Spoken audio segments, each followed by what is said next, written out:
Welcome in, folks, to our BullShooter World Finals. William Stewart, Gordon Dixon here. We're ready for a Saturday of doubles action, and we hope you are all as well. Yeah, excited. First full day here. Yeah. I mean, it feels like the third day, but it's the first full day that we got some darting action. Starting off with doubles 01. Yeah, looking forward to that, and we know what happens in 01. There's some really intense games can really go down. There's going to be some favorites in the group. Go ahead and pick them out in the bracket if you can. We'll throw that in the chat for you folks.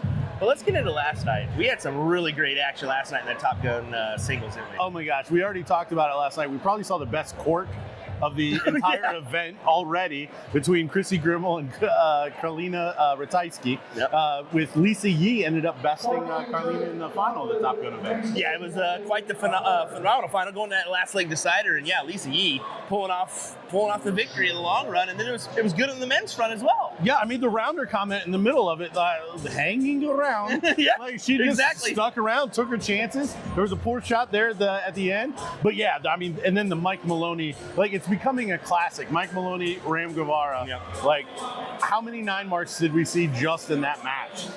A ton. 15 plus? Yeah, there was a lot. There was a lot. And you can look forward to more of that today. Of course, not on the 9 mark front, but we're going to probably see a lot of 180s, aren't we? Yes, yeah. Excited to see. Obviously, the levels are playing some different stuff, but those top 2 levels playing split bowl, we love watching it. We're going to follow the action all the way through. Well, what do you say, folks? Let's get to it. Some doubles action on a Saturday.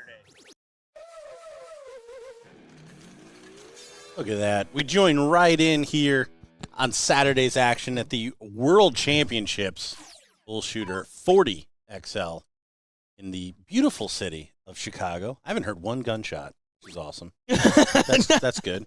That's always good. Always good. Now joining the action with the 180 here, we've got Johnny and Garrett taking on Robert and Garrett Rakowski. Yeah, this is going to be a good start to our show here today with the doubles 01 coverage. Starting off with some level 1, of course. Some familiar faces at that. Bob McCoy, Garrett Rakowski. We all know those two individuals, no doubt. Firing it off with a double-double. Come into a 180, first finish is a double-double finish. I mean, it's going to be a good day, Tater. It's going to be a great day. Nick, our Gophers, going to get me some coffee right now, so that's great too. He said, "What are you boys doing?" We said, "We're going to grab some coffee." "Oh, they started. Let me do that for you." I said, "Okay, sounds good to us." Yep. Sounds good. Thank you. We'll take it.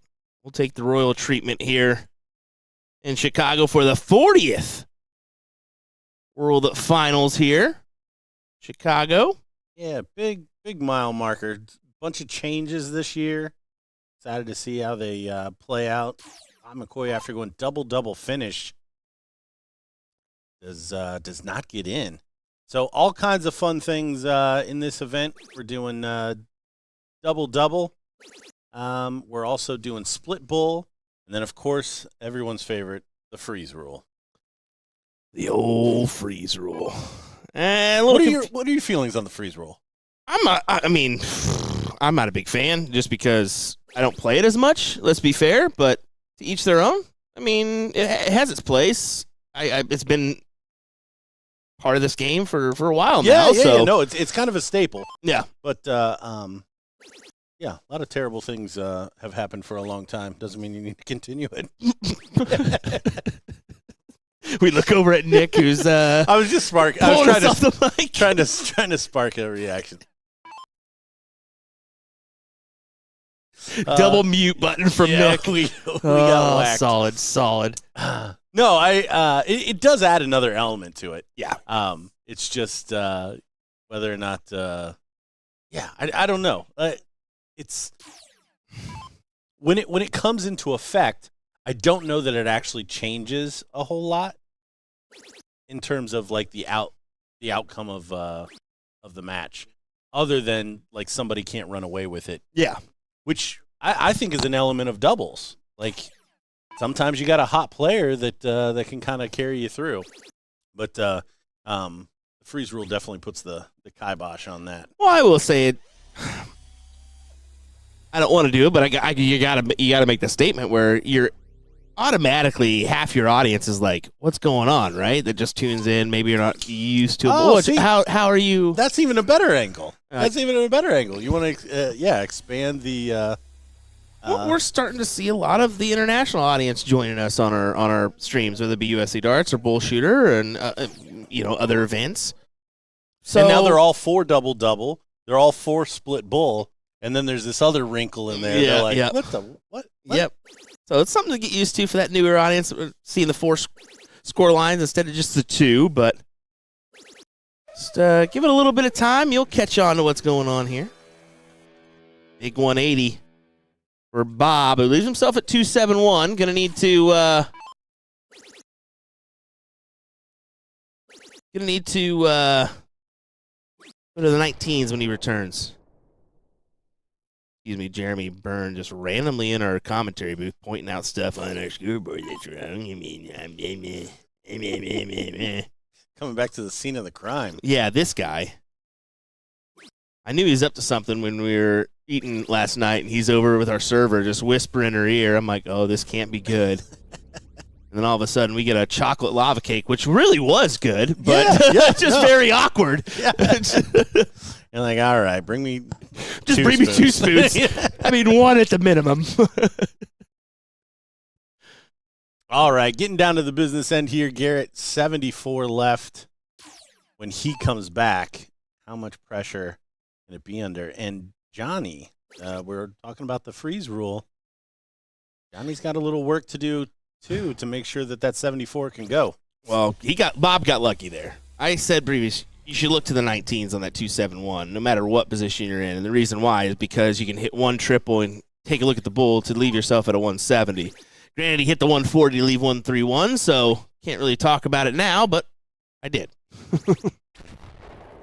Johnny comes up with the big shot, so he secures the 74 shot.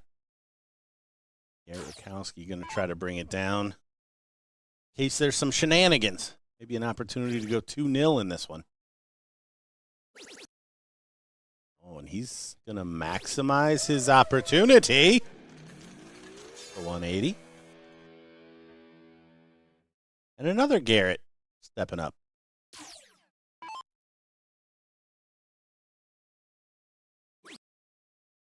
Oh, here we go. Yeah. Decisions. What do you do? Oh, and it's just low. Okay. All right. Outside opportunity here. Now we attack this probably triple 20 first start, but we're starting to see that 51 tops come into play. Well, and we've seen him go tops already in this match. But yeah, I don't think it's think technically that's the in his smartest repertoire. play. Yeah, he's thinking about it. You can see him kind of. Well, he's taking a walk with 9 seconds left. 7, 6. Can he get a dart out of his hand? Oh my goodness! And that is why you can't do that.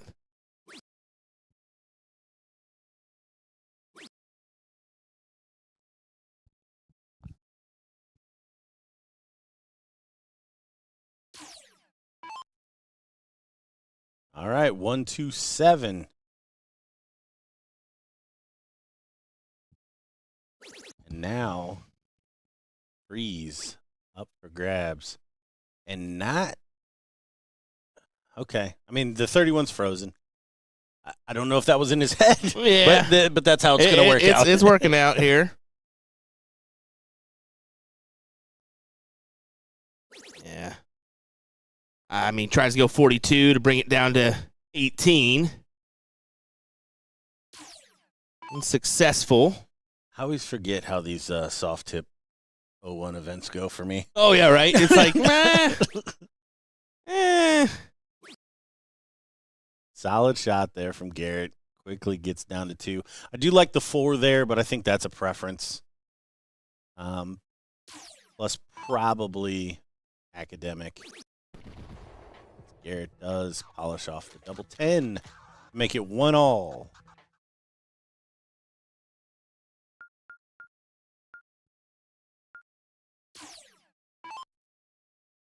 A little knuckle there. Brian, Back up to it. you can see the bracket. you head on over to the BullShooter app, go to the tournaments, go to see all, and you will be able to pull up the bracket for all levels, both on the male and female side of the tournament this morning. Best thing about that is it gives you live scoreboard updates too, so you can kind of get the match updates as you go, whether it be 1-1, 2-2, whatever the scoreline may be. You can keep updated with those matches that may not be on the stream. How about this team name? I love Nick West. What a team name. At least it's not I love Nick Teixeira.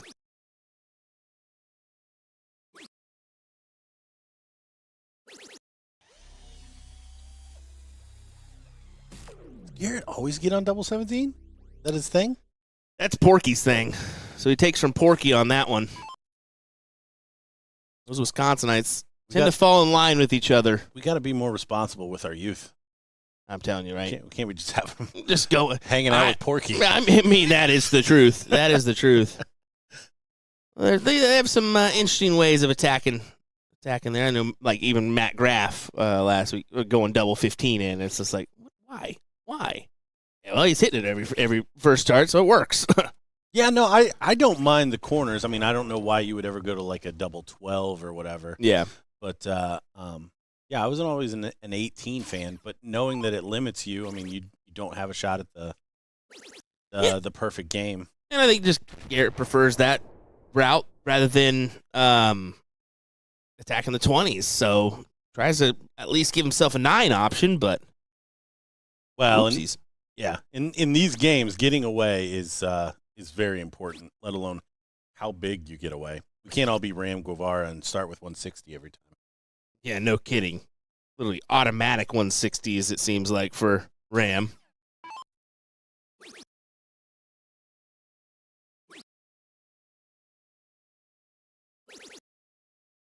Johnny away, but probably too late in this one. Bob McCoy with the start.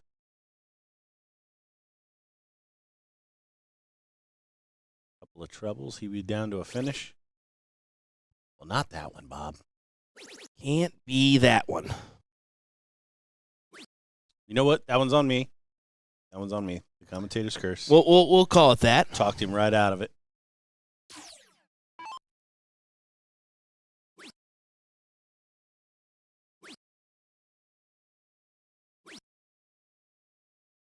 Garrett not able to find a big triple, so this one's still looking one-way traffic. The start always very important in 01. Basically a free 3 darts in the leg.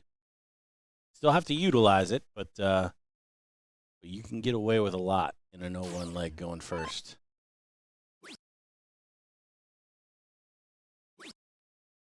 Definitely the case. See Bob and Garrett into the 200 here. Bob going to set up a check. And Johnny not able to leave one on his next turn at 348. That is big here.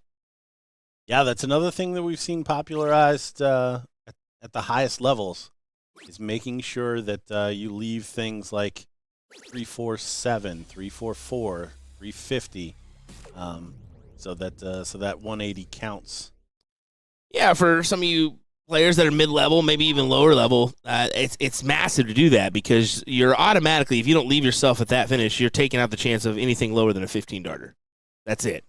So you're accepting that immediately when you don't leave one of those numbers on, ideally, your first or second turn.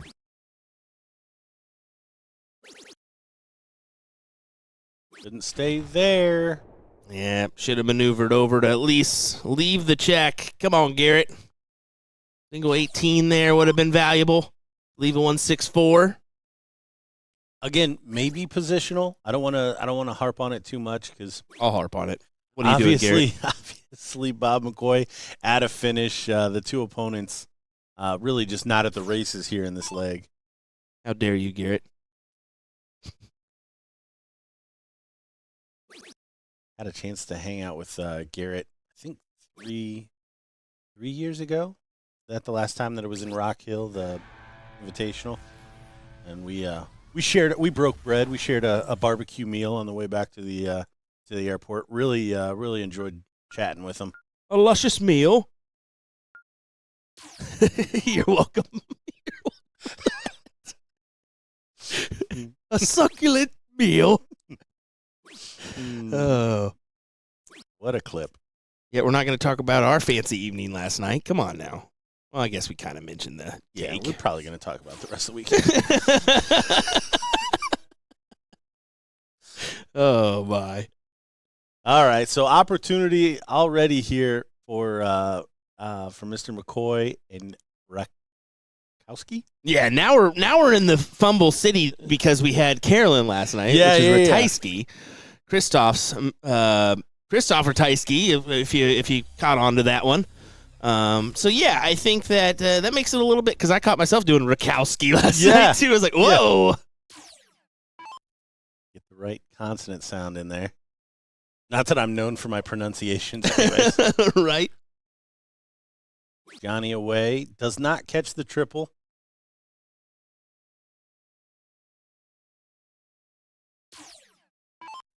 So important shot here for Garrett. If Garrett can get away and find a big triple. There it is. Big triple. Doesn't happen, but again, supporting Bob going first.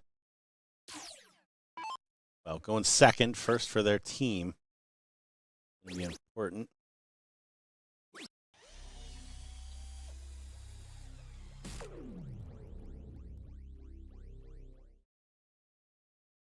Bob already stealing the darts here.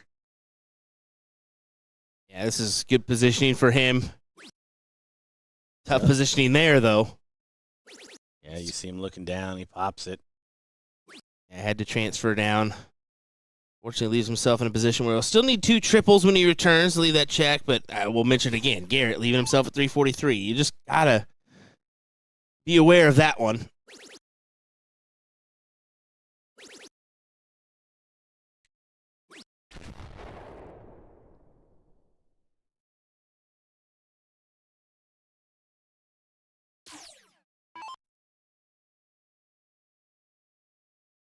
Garrett, again, supporting role here. Wants to fill it up.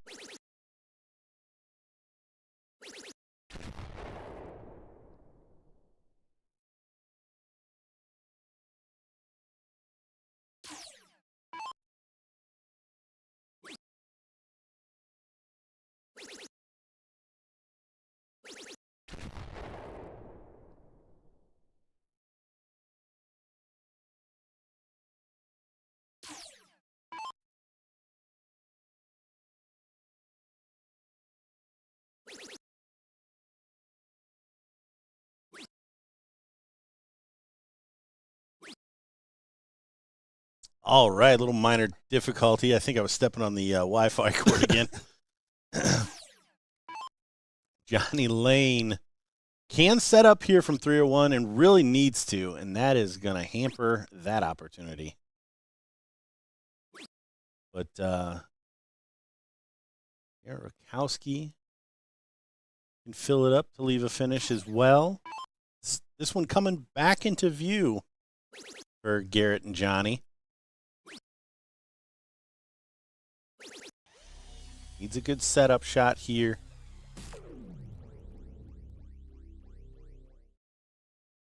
Key.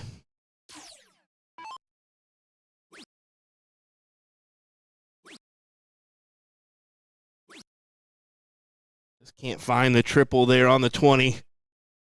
Yeah, he's going to continue to be frustrated because they're not bad darts on it. Just not going in.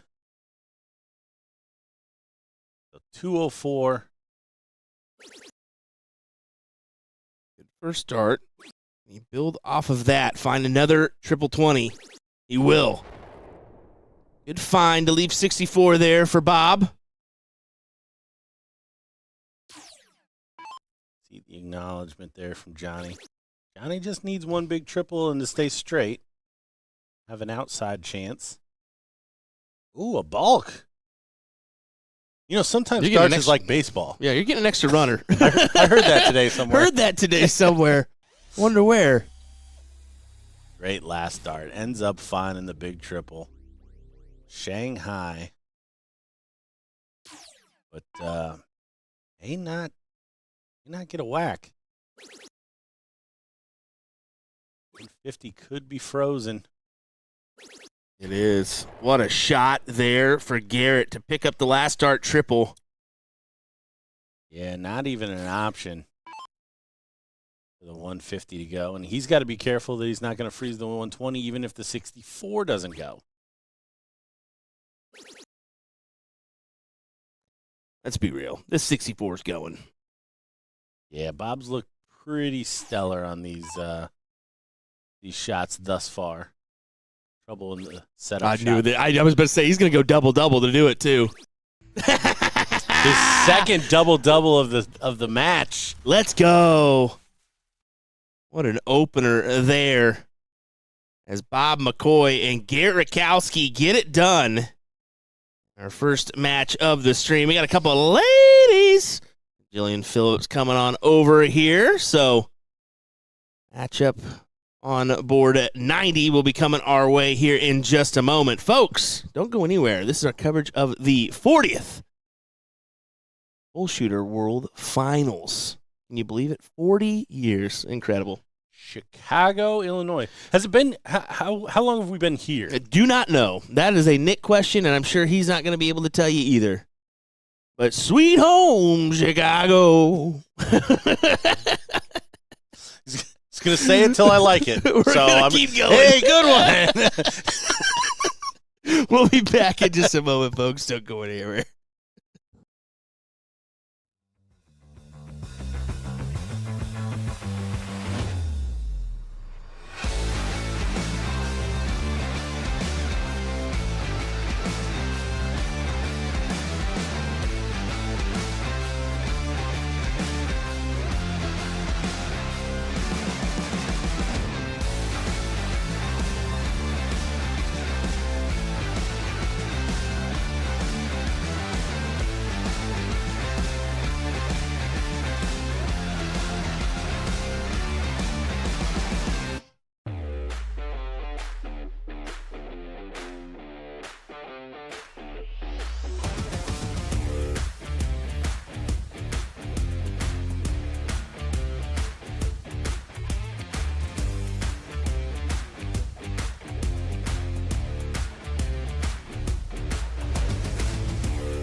All right, we are back here in Chicago. The 40th World Championships. The BullShooter. Beautiful Hyatt Regency. Did I add that part? The real Hyatt Regency? Yeah, it's the Hyatt. All right. It's definitely the Hyatt here. We've got a ladies setup. Here, top 4. I believe the other top 4. Nope, still waiting on the other top 4 to get set. But we got Queen's Quarters and Booby Trap. Hey. Facing off here. Some very familiar faces. Got Liz Tynan and Abby Spot taking on Jillian Phillips. Urka. It's Urka. Yeah, looking forward to this good matchup here. Definitely some familiar faces all the way around. Erica may be still newer to some of you folks, but she's been around this BullShooter for a little while now. A good shot. The ladies are playing split bull too. Love to see it. Some will be more at home than others. Lynn double out. Yeah, I mean, you look at Liz. She's probably second nature for her. She's more steel tip than soft tip, so this is right up her alley. She'll take it. I know last night we looked at each other when we got to play in the triples, and we said, this is a split ball? Hey, let's go! Still lost in the last league decider, but whatever. Didn't really work out for us, pan out, but, whatever. Not that one. That one. There we go. Yeah, either way, we had fun. That's the key here. Every once in a while, we get to partake in the festivities of playing darts rather than talking about it. So, every once in a while, I think it's much easier to talk about how other people can't hit stuff than try to hit it myself. Yeah, exactly. And that's what I was kind of queuing in on. I was like, this is a much easier task back here when you really think about it. Yeah, there's some technical stuff that you got to work around, but I automatically make my money once the job started. You guys got to fight for it a little bit. Yeah, the gambler's life is just not for me. Some need to take that mindset, to be fair. That would be me. You don't always have to put the extra 100 into the slot machine, Will. Anyway, alrighty. Oh, no, I didn't say that. Put it in. You hit go that button. You hit that Don't button. you wimp out on me now. I am getting addicted to the old Pac-Man machine out there, though. That's happened this weekend. I've got a few machines out there in the was it the foyer? What do they call that out there? Foyer, yeah. Yeah. One of the other perks of having the new ownership with Touch Tunes, access to more video games. Yeah, there we go. That's definitely a benefit. There we go. Well, Jillian, the front runner here in this one by a little margin. See if she can bring herself down to a check here.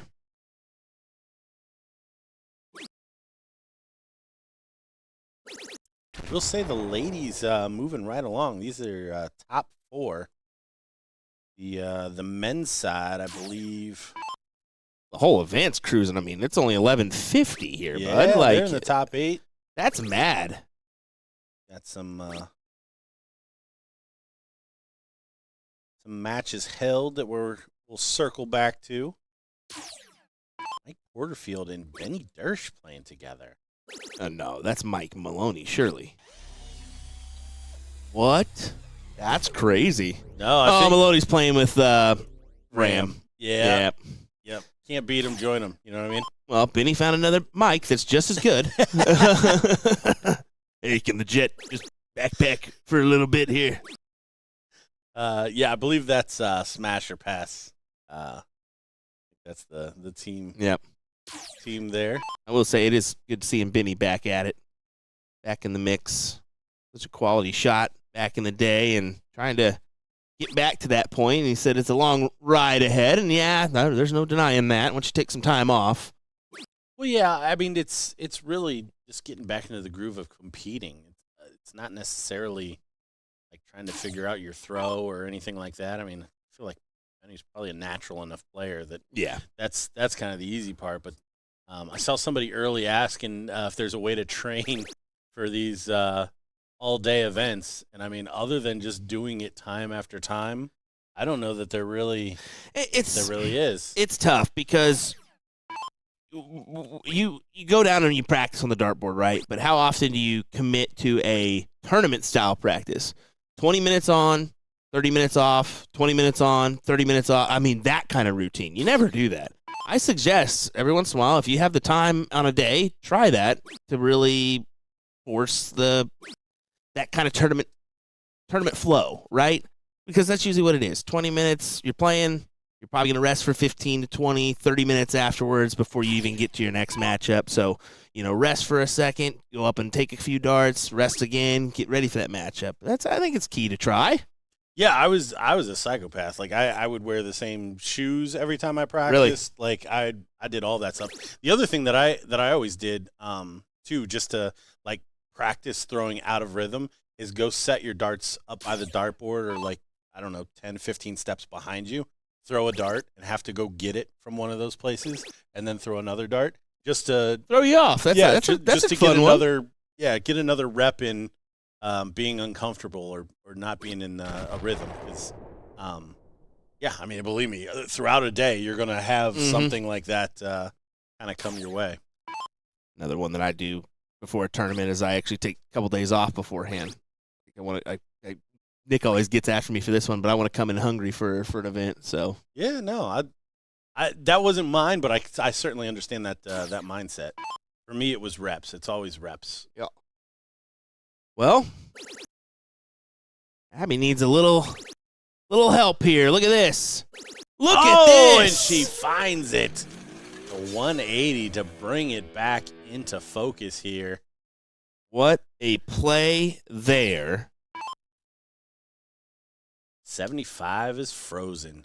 That was huge for Abby Spot to give Liz a look at tops. Number where she's definitely going to fancy.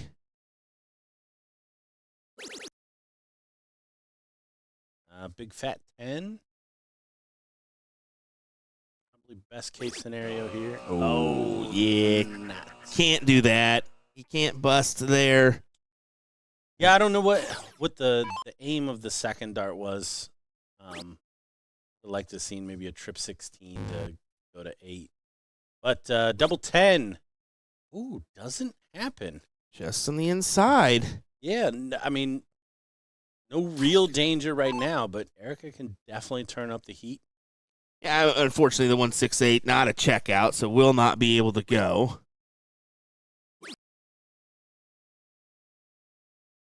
Only 45. So 75 still frozen regardless. No real pain here.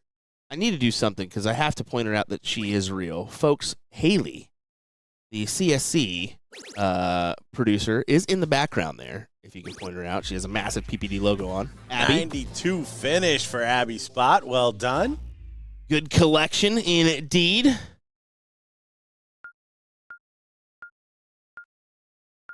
I know that Haley's going to love that I just called her out, but I had to.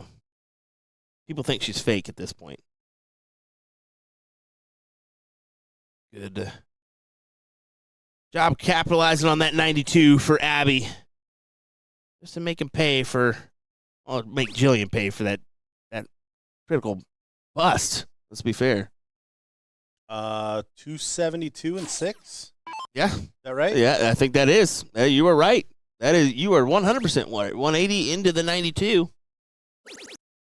That'll work. Take that all day, every day.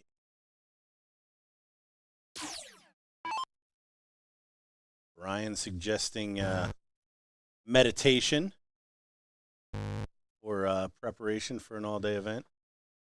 Yeah, I'm glad that came up because the mental side of it for me was always like focus to me is a finite resource. Mm-hmm. So like even in between shots, like just relaxing a little bit before going back up there and staring down or concentrating on whatever the shot was. You're right. I mean, you look at Mike Maloney. People dog him for going to his phone constantly. Yeah. Oh, yeah. It's fun to do, but it keeps his mind off it. I do the same thing. I don't want to. I mean, Chrissy takes a walk. She doesn't want to know what's going on. It's that same thing. So, whatever you do, especially in this doubles format, triples to be fair, like every once in a while, you just can't sit there and concentrate on a match for 4 straight turns that are not yours, you know? So those mental breaks when you can. Great shot. Big 180 for Liz Tynan. Back-to-back legs. Liz and Abby with a big 180. Giving them a really good shot here, trying to take this one 2 straight.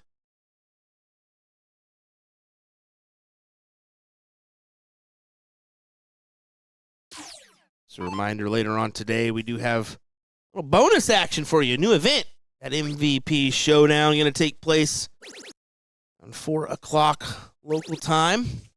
Hopefully we'll be done by then.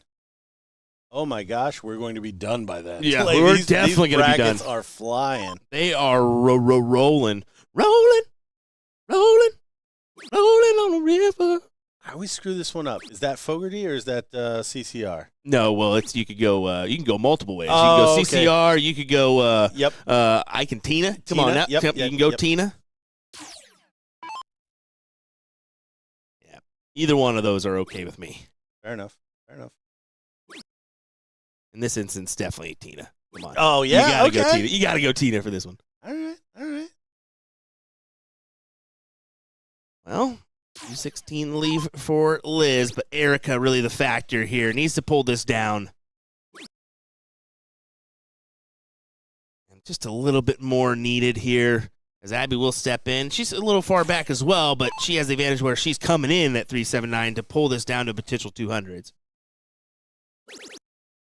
And yeah, finding the triple 20 right off the bat. Room for more.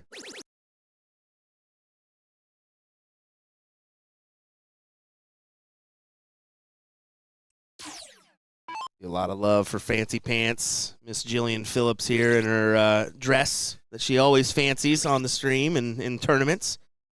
I don't know how she does it, man. Like, I don't know how she does it. I don't know how Porky used to play in the old suit and tie and that nonsense. Oh yeah. I mean, as soon as I see long sleeves, I don't know how you do it. And you look at some of those old school steel tip players. They had the Mr. T starter pack, and the bracelet would rotate up and down the Bobby arm. George wearing 3 rings on his throwing hand. Yeah, no way. That would, yeah. You talk about not being mentally prepared. Like, yeah, my brain would not handle it. I can't use a separate colored flight, let alone let alone a bunch of rings or some bracelet that's gonna go up and down my arm like we used to do. I'm at the age now where I need those white flights so I can see what's going on. Like, legit, my eyes are bad. Abby Spot coming up big again down the stretch. Great setup shot there. Timing is so key here in these doubles matchups. I mean, you capitalize on a big ton-plus turn at the right time to lock in a freeze or pretty much give your partner a look at a finish. You're going to fawn well, and obviously Liz and Abby are fawning well right now on the winner's side. Liz, a shot at the match here. Oh, beautiful first. 8. Side over to 4. Yeah, nobody misses 4. Good shot. Usually that's I'm glad you do that after the fact instead of before, because Sean likes to do that before, and he finds out the hard way that, nope, not the case, brother. Not the case. Oh, goodness gracious. Anyway, I do have to give a little nod to Miss Liz Tynan. I always do for repping the Julie Weger shirt, one of her good friends, one of our, a lot of dart players' good friends. She was such a kind and, had just a massive heart on her, didn't she, man? She did. She was, such a pleasure. Always made it a point to come thank for coverage and running the stream, stuff like that. It was, Is trying to get in here, does do so with her last dart, but it ends and in. Works. Yeah, the important part done. We do have another match in the bullpen. Got some Spaniards, Martin and Smarlin, taking on Jason Watt and Edie. And that one's 1-1. You're following along on the bracket. You said that's top 8 on the winner's side? Top 4. Top 8. Did I say 4? I didn't hear you. Yeah. Top 8 on the level 1 side of things. I don't know if we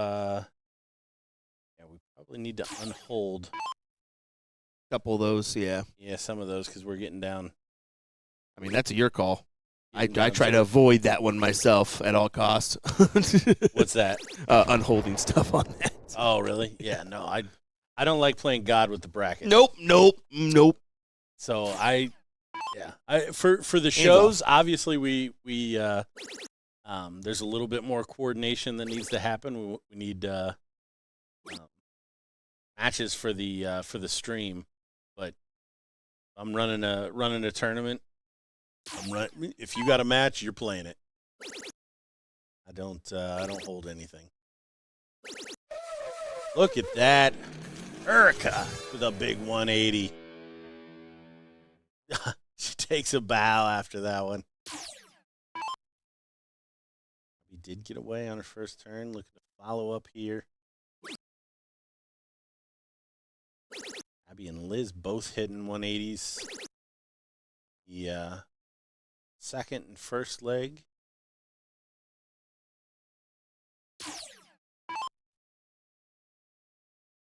Looking promising for Jillian and Erica, though. Big 180 for Erica really helps the cause.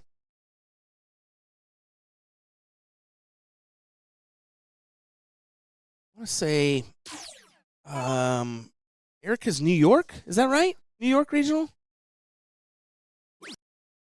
Yeah, that's right. Because I was just looking here. I'm trying to look over my notes.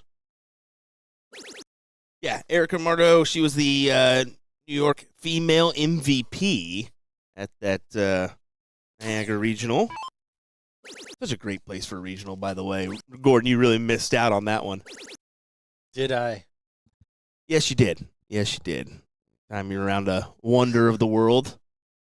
And it has some added benefits. Granted, you only work 4 hours a day, so. Yep. I been at this a little longer, so my rider's a little stronger. Still haven't seen my peanut M&Ms. One package of peanut M&Ms and one Coke per day. Coca-Cola, please. Usually a must.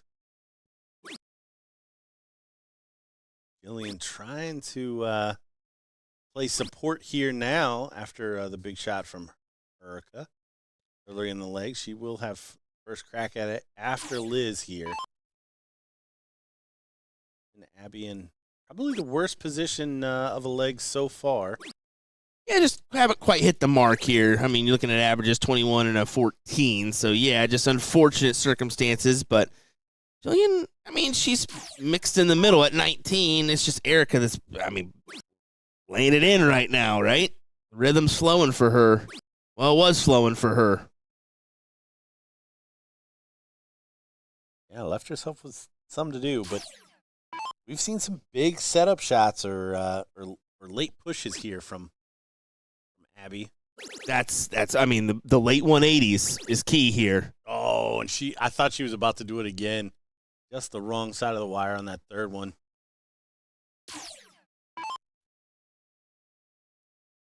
See a little dart IQ here from Jillian. See if she switches over to the 18s. It is not. She leaves the bogey.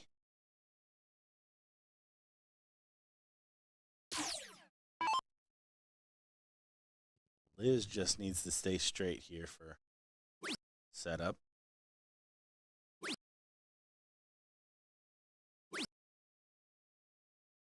Fortunately, that's all she does, but does leave an outside chance.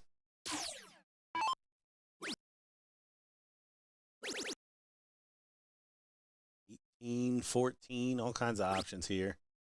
Either one is all right. I tend to go 14 there myself just to leave tops, avoid the potential of a bust. And if you hit that triple, this pulls you down a little bit lower.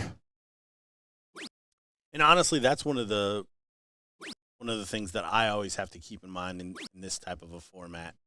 is throwing for more triples, even when the single's going to set up and out. Yeah. Just so that you're still protecting against any freeze or freezing. And that's why I brought it up when you said 18. I was like, I would tend not to go 18 there just because of the bust aspect. If you do hit a 54, it's massive like consequences there. So to each their own, though. We've seen some iffy ways of going for outs over your many years of commentary.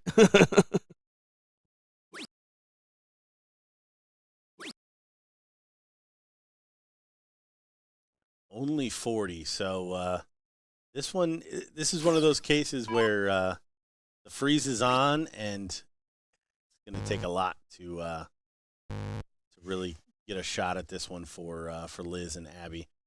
Most likely a big outside shot from Abby. Going to be what's going to have to take it, but they're going to have to fade a lot of darts for the leg here from Jillian and Erica. Yeah, it's really looking promising for them to get the one on the scoreboard.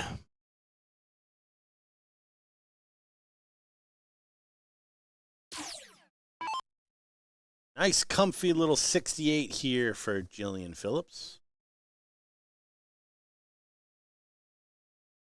Maybe trip 20, maybe trip 16, besides the 16s route.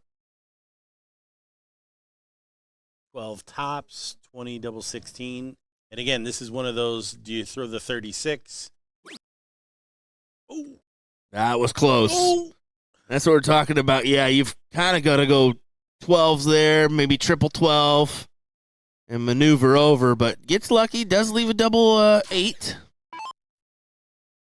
Yeah, 120 frozen. So probably see Liz, best case scenario, bring this down to 4-ish. She'll throw the ton. Oh, just on the high side there. Eric clear at 32. Yeah, she should capitalize here and grab this. Double 8. And yeah, it does with the last dart. After that second dart, you're like, oh no, that little ricochet. I always like a marker dart, but a little tough when you place it just outside. Only that's not going to stick on you, so. Yeah, Jillian and Erica, reel one back. 2-1 scoreline here with Liz and Abby. This is the payoff for going 2-0 up. You get a crack at starting, and you don't have to win a cork. That is key, so if Jillian and Erica want to force a decider, they're going to have to get the W here. Against throw. Liz is in.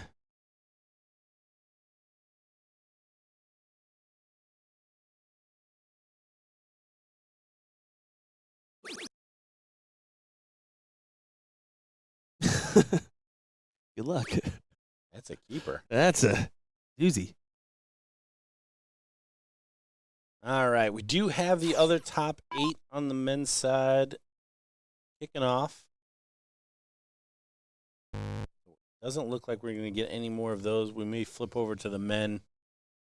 If this one does finish 3-1, and if they're not done, it's like the Spaniards might be on the cusp. On the cusp there. The other women's may be the next thing we see here in level 1. Got Rhonda Mader and McKee taking on We Are New Here, which I believe was Susan Young and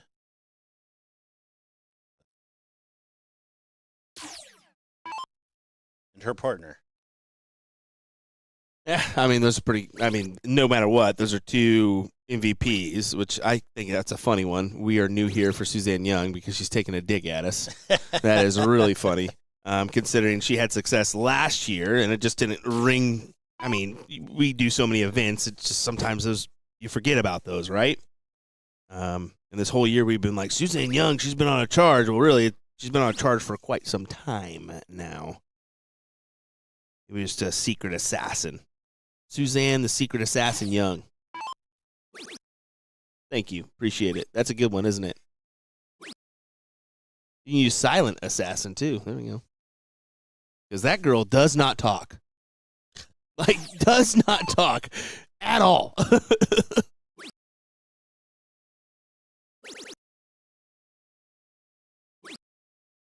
Not what Liz would have drawn up there. But she still has a sizable lead.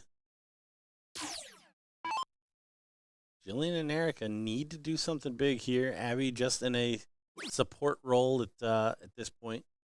Have talked about her late leg theatrics.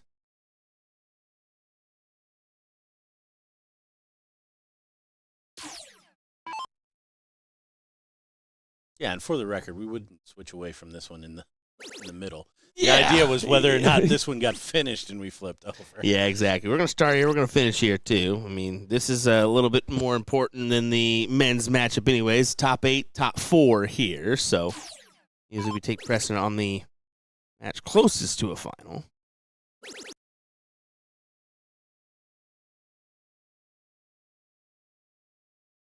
As Tynan will step in at 265. I always like the 19s here, but it's kind of a decision that you need to make. Yeah, she offers that one, but tough positioning on that first. Going to have to maneuver. Well, and that's you can't, because kind of ruins the idea of getting to a finish. But again, positioning with the other two gals in 300s, mid 300s, she's got some time. It's one of those things where Liz immediately looked up, and you kind of wanted to maneuver, shift over to left or right a little bit if they can, but Jason Watt and Ryan Farrell do lose out on their matchup to the Spaniards as they will advance into the next round. So, yeah, that team will take on the winner of Gervais and Stanky. And Jared Todd and Westco. Westco is, but Westco's Nick West and there you go. somebody. Well, and it's Jared Todd. Yeah, okay, that's Nick West and Jared Todd then, yeah, for sure.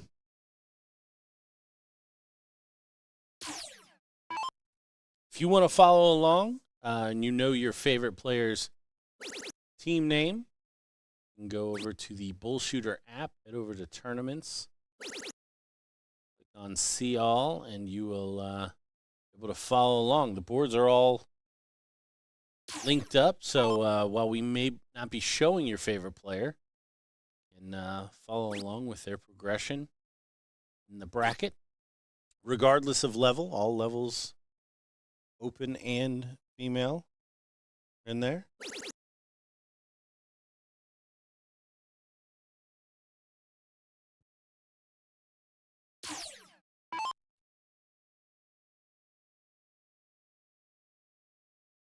Abby does here coming down the stretch. This is usually when she's good for 2 or 3 triples. And it's 3. 2 good ones.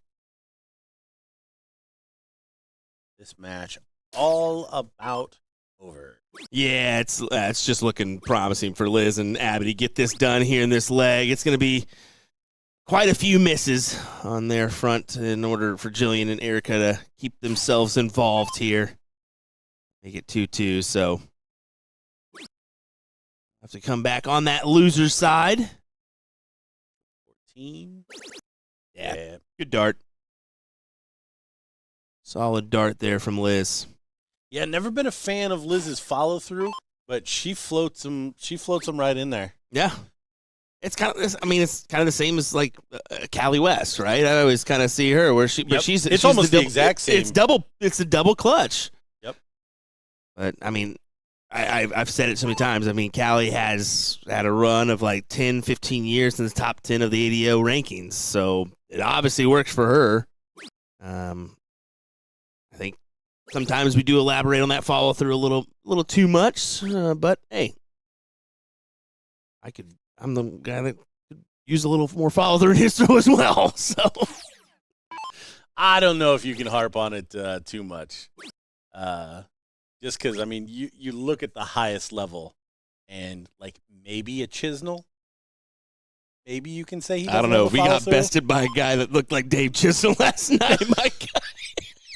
Oh, I'm not saying on the amateur side that you can't get walked on some of this. Double 4 for the match, but no, I'm just saying like at the highest level, you don't see anybody skating through on half follow-throughs or false follow-throughs. That's the other thing that I see a lot of. They'll let go of the dart, stop, and then they'll go. Yeah, and then you'll see like they're trying to push it all the way through.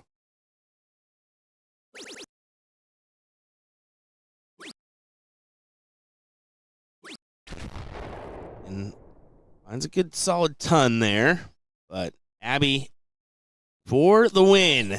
Needing 48, 8 or 16.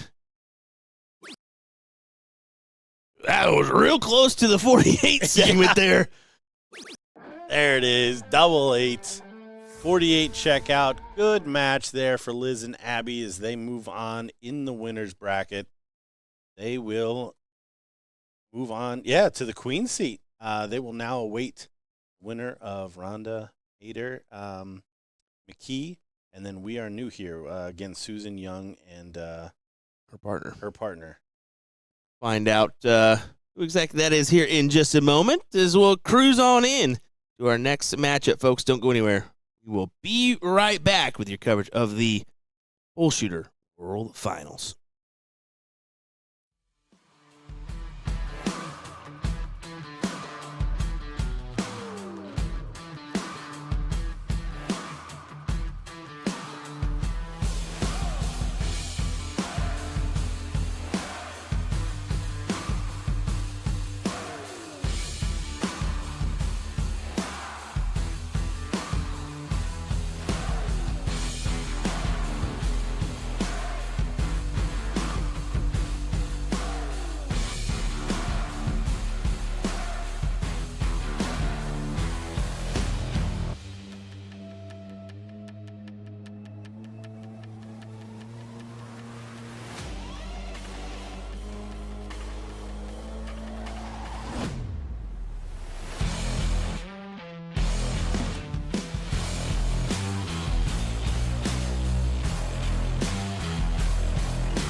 Welcome back, ladies and gentlemen, to our coverage of the BullShooter World Finals here in Chicago, Illinois.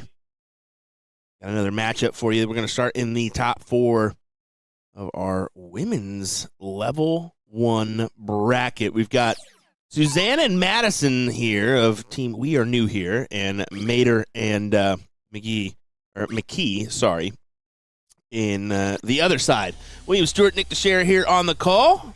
Hope you are ready for the action. What do you say, Nick? Welcome to the show, buddy. Hello, son. It's me, Gordon Dixon. Shut up. Pleasure to be on here. My goodness. No, absolutely excited to see how this one will play out. I did talk with Rhonda a little bit, and Gordon and I were just blown away at how excellent she truly was in Washington, and admittedly unfamiliar when we definitely should have been, and ever since then, absolutely on the radar. Incredible stuff from the toe mater that we saw from Rhonda, and I'm excited to see her today and what she can do. She's feeling not the best going into this weekend as far as her dart form, and she said, I'm just going to have to see what happens. And I said, well, if you have it in you once, you have it in you again. It's like toe mater without the toe. I'm telling you, the toe is a sick nickname. The toe mater? Not so much. The toe mater? Not so much, my guy. How Let's about get real. The big toe? The big toe mater? Are we being so for real right now? The silent assassin, Suzanne Young, stepping up. Thank you. We're going to roll with it now. Which, by the way, did you see what she did to us in the bracket? We Are New Here. Yeah, just so you guys knew. That's definitely solid. Well, they only started playing darts 2 weeks ago. Shut up, Nick. You got to stop with this nonsense here.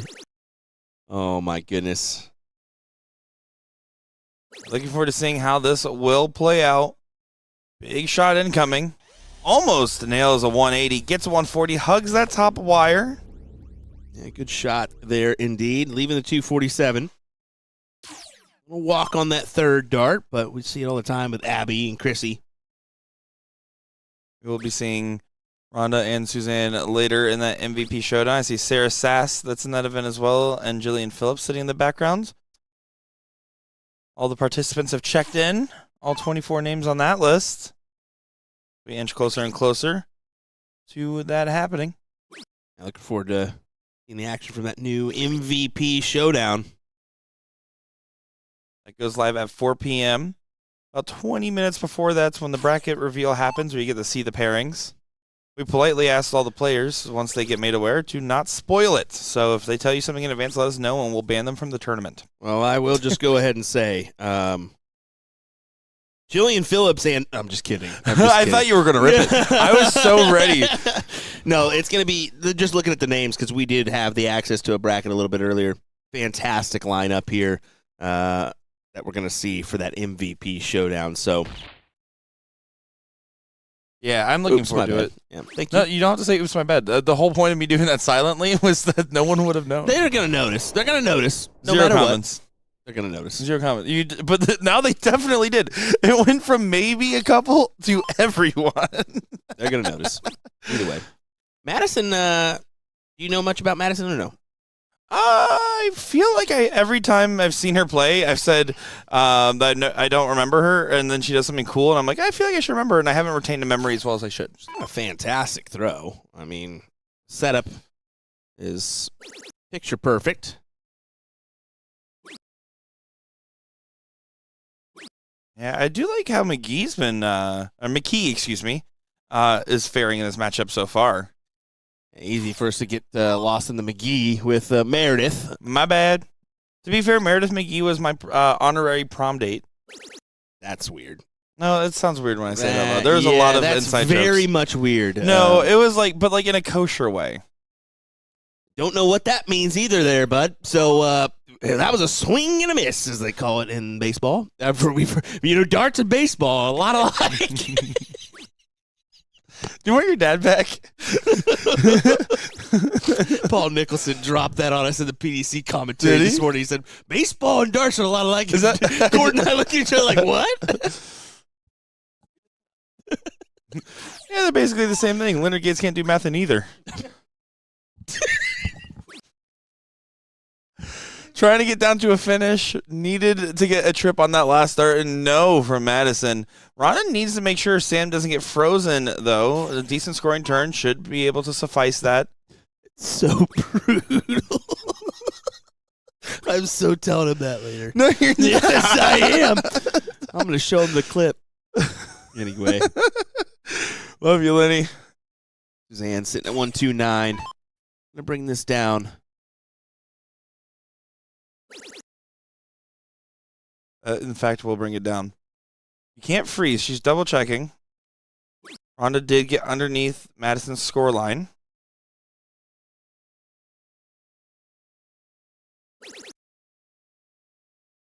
Doesn't quite get set up right, but in a freeze format, it's still getting lower. Yeah, not exactly the leave she wanted, but you'll take it. The leave she's going to get. Yeah.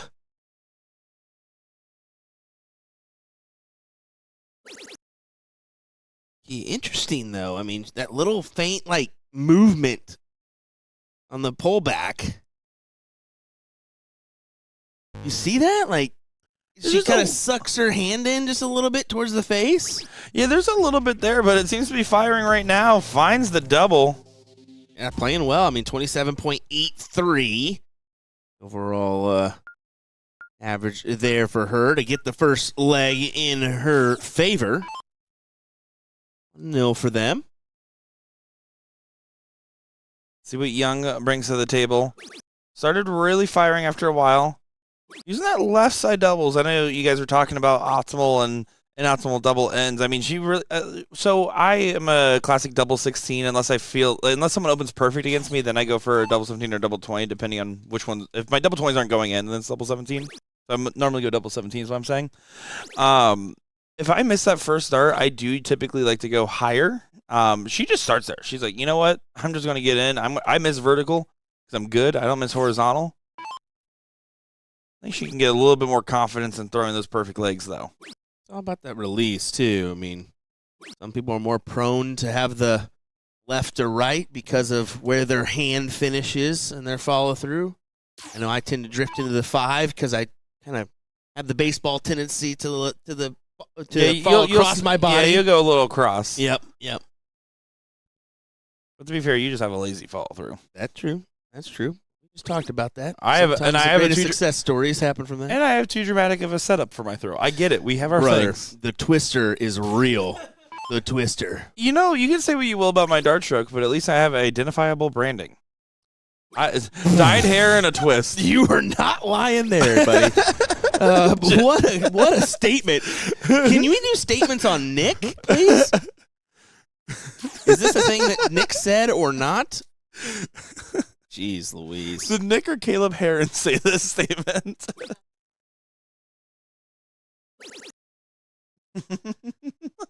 Gordon really liked that one, and the chat didn't even get to hear it. Back to it here. Madison trying to get in line. Yeah, tough workaround, but somehow finds the triple. How about another? It may be just a little bit of our angle that's deceiving us, but.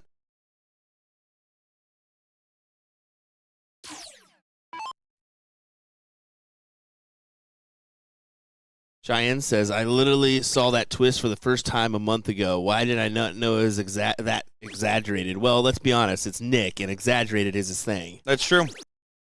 And to be fair, it wasn't always. It has in recent years gotten worse because I am not playing all the time. When I was playing all the time, there was a bit of it. I mean, I've always done it. My favorite thing is somebody pulled it out in the Bull Hitters video that you did the twist to start, you stopped, and then didn't do the twist for your next throw. I was like, you're right, he did it. And then someone... The retrieval of the darts kills me, too. Oh, my goodness. God forbid some of us have a little bit of flair on this flamingo. That's it. Flair on the flamingo. That's what you consider that. Rhonda. The toe finds 2.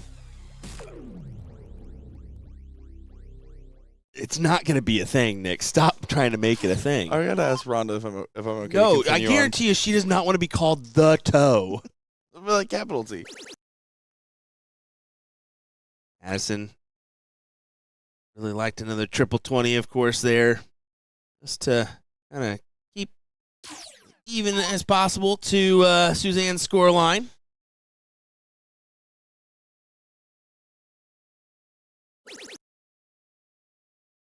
Good moment, though. Get underneath. Suzanne's already been challenged on the top side. This would put up a potential freeze play in the set and does get a good 1-3-5 and a hop and a skip to follow. That was a Nick Teixeira hop and a skip there. Listen, a little jolly, little holly. Good shot from Sam McKee.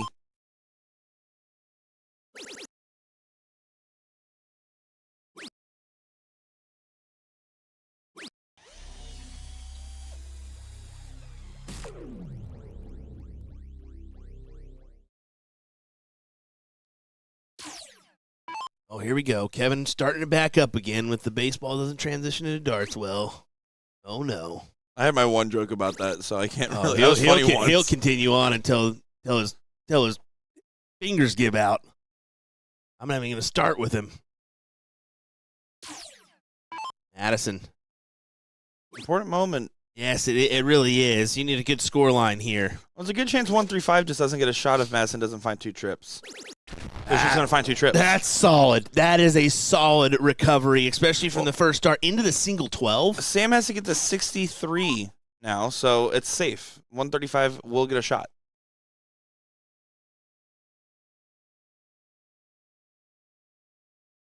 So a big moment, big last start.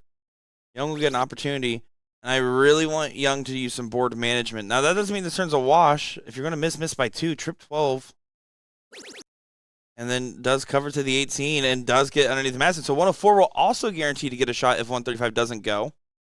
Full first should be the look. See if she attacks that way. You got to play the board management. But she went 15 first, I would argue. Yeah, that's exactly what she was doing. She was hoping for 45. Yeah, don't love the selection. Not the smartest play, but Well, you have to get a look because 104 gets an opportunity. Sam's on a finish. 168 isn't, so now you're hoping for a freeze play to come in line. It's just too much risk to potentially go 2-0 down. I would play a little conservative in that effort. I would look to the, I know it's freeze roll, but I look to the 16s there. Just to avoid that first start into the one, and then you have no option. I think that's okay. I think that's, even in freeze, that's fine for your first start. 168, again, another big turn, though, where Madison has to continue to find two trips. Not that one. No. That one was actually the one I was referring to. Oh, and almost does it again. Yeah, she was very close to doing it again there.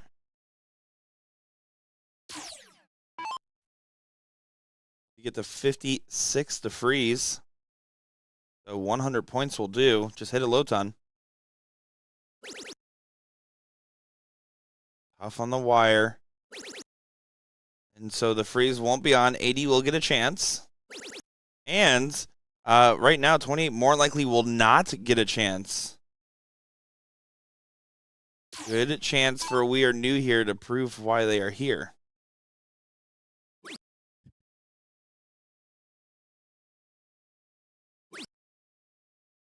Double top. Doesn't go and drags it. Not going to be happy with the execution, but 28 can only get brought down. Should bring it down to 4.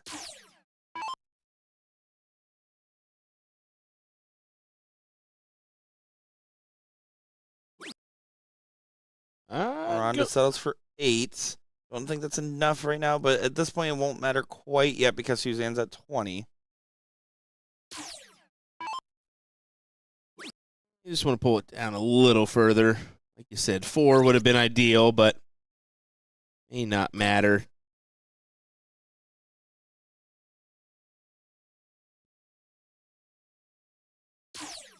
Well, this would be big.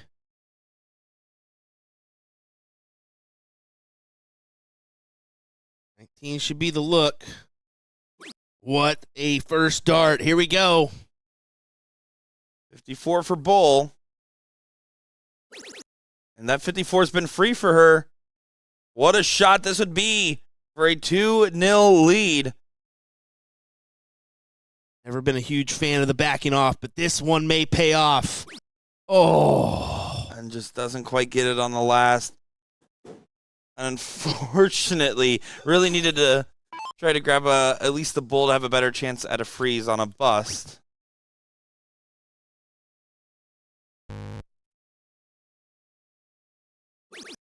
Let's go ahead and grab it. Young makes this 1-1.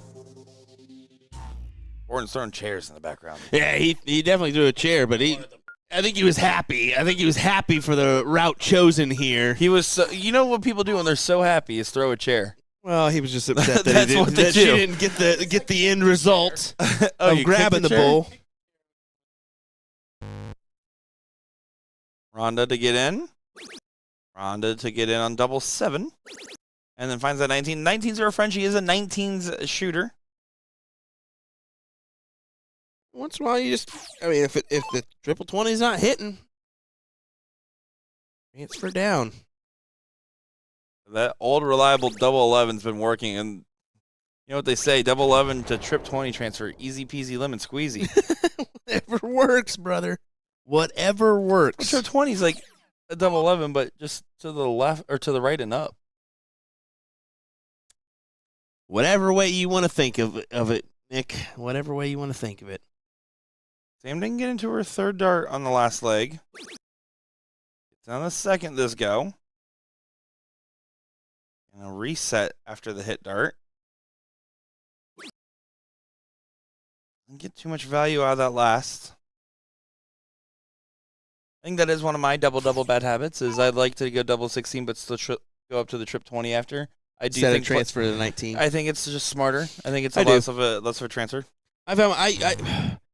If the double 20 is working for me, I'm probably going to be hesitant to move off it, especially if I'm collecting on first or second dart. We've seen you be hesitant to move off double 20. Well, especially in that one where I probably should have moved off on the second or third. But, yeah, I mean, if that's not collecting and you're finding the double 16, I think the 16 into the 19s is better just because it's a lot less moving around. But And to be fair, some players struggle with movements and some prefer it. Yeah. You know, the rhythm players love bouncing up and down. You look at Millar. Millar doesn't care because he sets himself up for every dart. So he'll move over to the left, move over to the right.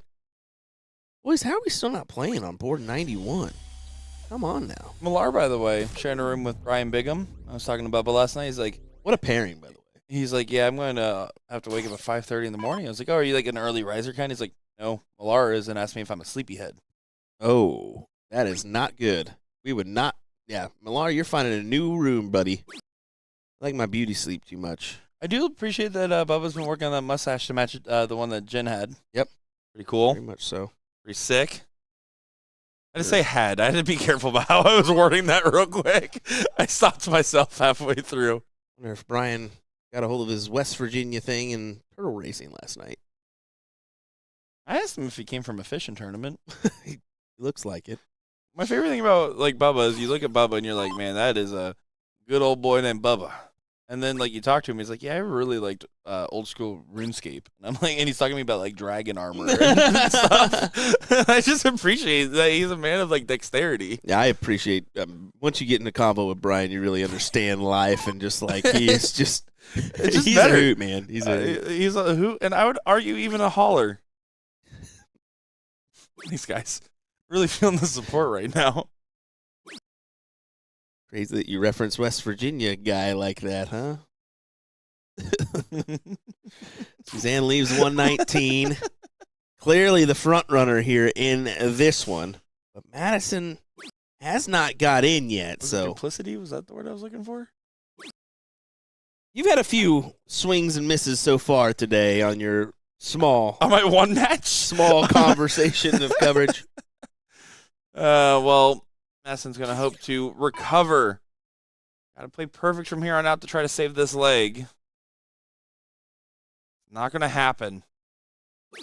She does get in. She says, finally, there it is. There it goes on the opportunity. You would think Rhonda and Sam not really capitalizing so far on the scoring phase.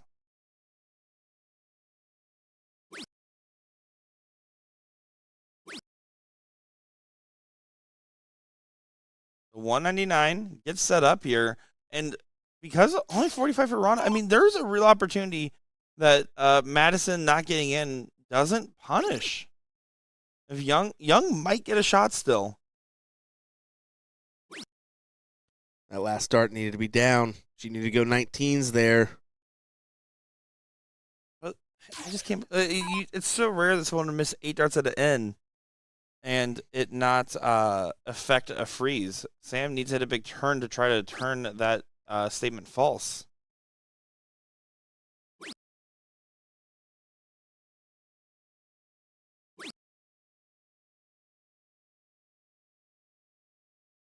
No, 7 points. She needs to. That is a round of beverage tickets. Well, she needs to just go ahead and bring this down as low as she can go. 140 would be nice. How many times have you seen a player struggle to get in and immediately Hit a start hitting triple. the best scoring phase ever? Yeah. Well, it is unfortunate. I mean, even in that instance, you're going to be kicking yourself. You first start money right into the triple 20, and then you hit two ones after that. Those are the ones that tick me off the most. To be fair. Oh yeah. Yeah. When the first start's in, and then you that ticks me off more than a 26. To be fair, like you've got to capitalize on those first start triple 20s. Yeah, and then yeah, I have to agree. When I miss, I feel like the turn was destined to miss. Oh, good find on that dart. Comes to you, it's always a miss, Amazing position. 38 almost goes. Just clicks below. Fortunate she didn't capitalize there on the finish. See if it affects the next go round for her.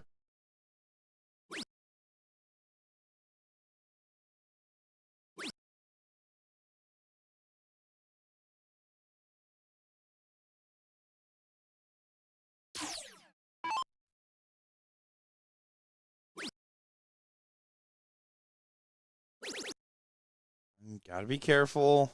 Gotta find something.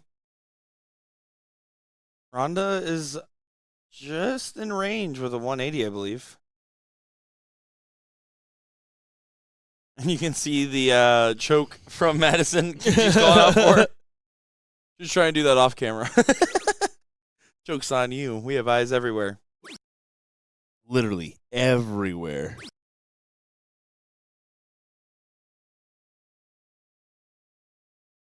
The camera set up in the bullpen this year that I don't know, catches everything. I think we've got all the crowd shots that we need to. Young's been in her own game. She's the only one, not only above a 30, but every other player's below a 20.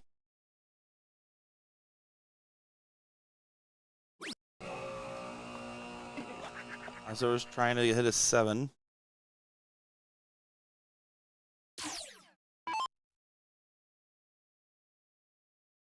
Is to get to the seat match. Coming down to the nitty-gritty parts of this bracket.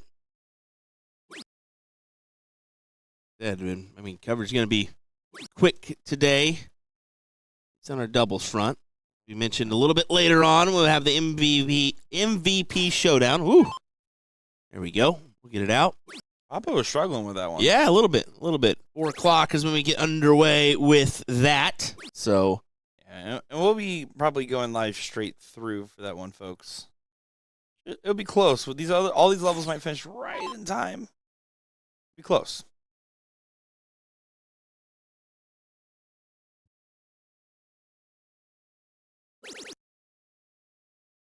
I can assure you there will be a break.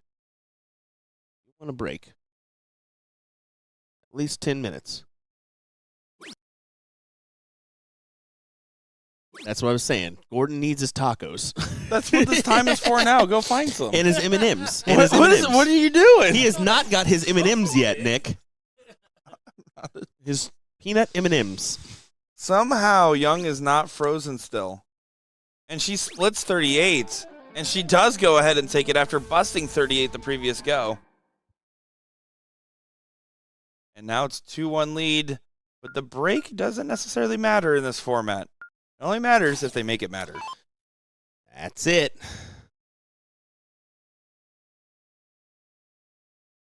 Looking for a good start.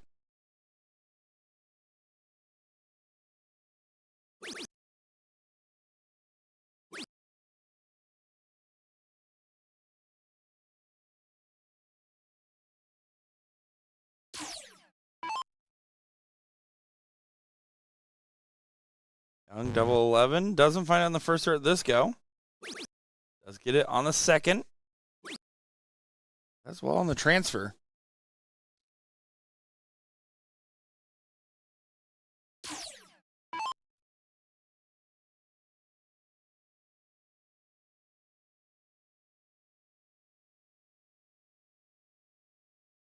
Sam had a struggle 2 legs ago. Doesn't want to struggle again. Oh, I think she got bonus points for getting through the. Oh, yeah, but say that 16. was and the fact that it stuck too. You don't see that on the outside segments. But so I came with a new video idea. Speaking of trick shots, that I think I'm gonna have people do. I'm going to go take a person, have them close their eyes, standing right in front of the dartboard, and take as many steps as they think until where they think the line is, and then have them throw from there. interesting. Yeah. Interesting. All right. Yeah. Thanks, Gordon. Appreciate it.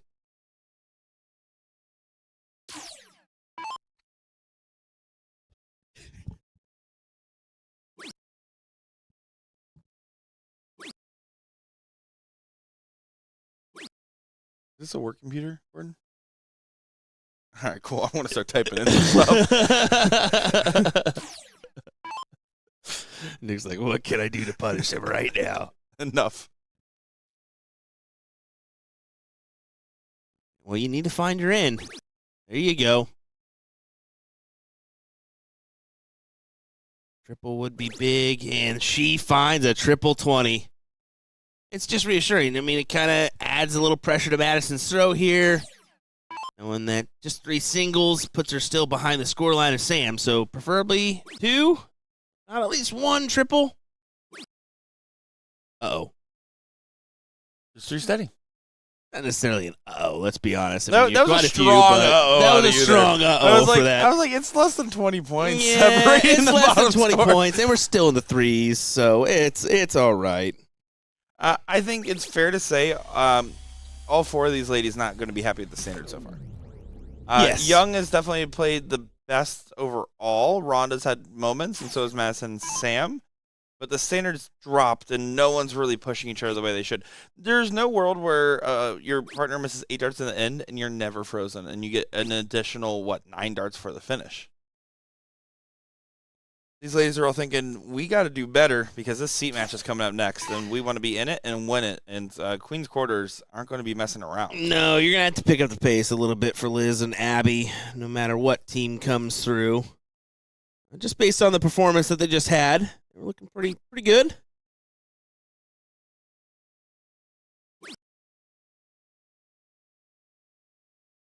Whoa. Whoa. Leonard and Ethan just walked through Ryan and Jason there. Yeah, Leonard hit a 12 dart in the first leg, and then the second leg, looks like Leonard there hit a 14 dart. Woo! Woo! I think they're feeling good. I think Gator don't play.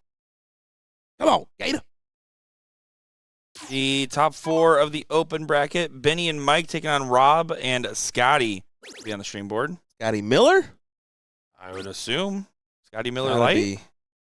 Gotta be. Scotty Miller and Robert White. There we go. Oh, Robert White, the chalk guy from last year. There we go. Or it was just cloud dust after cloud dust when throwing. Well, his pants are just littered with chalk. His whole case was pretty much full too. He opened his case and, buddy, what are we doing here? Man likes grip. I guess so.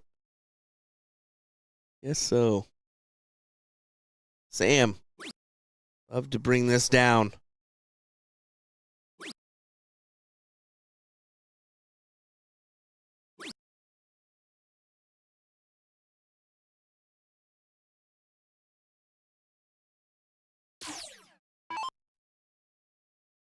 Definitely a little off the mark here.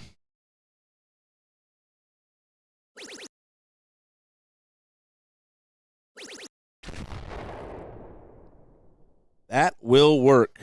What a job from Madison. That makes things interesting when she returns because a ton leaves her at 164, 97 leaves her at the 167. So options to leave a checkout. Yeah, Rhonda does go ahead and get to a finish first. Sam trailing behind Madison, as you were pointing out. Young should go ahead and try to continue the pressure. Of course, she wants to. She should also do it. I recommend it. And 100 does help quite a lot. McKee needs McThree to find good segments on the board. You stop. McThree? McThree, Nick? This isn't McDonald's. You can't order a McThree. She's finding the triple 20. Almost finds another. Clicks up on the dart. Those flights are crossed. And yeah, it does sling over to the triple on the last, but it is a good turn. 180 will still freeze. 140 will not. So 138 will get a look.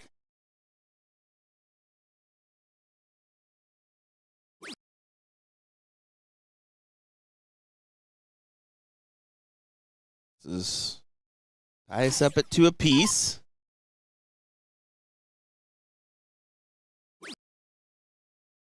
I don't mind that. Look at the 19s. 2 of those leaves you at 24. Anytime I can keep it in the same triple bed. I think she is having a little bit of a debate if she wants to go the bull route. She decides to go ahead and tee it up. I like the play in a freeze format to tee up. 142 is a big swing. It's not frozen, so you do lose the match if you're wrong, but I think that coin flip is more favoring the other side. I mean, It was. yeah, prediction percentage-wise, that's the best shot for her to take is go ahead and tee it up and return rather than rely on, oh, Suzanne's going to take this 142 out because that doesn't always happen. Those are hefty shots. Percentage-wise, maybe 15% that goes in, maybe a little higher. Exactly right. Now Sam has to be careful. Needs to recover into a meaningful trip.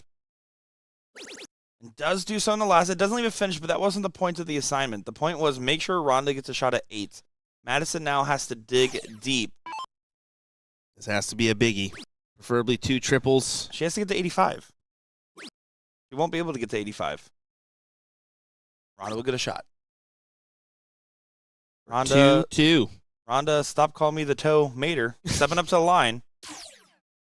Push through on double 4 to send this to a last leg decider in this top 4 matchup. Well inside. And needs to find it.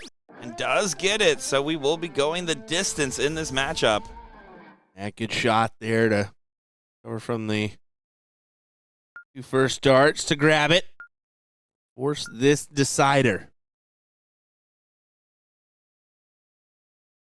Throw for the middle. See who will have the advantage of going first.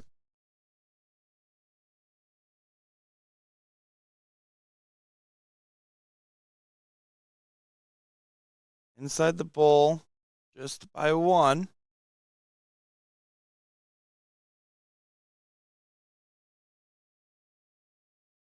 Sam on the diddle. Not happy with it. I do love the different player diddles than who's starting mentality typically, although it does not pay off here.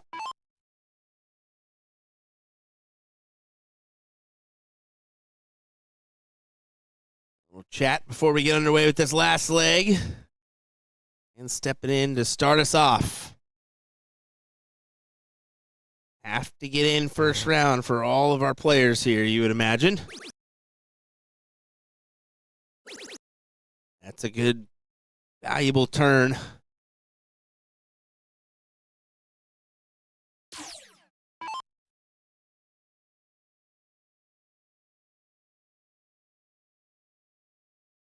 Madison is 21 years old and won pretty much every event at her last NDA Junior Nationals. Okay, there we And go. apparently from Rockford. I bet I don't leave my apartment when I'm in town. Yeah, clearly. that is Clearly. on me, Madison. Clearly. I mean, I wonder how that, how her and Suzanne know each other, because Suzanne is from Indiana. Mhm. So I wonder how this partnership was made. But, know that in the chat. Throw it in there. But obviously someone's been communicating with Nick to find out that information. Shout out Reagan Windsor. There we go. Miss Reagan. I mean, The that's best a good Windsor source. coming in clutch once again. I don't know. Give me Kenny. You can have him. Almost 21. Okay, well then, come on, Reagan Windsor, get it together. Well, yeah. Almost 21, so not even. That's good. I mean, if these are meaningful. Oh, no, that was Kenny Windsor that messaged me for being Kenny. even worse. I just saw Windsor and assumed it was Reagan. Right. Love you, Kenny. Kenny, number one Windsor. I've always said this. But no, that's key. If you're playing in those critical times, your 18 to 20, even 22 range, you're going to have a future in the game, at least for a long time, no matter what the level is that you're competing at. But yeah, if you're holding true to darts in those times without finding things that are going to deviate, first job, college, that can kind of throw in the mix. But and one thing good. I do love, speaking of these pairings, although they do play for the same vendor, I got to say I love just how you can play with anybody and get the pairings for events like this. We see some events have like restrictions on who you can play with, if they have to be from the same area or not, and all those different things.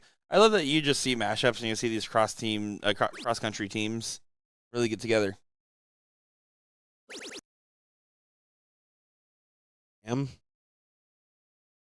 Self down to 404.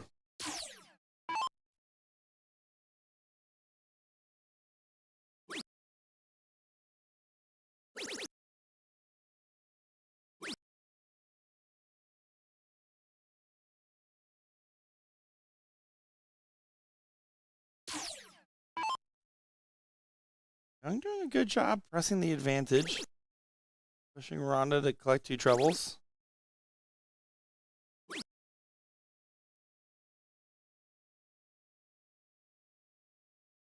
Doesn't do so. So you see that gap widening on those A players. It's about being succinct. Madison drifting behind a little bit, and Sam pressing. What leads to these interesting freeze scenarios? How's Nick and Will doing today? I'll let Will answer that. We're doing all right. Starting to be a little bit tired here now. Oh, not me. Well, I wonder why. Some of us did the double dip. Some of us didn't. Oh man, my bad. Anyway, no, we're doing all right. Another great day of coverage here in Chicago, Rosemont to be exact, but just outside. Paul Rogers says Madison is Trisha Morton's daughter, aka the local league director for J&J. So there we go. Appreciate that one.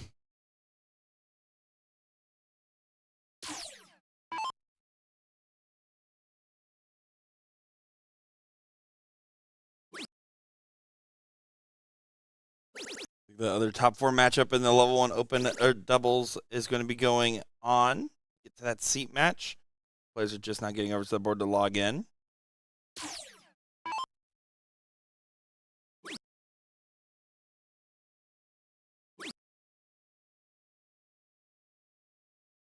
Mike Maloney, Ram Gavar Jr. in the losers bracket right now, taking on Jeremiah Millar and Brian Bigham. Ooh, that's a match right there. That's a match 2 out the money.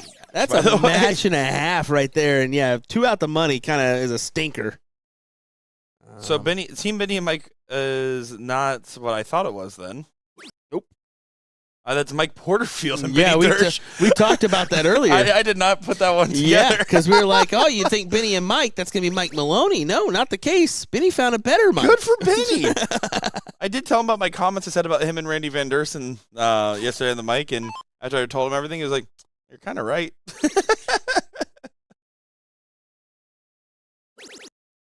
This is a great leg from Sam McKee right now. And a great shot from Suzanne Young. Finds a 177 to tee up at 110. But Madison back at 400 means if Rhonda hits a good turn, it might be for nothing. Easy turn indeed. 177 there is big. Especially considering the circumstances of where Madison is right now.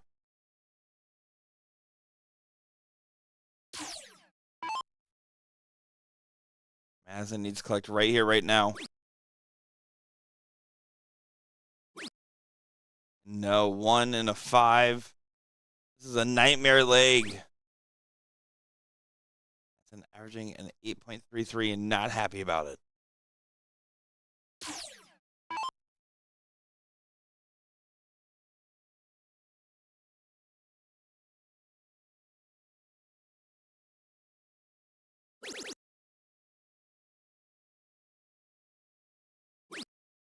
Ooh. That's enough for a freeze. 5 points. Well, not an ideal play by any means. Oh, no, certainly not. But it's enough. 370 combined. Young will only get 1 look, and it won't be now, at most.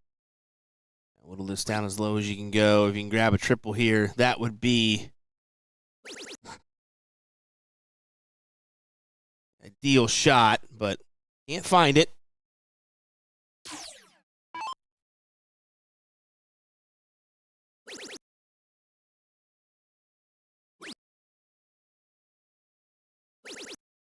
Big find with the last for Rhonda.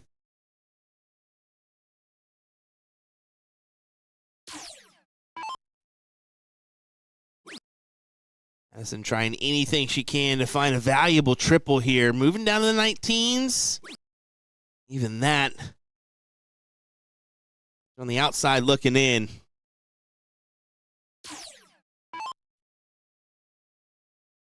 Yeah, this is a dig deep and a freeze up scenario.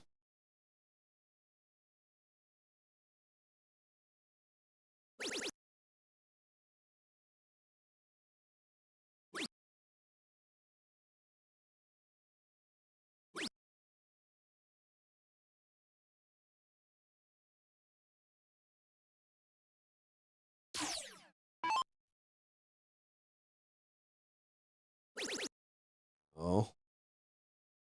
Fortunate for her. She's got to kind of decide what she wants. Do you even lay in a 6 here? And, yeah, she's thinking, no, I don't want to bust. Go ahead and push the button. It's a tough call. It really is. Question if Carolina did play today, and she did. She played in level 2 open What?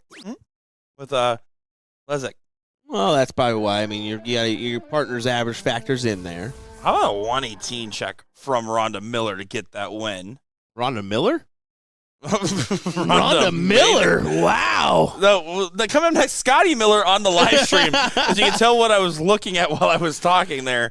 As I believe, yeah, all 4 are in the bullpen. So I'm going to leave it back to the A team. And thanks for having me. Good shot there from the toe. Right, so 1 and done for Nick on the day, but we'll be right back with some more coverage. Don't go anywhere, folks. We'll be right back.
All right, everybody, welcome back here. I know it would have been nice to see that cork, but too dang bad. You're going to have to deal with it. Here we go. On to our matchup here as we get underway with more action. Robert and Scotty taking on Mike and Benny Dersh here in this one. That's too dang bad. I'm tired of this, Grandpa. Oh, epic. William Stewart, Gordon Dixon here. Welcome back to the Chicago World Finals here for BullShooter. Yeah, what is this, 2012? We got Scotty Miller and Benjamin Dersh. What's going on here? Honestly, every time I see Scotty here, he's playing well. Yeah, he's been playing well for quite some time. Scotty's just one of those guys that it doesn't matter the state of Scotty, he's going to play well. Oh, I remember, what was it, not this year, but last year at NDA Team Dart. Scotty got bested by one of the German folks and literally lifted the German player up in the air and fell backwards. Like, just overall excited for the German to take the win. I was like, Scotty, whoa, all right, bud. Dang. Right. Here we go. We'll get our scoreboard. That's not it. Found it. Nice 180 there from Mike Porterfield. Running away with this one so far. We are on the winner's side. Top 4, I believe. Yes, Yep. Our other top 4 features the Spaniards, Martin and Smarlin. And they will be taking on Dylan Stanky. Stanky. Stanky. Did I say it right the second time? Stanky. Stanky. You know what? If that's your name, like, you're gonna have to deal with some stinkies here and there, brother. You're gonna have to eat that one. And Ricky Gervais. No, but we are waiting. Got that match on hold. So we'll definitely get to catch that as well. And in that bracket, moving along. And then, of course, we just got done watching Mater and McKee set up the women's queen seat.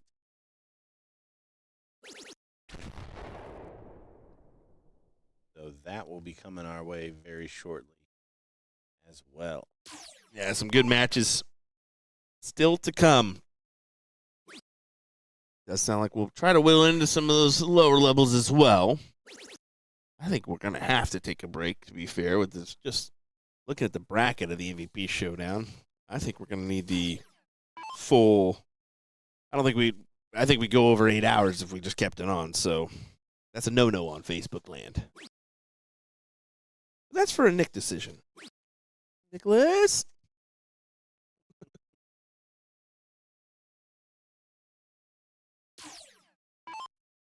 And Cyril Charles Manby, 3-3.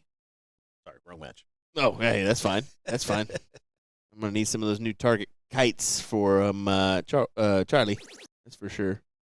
Actually, let's get it.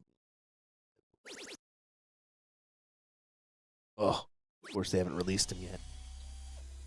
Anyway, Benny lays in a good 140 to pretty much lock in the opportunity for Mike to get to look at the 62, and chances are he's not going to miss. Yeah, Robert White, Scotty Miller. I mean, if you're going to lose a leg, the first one is not a bad place to do it. We're going to get to start again. But this one ain't over just quite yet. Porterfield. Let's be fair, it's over. It is. I misspoke. I misspoke. Yeah, that one. He's a man of dexterity. Not Nick's best call. Not Nick's best call. Robert White to get us started here. In the second leg, we are best of 5-ing. These players a little bit extra room. Get away. Oh, that's a toughie, especially with Porterfield coming up behind you. Just playing so good. Really got a little unlucky yesterday.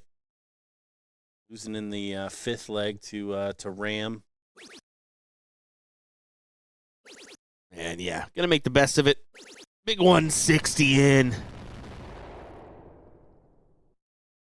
Should be just hammered in and say the Ram Gavar on him too, like just to double down.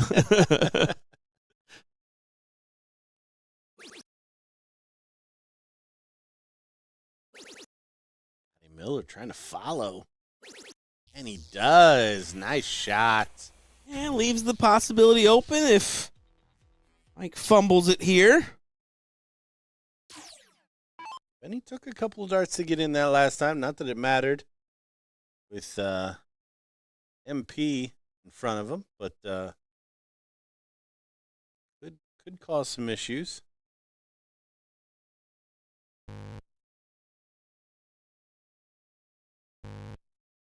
Double 17, right? Raising its head as an option yet again. Wonder if is there a math reason for that?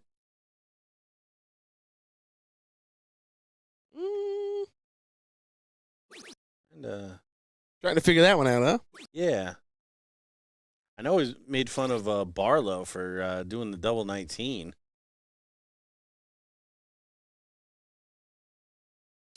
Well, you're thinking about that. I'm going to focus on this 180 Mike's about to throw. You like the chances of it, right? I mean, look at it. I mean, plenty of room. Starting Big 180. by numbers. Plenty of room. Look at him. Sets himself up for a potential 9. Come on, let me say they're both on the 9. One time. Oh, baby. Oh, baby. Oh, he slides into the 5. Oh, and look, a shake of the head. He's shaking Oh, his head. yeah, trash shot. Upset at himself that he's not going to get a look if Mike potentially messes this up.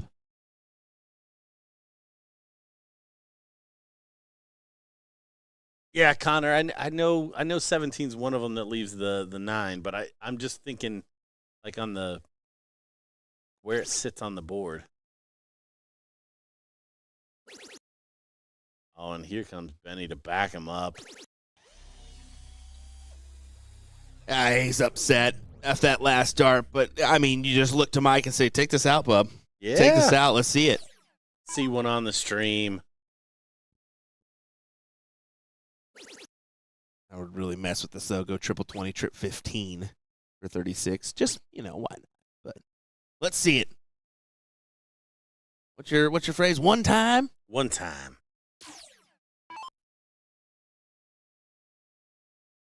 Big opener. Oh, he's gonna instantly. take a walk. Boom. Before the dart even hit the board, he turned around and walked away. Benny gives a little tap on the butt, says, forget about it, bud. It's all right. 7 darts in, though.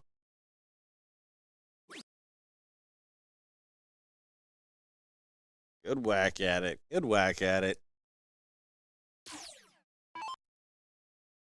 Not to love about that. I mean, great job from Mike. I mean, even in the first leg, doing what he did to take it, and doing it again here in second. And yeah, Scotty just kind of saying, "Oh well, what if he would have just hit the 180 on that last leg?" Giving himself a look at it.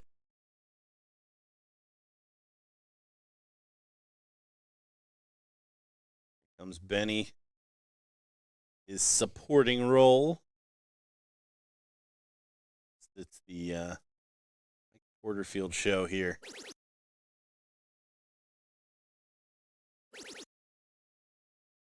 Tell you what, though. Oh, and he misses to the other side. Putting some good darts on it. And it's looking like Robert White is going to get to start yet again. Yeah, I mean, it's going to be a 2-0 scoreline here to Mike and Benny. Like I said, as I said that for the 62, I don't see Mike missing this 64 opportunity. Probably going to do it in 2. And the 106 already frozen. Walks it over to the double 16. Take it out. Easy peasy. 2-0. And if you're Robert, You can't afford to not get in on this first turn. You have to get in, and most of the time you're going to have to get in on first or second dart here, followed by a triple. Openings are just too good for Mike Porterfield right now.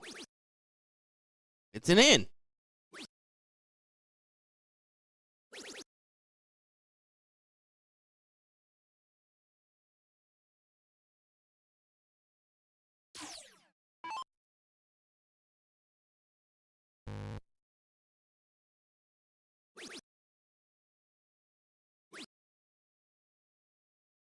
Tell me you don't know basketball without telling me you don't know basketball. Yeah. Yeah, a certain YouTube comment there is just kind of laughable. It's like, well, buddy. That's just not how it goes.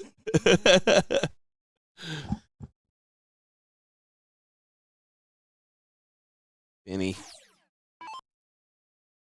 Compliment or take the reins here in this leg. Yeah, with this absolute abysmal start from Mike Porterfield in this third and what could be a deciding leg.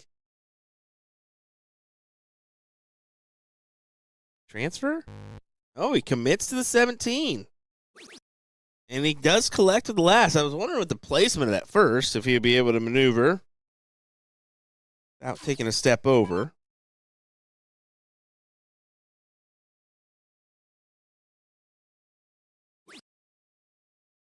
Finally, a little breathing room after the first 3 darts here for Scotty and Robert.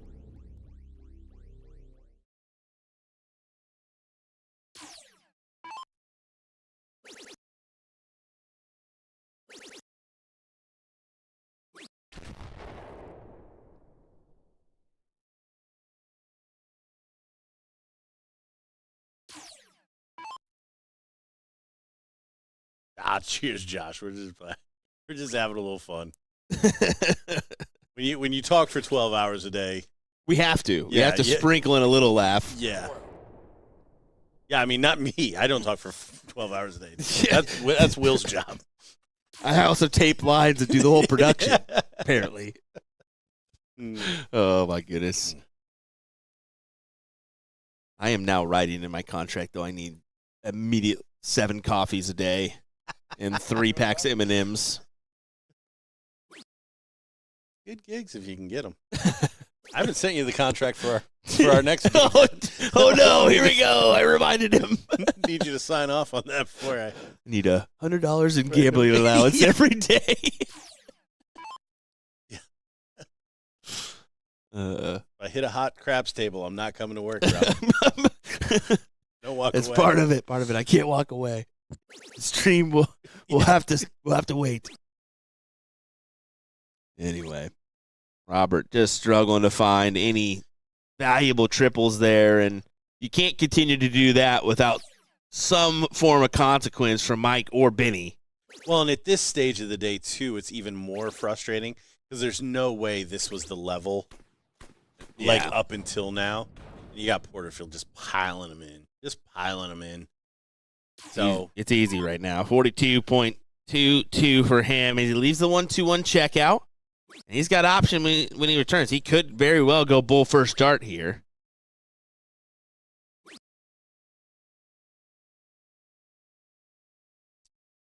And we do have the ladies setting up on the board next door here in the bullpen. Hey.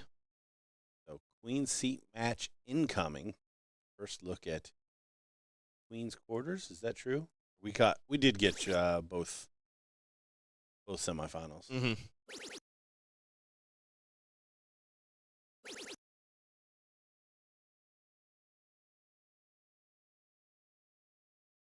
Couple into that 5. That's going to start wearing on Benny too. He's throwing a straight dart, just not finding it left to right. Ooh, that's a toughie. Robert really should have maneuvered there. Yeah, and another pretty 60 from Robert White. But 121 for a 3-0 Porterfield show. Love this shot. Oh, into the one. Trouble 19 still gets him there. And that's why I said, I mean, he's got option returns. He could very well go bull because he's kind of allotted that for himself. And that's the decision he made. Sets up 36 when he returns. And probably going to nail it. As I said, first or second dart. Just too good. That boy good. Sorry. That boy good. There you go.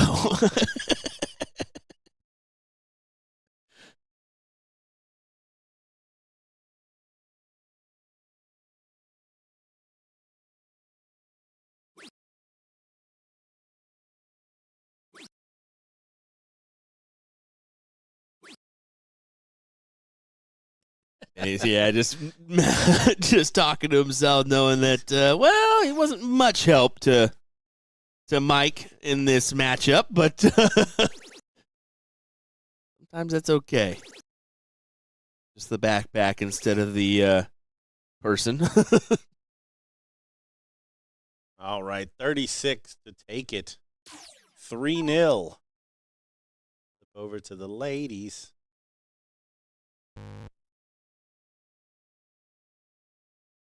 Set up our first king seat team.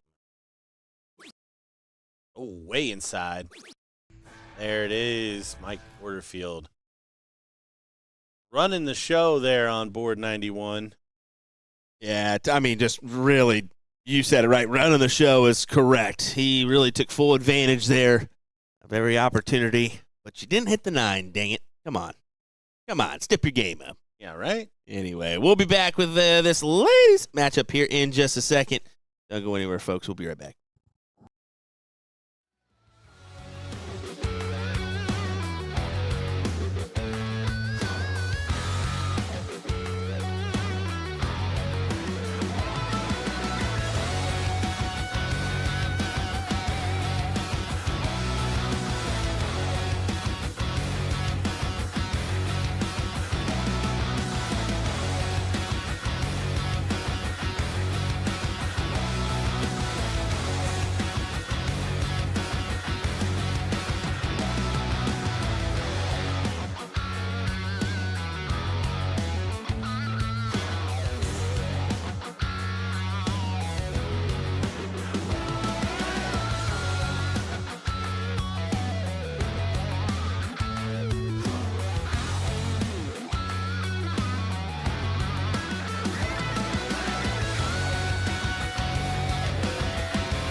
All right, we are back for the ladies' queen seat match. You missed a few all rights. All right. There we go. Sorry. You know what? I'm new, so gotta walk me along sometimes. Rhonda made her the star of her semifinal. Getting us started here. Should be a good one here between Rhonda, Sam, Abby, and Liz. I don't think any of these ladies are strangers to the back end of these tournaments. Abby doing really well in their semifinal, especially coming down the stretch. Liz doing a lot of the hard work with the finishes, but in some big spots, Abby came up big for a freeze, finish of her own in the in the decider. It's been the back end moments of the legs that really Abby has capitalized on her timing efforts. Couple big 180s. Freeze to set up the finish for Liz. And that's kind of what you need in a doubles combo. Sometimes you just got to compliment that individual that's in front of you, or the opposite. You have the men called up over there on board 91, or the other semifinal.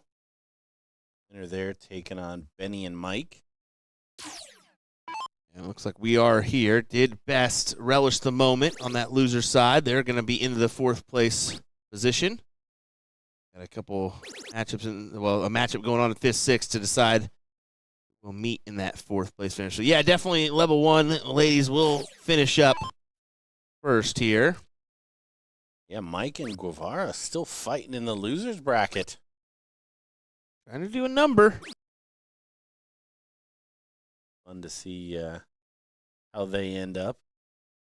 One more match before they're into the money, but of course, those guys want to win this dang thing. Probably a wake-up call for them to be put into that loser side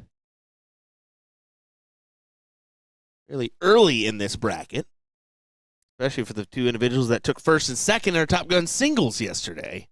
That was interesting. Yeah, a little winning hangover. It's just a hangover. Just kidding. Just kidding. I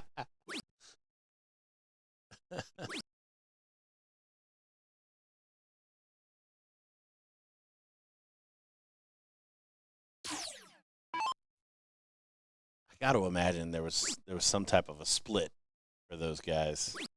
There's always a split with those guys. Okay, that's kind of what I figured. Yeah. It's just there's too much parity for either of them to. It makes sense. It makes sense. Now, I will say that Mike's been on the winning side of things rather than Ram a little bit recently, but okay. That kind of equals out if you do that enough. So, like I said, we can't really speak into length of that if it's true or not, but I'm pretty sure certain individuals have that in mind ahead of a tournament. Well, as of now, no rules against it. Nope, nothing, no harm in that. Now, doing that with like 7 different people, probably not a good idea. Oh yeah, some of those events get silly. Yeah, as soon as you have to have a powwow in like the top 8, everyone's trying to figure out all the logistics. Is like, yeah. Come on, guys, let's not. 90 and 91 are the 2 streaming boards. If you're looking at the board assignments on TK, on the TK brackets. Overall, we have 200 boards in play, though, this weekend, which is fantastic to see. So plenty of boards to keep going. Well, and the other thing that I love, the last couple of years, they did away with having the quote-unquote pro room downstairs. I didn't even remember. What? Which, the pros used to play down that additional set of stairs. Oh, man, I didn't know that. And then, so when they actually had to come up here to play on the stream, it was kind of a pain in the butt. Yeah. So ever since we've just moved into this main hall, like the flow of everything, I think the players definitely appreciate it more. Well, it also works out for the amount of boards we have to players. I mean, last night they ran 4 blind draws, pop-up blind draws.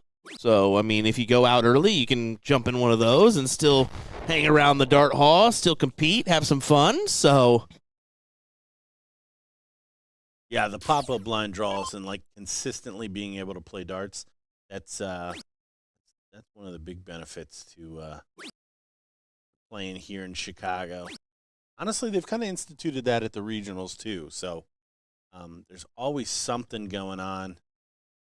Throwing a bunch of darts. Happy spot. Again, we kind of talked about her late leg theatrics, and this looks like it may be another one. Oh, after the good start. Not quite following up, but no harm, no foul in this position.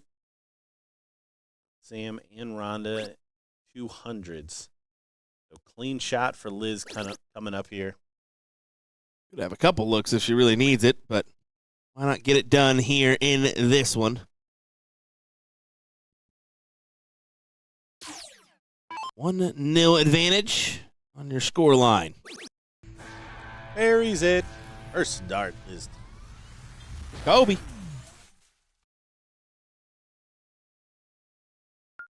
Nothing? Nothing from me on that one, huh? Turn into Nick now. You watch it. Nothing? Really? Nothing? The only thing I had was not appropriate. I got to talk into the microphone. You threw that thing down.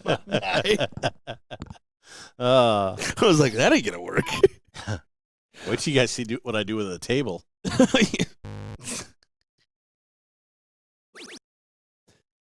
Oh, man. Liz away and a big triple. That helps. Yeah, Rhonda and Sam really, this isn't a must-win leg, but they need to establish themselves in this. This is the second leg. Liz and Abby did get the first. So, yeah, I mean, you just don't want to go down 2-0. And so far, the scoring power doesn't seem to be there for Sam and Rhonda. Little unlucky there. Oh, and again, he does find double 8 to get in there.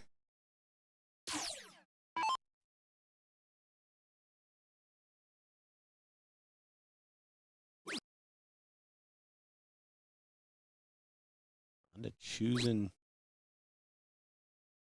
Oh, just a poor dart there on the 16. No harm, no foul.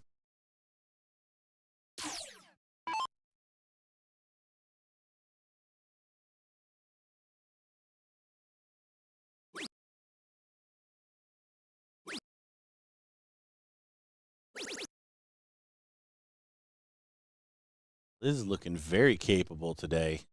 She's playing well, man. Like I said, this format kind of it works out for her. She is used to a steel tip format, it's being a split, so she takes advantage.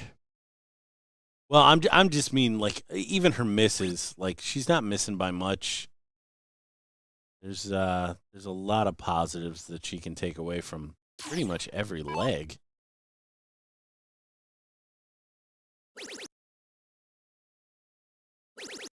Abby going to do work a little earlier in the leg this time. She fills it up for a 180. Great shot. Puts herself 3 darts away from a finish.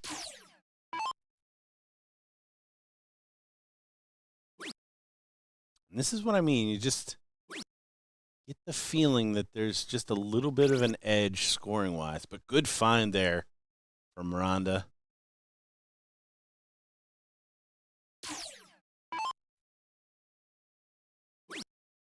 This is torture right here. No. He just brought us some lunch for later, and now we got to smell it for a while. That's torture. Come on, Nick. As they're just plowing it in their mouth over there, Jen and Nick, how you guys are bad. Plowing is exactly the verb that I would have used too. Literally. We're in sync. Yes. Yeah. It was going to be plowing or hammering. I've thought about getting Nick the construction set silverware, if you haven't seen that for him. It's like a bulldozer for the spoon. I've been thinking about that for a while. Anyway, Abby, another would be nice. Oh, just a bit outside. And a lot more parity. I was talking about the scoring looking a little uneven. But honestly, Rhonda and Sam definitely taking advantage of that start in this second leg. Scoreboard's still not updated. Oops. My bad. I guess it helps to push that live button there, too. 1-0 to Liz and Abby in this queen seat match. Level 1 queen seat. Liz not able to leave a finish, so door still open here.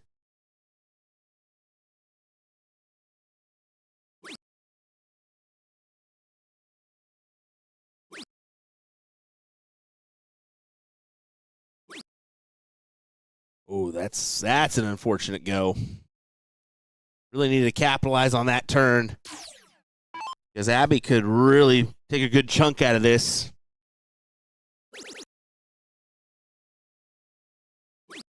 That other men's semifinal is underway. Trying to set up a matchup with Mike Porterfield. I mean, I'm sure Benny will do something in that next I one, mean, you'd assume. but he may not need to. I was about to say, he may not have to do anything. He may just have to be present in the match. Doesn't even have to get in, and probably Mike would take care of it. It's the way his current form looks. Rocky, great question. I do not know who won the trips. Last night it was Suzanne Young, Jason Watt, and Ryan Farrell that won the triples. They beat Joe Cheney I did know and that Danny one. Warmack and their partner. I don't know who that third was in that lineup, though, unfortunately. What was it? Yeah, who's that? I don't know who Jay Chan is. Oh, Cody Willis. Yeah. Yeah, I was gonna Jay get Chan there. is Joe Cheney. Duh. Yeah. Yeah, it was Cody Willis. Good stuff, Cody. Yeah, fifth leg on that one. Yeah, went down to the wire. Reminder, all that action of the triples is available on BullShooter Twitch page. So you can go ahead and head on over to that one later on for our trips coverage tonight. I actually found myself a better triples partner. It's going to be Joe I'm just kidding. Just kidding. That's fair. A more recent player. Oh, I thought we played pretty well last night, to be fair. We were hitting triples left and right. Yeah, no, I couldn't complain. I hit a big triple a turn. Couple good finishes out of our opponents. Kick in the teeth on one of those. I looked at you when he had two darts at 60. It was 68. I'm like, oh, yeah, you're coming back up. Nope, double bull. Gosh dang it. Whack. Oh, important shot here, and Sam is up for it. Oh, just the opposite side of the wire, though. Oh, no. Two of those. That's difficult. Oh, that is, yeah, such a good shot that did not score a lot of points. 96, another shot at the 20. Not going to go. Probably safer. Trip 16 in this spot. Also allows you to get down a little lower. 8 probably good enough. A bust here would be a big, big hit. 48. 48 all day. Looks like she might be 54. Nope, she is going down.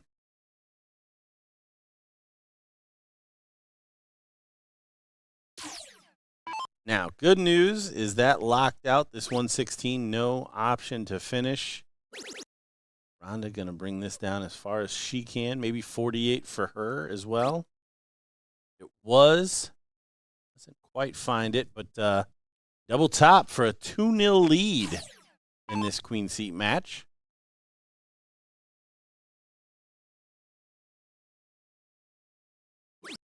Oh, well off the mark for Liz. Needs to have it. Oh, my. Okay. Whoa! Didn't register on 2 of those darts, so has to backtrack here as the first dart was outside. They counted the second dart as the first. Just a little mishap as she pulled there. So, yep, 20 is the right leave. Go ahead and kick it on over to Sam. 96. And yeah, the 96 is live. And hypothetically, the 48 is going to get a shot regardless. Yep, yep. I'm thinking the other way around. Yes, sir. We got a whack at it here. All kinds of options. Stayed on the treble 20. Trip 13, probably trip 17 in this format. The better option, maybe even 57. Mm-hmm. Bruce saying that's why you hit the button. Well, as we stated earlier, Liz is predominantly a steel tip player, so that would be why. Double 16. There it is. Smooth stroking them. Yeah, good shots there for Liz and Abby to once again grab another leg here for 2-0. Guess I got to give some shout-outs to the lovely misses and probably my son tuning in to enjoy the broadcast. Big B, what's going on? Yeah, Daisy's probably asleep. Let's be honest. Oh, and she goes up top for a treble 1. Just the next door best from Sam and Rhonda so far. Here comes Liz. She's straight away. She's playing well on those ends. Just putting so much pressure on the other team. And Abby just plucking along, and when she needs a shot, she puts it in. It's a really good team play right now out of these two ladies.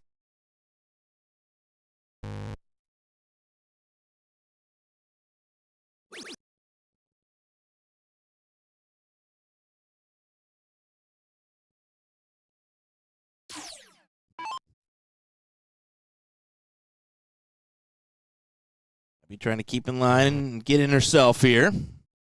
Laughs that one off, but does collect on the last dart. She's got a loopy shot as well. Well, I mean, have you seen her darts? Her darts are like she throws the javelin? like 6 to 7 inches long. It's crazy. Yeah, which is not typical for soft tip. I once made a joke, and she has a picture on her phone of I said Abby Spot throwing a dart, and I took one of the pipes from Pipe and Drape and was like giving it a heave. Yeah, that was one thing that always stuck out to me playing on the soft side is how small everyone's setups were. Like in the people that like the really nubby tips.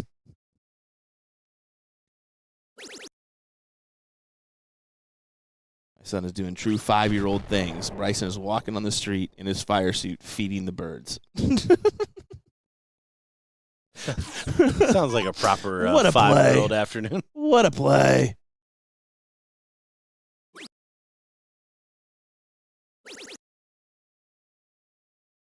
And a good last. Finding the treble.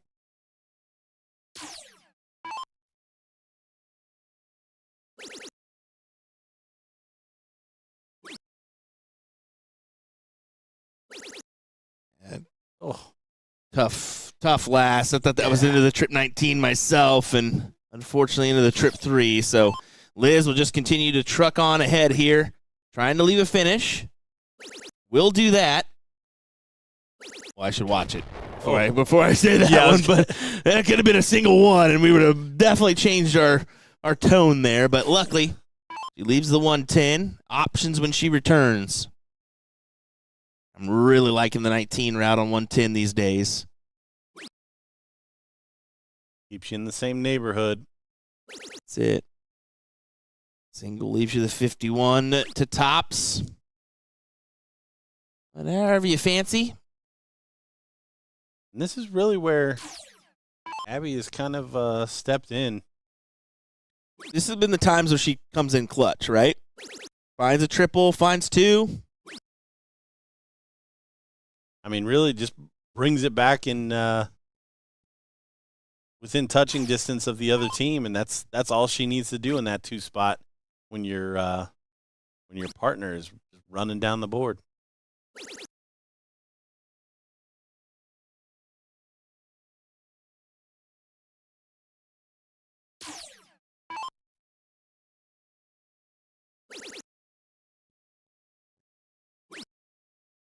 Doubles. 32. Oh, just on the inside. Trying to clean it up in style there. A ton plus finish. Not going to happen, but really no danger whatsoever right now. Clearly why Kristoff is not here. Yeah, he's on another stream. He's on another stream.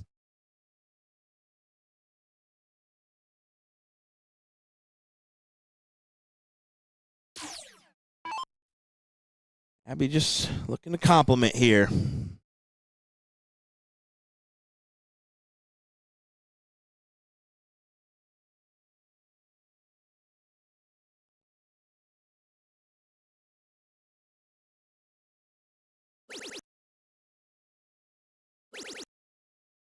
This is what she does.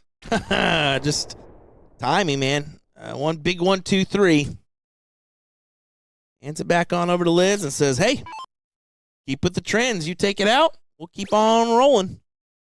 That's a dominant win for them, too. I mean, 3-0 in the seat.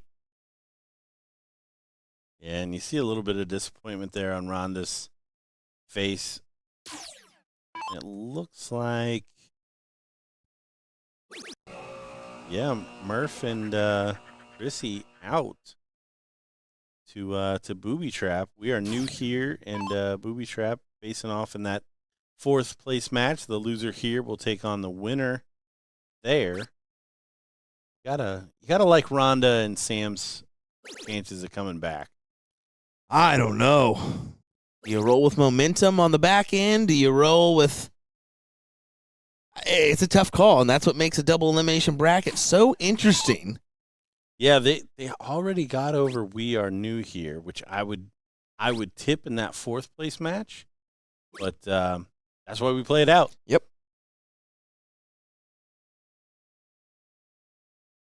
Certainly why we play it out.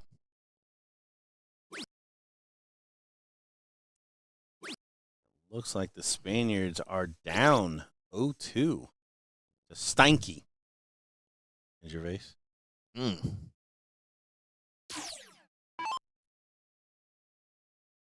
One, rest of the bracket. Again, chugging along there. A deciding leg for the T-shirt bandits and Maloney and Ram, Gibby and Wayne Harvey. Giving them a match there. One outside of the money, playing to get to 5th, 6th. Aggie, I'm pretty sure we are, considering that's their team name. We can't really avoid that one. It's going to be up on the scoreboard here soon, so. Yeah, I think we can. I thought they were talking about the bird. I mean, clearly, right? Yeah, good conversion there for Spot. Pulls her all the way down to 32. That will work.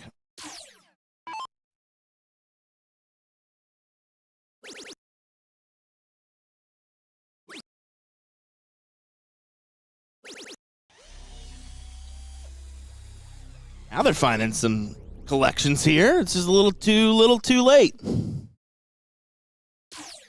Yeah, 4-4 for the match, 3-0.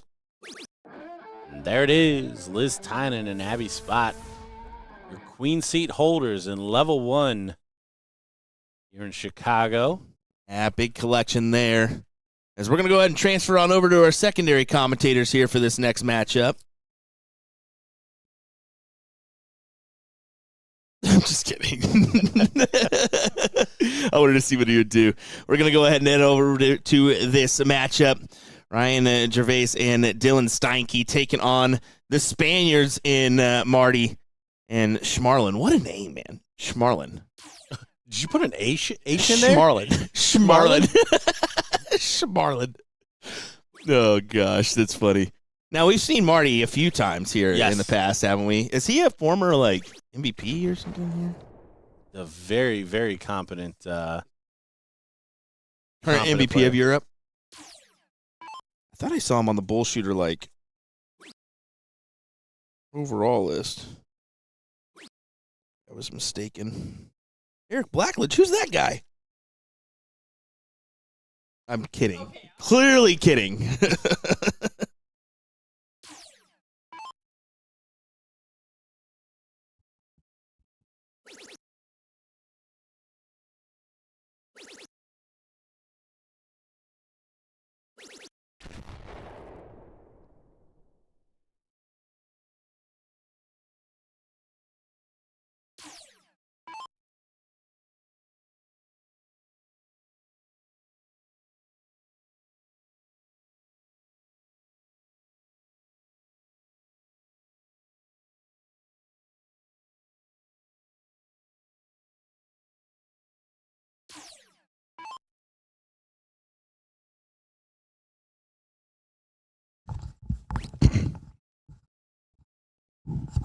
Not the same size head. Alrighty, we are back. Will Stewart and Gordon Dixon on the call, and we have a good matchup here. Schmarlin and Marty are going to be playing Ryan and Dylan. Well, Jen, it's a pleasure to have you here with us for a great matchup to see who will be moving into the seat. We are the ultimate action dad and son duo. That's true. I can't believe you're the son. I am the son somehow. What happened here? All right, we're already on a checkout. Yeah, 54. Dylan Steinke does not get in this leg, and it might be a whitewash of a leg, as there you go, a 12 dart from Schmarlin. We'll be seeing him in that MVP Showdown event later on, and that's going to be okay because it's a 2-1 advantage for Steinke and Gervais at the moment. Steinke leg. Steinke leg. I was just say Smarlins just sounds like a nickname as well. I love it. That's just his name. It's Marlon just his Martinez. name. Oh, I thought it was a last name even. Nope, Marlon Martinez and Martine Marty. Oh my goodness. This is Ryan Gervais. We never know which one's right, so we just say both. How have you not clarified that by now? Oh, we have, and then I sit next to Will, and then I don't know anymore. That's how Will that works. does quickly help you question all of your realities. I've seen Marty do quite well last year at this BullShooter event. And I've seen him over on the European streams as well for the BullShooter European Finals. This year overlapped with the Wisconsin Regional, so I didn't get a chance to see how this year went, but it looked amazing as always. Quite a few people opting to double in on that 17. I saw Benny Dersch doing that in the bullpen as well a little earlier, so I find that kind of interesting. But yeah, if 9 you're dart open. comfortable on that downstairs area, that's great. Double 20, double 17, double bull, your 3 options. And if you choose double bull, you're so cool. Redemption for Dylan as he does snag that tops open. Marlin hoping to keep pace here. Yeah, great on the second dart. A triple even better on the last. Beautiful. That's a good boy right there. That's Jen on the mic if I've ever heard it. Jen, have you been having a fun time as your first time working in Chicago? That's true. It's true. It's been a decade since I've been here actually as a player. And it shows. It does show. I do get the constant, are you playing this week? No, just working. They're like, oh, okay. And like a bit of a relief from women sometimes. And I'm like, I'm not the player I once was. I don't know. You I'm even better. hit hat trick with Stranger's Darts. I mean, that's pretty impressive. It only took 30 takes or 30 They tries. didn't know that. It's so fine. It's okay. They needed to know. Well, this is a little bit of a trouble here for the Spaniards. You can see switching to the 19s on the cover shot. It is a good shot from Marty. It's up to Stanky Leg to do what he can here. I've been trying to make it happen. I talked to him about it because he's a very quiet, subdued guy. And one time he hit me with the Stanky Leg, and I was like, please. He's like, I can't do it. I'm too awkward for it. And I was like, that's why it's great for you to have this. This is yours. I wouldn't consider him awkward at all. He was super chummy out there in the hall. No, I don't think he's awkward at all. So just hit the Stanky Leg. Exactly. It prevents Gordon from actually saying Stanky, as he's called him a couple times. You know what's so funny about the darts world? It really does give you a complex for personality because there are so many outgoing, extraordinarily charming people out there that are so fun. Yeah. Oh, Present company Jen. excluded. Jen. And it makes anyone who is essentially not necessarily reserved, but just like not overly energetic and extrovert type personality, it makes you kind of feel like a little self-conscious in comparison in a party room like this. We all know Soft Tip has got rowdy characters and lots of partying. We do have some rowdy characters for sure. This rowdy character needs to challenge the 141. Marty. Got to find 2 trips now. That will work. Another one of those. It is a challenge. And pressure on Dylan. Dylan has to do better. We saw Dylan and Taylor Thaxton going quite the run together over in Kansas City, Missouri. Taylor Thaxton, our last year's women's MVP. Not able to make it this year, but Dylan and her will hopefully try to defend a title, but paired with new partners more than likely. Dylan was just saying out in the hall, like he was just so ecstatic to even be included in the CDI because a few players had dropped out, which gave him the spot, or not necessarily dropped out, but just couldn't make it, and he just barely snuck in there and won the whole thing, which is an incredible story. A little bit of kick on that last start. Kicked it to the wrong number. It's interesting. Not frozen, but 141 probably only gets this one look. It's now or never. You want to try to save it. Get this done here. 57 for double 12.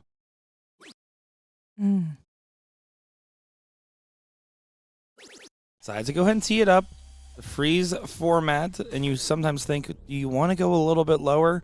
But it doesn't change what will happen here for the 144 that gets an opportunity. This would be for a break.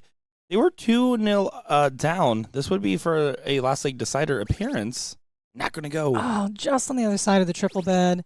Oh, continuing to bang the neighbors. All he can hope for is to correct that. And back overcorrection. That is a tough round. Giving Dylan a chance to kind of correct a little bit of a slow start in this match. Well, Dylan just has to hit a low ton. If he hits that, there's a good chance that 32 gets a swing. Especially if he finds another trip, it's guaranteed almost. You gave him the power. I have that ability. A 180 still freezes. So not completely out of the woods. Big round there by Dylan, I think. Tall order 27 to maximum here. 160 points is needed. So no freeze. No freeze. You got the power. And you can see the Spaniards know. Ryan Gervais coming up with an opportunity.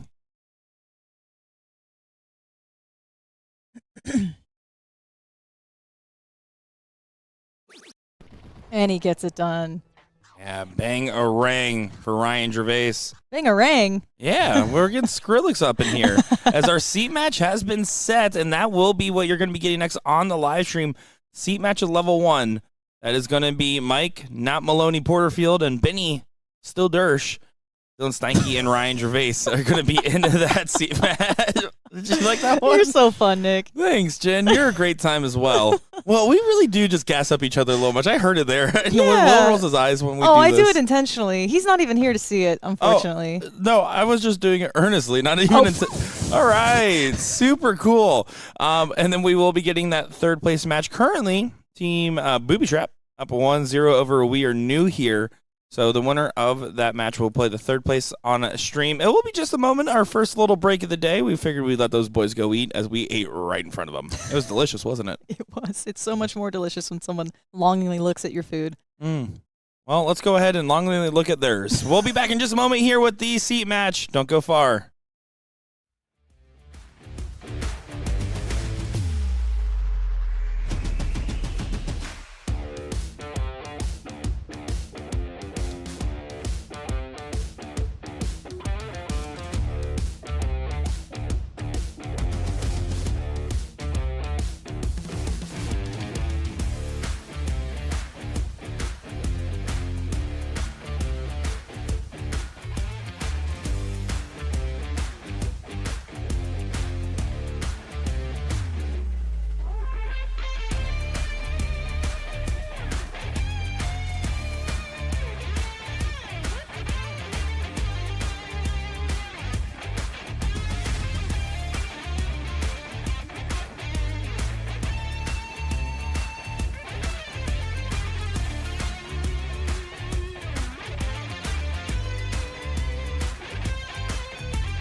All right, we are back for the men's king seat matchup.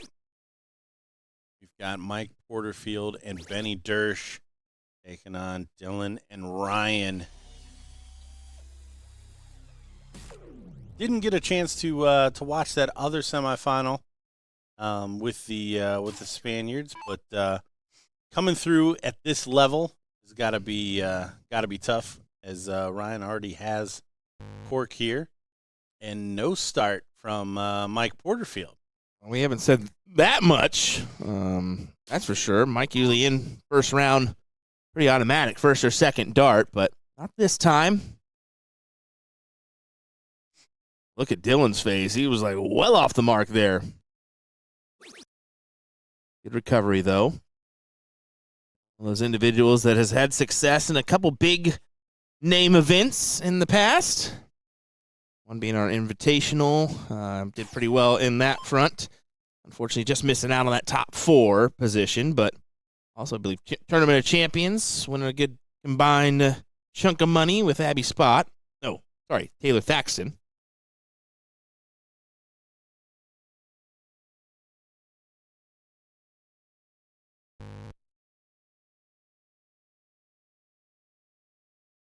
And he continuing to show emotion. Gets frustrated. He's always been that kind of guy, though, hasn't he? He really has. He really has. And I'm sure, like, it just compounds, like, not having the reps that he's had in the past. I think there is a little bit of still that frustration of knowing what you once were as a player and still trying to get back to that position. He's still quality, don't get me wrong. I'm not saying he's not, but I was just gonna say, like, you're in the finals of level 1. exactly. Yeah, there's just moments and times where the consistency isn't once what it was back in the days of Benny winning titles around the world, let alone here in the States. I'm just happy we don't have Benny the Slow Jet Dersch back. Oh, that is worth a YouTube. Glad you said it. Glad you said it. Well, YouTube has eaten a couple of really star American players, like the Larry Butler YouTube. I was going to say the nine for Larry is brutal. I mean, to take those 3, BDO versus PDC or whatever the title of that was, is just absolutely. I mean, I appreciate it because I like a good ribbing, but man, oh man, it was not deserved in any serious context. No, definitely not. Just like that, he follows it up with 3 perfect. Kick off his campaign here, but Ryan, with the start, doing a good job defending the darts here. And good recovery there from Benny to follow that up with a biggie. And he does leave the door open. He does. I mean, you hammer the 180, you get a shot at the 170, right? So there is potential here for Benny. And he returns.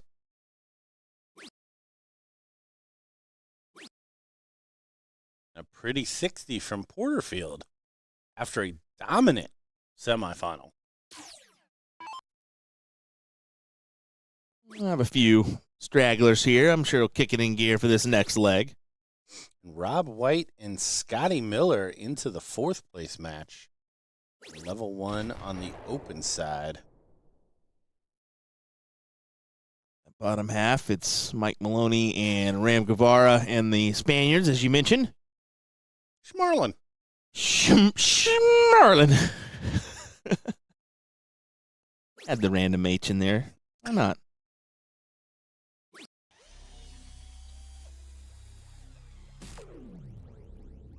All right, setup shot here. Ryan. 180 leaves 36. Just from there. Great start. Great start. Not able to follow it, though. Does get 2 of them, so nice little 2-darter when he comes back. We're going to be looking to leave 1-4-1, and that's not going to happen. So this one looking pretty comfortable Agree. We're in a good position here.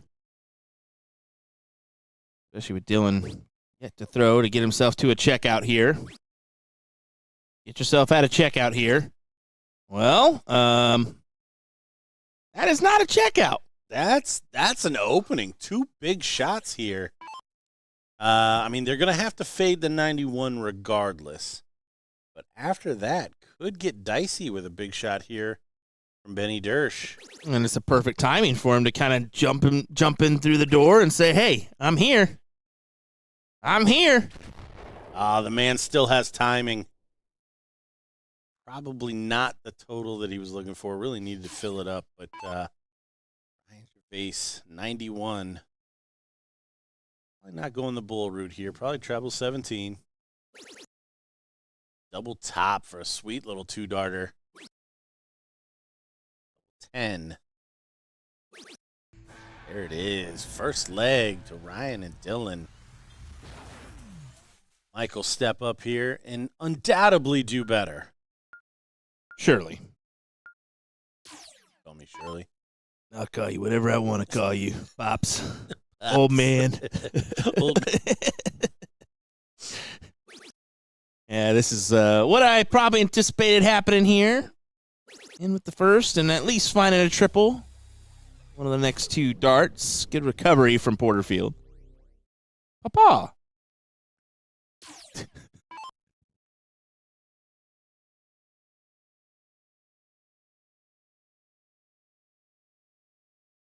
Ryan and Dylan will just want to stay within touching distance.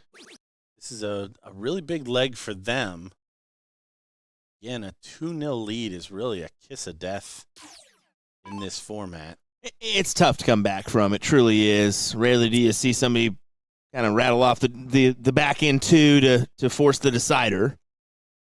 Yeah, it all comes down because that 2-0 lead equals at least 1 start without winning a cork. And Benny not able to get away.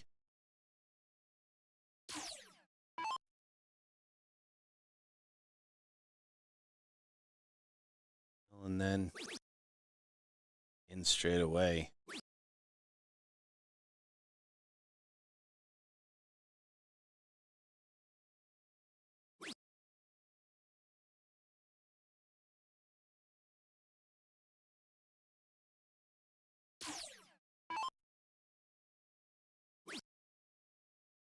Hope you're enjoying our coverage here of the World Championships in Chicago, Illinois. We're at the Hyatt by O'Hare Airport. I gotta be the one that says it. Boy, you really hammer that World Championship statement, don't you? Yeah, I got what I'm saying.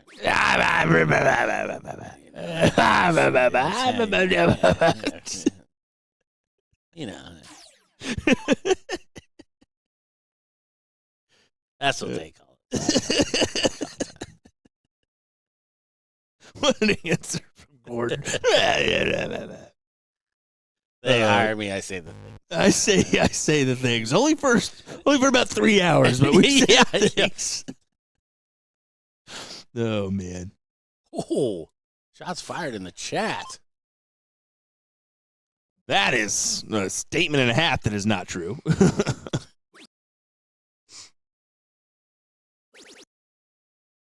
roast the other night. As the only person to actually eat pizza.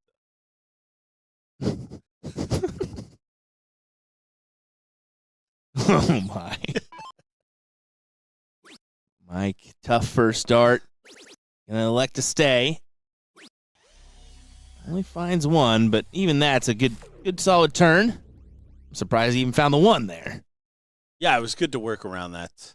But honestly, I find that just because the holes straighten out your dart so much, you're gonna be a good soft tip player. You got to learn how to move around the Aki to get up and under some of those darts.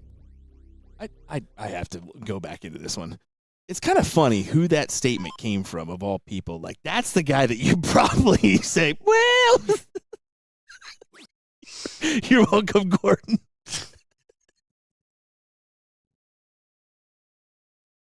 The old consider the source defense. I get it.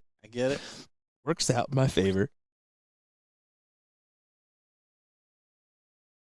And he, after having a pretty good first leg and a losing effort, just struggling a bit here. But Dylan and Ryan not doing enough No. to really take advantage of that or put additional pressure on Porterfield. We are new here. Take a 1-0 lead in that third-place match over on the ladies' side of things. Rhonda Mader and Sam McKee trying to get back to that final.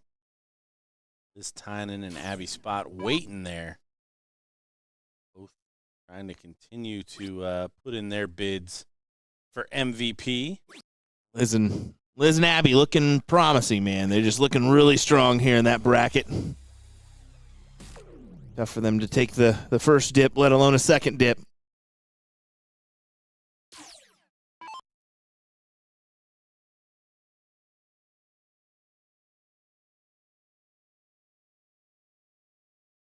Yeah, and those paying attention on the level 2 side.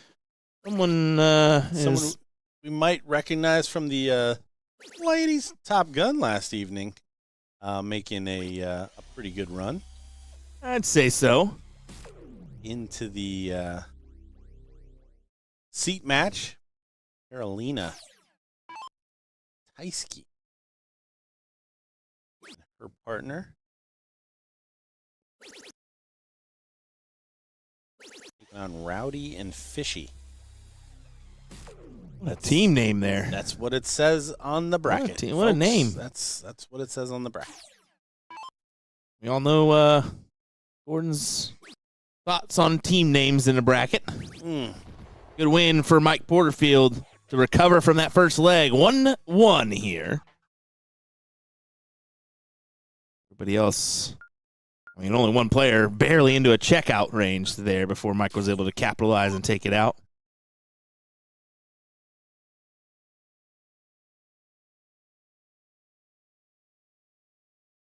Got a few familiar faces in the background. Jeremiah Millar. Jeremy Byrne back there. Possible not to see that stash from a mile away. Oh, no. It's a me. Aaron Todd. Brian Bigham, who's rocking a nice mustache himself these days.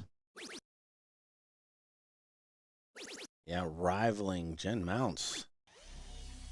That thing was creepy, my guy. The facial hair side of things. Brought my FaceTime over from my son to Jen, and I said, "Who's this?" He goes, "Ugh, I don't know who that is," because she had her mustache and glasses on. Good in there from Dylan. Finding the big treble after the double. So already off and running. And, can Benny set in here and really come away with a big opening shot? First time of asking. We saw him struggle in the first leg, and then came in with perfect turn. And look at him. Look at him. Yes. He's going to take a lap after finding it. He's really giving a little fist bump. He's really been struggling on the second dart in. Yep. So I think that's why we're seeing that little sigh of relief or a sign of relief, sorry. As he's capitalizing on a doozy. How about a biggie? Come on. Look at him. That's exactly why he's starting on that 17. At least mathematically. I still don't understand it. Well, I mean, you're leaving the 170, which. Yep. I mean. Yeah, again, I get it mathematically. I don't know if there's a. It kind of works out. I mean, I'd rather have the 170 than the 161, to be fair. But you're starting the maneuver process at the beginning rather than latter stages of the match. So. Right. I don't know. To each their own. Whatever you decide, just hit the dang thing.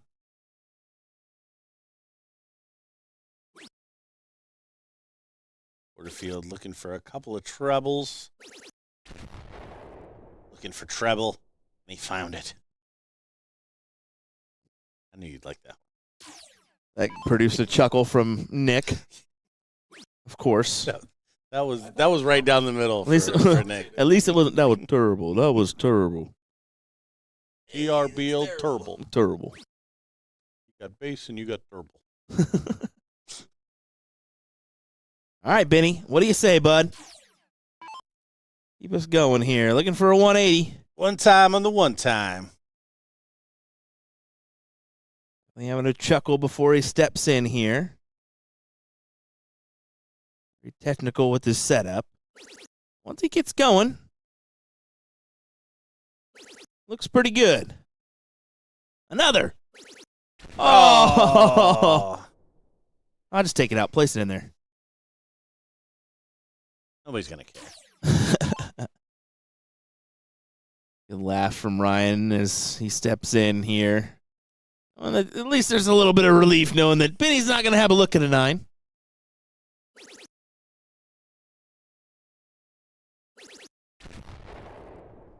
And again, a deciding leg between Maloney and Ram and the Oof. Spaniards, one apiece over on board 15.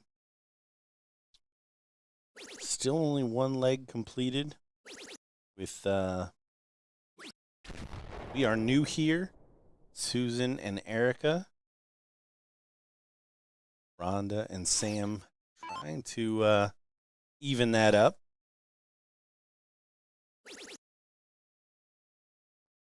Oh, and the Spaniards have it. Ram and Maloney out, 5th, 6th. Ouch. Now it's the Spaniards taking on Rob and Scotty for a chance to take on the loser here.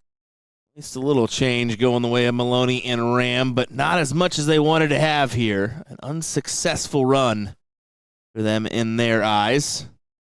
Can't wait to talk to Maloney about that later. See if he wore a backwards or forwards hat or if it was interchanging. It's just a testament to the level of play that we see here. Yeah. I mean, truly, we see a lot of international players that can compete, and we're seeing it here with the Spaniards. That we do have a question with the same Spanish individuals at NDA. No, it was not. These are different players, which is scary if they all combined and came to a few different events together.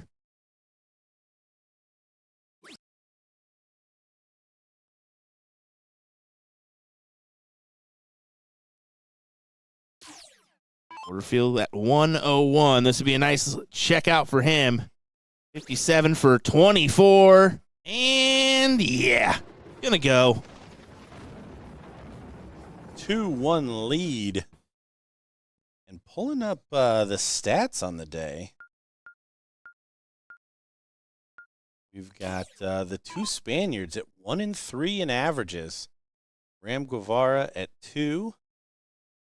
I think that tips us off on who might have been the issue. Right? Tyler, just a little guy. As long as Benny throws like this, they will win doubles. It's looking true. I mean, as soon as you grab that seed, of course you lock in them for the front runner position, no doubt about it. But yeah, with Porterfield playing like this and Benny backing him up in certain instances where maybe Porterfield isn't on, you like their odds. Earlier we kind of jokingly said, oh, Benny just backpack this one to the win. Well, not necessarily the case. Well, and again, I think as this kind of plays on, yeah, some of that natural ability and timing will definitely come back in Benny's game, no doubt. Oh yeah. Dylan starting off with a nice big 160. Porterfield 4th in averages on the day. Ooh, good marker here. Where are we at? Maloney at 15, so that may have played a little part of. Well, look at the two, Far 1 that. and 3 there. Well, yeah, that's what I started with. But yeah, I mean, Ryan at 12.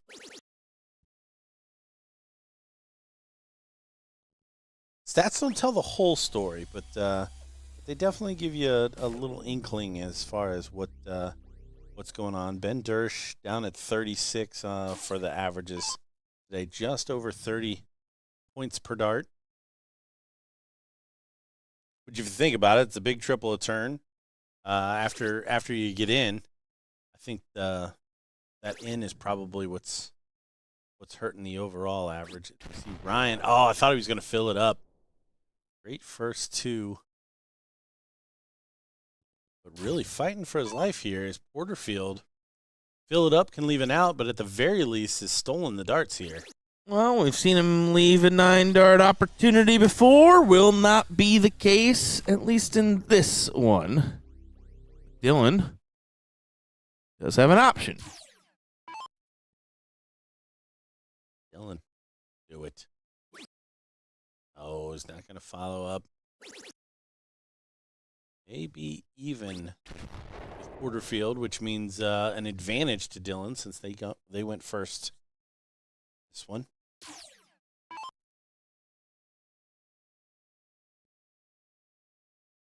See Randy Fern on this list.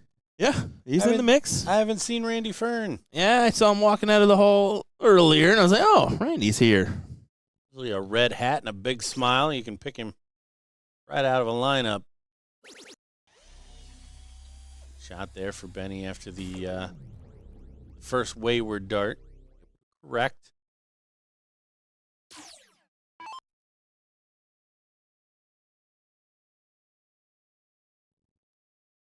Setup potential here for Ryan. Best he can do is 150. On the mark. On his way. One more. One dart away. 67%. And there it is. 150 to do. So first to a finish in the leg is Ryan, but you got to imagine Porterfield is going to be under 100. Probably looking at a 2-darter. Yeah, you kind of lock him in for that, right?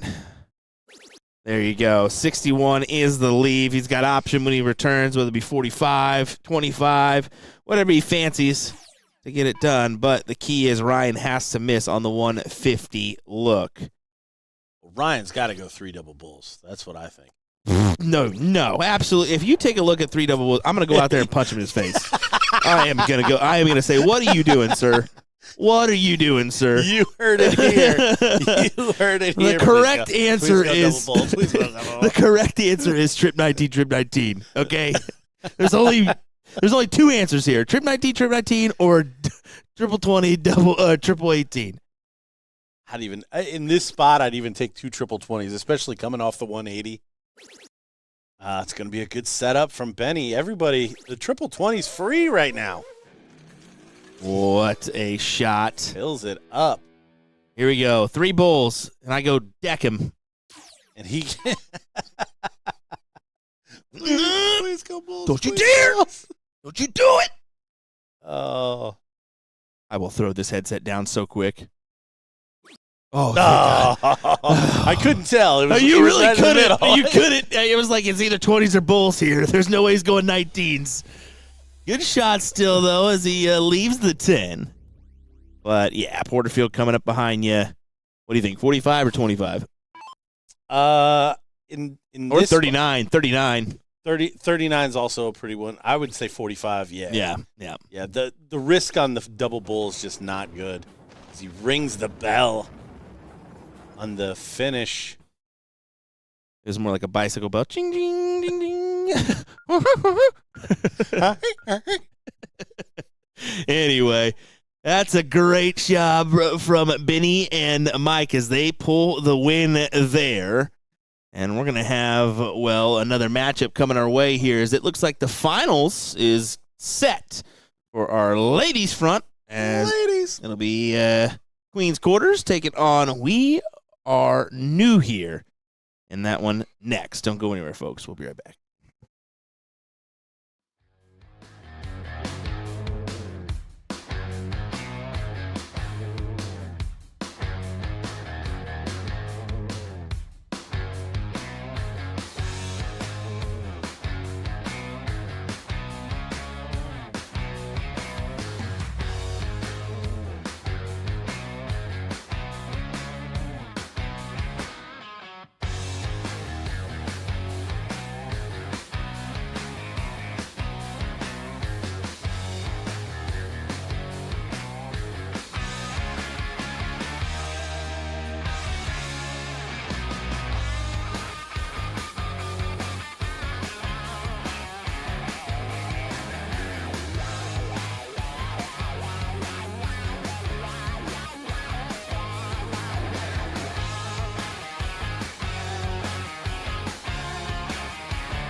All right, we are back for the ladies' final.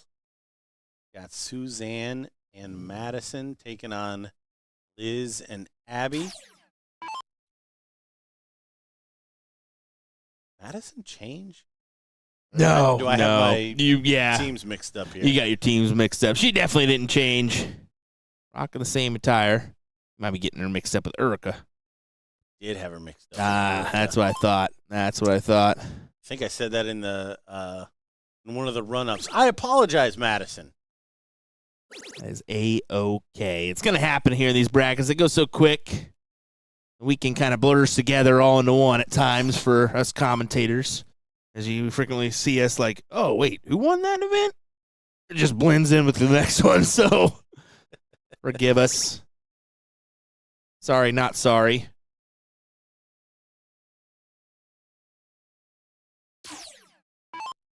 But Susan and Madison fighting back through the losers bracket to make it to this final. Liz and Abby are the queen seat holders here. Definitely the favorite to start. Haven't really seen anything on the ladies' side that kind of rivals their scoring thus far. That was a good name choice for Liz and Abby. Queen's Quarters, and you're holding the queen seat. I like it. I am going to see if I can find us some ladies' stats here. Figure out, do some We'll leave that review here. Yeah, we'll leave that to you since you know how to operate that TK system a lot better than I do. Let's be fair on that one. Granted, you're like 70 years old nowadays. I was just going to say, if the whole system goes down, old Grandpa was working along on the graphics here. What does this button do? Liz is our leader on the women's side. Our Top Gun champion, Lisa Yee, is second place. Susan in third. Chrissy Grimmel in fourth. And Abby Spot in fifth. So 2 of our 4 players in the top 5 here, which lends itself to a pretty good doubles team. Definitely. I'm Madison down at 25. So, again, this doesn't always tell all of the story because Meredith McGee and Chrissy played together. So, on paper, a higher scoring team. But it all comes down to timing and taking your chances. And these ladies do that. This is anyone's game. See Jen Mounts in the back and dangerous. Yeah, that's a little too high for her. I mean, those bleachers every bit as tall as she is. The tippy top trying to get those photographs. Anything for the shot. Anything. That's what she'd say, I'm sure.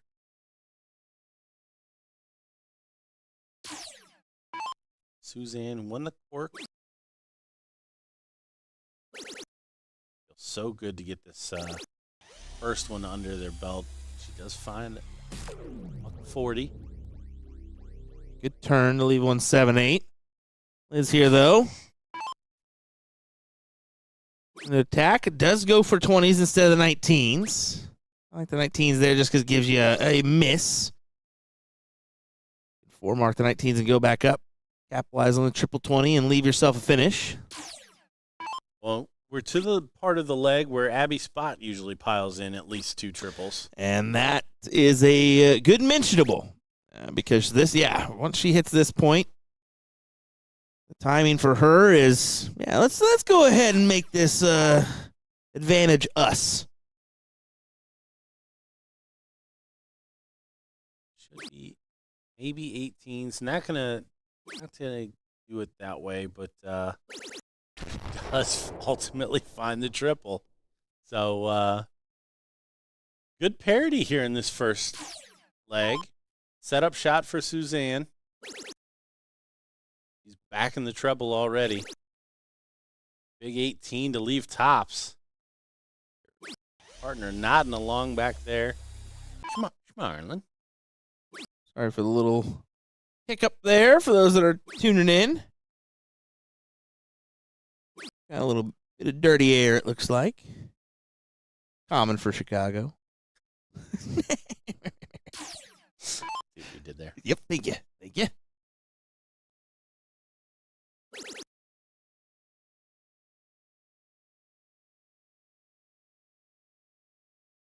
Setup shot now for Abby Spot.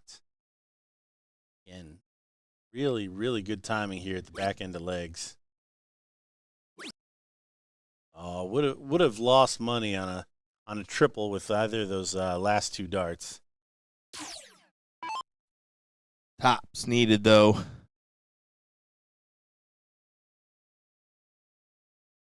Oh, hold on.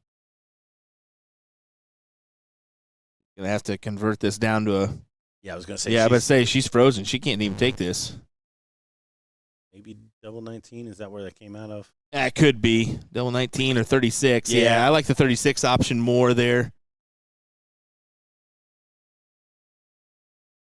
Makes more sense just to have a two-shotter instead of one opportunity at it. You float inside and you're done. So Could be a nice steal here for Liz. Queen seat holders and buries the treble. Just high. Just low. I don't think she liked the positioning of that dart there with the second. That's why it heavily floated to the inside.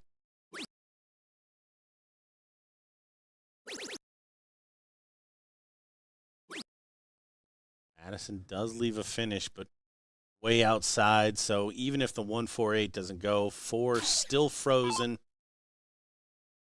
Abby can attack this without any danger of busting. She may just get a whack here. Oh! Tough last dart just outside of the double 14, but yeah, she did her part as Suzanne can only step up, push the button, and give it on over to Liz to take out this double 6. Surprised Abby didn't give her a courtesy button push. That ain't her problem. Yeah, there it is, Liz. Somebody mentioned it in the chat. Did not get in straight away here. Still taking the finish. Gonna get us started 1-0 for our queen seat holders. Now just 2 legs away. Susan and Madison will start the second leg on the run here. They do have to double dip this team.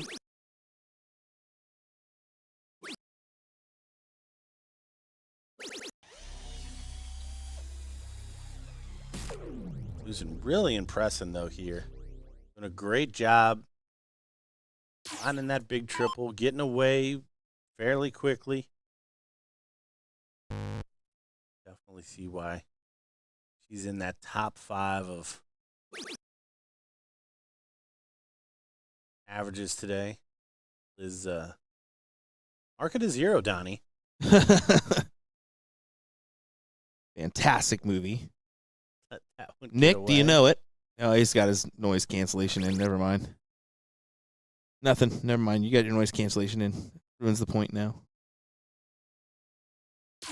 Always ruin my points. Over the line.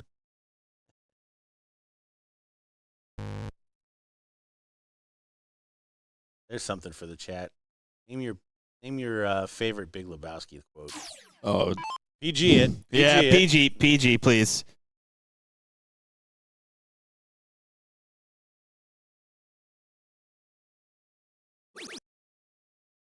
And the double 8's just free. Yeah, Whenever it she really wants is. it, Yeah, just whenever- goes down there and collects. Like, I could hit a double 8 first, but I want a double 16.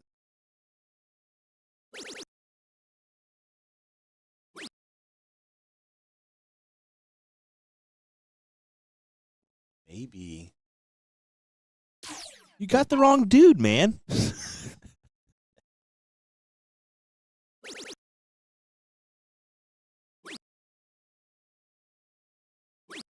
Is finding a ton. Slight lead over Suzanne in this one. Madison not away yet. first dart. Can she find a big triple? Kind of cement it. I was about to say, this is where the key kind of lies for Suzanne and Madison, is Madison getting in on this one. And at least doing a little bit of damage in her next few turns at the board.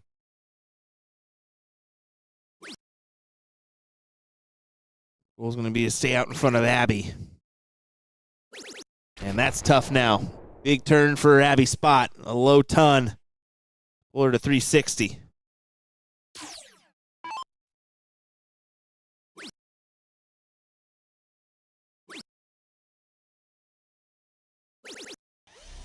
Good find from Suzanne. I was just about to say probably the weakest 6 darts we've seen her throw, and she catches that triple. Shut me up.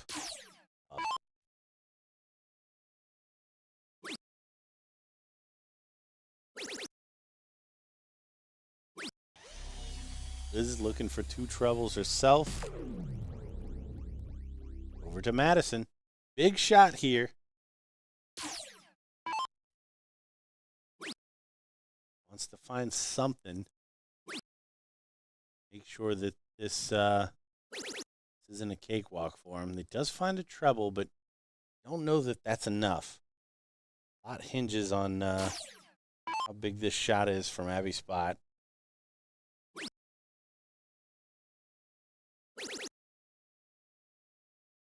Yeah, she's not too thrilled with that one, but she's doing her part, keeping in front of that player 3 score line. She's in the next door again. So setup shot here for Suzanne. At least 80 points. Get to a finish, and it's not going to happen. Does find a last dart triple, but damage done. First to a finish is the title right now that Liz is trying to win, so that they can then win Level 1 Ladies Champions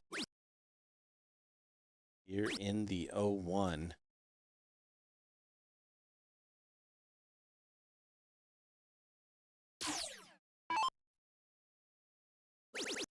That's a good start for Madison here. Try to grab another. Still no legs completed for the guys. Open level 1. Bob and Scotty still facing off against Martine and Smarlin. Of course, are watching our ladies final here. Just joining us, Queen's Quarters. Liz and Abby have the queen seat. Suzanne and Madison will need to double dip them.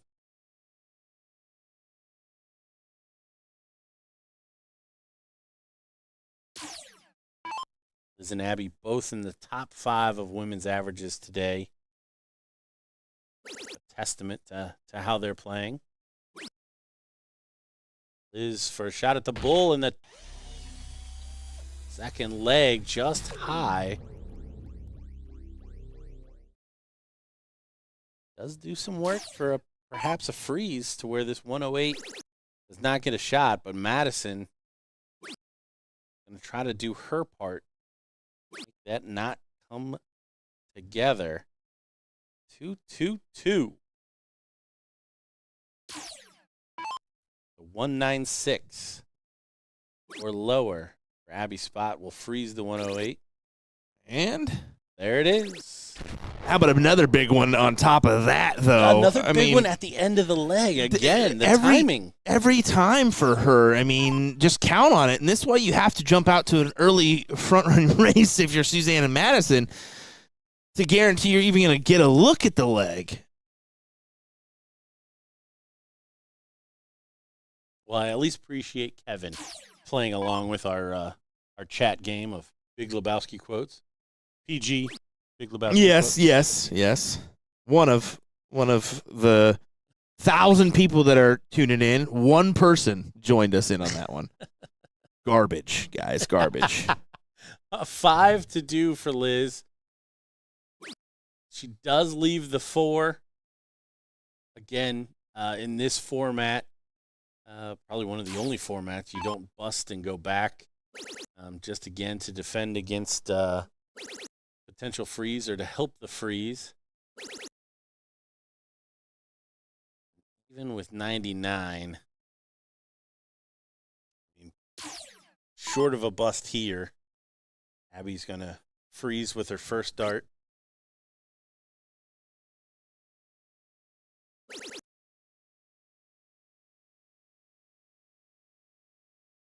$45 to do. This is where you want to, I mean, a big fat 13, if you want to leave a nice finish, is safe. Yep. Don't mind it at all. Ideally, you want to get lower, but the bust there would have been catastrophic. Yes. Kind of been big. And still kind of pondering what she should do here. Double 12? I mean, that's an option too. The old Leonard Gates double 13. And Liz, again, double 2 to take a 2-0 lead here in this final. She's chasing them around the board.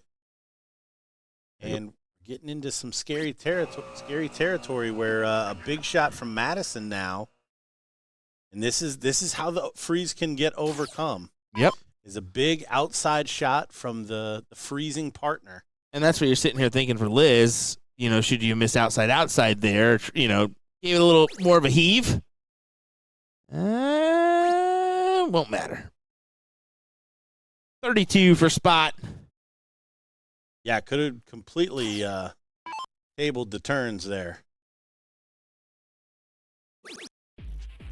And Abby spot, lower left-hand corner. No problem. Bing, bang, boom. You know.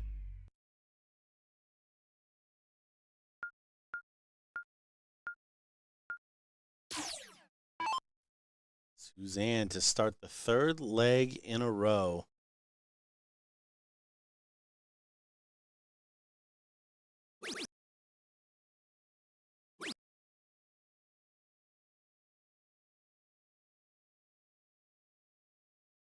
Spaniards take the first leg in level 1 in the open, trying to overcome Rob and Scotty for a place in the third place match against Dylan and Ryan. That will be on our other stream board as soon as it's available. They're progressed in the winning stage. Yep, we'll have that one available. A few more matches remain on the level 1 front.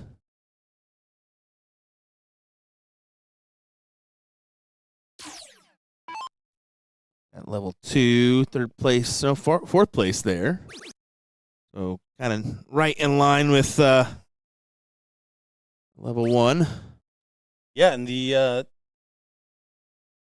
seat match there is going where we talked about it earlier in level 2 open. Carolina, her partner Lezik, taking on Fishbach. Fishbach? I'm going to stop. Yep, probably the best option there. That's kind of what I do. I usually tend to go first name. Just because. Yeah, put that on a bracket, not Fishbach. My apologies to all the Fishbachs out there. The three out there in the world. Unless we're in, that might be Dutch. It could be Dutch.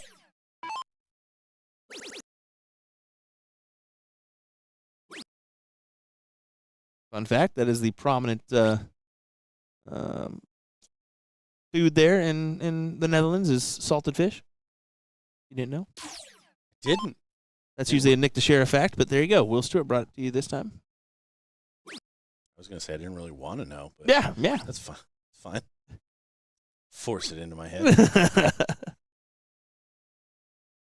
Supergirls in level 2 on the women's side have the queen seat.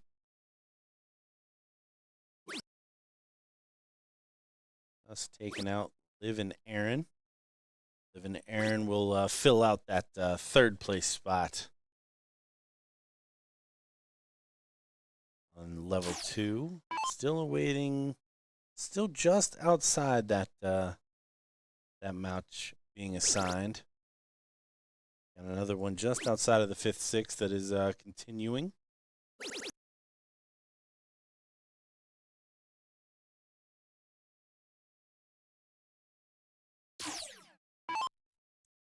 45 minutes later, Stephen Bunting's walk-on is still going on.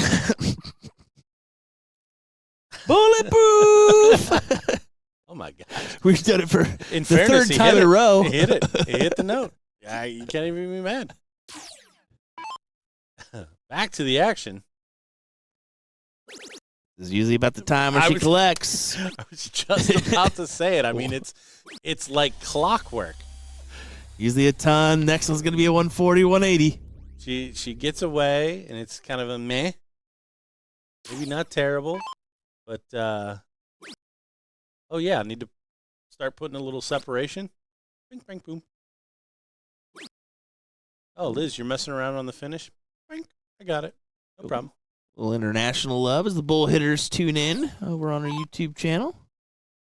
Love to see that. Hope you boys are doing well.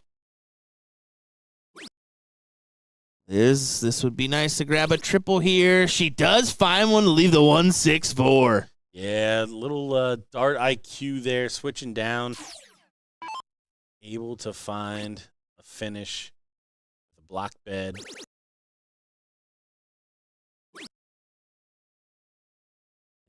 Just nothing's coming easy for Madison, unfortunately. Kind of struggled wire to wire here. Yeah, it just hasn't been this meant to be for her here in this matchup. Just struggling a little bit to find those triples that are going to be impactful in this match.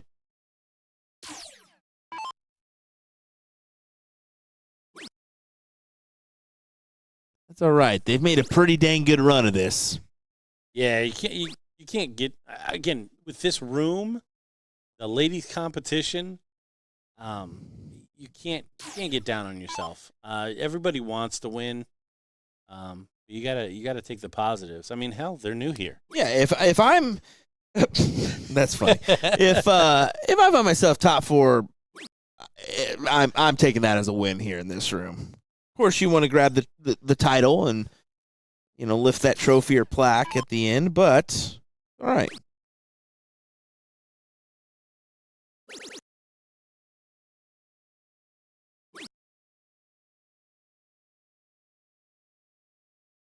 So Abby's spot.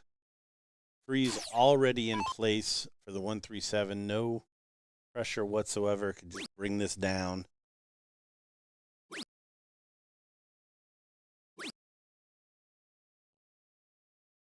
Not what she would have drawn up. And 137. Get ready.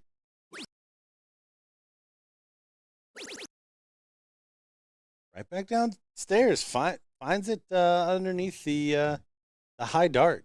Again, I was talking about it. Everybody has to have some type of a strategy to get under those darts in this format.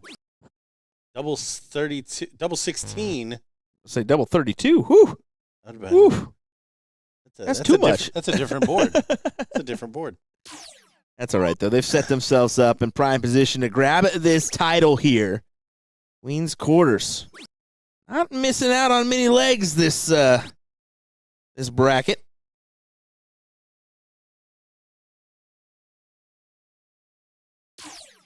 Queen's Quarters dropping 2 legs all day. Wow. Looking at the bracket here. So a win here at 3-0. There's another big shot at the end of the leg from Abby Spot. 140 to leave 16. I'm pretty sure they're going to go ahead and continue to use that Queen's Quarters name with the demo job they've done here in this bracket today.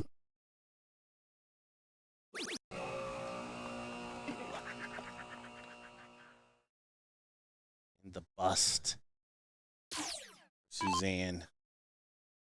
But really, all academic from here. Have to imagine Liz and Abby going to take this out.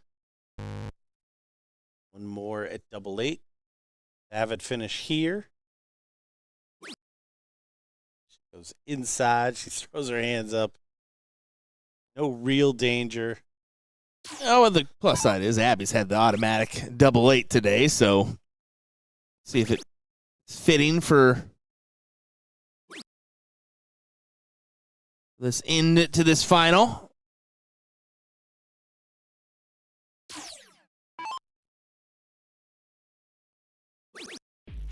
And it is. Automatic. Right in the middle. First start, no problem. Abby Spot, Liz Tynan, your winners. Commiserations to Madison and Suzanne. But what a run for all of these ladies. Everybody gets a little hardware. It's just a little bit bigger check for our winners. Pretty good run for We Are New here. No doubt want to continue that into the other events the rest of the weekend. Good MVP points for a couple of ladies that have been in the running in the past.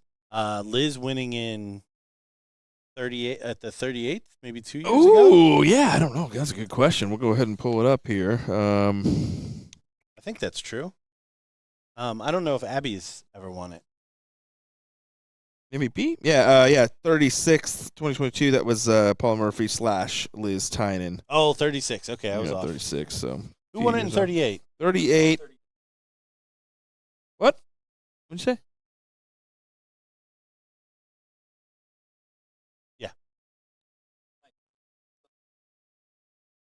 Oh, well, that's just not written on our information of checklist stuff. Brought to you by Nick Teixeira, who definitely missed the bar on that one. But anyway, we'll continue on. It only goes to 37, bud. Where's it at? Anyway, we'll just keep on keeping on. We got another matchup coming your way here in just a minute. I'm going to rip Nick Teixeira to shreds here. We'll be right back, folks.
All right, we are back for the men's. Well, I don't even know where we're at. We're in the third place match for the Spaniards, coming through 2-0 over Rob and Scotty, taking on Dylan and Ryan for a chance to get back to our king seat holders, Benny Dersch and Mike Porterfield. Oh, the drama behind the mics today. It's so much fun. Especially when you're not in the middle of it, / are the middle of it. Looking like everybody away here straight away. This one a little bit shorter than I think any of the other matches that we've seen thus far on the men's side. We've got 2 out of 3 for these guys. So a little bit more important because after that first leg, somebody's going to be on the hill. The opportunity to get all the way back to that final. And no doubt Ryan and Dylan want to be that team with a chance to avenge their loss. First look at Smarlin. Playing pretty well today.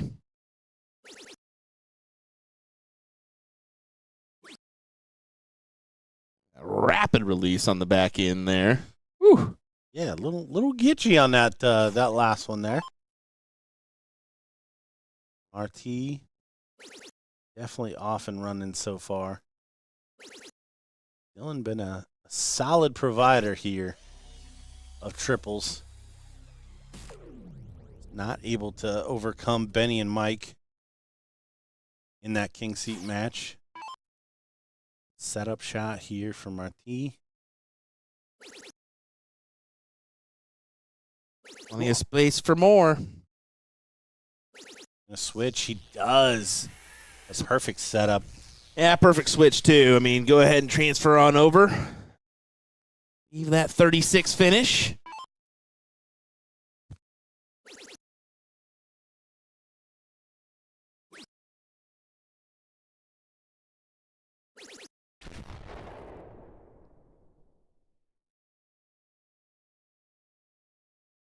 Up the level 2 ladies, see where we're at there. Kind of take a trip around the brackets.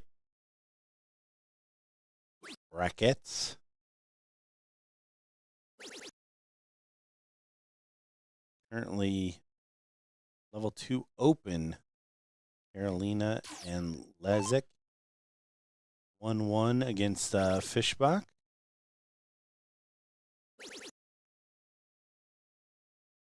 Supergirls are awaiting their opponents. Little drag on level 2 ladies.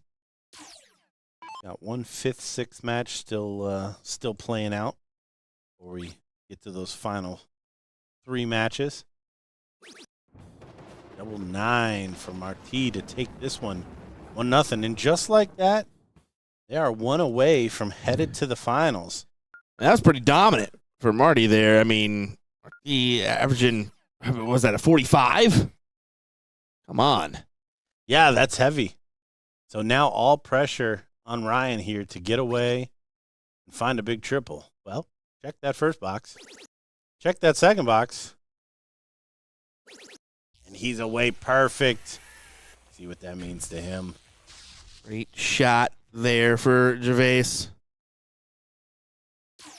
And yeah, for the chat, Liz and Mike did win MVPs at the 38th tour, so 2 years ago. Last year was Taylor Thaxton. Yeah, a little error on our stat sheet, but that's all right. You see where it was made, and yeah, 38th for Liz. Marti away perfect with a 9-dart opportunity. Thought we were going to get our 3rd in the row. Dylan not quite able to find those heights, but nice 101 to start. Pressure on Smarlin.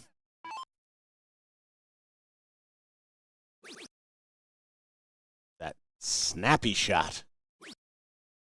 So interesting. And it's just there's everyone's different. Every single throw is different on the follow through.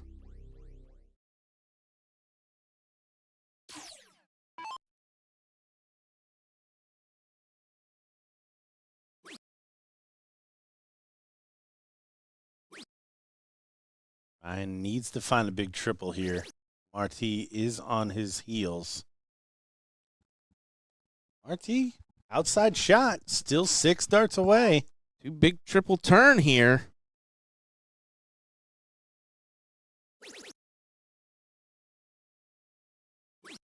Oh, a loose dart there. So sigh of relief, no doubt, from Ryan and Dylan, as they will have at least 6 darts. Dylan's going to have 9. 6. Yeah, a little adjustment there. That's all right, though. Kind of shrugs it off, saying, well, it is what it is.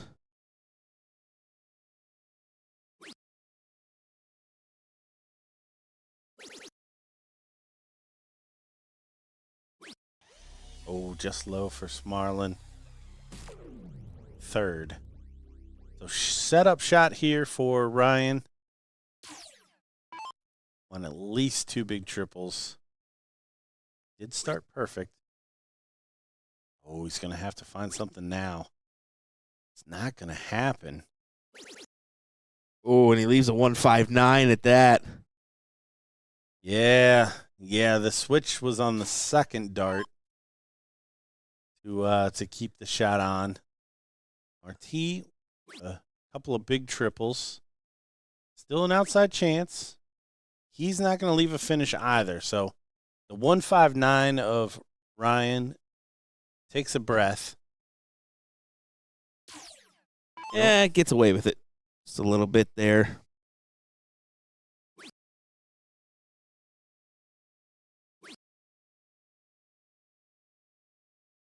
Step over and help the cause. I'm able to do so. Just 3 big old 20s. Purdy 60, as you call it.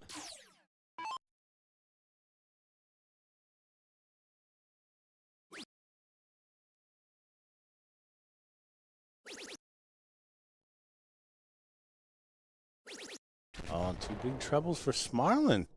First to a finish.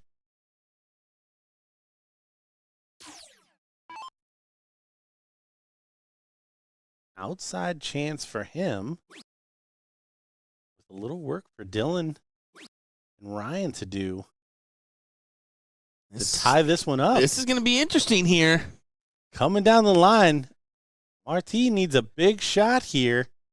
And the pressure on Dylan You know it's going to be a doozy, too. to freeze. Come on. You know it's going to be a doozy shot, too. Timing is key here. And there it is, 180. No shot to freeze now. All righty then. What a shot. 245. Would love to answer that with a 1080 of his own, and it's not going to happen. The 105 will probably not even get a shot. No. I mean, short of a bust. This one's going 2-0 to the Spaniards. Crazy stuff here, but I mean that's been the story of today. Timing is key, and here we go. This could go here. 32 needed. There it And is. 32 grabbed. Ringing the bell. What a 149 finish to send them to the finals. Taking on Benny Dersch and Mike Porterfield, your Spaniard team. Marti, the European MVP, and Smarlin moving on up. Crazy stuff here. What a display from them two. As we're going to go ahead and take a moment, and we'll return here in just a second with our finals. What do you say? We'll be right back.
All right, we are here for the men's final. Got Mike Porterfield and Benjamin Dersch taking on Martin and Smarlin. Our king seat holders are Mike and Ben, so they will need to be beaten twice to be double dipped in this final.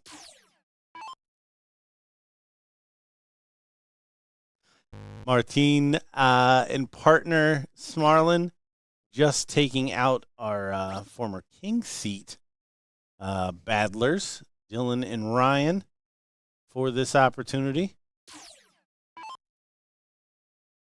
And I mean, some up and down from Benny Dersch and Mike Porterfield, but I mean, just wire to wire, they have looked like the best team.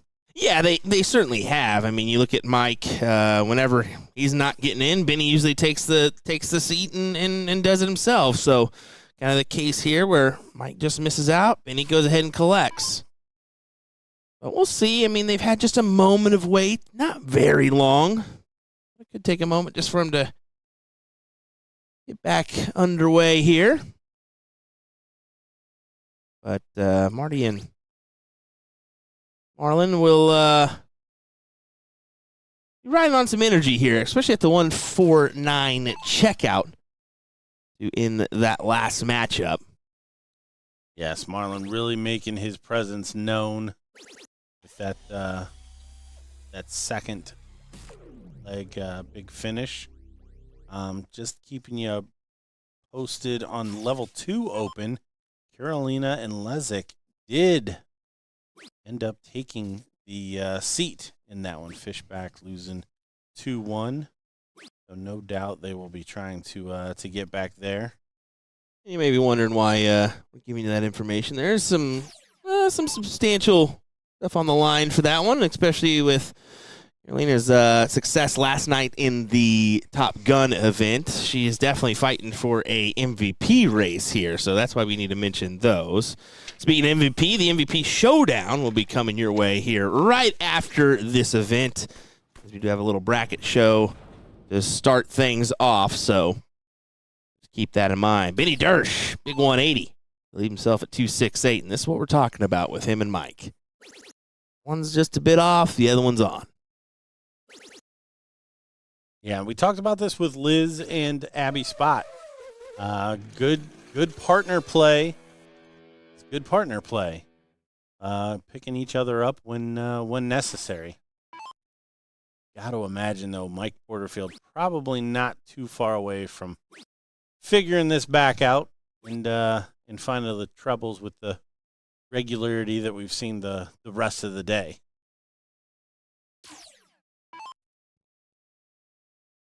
Excited, we do have our mixed doubles MVP event coming up next. Yeah, that's like I say, I'm really looking forward to that new event. Like we said, we kind of saw the brackets ahead of time. We had early access to that, and just looking at the overall bracket, ooh, it's tasty. Tasty matches to come. Yes, we've already got the matches that we're going to be opening with picked out. So, and obviously with it being full of MVPs from the regional tour and second and third place in that MVP stats, there's really no bad team. No, it's gonna be who's on it for the day. I mean, some last leg deciders, probably more of those than not. But let's see what happens. Mike really needs to hammer home a good one here. That first start just is not valuable. It's a tough workaround, and that's when you see him move down to the 19s. Yeah, you hear him on the PDC side always talking about first start merchants. And that's really what we've seen from Mike Porterfield, being able to follow that first start into the trouble. We see Marty following it himself, a big 180. Be the first at a finish. Well, I said it earlier. I said the one that is irritating to me is not the 26, is not those bad, rounds. It's really those ones that you start off with a first start triple, and then from there you go broke. You go triple 1, 5. You end up with 66 or 76. Those ones hurt the most because you feel like you should be able to capitalize on the 1, 2, 3 pop, or at least a 1, 2 into the triple after getting the first one. Yeah, the difference between a good ton and a bad ton is if the dart that goes in the triple is the first or the third. First dart triple, you expect more. Third dart triple, you're happy you got away with it. 3 to leave 106 here. This would be a good time for a biggie. Oh, right there.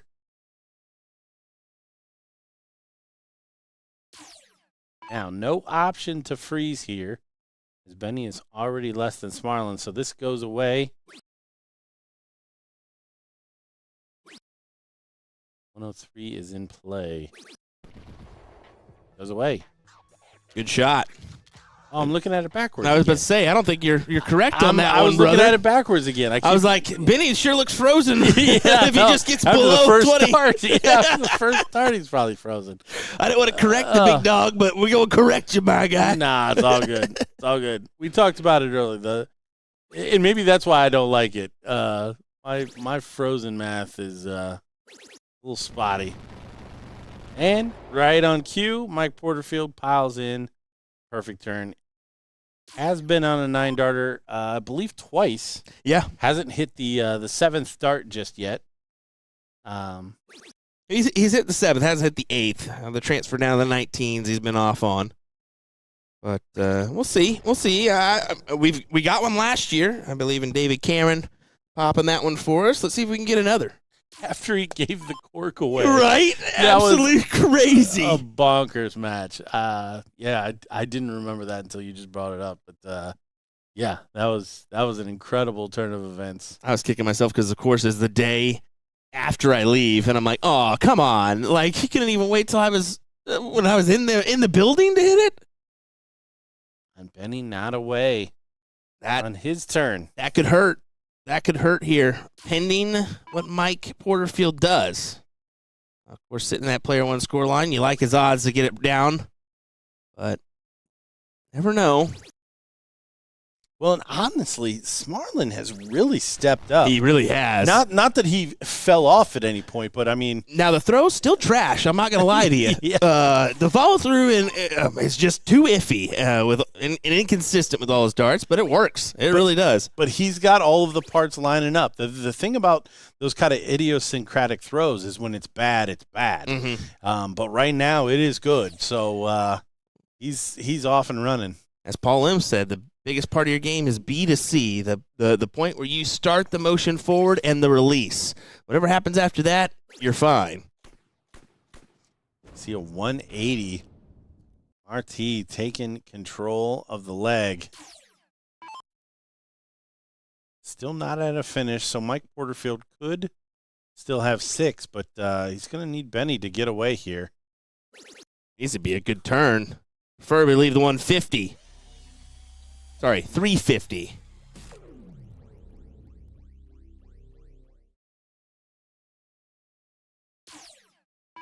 Brandon Perez bringing up this guy's throw reminds me of Patrick in Las Vegas, a.k.a. his partner. Yeah, it does. Somehow or another, it works. 140 as we do get another one in the chat. Kevin says Marlon won the singles over in Europe, BullShooter. Yeah, I mean, he's pieced it together at times, just like we said. The throw, though, it's just very unique, but gets it to work. Not everything has to be spot on, the technique that everybody says you got to do. And there's an opening. Porterfield not at a finish. RT stays straight from here. Will have a finish, and he does even more than that. Catches a triple. Shanghai when he comes back. Fairly achievable Shanghai at that, too. Yeah, and on this board, Shanghai Those triples so big. Give you a great opportunity to cash in. A ton from Benny. Marlon here averaging over 40 a turn.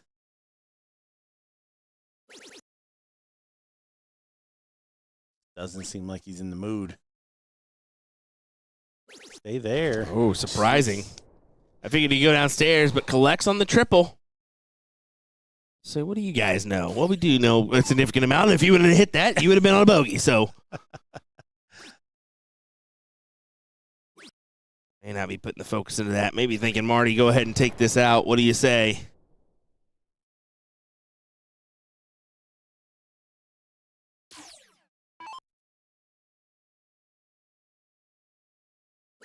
Oh, yeah. This is going. 2-0. Starting by numbers. You just know when that first start goes in, yep. All right, 2-0. The king seat holders without a leg so far. I'm going to have another one of those classic 160 starts.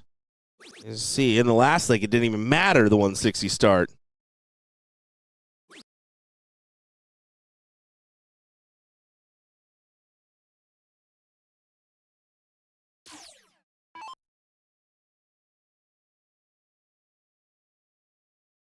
Talking about partner play. Again, Marlon and Martine are really sliding into the better team kind of title here. Plenty of time for, obviously, the king seat holders to turn that around, Benny and Mike, but just seems a little more cohesive on the Spaniard side.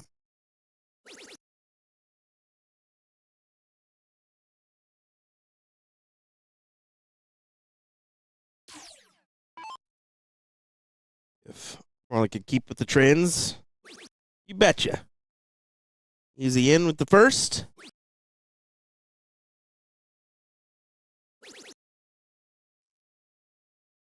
Thought that last one was going in with authorita. Just slides into treble one. I don't know about everybody else, but I'm just waiting on Mike Porterfield to wake up here.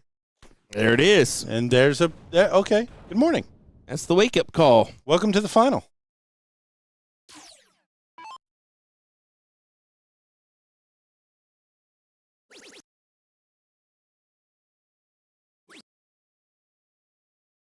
Maybe enough to push him ahead to get the first look at an out here. Marty leaves himself at 3-7-1. Will not get a option. Leave a check when he comes back.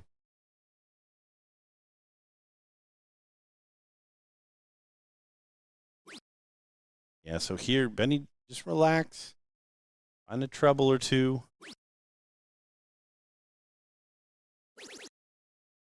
Does find a treble. So kind of just playing that support role right now. Doesn't need to put on too much pressure. It's Marlon, who has played great in this final so far. Coming off a 149 finish in the second leg, and he is filling this treble up. Look at that. 180. Leave 266 after 6 darts. Little pressure added to these throws here. Yeah, and this is where Mike kind of fell down in the last leg, but he does not this time. He hits another one. Yeah, back-to-back for him here as he capitalizes to leave 61. Last time did go 45 for double eight, assuming he'll do the same here. And yeah, sure, Mike threw it, but I'm gonna give Jennifer Haas credit for that one. A well-timed "Let's go, Mike" in the chat. There it is. Just a reminder, we will have that MVP showdown happening right after this. A little bit later on for Trips. It'll be no commentary over on Twitch. BullShooter World Tour, I believe, is the channel for that one. Just look at BullShooter, you'll find it.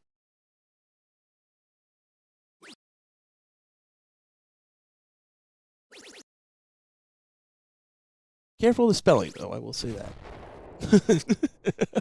Never know what you can find on Twitch.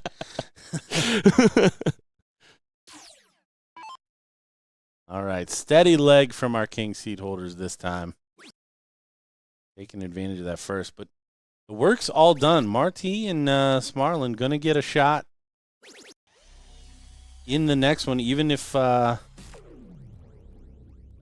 are able to, or I'm sorry, the king suit holders are able to hang on here. Yep.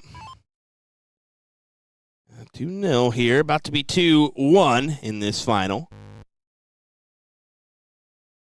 Yeah, there we go. As the king seat holders get one on the board in our first set. Ross, this is the finals of level 1 in the open division here. 40th annual BullShooter World Finals.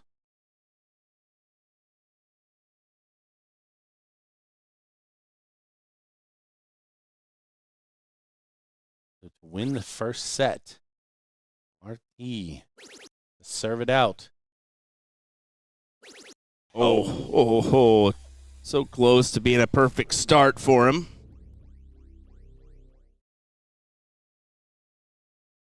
Mike will take a deep breath, looking for that 160. The Ram Guevara, as we call it. We might need to change it to the Mike Porterfield. Well, that's why. Well, that's why we can't. It's sticking with Ram. Sticking with Ram.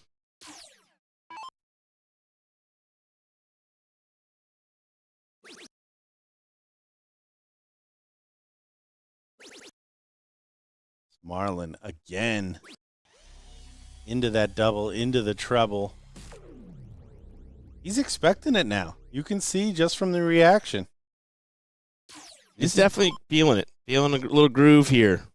And this has been a soft spot a little bit. Benny's starts have been in question at times. I don't know that they've quite cost him just yet.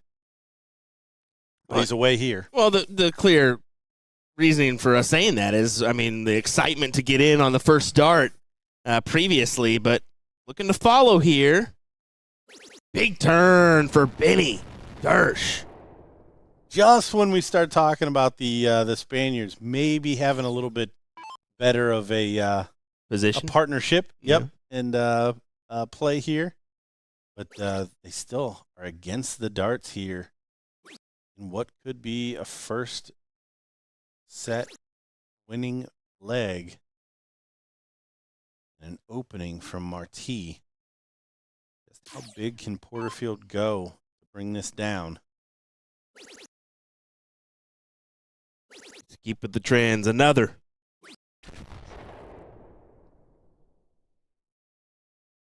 Just outside on the third there. But here's what a good partner does. Picks you up when you need it the most. Here you go. Oh, and he's into the 5. Tough last dart. He was really thinking, I'm going to grab the full maximum here. But here we go, Benny. Keep it straight. And you can see the look on his face. He's really determined to put this in here, knowing the current situation.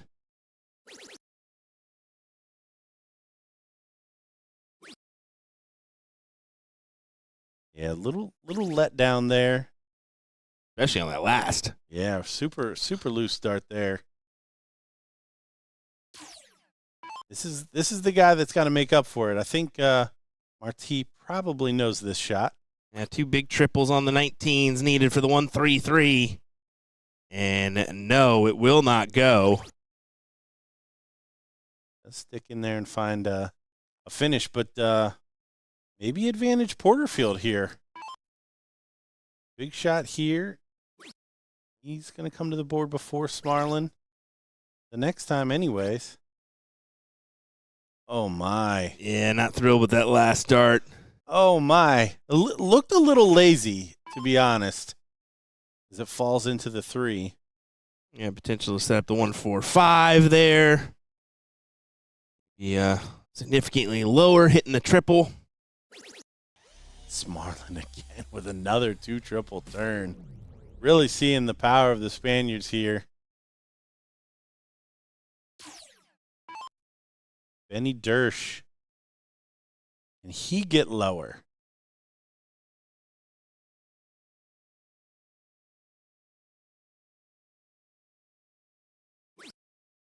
And then on the shot, could be a freeze opportunity from Marti. Benny's shaking his head, thinking that's not enough. I agree. Not enough. Yeah. You got to get to 159. Or no, 59 or lower. Needs to. Not going to do it. 161's going to be in play. This would be a doozy. This would be a doozy.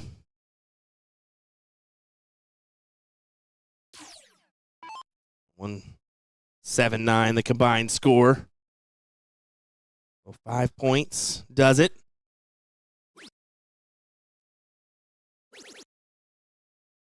And the way Smarlin's shooting, he's getting a dart at this. You would have to assume. I mean, he's really kicked it in gear since that first leg that we saw him. 19s or 20s. He elects for the 20s for the transfer on over to the trip 18 for tops. Finds it double top for the first set to even up this final. Oh, he's just low.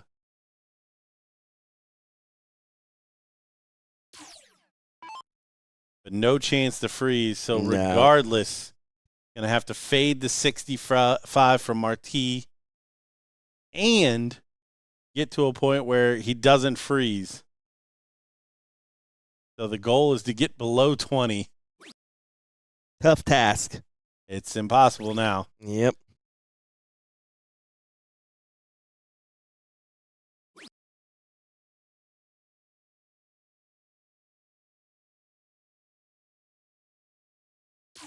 All right. Again, 65. For Marti Santa Maria. Send us to a second set. What a call there from Gordon. Double top. Oh, and he's low. Oh, No harm, no foul. yeah. No harm, no foul. Yeah. What if he would just have to bring this as low as he can go? Yeah, 76 or 78's what he's going for as far as score is concerned. Okay.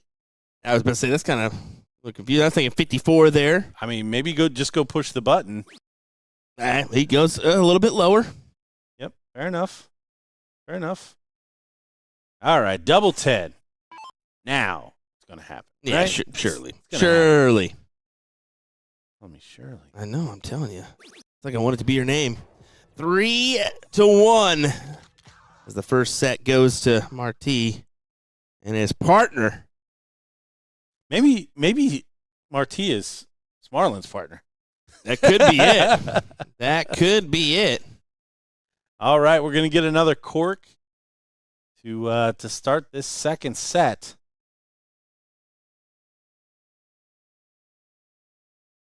Definitely confidence-wise. Going to the team of Marty and Schmarlin here.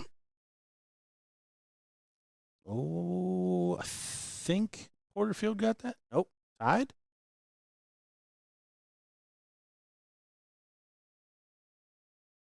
Porterfield shaking his head. Maybe I was looking at the wrong flight. Maybe Smarlin got it.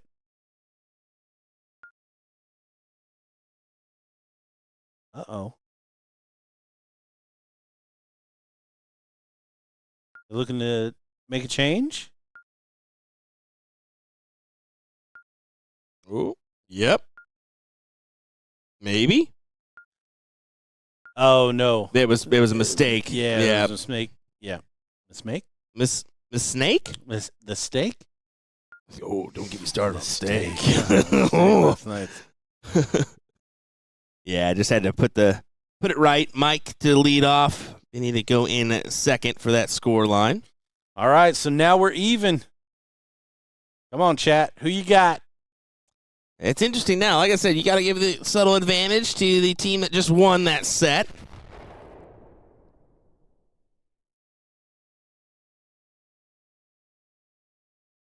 especially the timing and the rhythm. That was, I mean, they were really figuring it out. And they're figuring it out here. Marti. Yeah, perfect start again. I mean, Smartland shot well, but I was going to be surprised if they switched.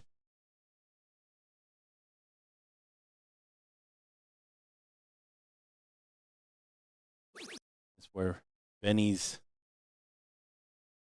veteran status can help pull through, find some big shots when necessary.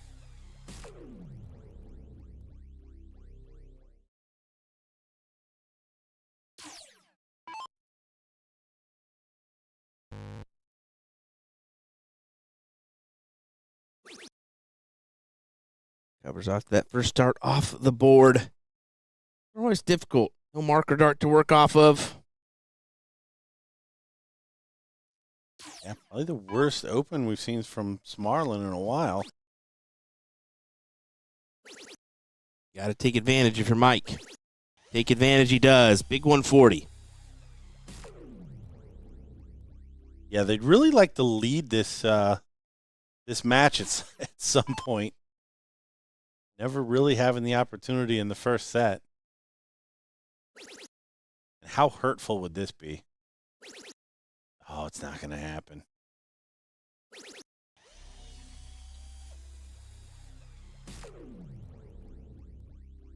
Yeah, William, that's just a math thing. Yep. The trip 20 instead of the trip 19 leaves him a 6-dart finish from 350. That's what you have to do. These guys are focused on setting up the 9 because in this level, and you're thinking 12 darts. 12 darts gets it done, right? So you have to best that somehow. 9 darts is the answer. It's got to be perfect. So you can only start on double 20 or double 17 for that. And there's a certain order that you have to go and be able to make that happen. So, well, and believe me, like I wish there was a better answer for. We see Smartland follow it up with a ton 80 on why to start on the 17s. That's the part that I can't. It's not a prime double.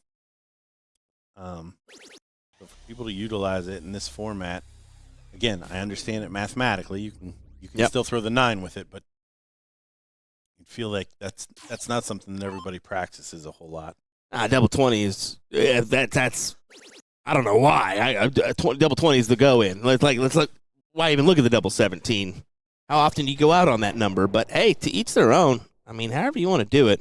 Well, we've seen enough doing it that clearly there's something to it. Yep. They like those switches. 121, the lead from Mike. Marti at 78. This round is big for Benny and Schmarlin, and as you can see, Benny only coming up the 1 triple turn to leave 195.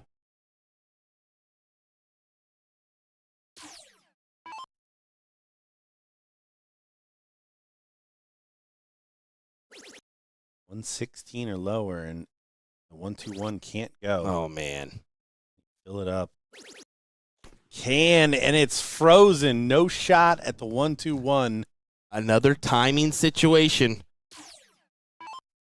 Well, a poor open from Smartland, and then back-to-back 180s. 52 start, and then 180, 180. All Mike can do is bring this down low. That's why he starts at the bull there. It's going to be a wash of a turn. Look at this. Ouch. Yeah, don't such resignation in those darts. You seem broken when he came up to the board. Yeah, don't like to see that. But this one, double 12 for the first true lead in this final for the Spaniards. See what he thought of that one. Double 6. There it is. Follows through. Pretty dart. Pretty dart. So 2 away from the double dip being completed here. Yeah, this little step over for Marti to take the double 6. Good check for him. Mike will once again get the start.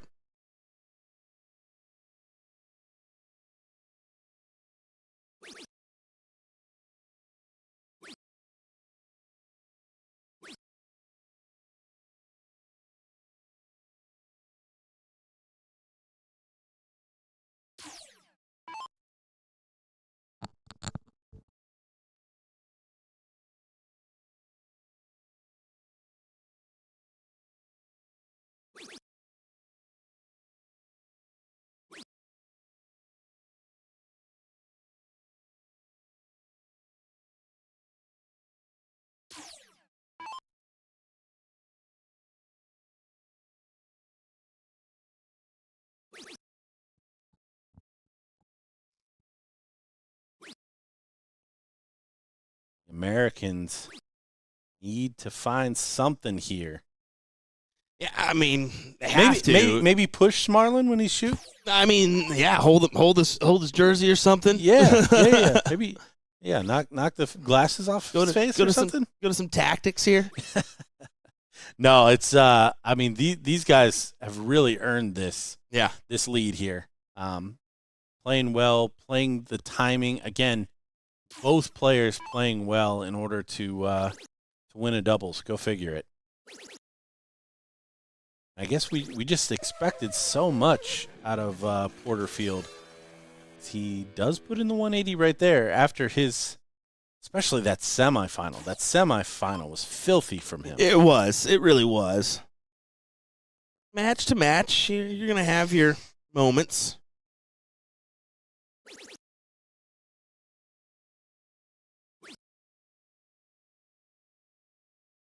Only 49 from Marti. See the Let's Go Mike and Benny dropping into the chat here.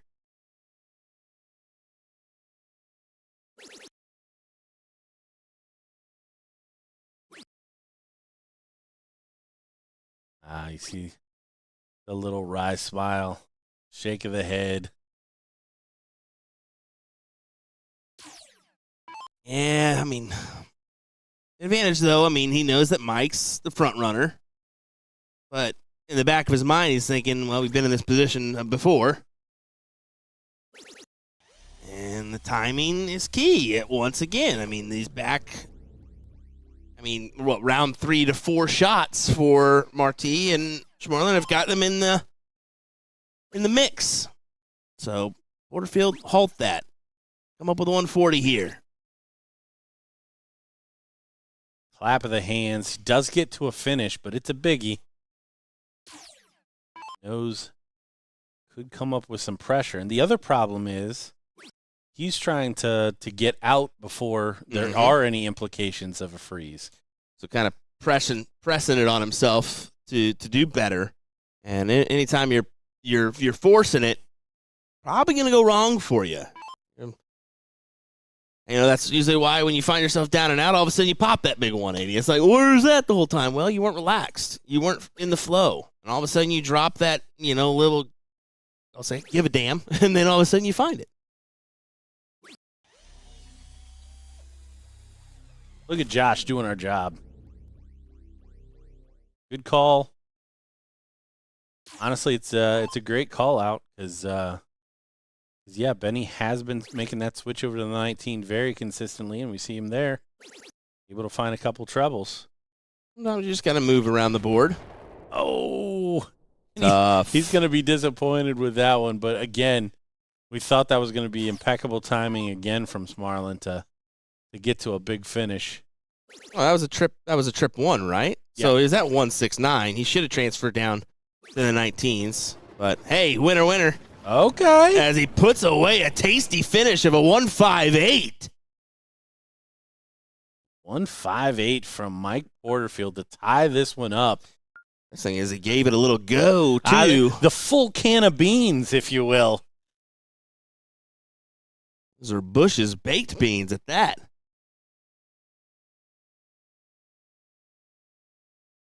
Well done, well done. So, from talk of turmoil and craziness to an even match. Yes.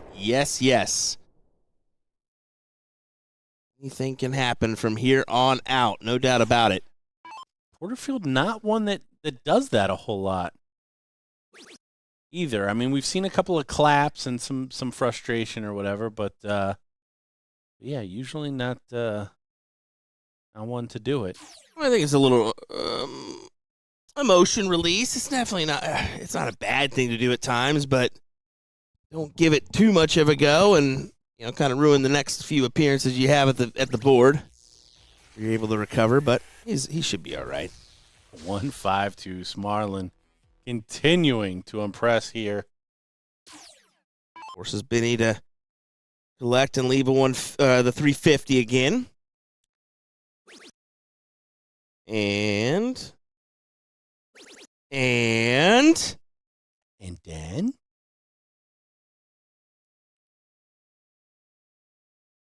come up with this shot 3 or 4 times now. And then that's it. I don't want any more. The Rye smiles. The dart falls just below that treble 20.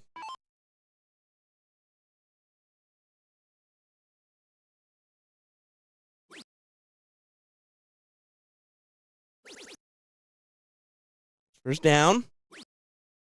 Lex on 1.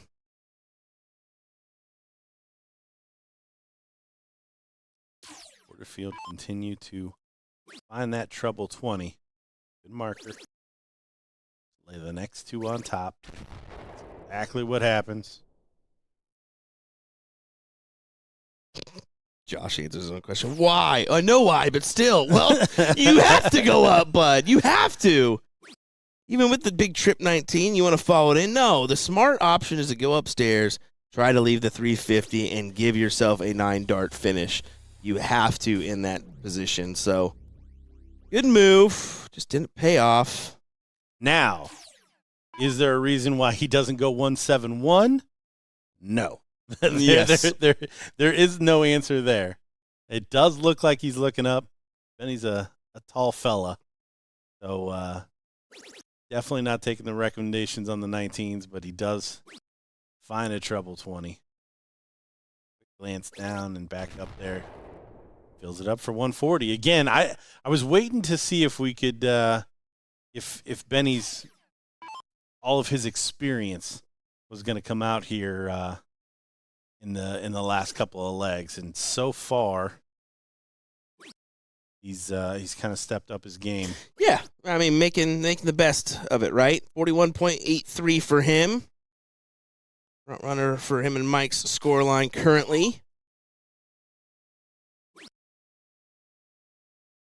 Can't leave a finish now, but can put a dent in it.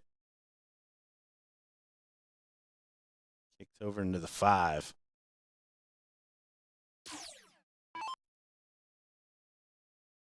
Wonder what Smarlin's nickname is. The Marlin.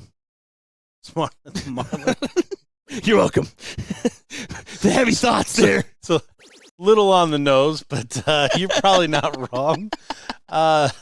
He does find the treble 20 there on the last dart. I'm self-explanatory if you ask me. All right, here we go. Benny's going to step up here. Put a lot of pressure on Marti. Going to leave 70. Yeah, preferably a 2 triple turn. If not, fill it up. Say to that gas station attendant, fill it up. Oh. All right, now he's got to switch down. Yep, 17s is the answer here.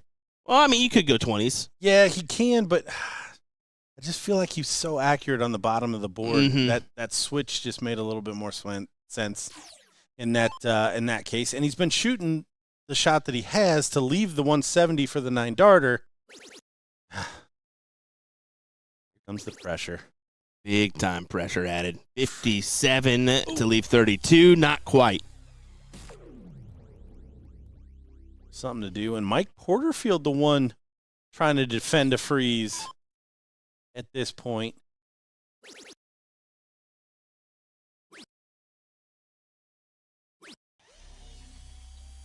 $135.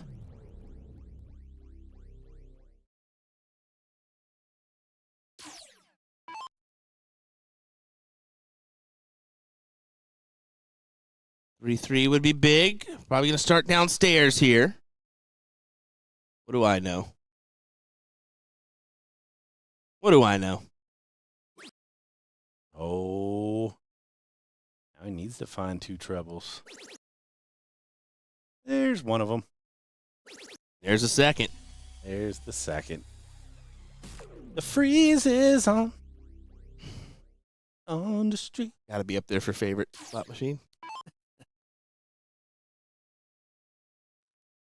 So no option on the 167. Just can bring it down.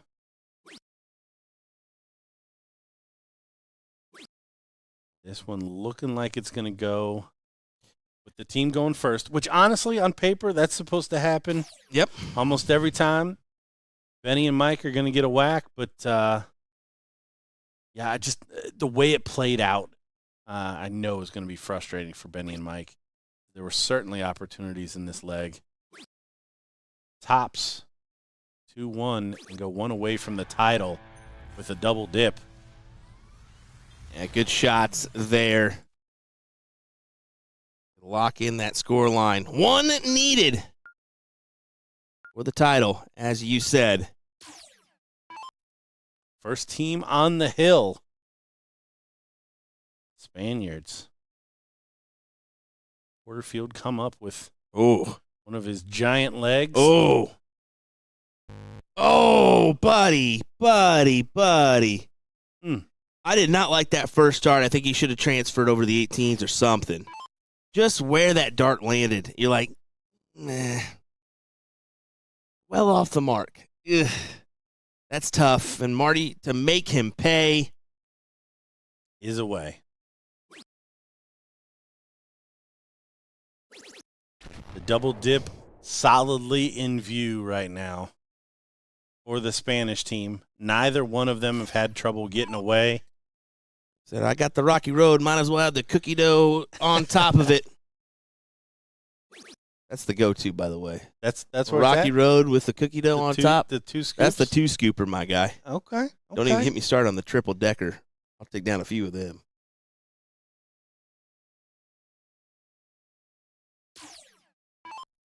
Here we go. And he's been, I mean, the 152s are automatic for him. They've been flowing. Another one. Oh, he slides into the 5. Look at him shaking his head. He can't believe it. I can't either. I mean, like I said, they've been pretty automatic for him. Porterfield, after not getting in, does find the 120, but damage already done. Darts stolen by the Spaniards here in what could be the deciding leg. Yeah, they've essentially got the start now.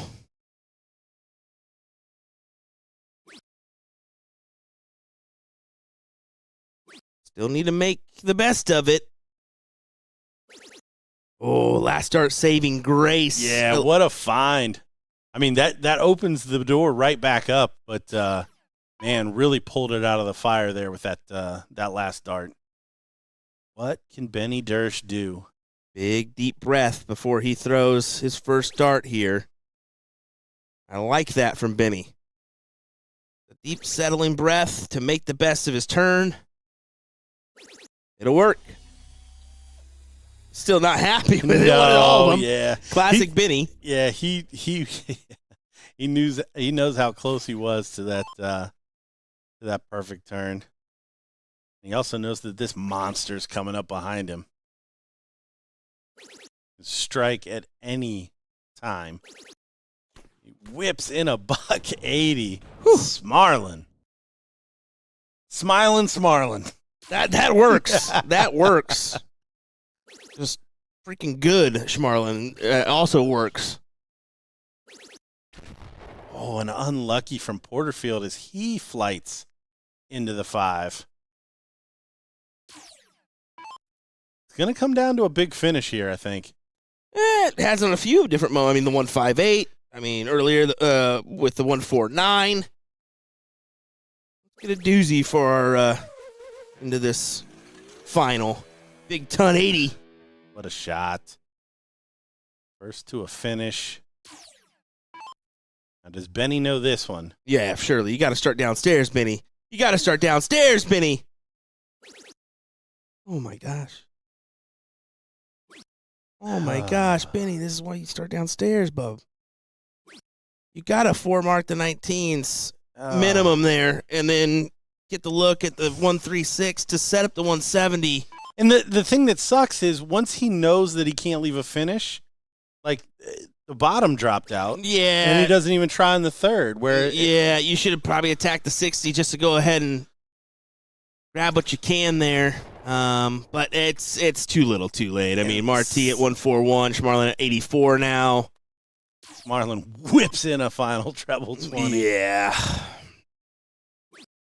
Surely this will go the way of the Spaniards. Maybe on this big turn here. 1-4-1 needed. Finish it in style. The European BullShooter MVP, Martin. Not going to happen just that way. But word on the street, the European BullShooter singles champion is coming up next to polish off 84.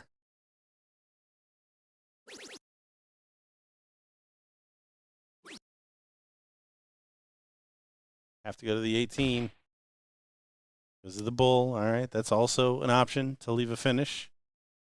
He laps it off. Yeah, he senses I was going to take this one here as Augustine pulls out his phone. He's a big supporter and, of course, helps run some of those events over on the European front. He doesn't have to shoot this. Well, let's be honest. He wanted to take it. Okay. Yeah, trip 9 between the 12 and 14 is strong.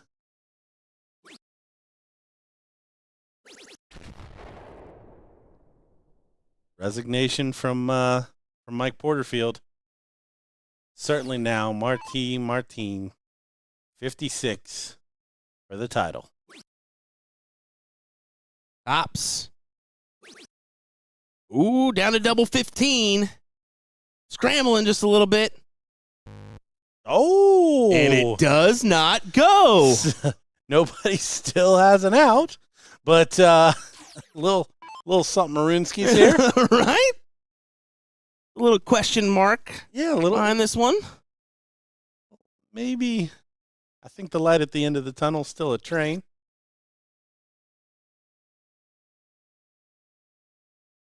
Yep, you need 96 with 2 darts.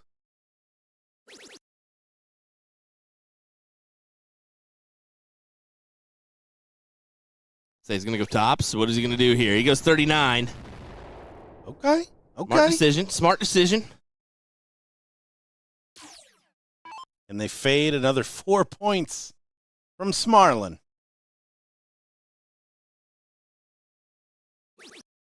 No, they cannot. Pulls the ripcord, takes it home. The double dip for the Spaniards, taking out Benny Dersch and Mike Porterfield. That will do it for the level 1 doubles. See everybody hugging, acknowledgement. Great final there between these two teams. I know Porterfield and Benny are going to be crushed, not able to take advantage of that king seat. But hats off to the Spaniards. They play well. Yeah, it definitely did in order to come back and take the win. But next up for us, we're moving into that MVP Showdown, folks. For those that are wondering why there's an open board, well, that would be right. We're going to move into that coverage. We got our bracket coverage. We're going to go ahead and do that real quick. Run through it with Nick Teixeira and Gordon Dixon before we start off the action from this new event here at the BullShooter World Finals. What do you say, folks? We'll be back, well, right now with our bracket show.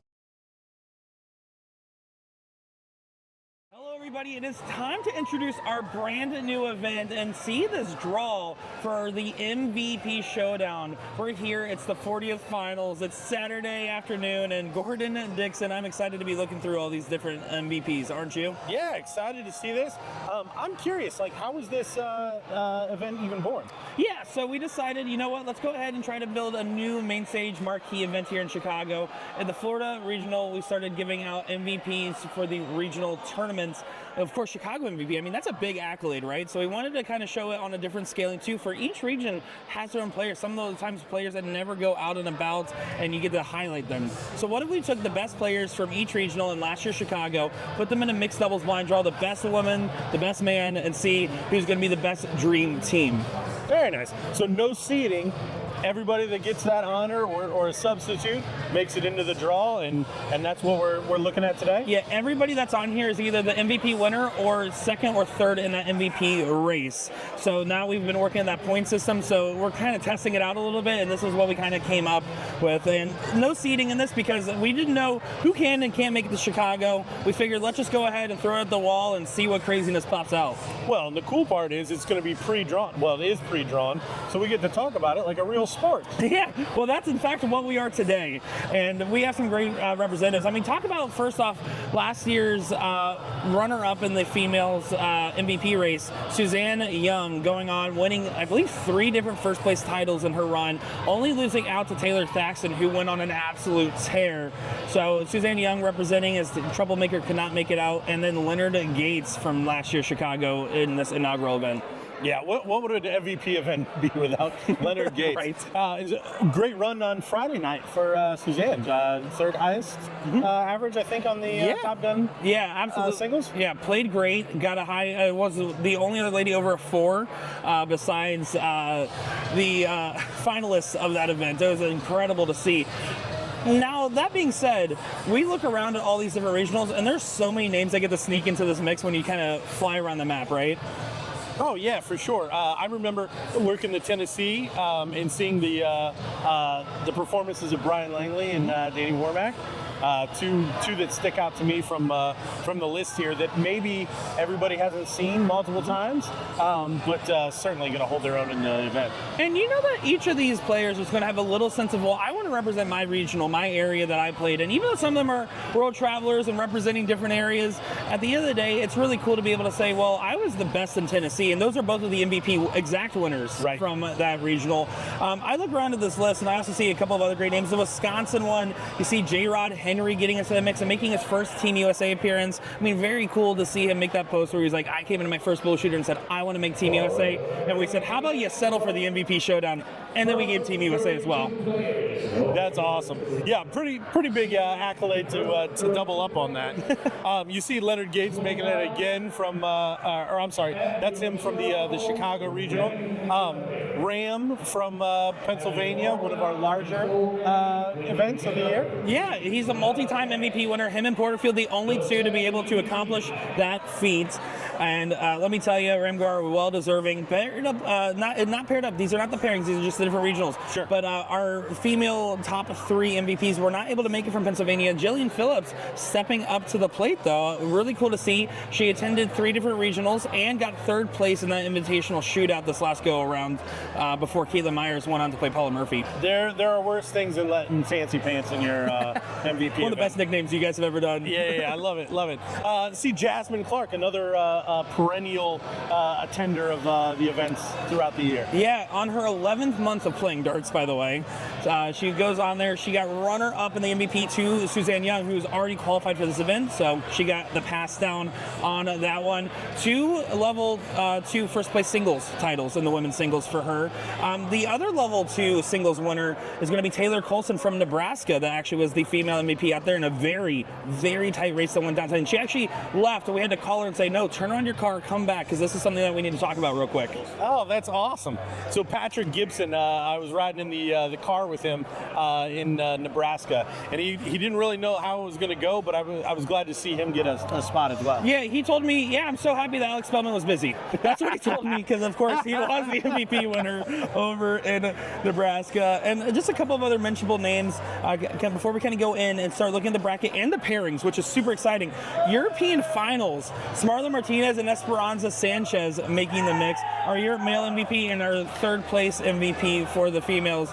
Very tough opponents here, and I think an interesting quantity, right? Bringing our Spaniards over and throwing them right into the mix. Yeah, 100%. Well, and honestly, we've seen some pretty big performances out of the Spaniards when they've come over here, from the BullShooter Invitational all the way to just the overall tournament and their attendance. Yeah, exactly right. They're absolute competitors, and the Europeans are so excited to come over here. I mean, we already saw it a little bit during Top Gun singles with our Polish friends, did we not? So now looking through a couple more, Lane Lysak, Ethan DeVera representing Texas there. Ethan, he was very smart. He decided to go ahead and get a very good MVP third place run, and in a regional where Ram Guevara and Leonard Gates was already qualified. Smart play, Ethan DeVera and Lane Lysak, the runner-up to Cheyenne Richards at that regional. And Ethan been playing well. Won a very big steel tip tournament this year, I'm excited to see him playing as well. I mean, third place to Ram and Leonard. That's still a decent place to be. Yeah, one last name I want to mention here for Washington, Rhonda Mader. She really impressed us towards the start of the tour. I love that. I love that. I felt terrible because she was telling me like how well she had done like in the past, but man, she came out of the blocks very, very good in that. Well, the format for this event is a format indicative to the MVPs, right? Loser start. No, I'm just kidding. I had to mess with you. It is loser start, but we are playing a best of 5 winner side, best of 3 loser side format. It's going to be 501 open in, double out, split bowl. Cricket 0101 is our format. So I'm looking forward to kind of seeing how this pairs up, because this is going to be no bad matchups, right? Yeah, no, I love that. Like you said, like that's fitting of the caliber that we're adding into this event. So I think it's just going to make for more excitement. Now this is non-seeded. It's a true randomized draw of mixed doubles. We are going to start. Who saw it? Who saw the draw? Who saw it? Did anybody look? Yeah. Who Oh, was Jim watching Mounts. you? Jim Mounts. Oh, okay, all right, fair enough. Don't worry, we did have a witness. It is legally required. I'm actually going to read this in reverse order of how we have it printed here, because the top half of this bracket is stupidly dangerous. That's kind of why my eyebrows were like, who drew this? True random. I literally made sure. I was like, okay, is this real? All right, I used the right website. Okay, perfect. So going through a first round matchup, Trevor Buboltz and Taylor Colson get paired up together against Esperanza Sanchez and Rich Sturbins. Should be an interesting first round matchup, especially considering the Taylor Colson level 2 MVP, but we have our European MVP third place runner up. And then Trevor Buboltz, we saw do well in Arizona. And of course, Rich Sturbins in South Carolina going on his run. Yeah, he's the guy with the darts in the back of the head. That is the one. Hat, not head. His head is fine, for the record. And the winner of that match will go on to play Sarah Sass and Smarlin Martinez, who do have a first round bye. Into that matchup, Smarlin, our other European representative, Sarah Sass, another one that went on a run in South Carolina. Shea Cole's our winner out there, could not make it, unfortunately. Yeah, moving on up, we've got Rhonda Mader and Leonard Gates taking on Danny Warmack and Patrick Gibson right off the rip. This is one that kind of jumps off the page to me. Please tell me a little bit about your take on that one, because I saw that one, I was like, that's a very interesting matchup in my opinion. Well, yeah, to me, the women are obviously the question marks. Which one's going to show up? How are they going to gel with their partners? Yeah, I mean that's one that I can't wait to see how it turns out. Because if Patrick and Leonard are both flying at the beginning of the day, and Danny and Rhonda are playing at the level that we saw them at the regionals they qualified from, that's going to be a heck of a match. One step better. It's not even the beginning of the day. This is their middle event, right? So they play in the morning, then go into this event, and then go into an evening event. So they actually are going to come in a little warmed up here in the middle as it has a 4 p.m. start. So I'm curious to see, will that help them kind of loosen, get the confidence going, saying, all right, let's give this a shot here for an inaugural event. Because I can tell you one thing is in particular. Danny Warmack, when I invited her to this event, she's like, can you explain it to me a little bit? I was like, of course. So I talked to her, and she's like, so wait, this is a brand new event, and Paula and Chrissy haven't won it yet? And I said, yeah. She's like, so I could be the first female to win this event? And I said, yeah. She's like, I'm going to Chicago now. That is literally why she booked her trip. That's awesome. Respect it. And that is right down the middle for Danny Warmack and how she approaches this game. That's a fun story. The other one, the bye above that, the winner that's going to be taking on Jillian Phillips and George Daniels. I'm a homer. George Daniels is one that I love lights out, and I think that's a really good pairing on the day too. Yeah, George Daniels, runner-up MVP at the Florida Regional, had the smart decision of being Ram Guevara's partner that weekend. It's super excited to see him in the mix. Fancy Pants Phillips, our substitute player, coming into the mix. I'm going to be honest, so that in that little quarter right there, I like Jillian and George the most. I really think that's a tough team, but I think any of those three names that we just said winning that section, I could see that being the case. Yeah, that's probably where I would tip as far as who's going to come out. But I mean, again, that bottom half, depending on I'm not familiar with Esperanza. Oh, she don't play. So I mean that right there. I know Richard, so that could be a really tough one. Yeah, going on to the top half of our bracket now, the half of doom, because there's no winning in this section here, or the winner might be in this section, who knows, Right? Lisa Yee and Brian Langley get paired up together, going up against Jasmine Clark and Ethan DeVera. Should be an interesting first-round matchup. I believe that's statistically the closest first-round matchup out of all the different pairings here. Yeah, I mean, Lisa Yee, the Top Gun winner from Friday. So she's clearly in form this weekend already. Paired up with Brian Langley, very even keel. Like I just see them meshing very well. To be fair, though, I mean, Jasmine Clark, Ethan DeVera, I mean, that like young, goofy energy that they're going to both bring to the table. Yep. I love everything about it. I mean, those are both characters, right? I mean, Ethan looks serious, but he's emotive, he's into it, he's engaged, and he likes to talk a little bit at the line. And we know Jasmine's dancing and has bouncy balls, as he put it in the past. Yes, yeah. Really curious to see how they will gel together, because I think their synergy going to be very high. But you got to look towards Lisa and Brian. Brian Langley, actually Jasmine Clark's triples partner that they played in Top Gun triples last night. So going against the partner early on here. Gotcha. Yeah, that'll be another fun one. And then another kind of question mark as far as I'm concerned for teams, Erica Mardo and Edson Reyes. Yeah, so Edson Reyes, third runner-up in the Washington race after Kevin Luke and Jeff Springer Jr. came in there. Our level 2 singles winner that went on to have a good run in a couple other events. Erica Mardo, let me tell you, her 6+ performance in New York to round out her singles win was professional. It was classy. It was clean. And I think it was one of the best finals performances we've seen out of any of the ladies here. No, that's awesome, and that was a highly contested regional too. It always is. There was a lot of really good shots there. One of the bigger ones that I didn't attend. Yeah, no, we have people for that. You get to take the easy ones, my friends. There's no such thing as an easy one. It's the BullShooter World Tour. We travel around to see everyone's tough talents. If we look up our last little section over here, Suzanne Young, Mike Porterfield. Wow, what a pairing. That is a massive pairing. Going up against another massive pairing of Meredith McGee and J-Rod Henry. How about that matchup? Who wins it? Yeah, I mean, Meredith, again, another female on her game, got 4th in the Top Gun on Friday night. I talked to her a little bit, said that was her best finish. So, I mean, she's coming into the weekend doing well. We already talked about Suzanne, 3rd highest average on the weekend, or in that Top Gun event, paired with absolute monsters in the males too. Mike Porterfield losing to Ram Guevara with 5+. Oh, easy. In a deciding leg. Yeah. So I mean, yeah. I mean, I don't know if you can pick a winner there. That one's going to be highly contested. I'm leaning Young and Porterfield myself, just because of everything we've seen. But I mean, Young is also like young to the sport, right? She really hasn't been around long and has been making waves very quickly in the last, honestly, the 2 years. I remember our friend Sean Green said, "Hey, take a look. This girl's going to be good." And the amount of times people say that, I'm like, I don't know, but he might know a thing or two. He was right. That girl is something. And the fact is, Porterfield, if he plays anything like he did in Top Gun, those two, dangerous.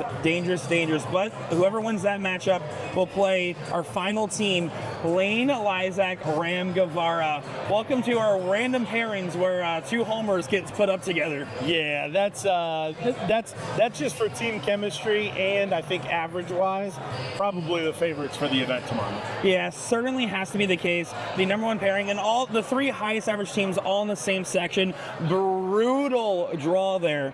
I think, though, the one thing I love about this event, any of these teams, if you're meshing right with your partner, can win this event. This is a true blind pairing. You're going to give fair bits to Ram and Lane, but I'm going to be honest.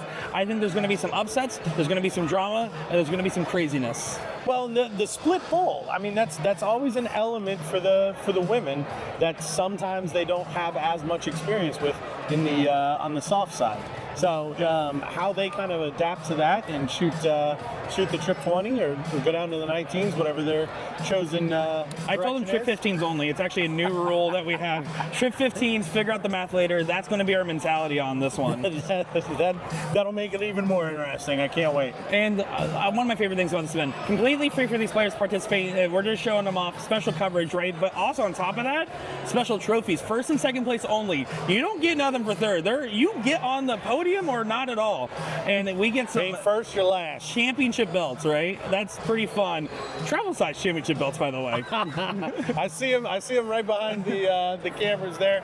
Yeah, excited to see. No doubt there will be some lifting of the belts after people are crowned. Certainly the case. We're going to see how this event goes on. I'm excited for our marquee event. Our first matchup of the stream will be Jasmine Lee Clark and Ethan DeVibe DeVera taking on Lisa E. and Brian Langley. Going into our second round matchup, we would get Lane Lysak and Ram Guevara versus the winner of the Meredith and J-Rod versus Suzanne Young and Mike Porterfield matchup. And then afterwards, we will move into our top four on the winner's side, C match, and then finish it out from there. It's like a whole sport. We even know the coverage that we're going to be giving. Mediocre. This is awesome. Well, awesome. If Gordon's excited, then I should be excited. Phenomenal stuff going on, and we're going to go ahead and kick it right on over to that first round matchup.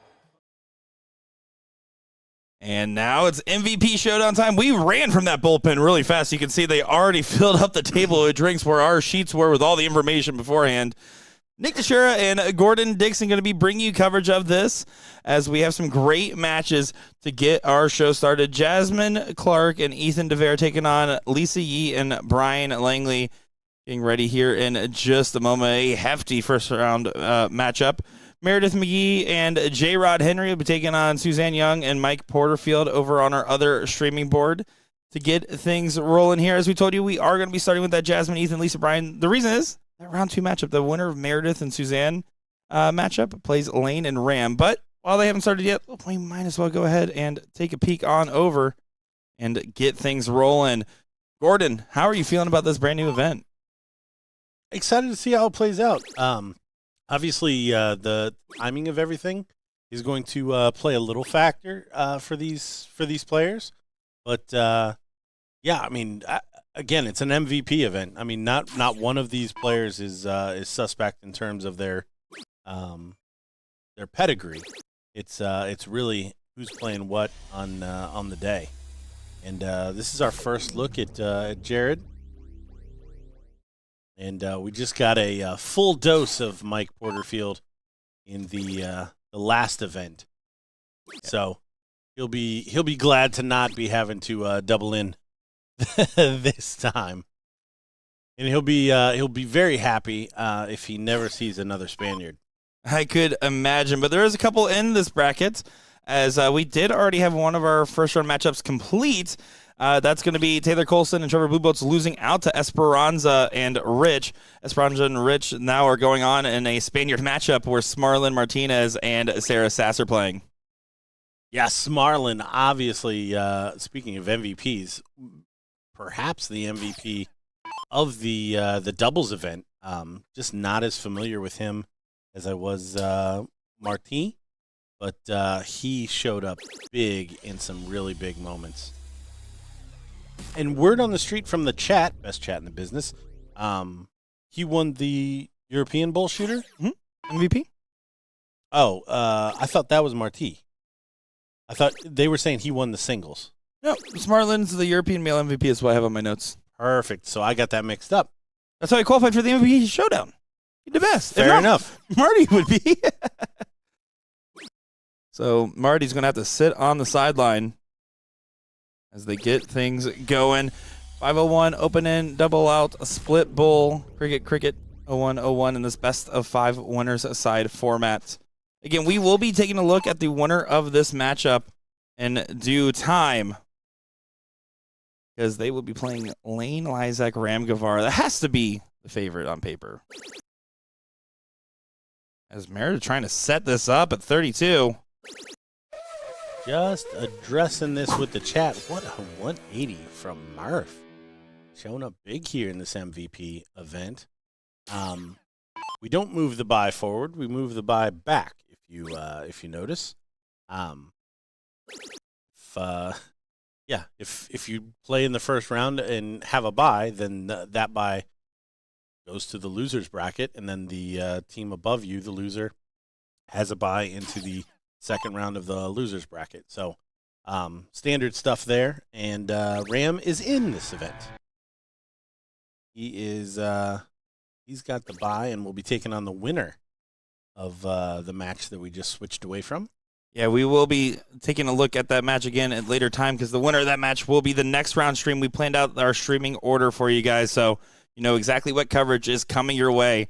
Here we are, Jasmine Clark and Ethan DeVera taking on Brian Langley and Lisa Yee, which should be an exciting affair. Who do you think is going to be taking this one here, as we saw Lisa go on quite the Top Gun singles run?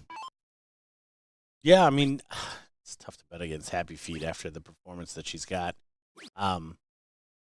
Brian Langley, when we saw him in Tennessee, played exceptionally well. Again, taking his chances when he needed. So this one on paper is so tough. Maybe I tip Lisa and Brian, at least initially. But if Jasmine and Ethan win it 2 straight, let's just say I'm not going house on Brian and Lisa in this one. So this is statistically the closest first-round matchup. I don't have the exact numbers, but I remember when we were looking at trying to set the timeline for the show, that was the match that said, okay, well, this one's closest. The other one would be that Meredith J-Rod Sumac, but we knew the round 2 matchup was too juicy to pass up. Rhonda Mader and Leonard Gates taking on Danny Warmack and Patrick Gibson. That one's on hold as Danny Warmack's still playing in the level 2 third-place match for the women, so she is not done yet. Winner of that will go on to play Jillian and George. You're a homer. You want some Georgie Porgy up in your life? Big lights out fan. And Steve, of course we look at the Twitch chat. How dare you? I didn't bet against J-Rod. I just said which team I think is the favorite for the record. J-Rod lives. I live in J-Rod's neighborhood now. I get it. You know, you can ding dong ditch me. So moment here, Jasmine to set up. This is a big difference maker. Is shots like this because Lisa also on a setup turn. Well, and Jasmine's been doing pretty good as she finds a big last dart triple. I was just gonna say until this shot, but she's there. Well, and that's very scary if you hit a single. So the fact is, you had to drill a trip or switch to the bull. But Lisa E gonna do one better. And she's like, wait, hold on. I'm gonna ask my partner. Brian Langley, when he said, he's like, Lisa, I probably met you several times, but I'm just really excited for this. Pretty much in that exact tone. I thought it was Brian talking. Well, trip 20 does not go in, but good work for Lisa E. And Ethan DeVera has a big one in front of him for leg number 1. Does he know it? He does know it. Ooh. Oh, Itchy. yeah, that second dart got away from him.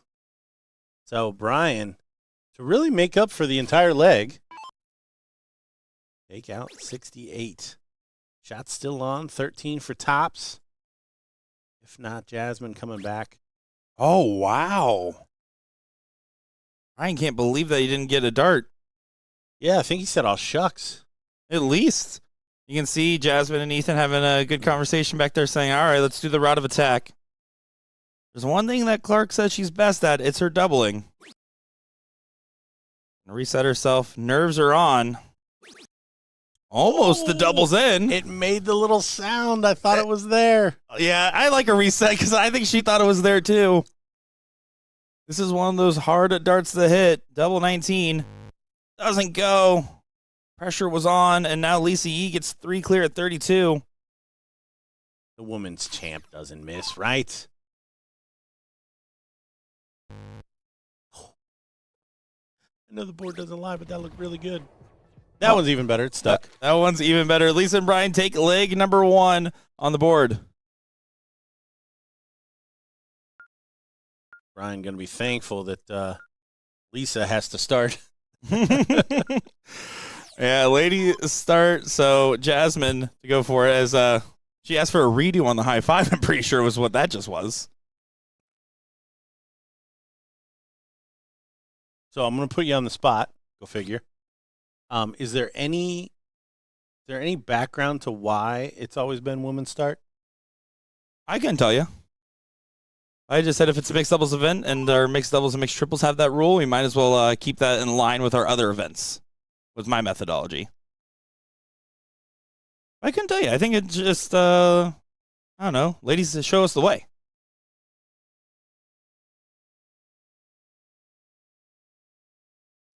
And then Skinny in the chat asking about divisions. And I think I know the answer, but since I've got you, I'm gonna let you handle that one. Yeah, it's whatever Gordon said earlier. Now, if you guys want to know more about our system, just go over to BullShooter.com. Levels are determined by submitting your average. Then we do a bell curve distribution of all the different averages, averaging out on the teams. Last start trip for Langley. Your Tennessee MVP won his accolade, sharing the honors with female MVP Danny Warmack, who is now getting her match underway, finishing third place in the level 2 women's doubles. Danny with a second place last night in the triples with Joe Chaney and Cody Willis. I think Lisa is trying to loosen up Jasmine here a little bit. I mean, she already is always very cordial, but I think you're seeing two tales of body language. The classic Lisa E body language, which is her just being a little goofball, and Jasmine not in her usual body language that we're used to seeing at the line. What a last start. She finds the 57. Pile on the pressure for Ethan. A big shot coming. The Vibe gets a 7. Ethan, your third place runner-up in the MVP race for Texas, as Ram and Leonard were already qualified.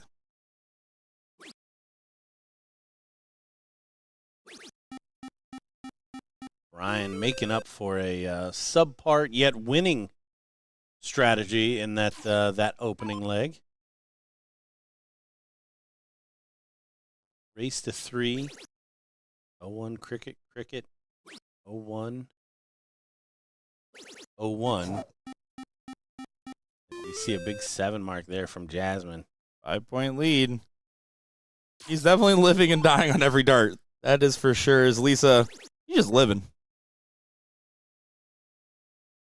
Almost finds another. Thought that was going to go. And does answer with a 6. You see you picking up right where she left off. Meredith and J-Rod, Suzanne and Mike 1-1 in their matchup right now heading into leg 3.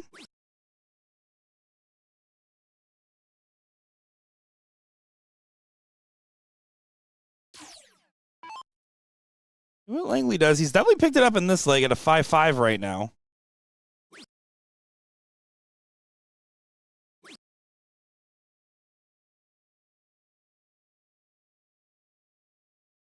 There, drops it with just a 2 mark on the grab. Clark going to be regaining points. She just hit 7 on the 18s, and they seem to be continuing to cash in. Oh, falls off after a really good first. And Lisa comes to the board with a lead. When does she shoot the 18? Right here, Right right? now. Yeah, Yep. right now. Yep, right now. Oh, I think she's going to stay up there. Oh, she doesn't. Why, if she's got 6 in her pocket? It's a safer move. It's a smarter move, and it was the better hit, apparently. That's Lisa Yee, your top gun singles champion in dramatic fashion. I literally said to her, I said, she had you. She's like, oh, like served on a platter, she had me. Oh, that's funny. I had the same kind of conversation with her. I was just like, yeah, just one mistake and you jumped on her. It's like, I had to. Langley's cooling off more and more. He's got Lisa Yee. Yeah, I was going to say, Lisa's the best player on the board right now. He don't care. 18s have been friendly. Need a little bit more, but now it's down to the trip 4s. Oh, a bit unlucky there from Jasmine. Just not able to quite cross that that wire into the treble 18. He was the Arizona MVP, sharing the honor with Trevor Buboltz. As she has, I don't know if she's ever really missed the 19. They've all been so good, or right on the wire. No, in fact, if she ever does, the board just automatically gives her the other 38 points.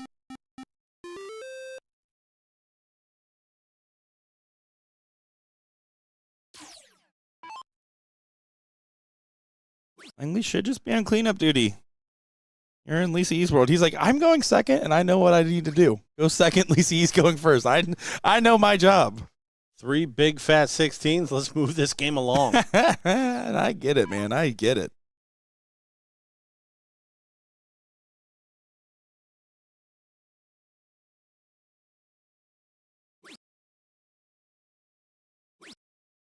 There's the cleanup on the shot, but not going to change the position of this matchup. Almost 100 points of difference, and the 15's up for grabs. I think Lisa's annoyed that the 13s are taken away and had to make a joke about it. Like, hey, I was using that to pump up the average number.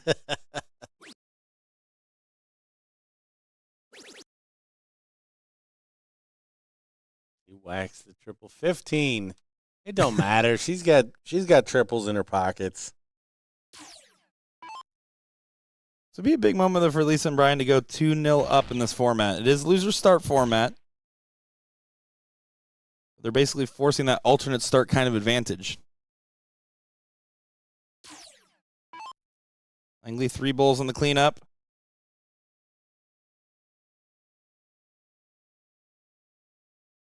Oh, and he's going to walk. The window walk. But 103-point deficit. May not be a bad idea to take that 15 away and at least leave a big bull shot for Ethan. It's not the choice, but could have been. One of those cases where are your best 3 singles worth?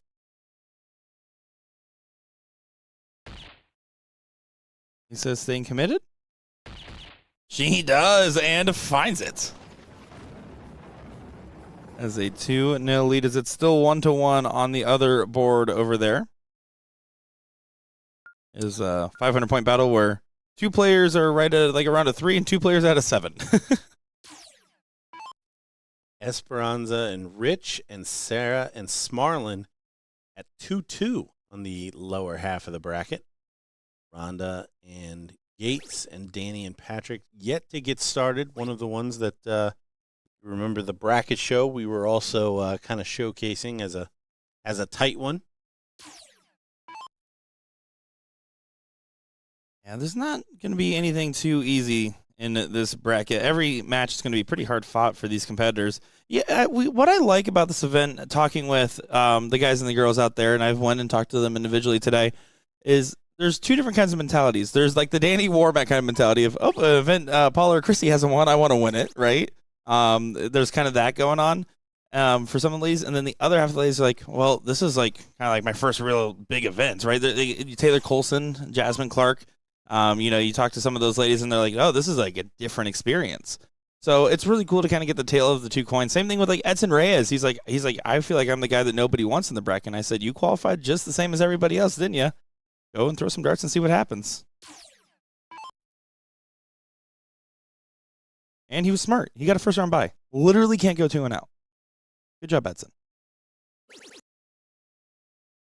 Art continuing to add to the point. Says, Lisa, I can hit the trip 19s too. Trip 17's overrated.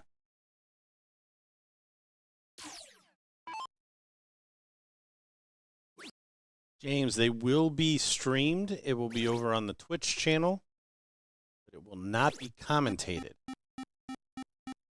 The mixed triples. And go over there to the Twitch stream and follow along.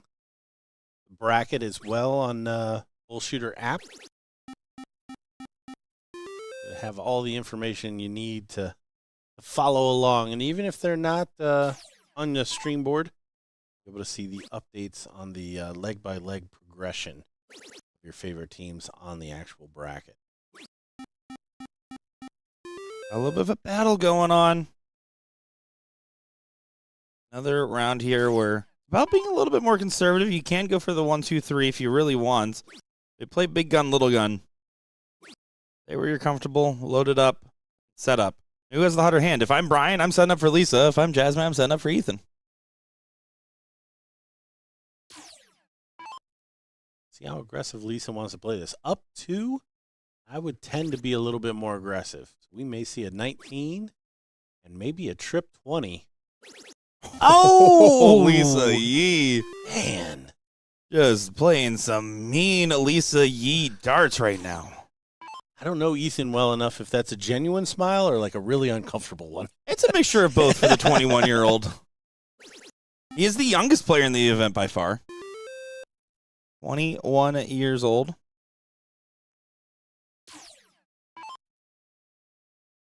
We've Taylor and Lane also in their 20s.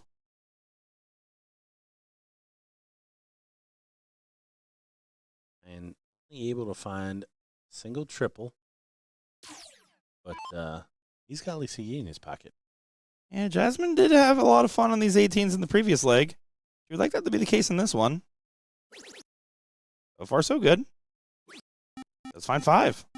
Dialed in on the corner. How aggressive is Lisa going to continue to be? Can't take the point lead with a single triple. Does she take a swing if she finds it in the first 2? We're about to find out. Oh my goodness, Lisa Yee is on a mission, folks. Wow. Ethan has to capitalize. Even if Brian's struggling, that's still a great spot. Oh, right back at it. Return to sender on the Marty Dom. Yeah, big shot by Ethan. That smile wasn't too hurt. Brian under pressure. Last start trip matters, and it doesn't happen. Now look at this. These two people, Ethan and Jasmine, never met, and they're having a full-blown strategy discussion right now. And Ethan's like, well, I am at the triples, so just try that. You've been hitting them, and just keep doing that. Let's start there. I think maybe, and then over to the 16s. Yeah, Bill. Yep. Ooh, unfortunately high on both. You still shoot 16s, a better miss. Yep. Again, where's your best single mark used? And she finds the big treble. Your Wisconsin runner-up MVP. Suzanne Young was the MVP of the Wisconsin, but she was already qualified from last year's Chicago. So, find the triple. Puts Lisa in a situation where she's just going to continue to find 5s and 7s. Not miss. Yep. Oh, floats the last one a little high. Ethan knows. Clean up the 15 for bull advantage. Add a bull and try to push on through. If he finds a first start trip, he might tag the bull first to see if he catches a double. Now you're on close. Grabs the close. Pushes the bull. 34 points of separation.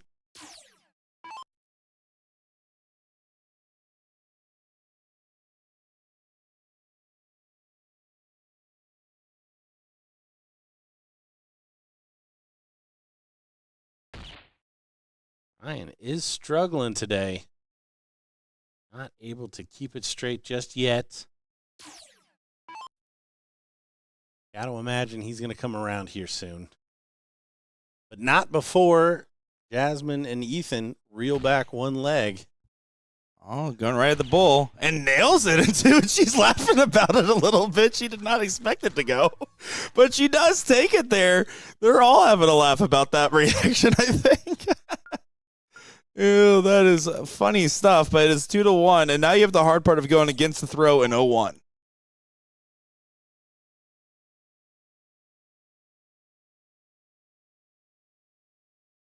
Someone talked about best dress in the room, and then you see Lisa E, and you understand. If anybody else wore the jersey, it's not best dress. But when Lisa E wears that jersey, it's naturally the best dress. Big open for Lisa with a couple of triples. She needs to pile on pressure from her side. Brian got to take a drink of Amen juice and Hope that he can just hang on to the coattails of Top Gun champion. Lisa definitely gained the early advantage despite the top side of the wire being right there. It didn't kick low.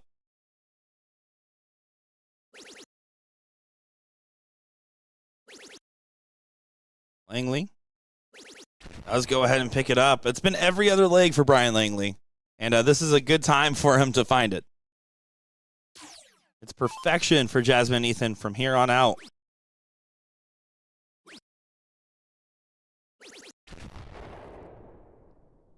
And is able to walk one of them in there, but Brian probably in and out after this shot. The way Lisa's playing, absolutely. She is literally unconscious. And leaves it at 146, so 180 to leave 161. No thinking, at least. I mean, there is a glass half full.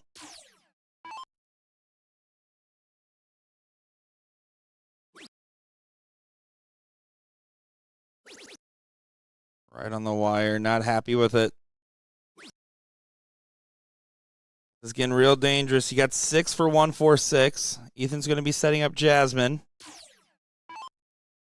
You did win the attendance award. The Billy Gregory in the background won perfect attendance, and then they gave one to Marcus and Jasmine Zara as well for attending, I believe, 8 out of 11.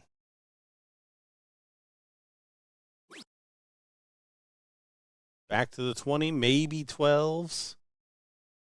Good communication with your brand new partner. That is a preference shot, and there is the leave. And this might be the end of the winner's side run for now for Jasmine and Ethan. Ethan DeVera going to set up the Hail Mary. No, he's not going to be able to. 6 more darts in hand, and Lisa Yee not in the mood to miss, despite the rally we saw from Jasmine and Ethan the previous leg.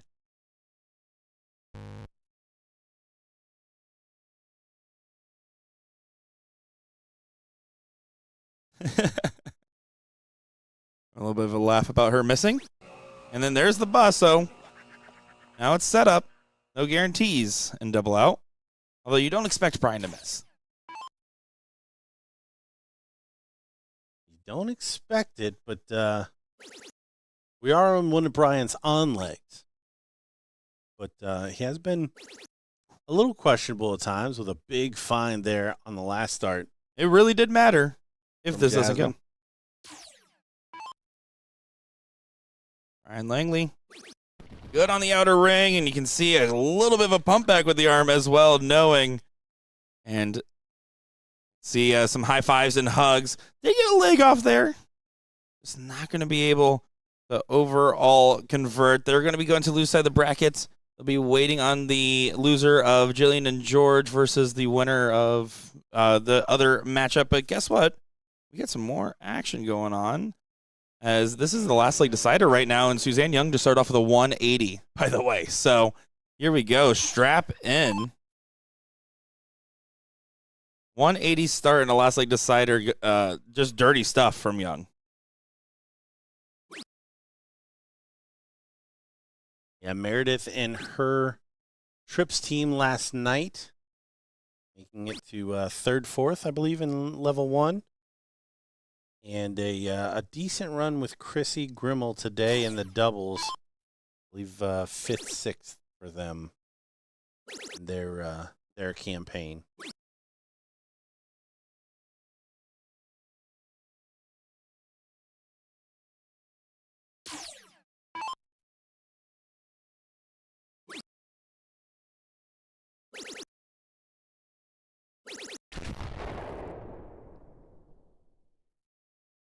Remember, we will have this winner right back up on our stream, taking on Lane Lysak and Ram Guevara.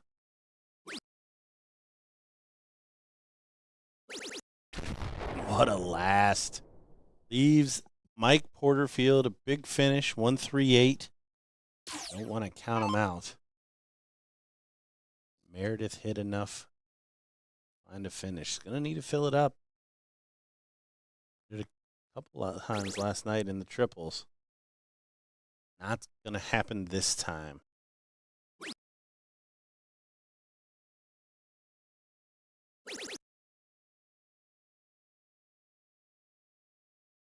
Here we go. Porterfield, take this win.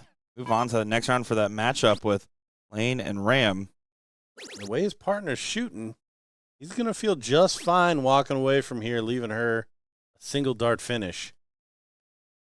I think and also, I mean, you know, Suzanne Young, Mike Porterfield, Team USA teammates together as well, right? So you're getting a little extra practice before tomorrow playing on the same team.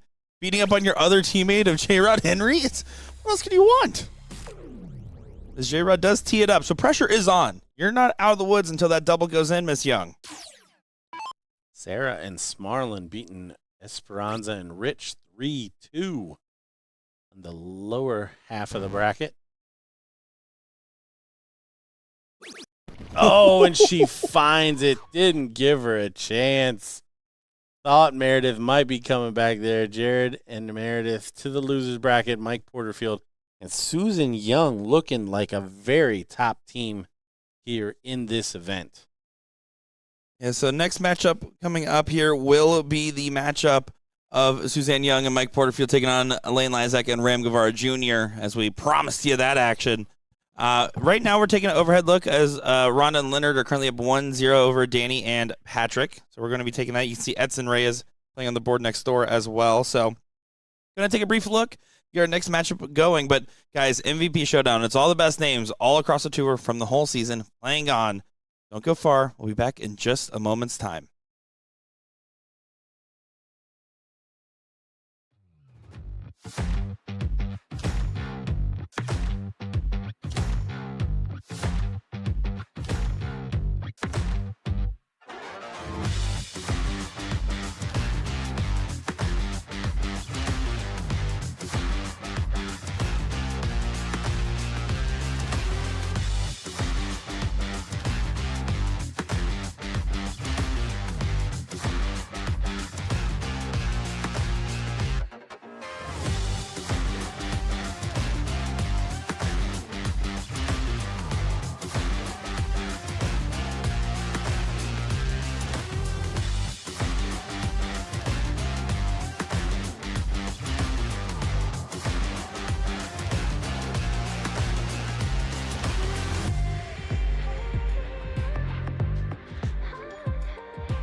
And this is quite the match as another 180 start for Suzanne Young. I'm Nick DeShow, joined by Gordon Dixon. We're watching Suzanne Young and Mike Porterfield take on Lane Lizak and Ram Guevara Jr. Oh, boy. Look at this. Can the ladies back to back? Yes, they can. Oh, my goodness. 180 followed by 171. What a shot. Boys, you better be playing because these girls are. Oh, my goodness. Yeah, look at that. The ladies are doing all the work. Look at this hack job. 43. What can Ram do? Can they be on the niner together? It's all the ladies. The ladies are just going to do everything. This is not a mixed event. This is a ladies event that features men. Yes. Yes. We saw Lisa Yee run away with it. Jasmine Clark did her part. I mean, this is incredible. Everything you want to see in a box of chocolates, apparently. Well, again, best of 5 on this winner's side format. Winner of this match will play either Lisa and Brian or Erica Mardo and Edson Reyes. Just like that. There's still parity in this leg because of the ladies.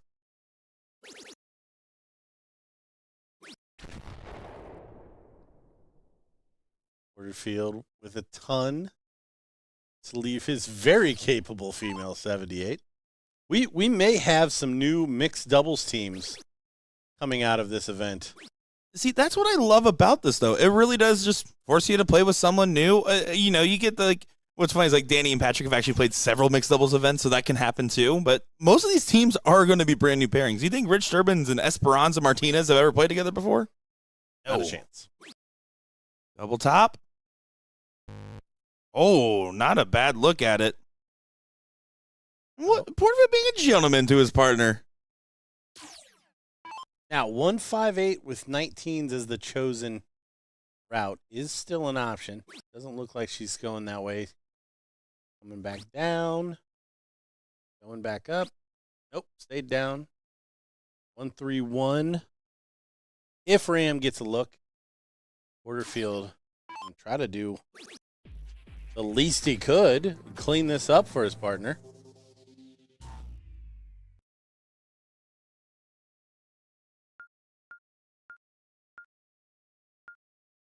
We'll get a leg of cricket started.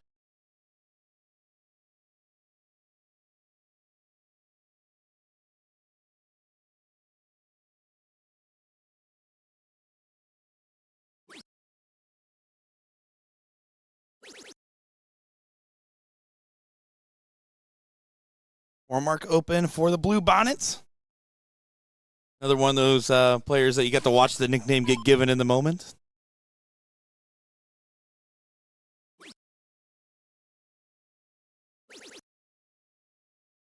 We're not going to be saying the same thing about the Silent Assassin nickname. We're just going to call her Good, as it's Suzanne Young starting off with the 7. Her starts are going to be key to their success today, I would argue. Heavy. Crazy. Just haven't seen a whole lot from Ram just yet. And as I said, he puts in the 7 mark on the 20. And this is their first match. So if I'm Lane and Ram, I'm thinking, wow, we are probably chemistry-wise, and that's why it's one of the ideal pairings. This is the other one, I would argue. On the other hand, they had a bye, so they were sitting here as this team had to go through that gauntlet of Meredith McGee and J-Rod Henry. And I ran to J-Rod right after that match, and I said, "Did you make her mad?" He's like, "I think so." And then I said, "Are you happy she's on your team tomorrow for the International Challenge?" He said, "Absolutely."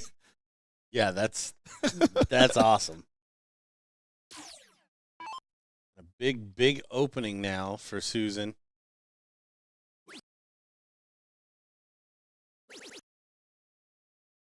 It's like she's looking up. She tags the triple 20, rips him out of the board. Here comes Ram, who has chosen number the 17s. Not quite as loud, and definitely, I would argue, a faster pace of his throw right now. I think he was a little quick on between the darts. I don't know. It seemed a bit faster. Yeah, I don't know. He's always fires him up there.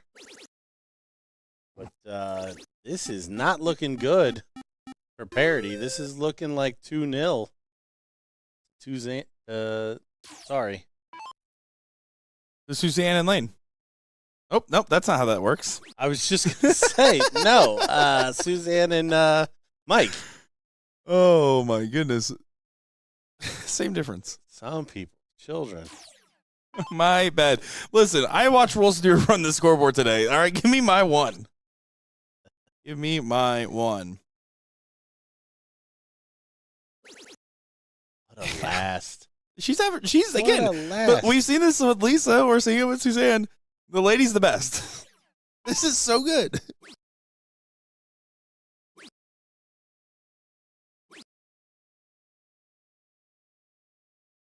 Another wow from Ram. Can't believe that he's not finding the trebles here.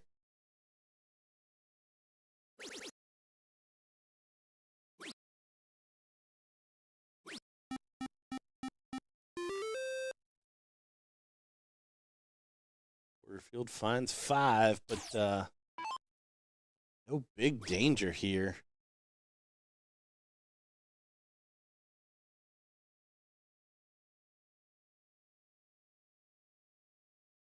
Come on from Lane there. So Susan just wins it right here, right? She just wins the second leg? Yeah. 3 bulls now, 2 darts? Oh, wow, that's a hanger. Oh, I thought you... If that dart wasn't hanging, I think you're absolutely spot on, Gordon. Yeah. I would have put the chances higher than not there to finish that one off. It's been playing absolutely incredible. Yeah, no, I mean, just lights out type of behavior, and Porterfield just had to support. These guys, I think, are enjoying going second. You know, I really do think that's the case. There are worse things than playing second fiddle.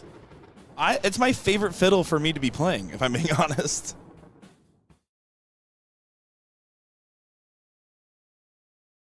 Yeah, the loser here, no rest, will be taking on Taylor and Trevor into the bottom half of the bracket.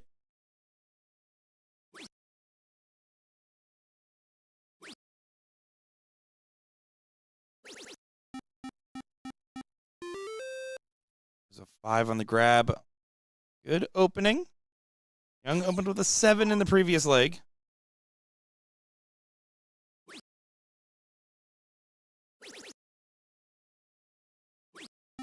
She'll take 5 this time. But her openings have been rock solid. Same with Lane, I will say. I mean, she'll take her starts so far in these matchups.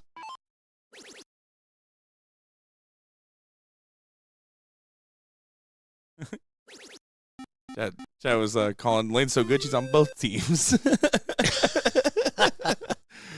Yeah, you're welcome. Who says I don't love me some Lysax?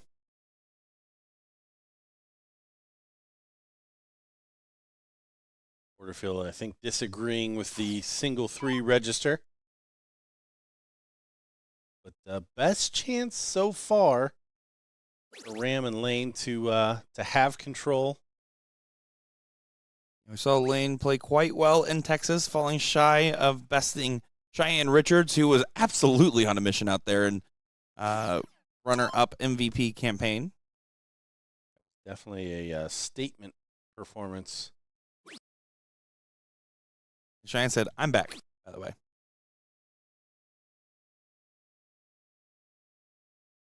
Suzanne only a 2 mark there. So off her pace here, but we're gonna give her a break.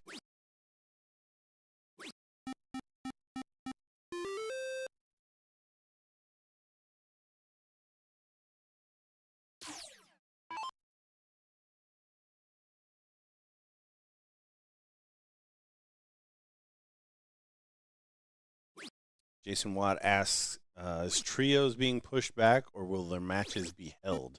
I believe probably held. Yeah, So there is not that this bracket's a little further behind than intended, but just how the timing worked out of the players doing so well in their other events, right? So there's less people here than there is over there.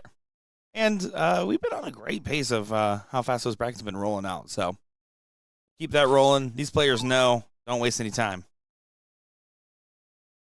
Suzanne Young won both doubles cricket and doubles 0-1 for the non-pro women's last year in Chicago, as well as a couple of other top 3 finishes as well.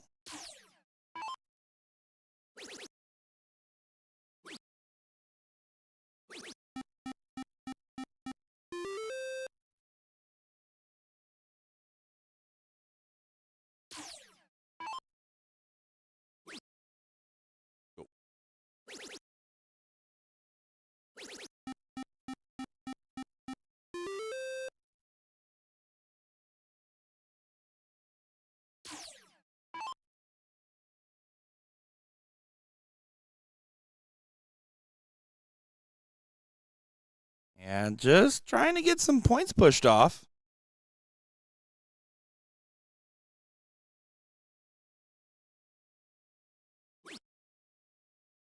Opportunity for Young. It's been a cool-off leg for her, and it's still a solid one at that. First start trip gets you the swing. Won't find the first start trip. Instead, just gets the bare minimum on the assignment.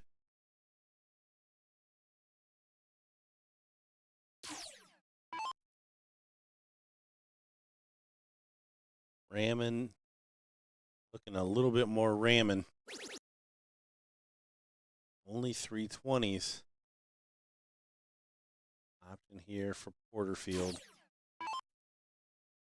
Still can't shut him down and have the point lead, but certainly put himself in a better position. Kind of conservative as far as I'm concerned. Up 2-0. Would have liked to have seen him at least try to close around. Speranza and Rich take leg number 1 over Meredith and J-Rod on our other board. Yep, 3 out of 5 in the winners, 2 out of 3 in the losers. If you didn't get a chance to see our awesome bracket show. It was so good. Yeah, you watched it? Like, I mean, we were literally, like, moving tables with how strong we were speaking.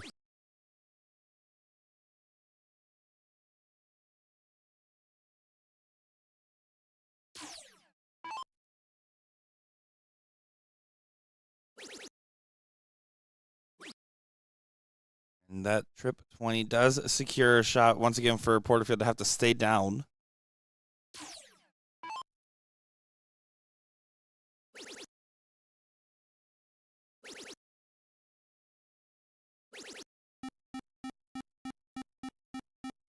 Filling it up. The Porterfield. Actually what they call the triple 15. The Porterfield. You know, I was wondering if that was the case. It makes sense. It adds up. This is the fresher. You have to find the 20, because if not, you would have tied the score. Young just gets an opportunity. I don't think Young could have expected this opportunity.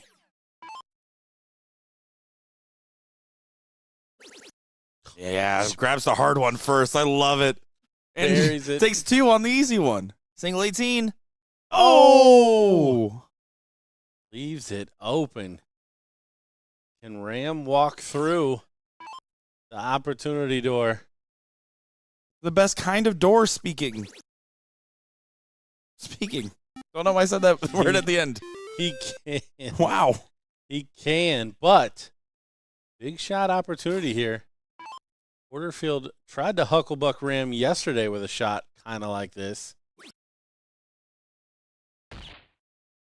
3 bulls to 3 bulls. Leave Lane it to first. the ladies. That's what I would do if I was these boys. I would leave it to the ladies. Isaac pushes to the 0-1 leg. He's a double. Oh, she finds it. She finds it. Good last there, the blue bonnet.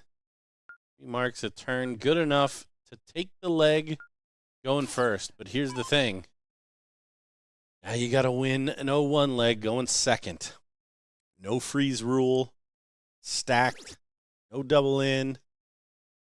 Susan has started with a 180 thought at it was least happening. twice. I held my breath. I literally held my breath when I saw that incoming.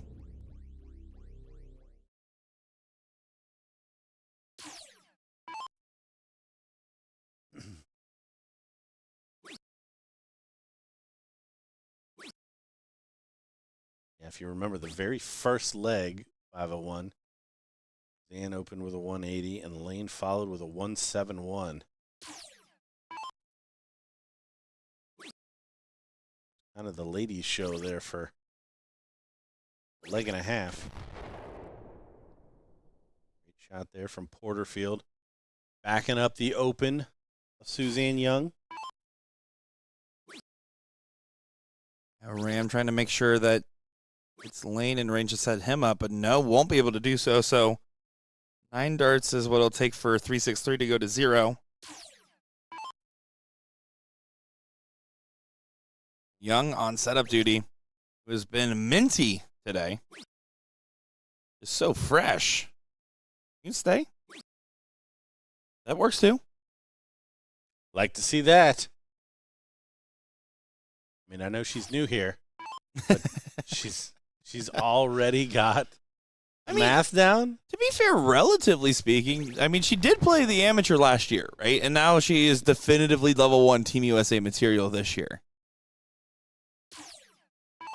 Are you selling that to me or you? Yes. Little column A, little column B, Gordon. As Porterfield tees it up perfectly for his partner. Yeah, back-to-back 140s. Again, just filling in the blanks for Suzanne. Going to get 3 clear. Ram putting some pressure on it.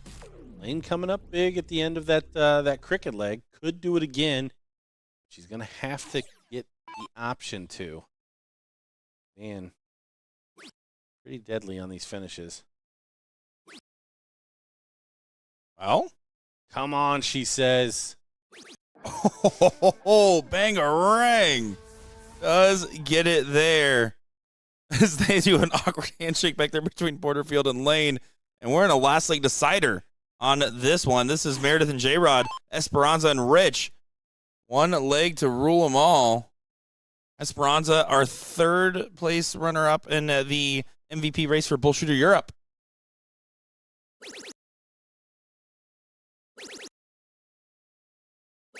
And showing that she is here to play in the last leg. These ladies, incredible stuff. Huh. That's new.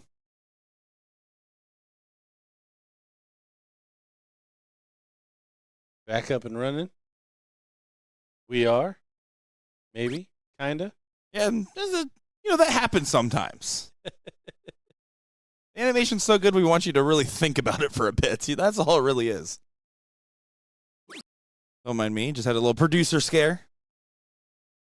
This is game 3. This is a loser side match, so this is the final leg for these guys. Yeah, Rich Durbin's your South Carolina MVP. Shay Cole was your women's. Was not able to make this event, so you have Sarah Sass representing that region.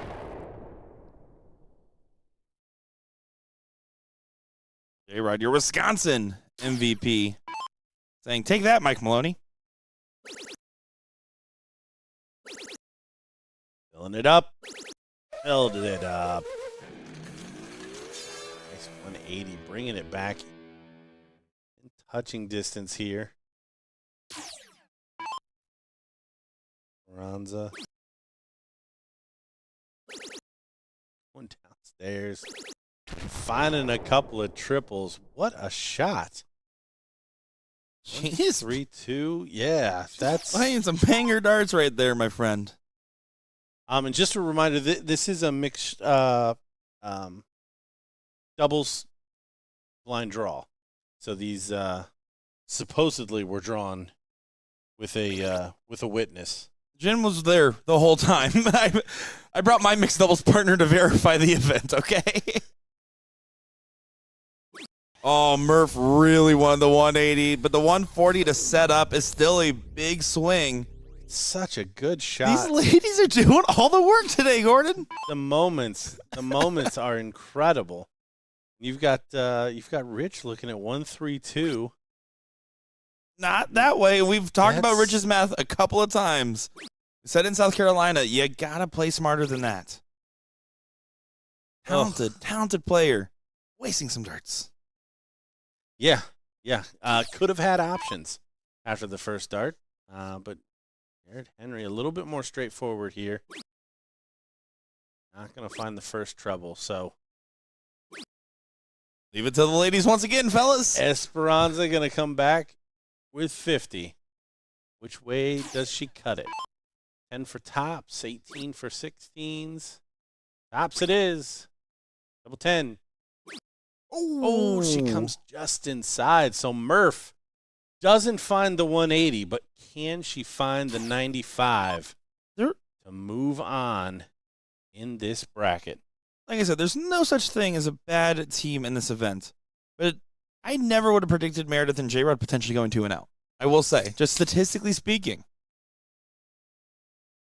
They might if this 95 doesn't go.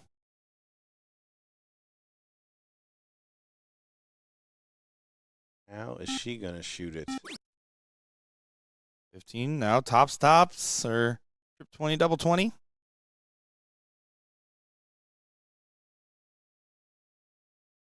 Really don't like that way.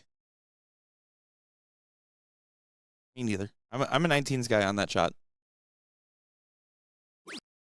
She did go the 16s route, trip 16, double 16. Said we'll have to be teeing it up.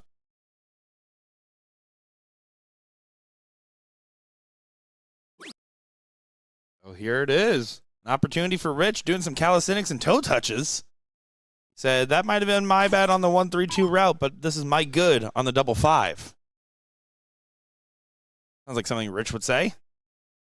Oh, just high. Just high. Horn dart. Wow, misses all 3 high. J-Rod couldn't have believed that. Meredith saying, go hit it. Just go hit it. 16, 8 wire. Double 16.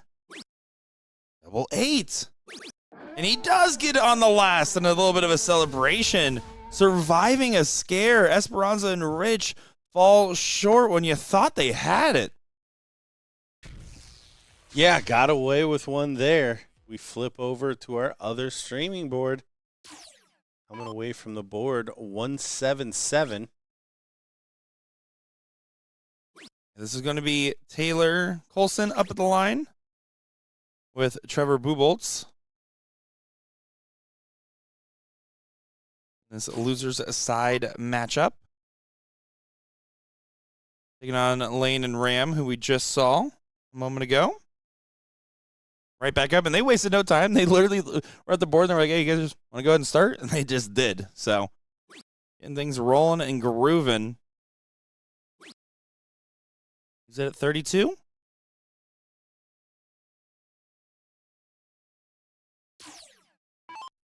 Here's Trevor Buboltz. The man that made me feel complete. You know why? Because I just bought a set of Gordon Dixon darts off Gordon, and he sold me a signed set of DJ Sayer darts. You got the whole Action Dad set now. Yeah, I want to put them next to each other on my shelf. There's Ram taking leg number 1. One will knock the other off of it. So Yeah, that's you fair. just got to be careful. Yeah. All right, 1-0 in this loser side match. Stitch, going to get things rolling. She was our Nebraska MVP, newer player on the scene, and someone who she told me, she was like, I'm nervous about this ordeal. And I said, well, too late. You signed up. Welcome to the event.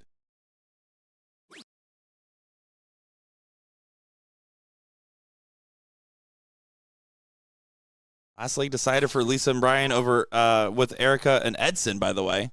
Wonder that will play Sue and Mike. Yeah, that's what I was looking at. Wondering if we could go ahead and queue them up for the stream again. Oh, yeah. We're going to be getting both of those top 4 matchups. Don't you even worry about it. Because we also get our first look at Sarah Sassen's Marlon Martinez as well, waiting on the winner of the Ronda and Leonard versus Jillian and George matchup. He's slow on the come up, but T-Bomb does find 5. Trevor was your Arizona MVP. Out of the 2 Arizona MVPs, he's my second favorite. It doesn't matter if it's Trevor, though. I would have said that with anybody next to Lisa E.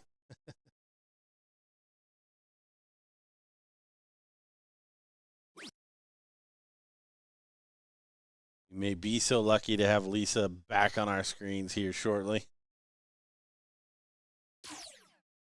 No matter what, she's going to demand to be back on her screens, whether she wins this match or wins a couple on the loser side. She does that all day. It's going to be hard. To be denied. She got the fancy acrylic coaster. All right?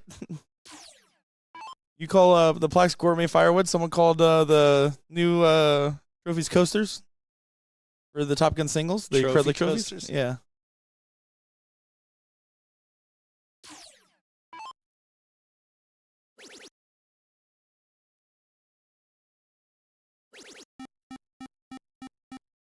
Trevor is a 5-second rule survivor. He did have a gnarly bug the other day and put him in the hospital for several days. So Really? yeah, there was some kind of like extreme version of food poisoning. I read it a little while back now, but big 6 from Stitch.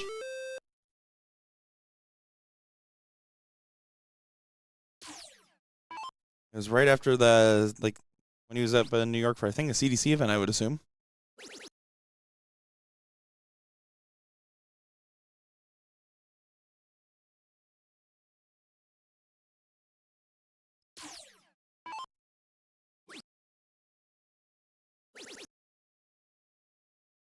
Trevor, not off to the races. Ram doing the best on the board so far.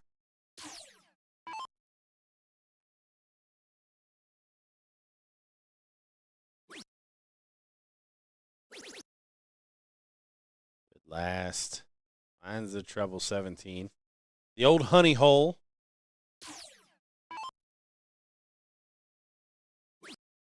So where's Stitch come from? What's Nebraska.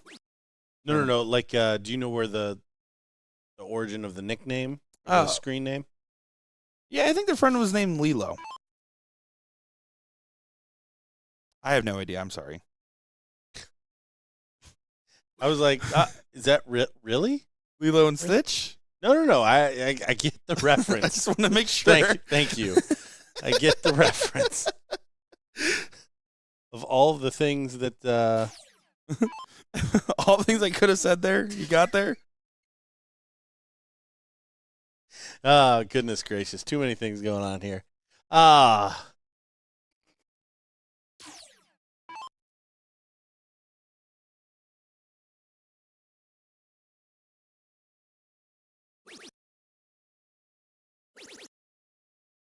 Steve is like loading up the chat with it. Like, is this real?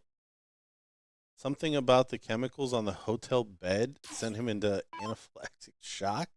Then that didn't get treated right away. Saturday night, I guess when I was eating in bed in Niagara, I dropped a hot wing on the comforter, and according to the 5-second rule, it's okay to grab it quick and eat it. I guess whatever hotel chemicals they use spray or clean the comforter got on my wing, and it tasted very sour and metallic-y and pretty much poisoned me, giving me anaphylactic shock for 48 hours, and which is life-threatening.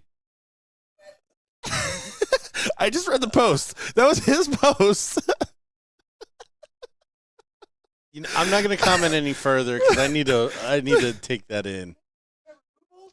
That was the most Trevor thing I've ever heard of. Oh my gosh. You've heard of getting Munsoned, but have you ever heard of getting boobled? The wing tasted a little sour and metallic after I dropped it in my bed. For the record, glad he's okay. Yes, 100%. And don't do that again. That was Yeah, avoidable. And let's move to the 3-second rule. That's what I say. Very athletic injury for Trevor Buboltz.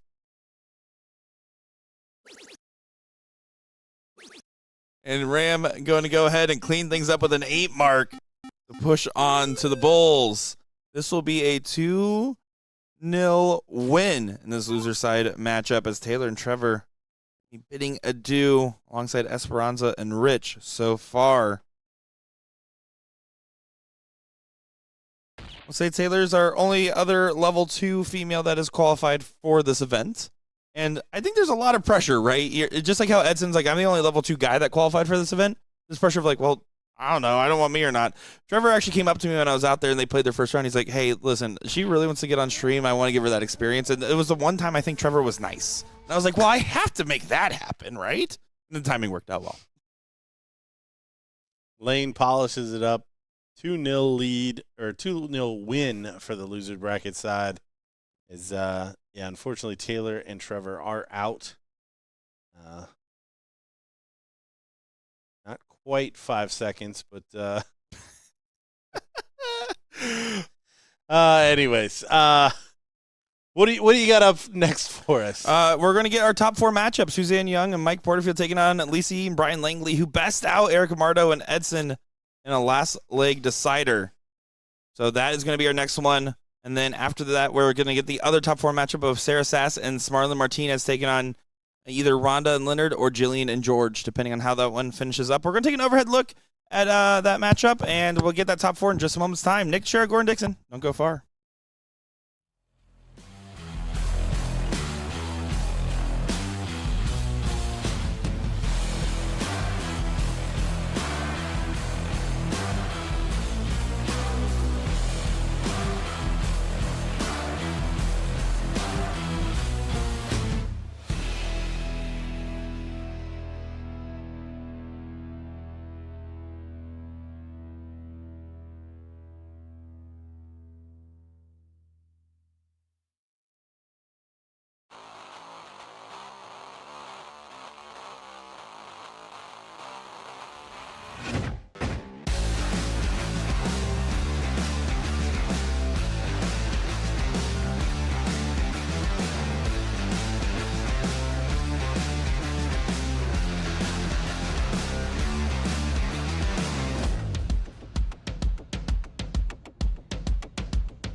All right, another great matchup and another look at the dominant team of Suzanne Young and Mike Porterfield.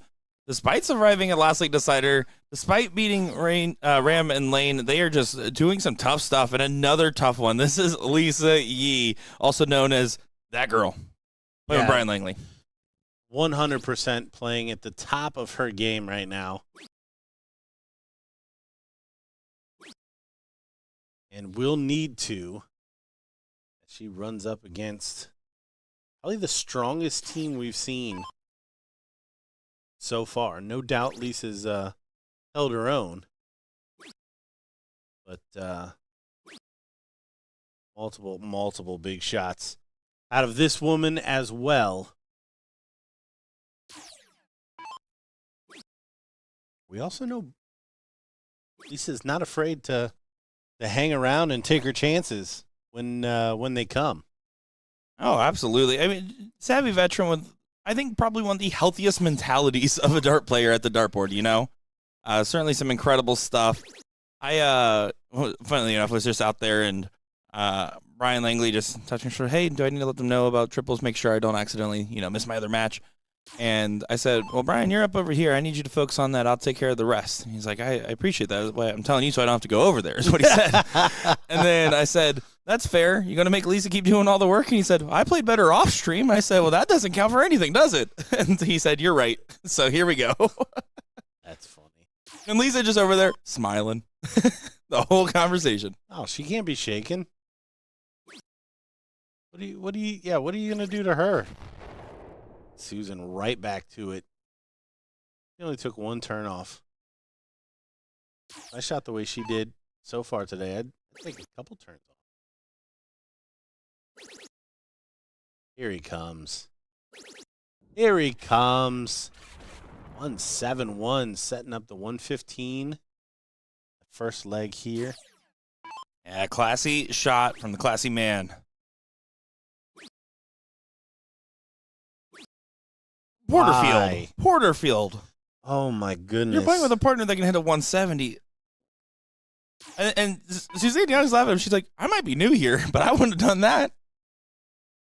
It hurts my head.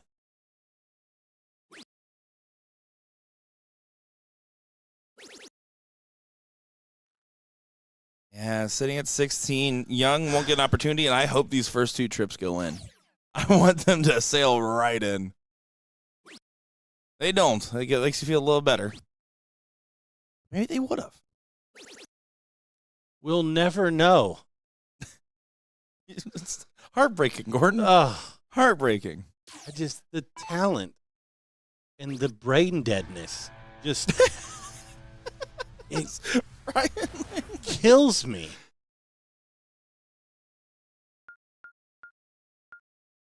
Lisa and Brian do take leg number 1. Other streaming board going to be Jasmine Clark and Ethan DeVere taking on Rhonda Mader and Leonard Gates. It is a loser side matchup, so we will be staying here with the top 4. And Young not starting off as strong as she has been. This is an opportunity for Lisa.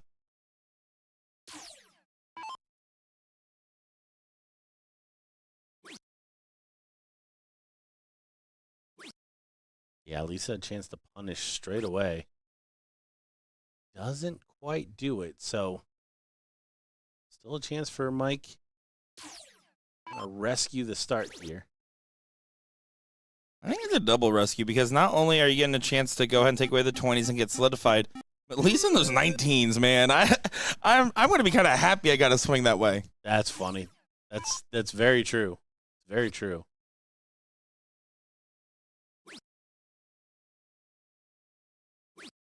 I just Googled brain deadness, and it's a word. Yeah, you just see Will Stewart's picture pop up. My poor son. Gets it from his father. Let me tell you. Not the actual Gordon Stewart, for the record.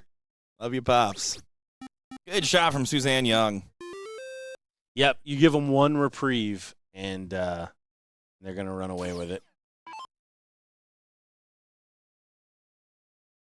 This spot will be to just hold throw, potentially hold throw. Misstep there from Lisa.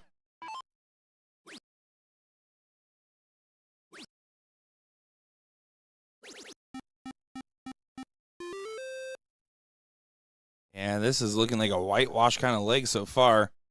150 points, 2 numbers. Only corner pockets left.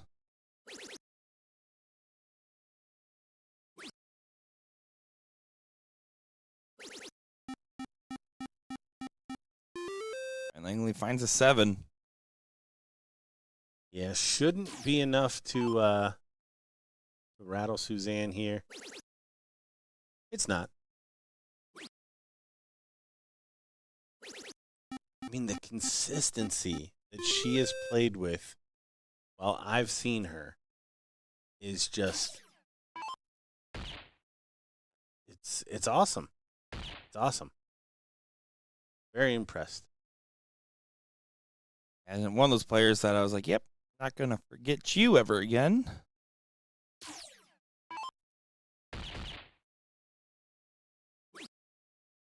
Even miss is good. Porterfield does push it through. for a 1-to-1 matchup.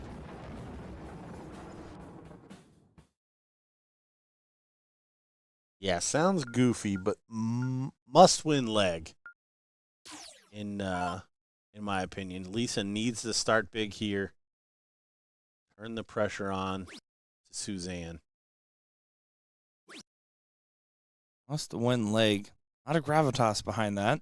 Another 2-mark open takes place. Yeah, it's what I was kind of worried about. Lisa likes the bottom of the board. Young has also been friendly with this trip 20. That's a good marker. Not as good of a marker. Oh, she was trying to place it. Not able to find it.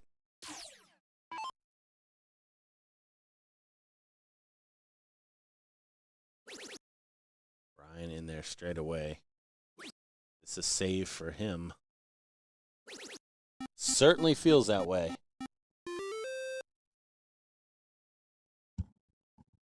Does the smart thing, stays up there, protects the 20.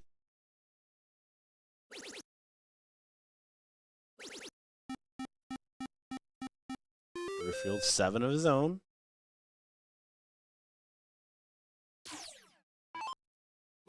Lisa's playing this aggressive. Starts 19.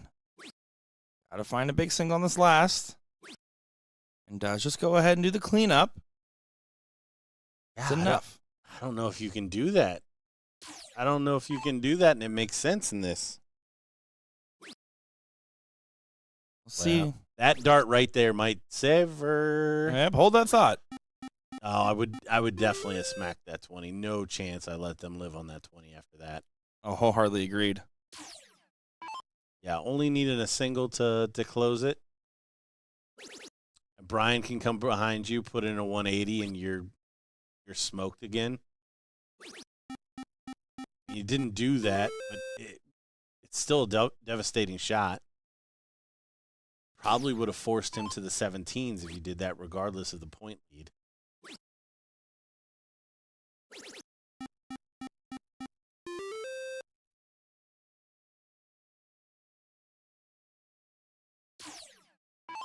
So you got to make sure you hold on to the control of the 20s. I don't love the stay. I didn't really even like the start, and I definitely don't love the stay. This is too much of an opportunity. It's 4 marks for a shot to 20 with the point lead. If you hit 3, I'm on the Gordon school of pop to 20 there. Yeah, she's playing with fire again. You're letting somebody live. Pop it, it's 3 points. Pop it, it's 3 points. And this time she does. Yeah, that's the danger you run. I mean, Brian he's averaging 6.5. He can open a new number and score some points. Not too worried about that, but it just doesn't make sense.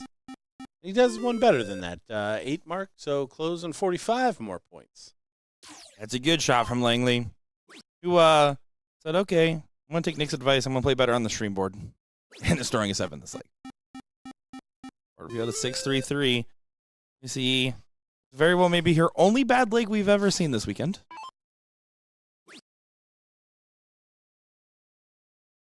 Oh, needed at least a single. Let's find a trip on the last. Stuck with it. 48 gets you a swing.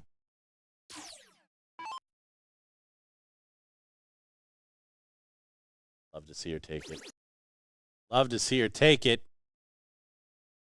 Yes, I like the confidence. Stay there. Doesn't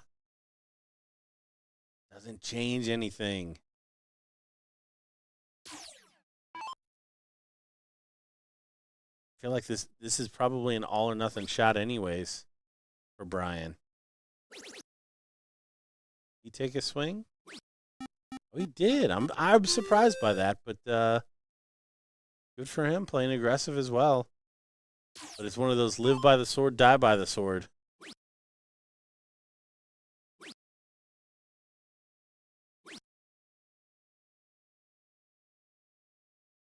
Porterfield not able to convert. Just a slight point lead. 2 16s. It's a high.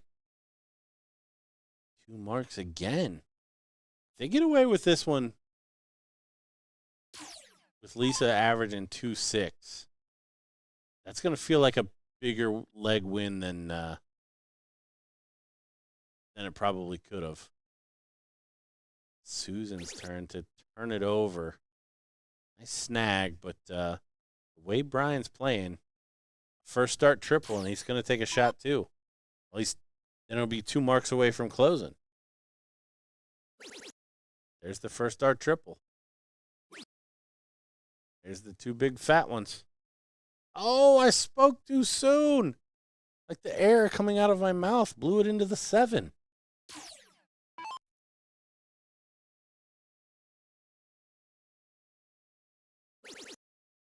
Porterfield with a shot. Smacks it. Trading hero shots here. Already pushed it 2 bulls. Can't imagine Lisa's going to let that 16 sit. Nope. She snags it. 3 bulls for Suzanne for a 2-1 lead.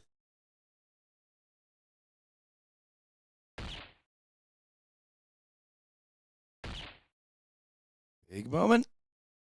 Big find for Young. Go on.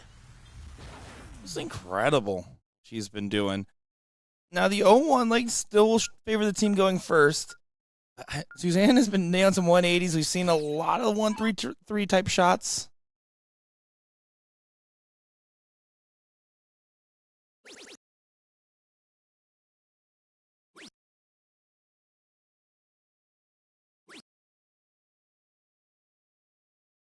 He's always solid on that 19.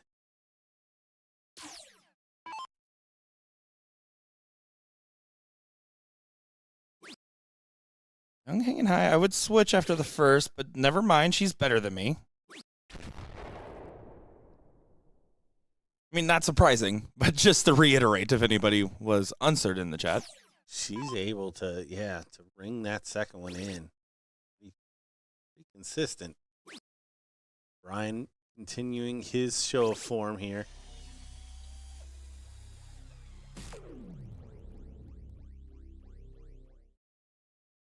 Apparently, he just needed you to try to bully him. Yeah, it typically works out that way. Although one time I bullied a player that was struggling, and then they got really mad at me. So I've learned my lesson. Only do it to the people anyways and accept the results no matter what. He said to try to set up. This is a tough spot. It's a 2 treble setup. Tough for most people.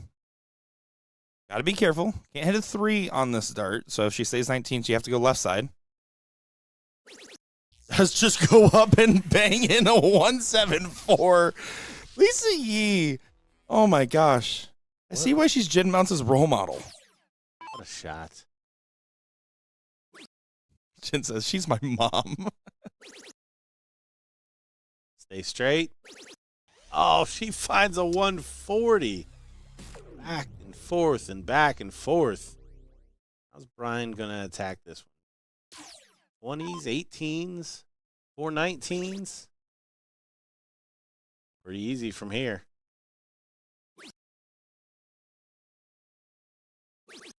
Pretty easy from here. The 108 shot. Yeah, incredible leg, by the way. And doubles play, to be able to throw it together like that, just some phenomenal darts. Last leg decider incoming. Just double quick time. Just no messing around.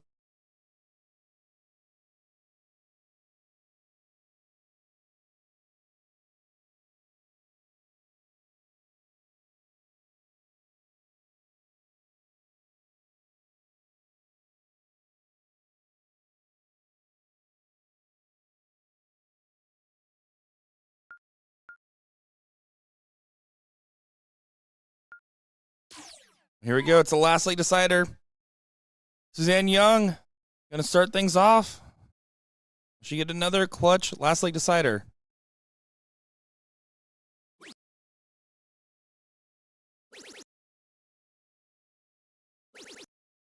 How about a 1-2-1, Gordon?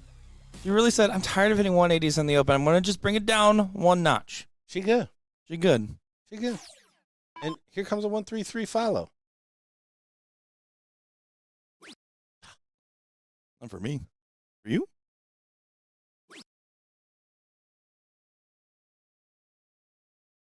He's a little unlucky there. Just painting the wires.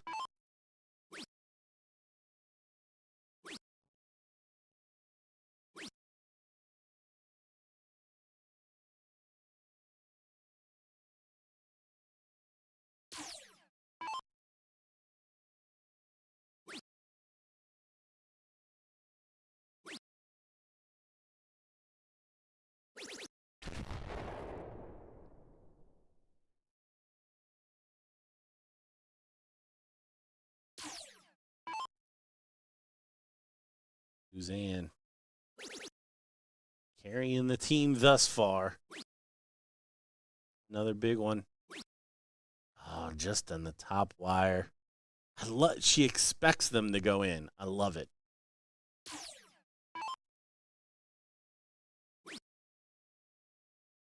Waiting for a big shot out of this woman. Moderate shot. It keeps it chalk, but not enough to put a position of break. Yeah, the problem is parity right now is advantage to the team going first. So they need to outshoot them. Good follow. After the switch. 107 will be in danger. This man checking 108. Last time we saw him playing an 0-1 leg. Look at this, 68. Oh, that was unlucky on the click. Yeah, that one definitely kicked up because of those first two darts. 107 plays 108. Susan Young gets first crack at it. Shot is still alive. Could be treble 18. Oh, I like it. I like it. It went in. It needed to be a triple regardless. And she buries the double 13 for the match. 107 checkout for Suzanne Young, the one that's new here. Yeah, new here looking like she ain't, because that is incredible. As we're going to get Jillian Phillips and George Daniels taking on Sarah Sass and Smarlin Martinez. Their next matchup. We'll be back in just a moment, folks. More action coming up next.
Alrighty, everyone. Well, just an update here. Looks like we have a delay in the bracket due to unforeseen circumstances, so we will take a few minutes here.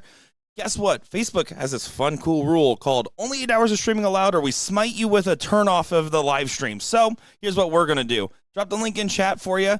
Click that link if you want to watch over on YouTube. If you're watching on YouTube or Twitch, guess what? Don't do anything. Literally hang out. We're probably on your TV. Just leave us there. We're on Twitch, probably on your second monitor. Just leave us there.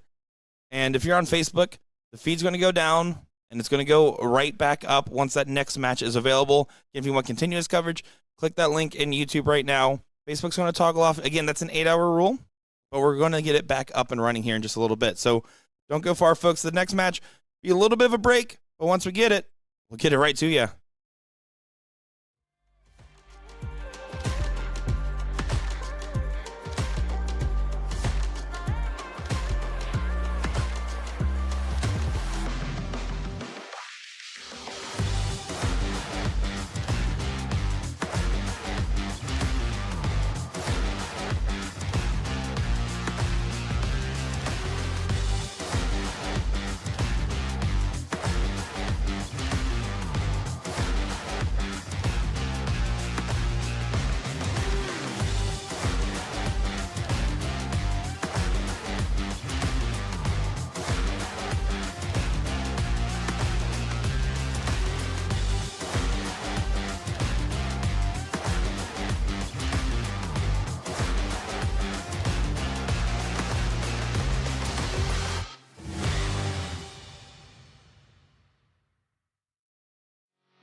And here we go. It's another top 4 matchup. Thanks for your patience and welcome back if you're over on Facebook land. It's the top 4 of the MVP Showdown, our brand new inaugural event here at the BullShooter World Tour at the 40th Finals. That is Sarah Sass stepping up to the line, taking on Jillian Phillips. Jillian Phillips playing with George Daniels, and Smarlin Martinez is playing with Sarah. Making sure Gordon Stewart. Nope, I did it again. Gordon Dixon. How you doing, Dad? I don't know if you're talking to me or what. What's going on here? Did it again. It's been a while. Well, let's try that again. Smarlin Martinez and Sarah Sass taking on Jillian Phillips and George Daniels. Nick Teixeira and Gordon Dixon on the call. Thank you. Yes, we are. We're back up. We got a match going. What more could a streamer want? Probably shorter players. we got lights out here finding the trouble. But yeah, I mean, I have a whole new outlook after getting a full taste of Smarlin in the final of the doubles, double dipping the very stout Benny Dersch, Mike Porterfield team. I think that raises the profile here of Sarah and Smarlin. It certainly does. George qualifying over in Florida for the MVP. Jillian, the only true substitute in this whole event, as the top 3 finishers in South Carolina, or excuse me, Pennsylvania, were unable to make it after a last-second pull-up from injury. So here, Jillian stepped up to the plate. 3rd place in the Invitational Shootout. Multiple placements at multiple BullShooter stops, including New York and Wisconsin. A welcomed addition to the field, I would say. Yeah, I mean, for the qualification for this, she may be a substitute, but I mean, in terms of level of play for the room, she's absolutely right where she needs to be. Yes, certainly right, right in the heart of that. Aaron Jackson in the chat asking where we can find the brackets. If you have the BullShooter app, you can go to tournaments. There'll be an option to see all, and you'll be able to choose whatever bracket you'd like to see. The mixed triples has started here in Chicago, with most players playing both events. So we're toggling some of their availability. But if you know your favorite player's name and or team name, if we are not streaming them, you will be able to follow along their action by leg in the bracket. 132 does not shoot the bull and doesn't get a look. Smarlin not going to be happy that visit, and George Daniels going to be very happy what you just saw. Yeah, becoming numb. That was just in general, by the way. That was the whole statement from Gordon. Becoming numb to that. Nice shot there from lights out, finding a single bull, but Sarah Sass, 47, the first leg. It's up to double 16. Buries it. Clean. Little sass from Sarah Sass on that last one, didn't you think? Yeah, well, it didn't look like there was any doubt in her mind. Very straightforward shot. Jillian Phillips going to get us started in the cricket. Sarah's one of those players that we've seen do well in the last 2 years. We've seen her get a good performance in New York on the 38th tour. We've seen her do well in South Carolina on the 39th and 40th tour. A tough competitor and a great personality as well.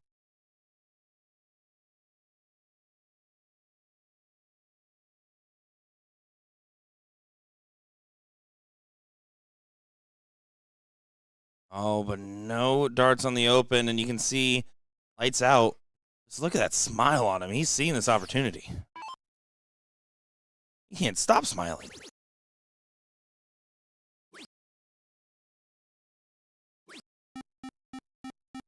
Almost a smile. There was almost one in there. I was waiting for it to come. Yeah, I mean, that was a pretty darn aggressive shot being down a leg. I guess it is to 3.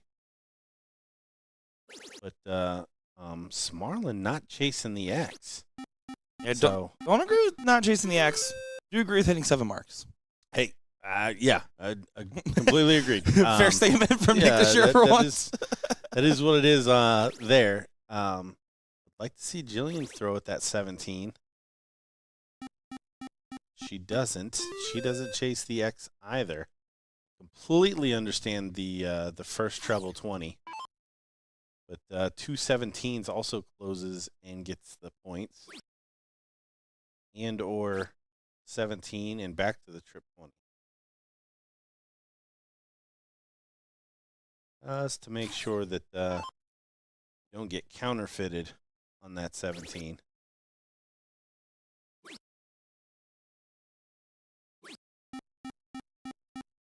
Talking about all the options and probably still in a pretty commanding position here. Marlon needs to find a new number down 3 houses, so not a whole lot he can do in one turn.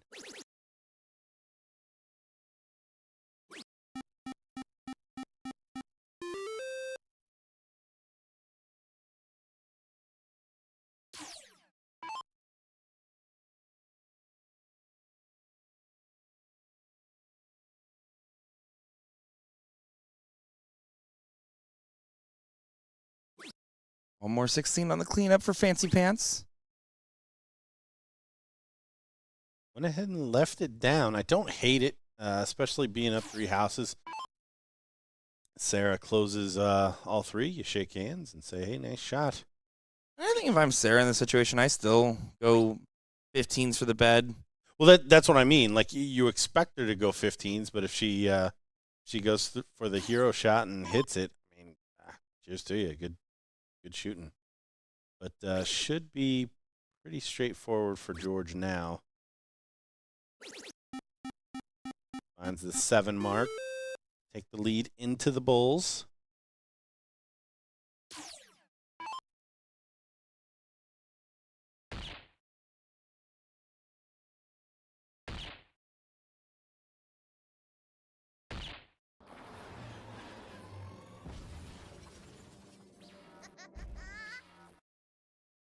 The bunny pops out for the hat trick. Jillian Phillips needs 3 to tie this one up. 1 apiece. Winner here will take on Sue and Mike in the seat match.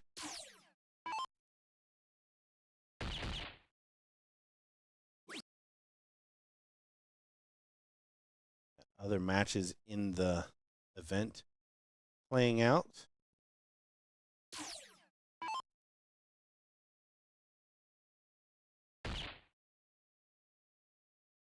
Smart shot here for George. No danger, even if he does miss the close or the points. It goes ahead and makes it 1 apiece.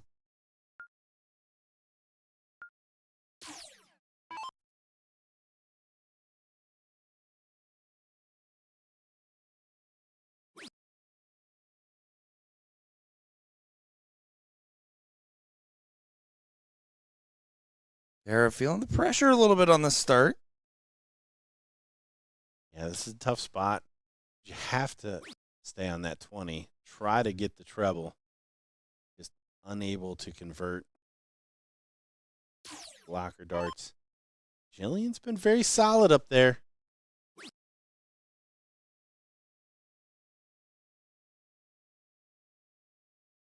Oh, and she's going to get a little unlucky too with the first one dangling over top.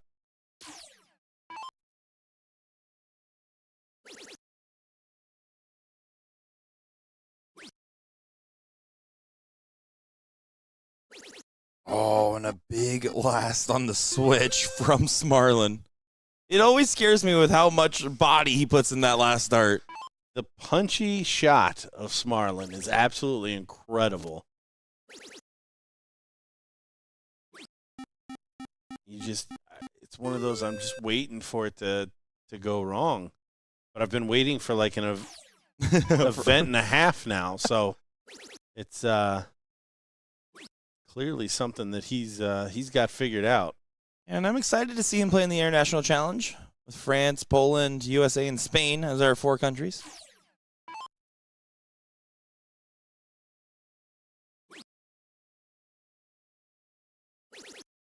Yeah, Spain definitely with a glimpse of Esperanza as well. A glimpse of the Spanish teams. It's gonna be heavy.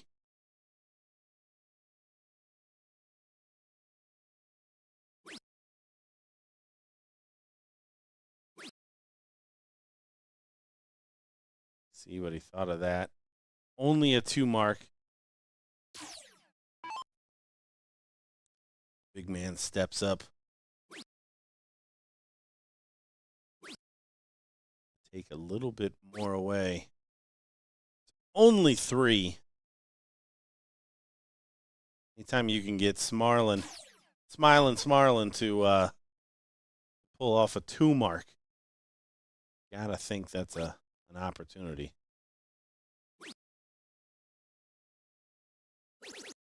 Sarah's gonna grab 100 points. Great shot from her.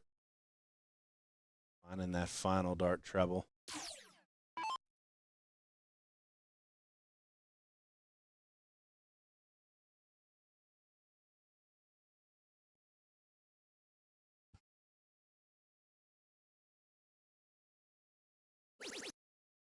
What a find from Jillian. Keeps it in touching distance. But after 2 marks from this man, you got to expect, what, 7? Maybe 9? Oh, never mind. 6? I think like they had said maybe 9 after he threw the first 30. Yeah. He still was like, well, it makes the 6th part true at least. I don't want to make Gordon a liar. Yeah, no, he made me look like I knew a little something after I completely blew it. Well, if there's one thing they say about you is you look like you know a little something. Thank you. Just a little. They do emphasize Thank you. that, but it's something. Georgie Porgy pudding in pie.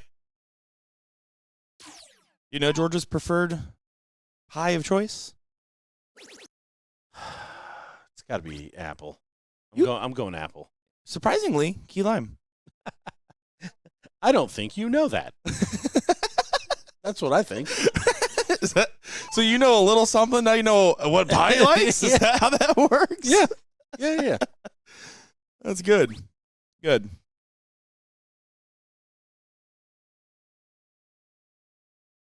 Bit of a fall off here from Jillian. Has been a big producer thus far. Not quite at the races here in this leg. Look what Smarlin thinks of 3 marks. He's disgusted. He's snarling, smarling. I'll take it. You'll take that one? Yeah, yep. Yep, Yes. 100%. Yes. Points on the board. George is trying to do. Oh. Wow. With his reaction, it left his hand funny, or did he choose the wrong dart? That's a good question. I think he was just frustrated at how far away it was. He only needed 2 fats, and that was definitely nowhere close. Yeah. It's not the turn in mind. But Jillian saying, don't worry, George. Watch this drive. Fancy pants. Ironically, has had to wear fancy pants once in a dress-coded event, and she did bedazzle a set of pants for that event. She's like, I'm not really a pants girl. I'm going to do it right. So she did.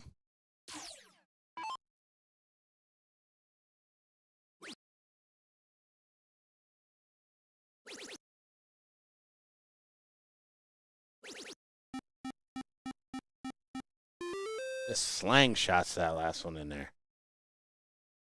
I don't understand the mechanics of that throw.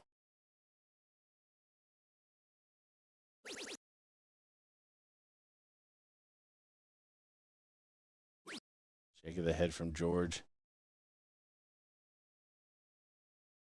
He's upset himself. Not able to find more than 4-15s. Sarah shuts it down. This one looking like a hole to throw. We're going to see how this comes into play with the 0-1 leg incoming.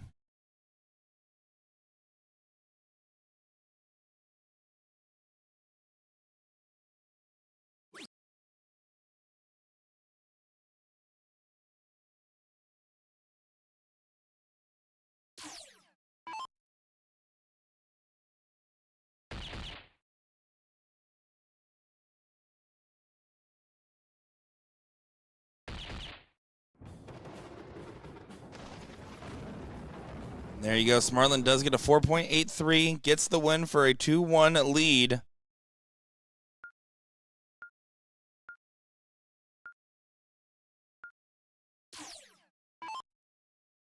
I do like that Esperanza that played in this event earlier and got knocked out, sitting there supporting and high-fiving Sarah as she's supporting her MVP share from Europe. Esperanza talking. I believe that is Sarah's better half watching. She's going to kill me. I know her name. I'm blanking. Just kept right on going. Well, I'm sitting in the Will Stewart chair. Only 45 from Sarah. Love you, Will. 41 open. So the ladies exchange less than optimal starts.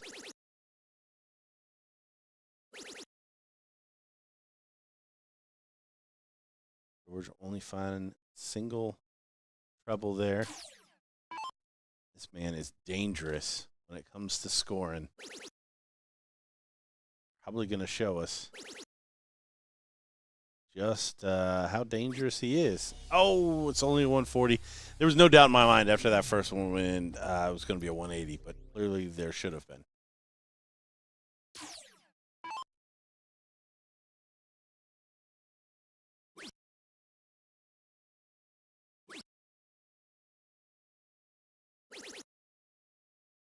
Triple five.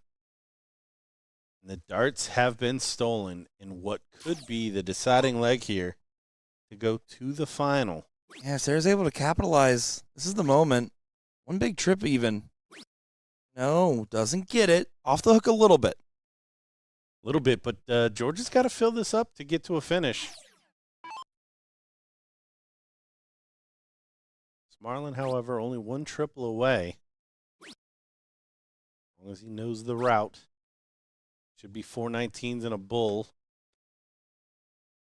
He's in the clear if he finds two triple 19s.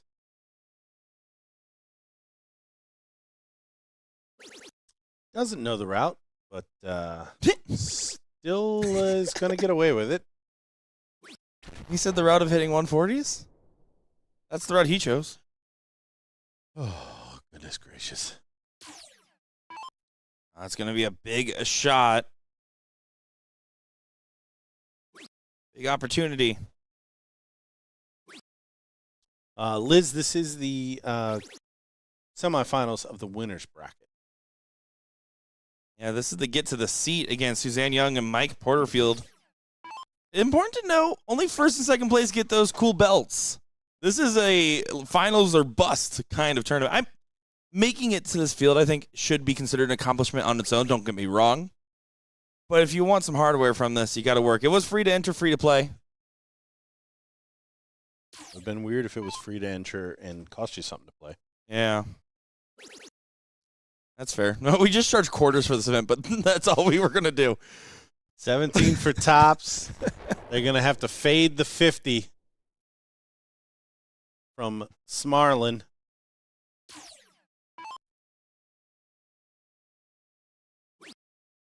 Double 16 to go to the seat match.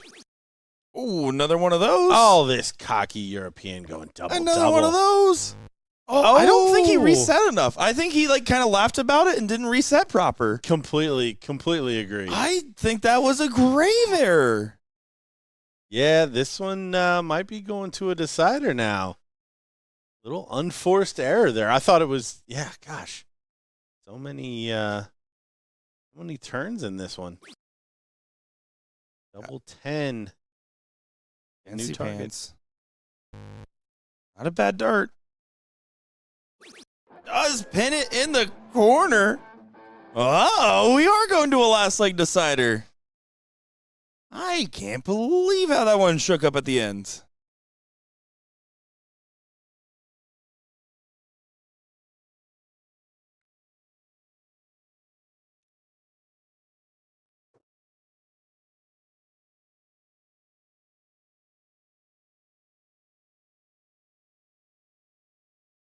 The Georgie. It's Georgie. So they have a awkward interaction there. Are we gonna? Do you want to? And then we. No. Okay. There. Yep. All right. We won't. Yeah. I expect nothing less from these two, by the way. Jillian will get the start. I think that Jillian and Sarah weren't even sure. I think they had a whole conversation like, oh, no, it's you. Which one are they sending up there? No matter what, it's going to be one of these ladies.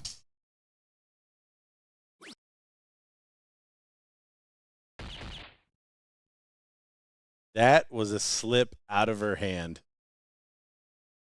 That's hilarious.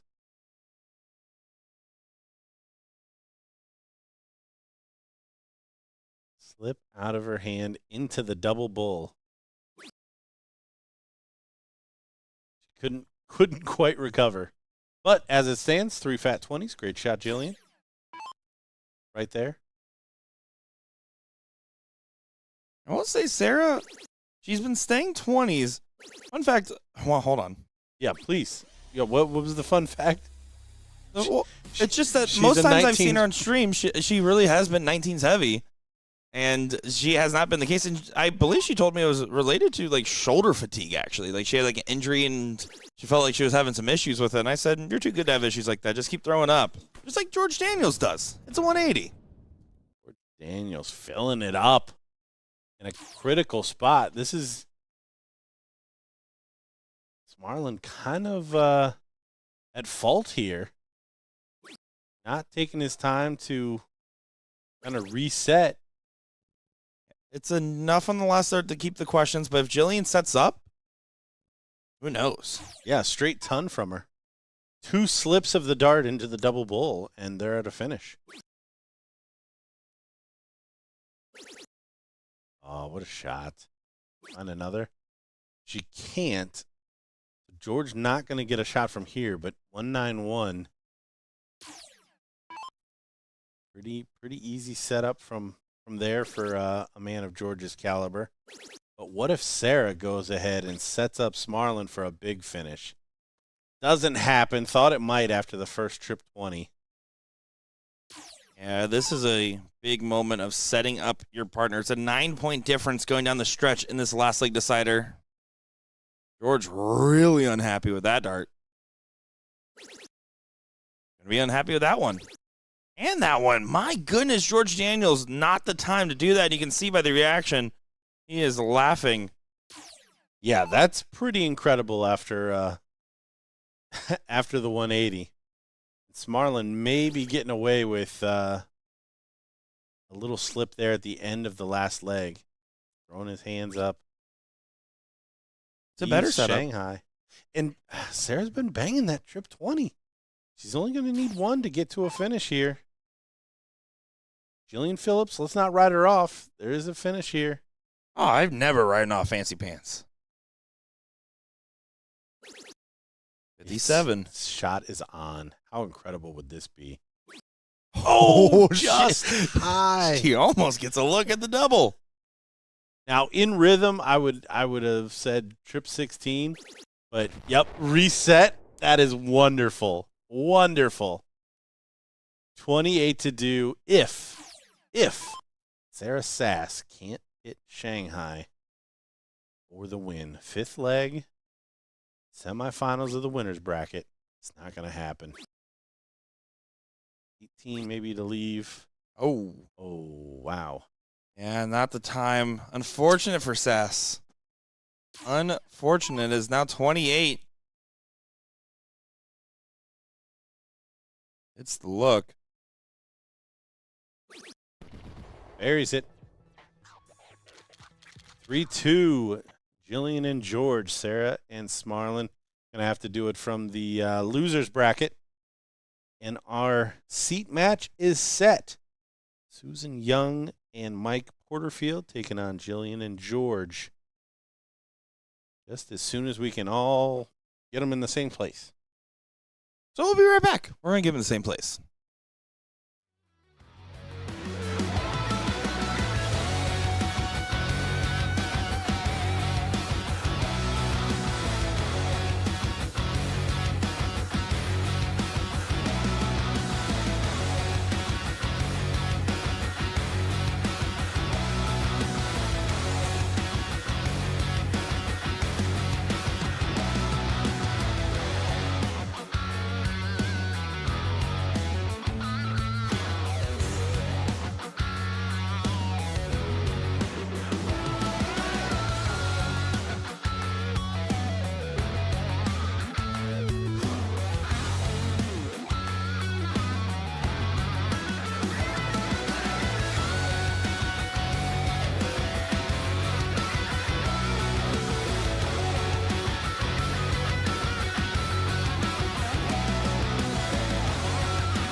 And I know you guys have been anticipating this next matchup. So have we. It's Eric Amardo and Edson Reyes taking on Lane Lizak and Ram Guevara.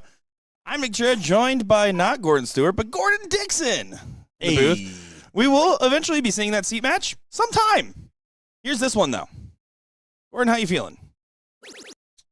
I'm feeling so good, he said. Saturday night. I mean, you can't. I mean, Saturday night vibes. Let's Saturday Night Lights. Like I get a free hour. Like right now it'd be 9:30. I'd already be in bed. Like trying to read a book to my kids, and that's not going well. But here it's 8:30, and I get to sit with you guys, and I get to watch darts. I mean, I couldn't ask for anything else. Yeah, well, you know what? You should have. But here we are. Let's have some fun. This is going to be a loser side matchup, so it's that 501 open in, double out, split bowl, cricket 501. Coming up on our board, Blue Bonnet, Lane Lizak, we saw earlier. In a tough matchup against Suzanne Young and Mike Porterfield. Trip 20 would help. Doesn't quite get it. Floats it on the last. Our first look at Edson Reyes from Washington. The only level 2 singles winner on the male side to get into the MVP Showdown. And you said he felt a type of way about that. Yeah, he had some serious imposter syndrome. You know, I did acknowledge him. Like, listen, I'm not saying that Kevin Luke and Jeff Springer didn't deserve their invites first. They did, and they got them. And I thought that Kevin accepted, and he's on the poster. That's besides the point. But I will say, I told Edson, I'm like, it's not just that one event, though. You won and played in others. You finished, I believe it got a second or third place in level 1 doubles. You had a couple good rounds out there. You're the same criteria, everybody else, right? Right. And he's not a bad shot. I'm sorry, like Kevin Luke and Jeff Springer were just one big on there, and so far, so good. Well, and it speaks. I mean, they're still rolling here, and actually had a really good match to potentially even make it into the semifinals of the winners bracket. Only losing in the fifth leg. Almost takes it Lane. Ends up hitting 105 on the 130. Puts Edson under some pressure. Well, this will fix your imposter syndrome. Just take it. Oh, thought it was going to have a chance on the first. The same thing. I just talked to Taylor Colson. I just saw her out there. And she's like, that was just a really cool experience. You know, I'm getting married in 2 weeks. And when I found out I qualified, I said, I want to try this. I want to get this experience, even though this is terrifying. And she said, why I asked for my honeymoon gift for my husband is to make sure we go to more than just the Nebraska stop in the finals next year. And I was like, well, that's quite the honeymoon gift as Ram Guevara takes the first leg.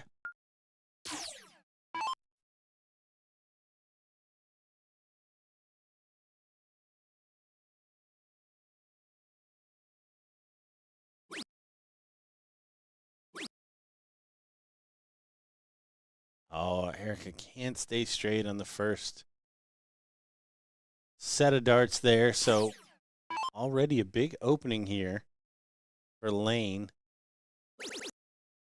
She's going to step through. Just how much? It's going to be a lot. It's going to be a lot.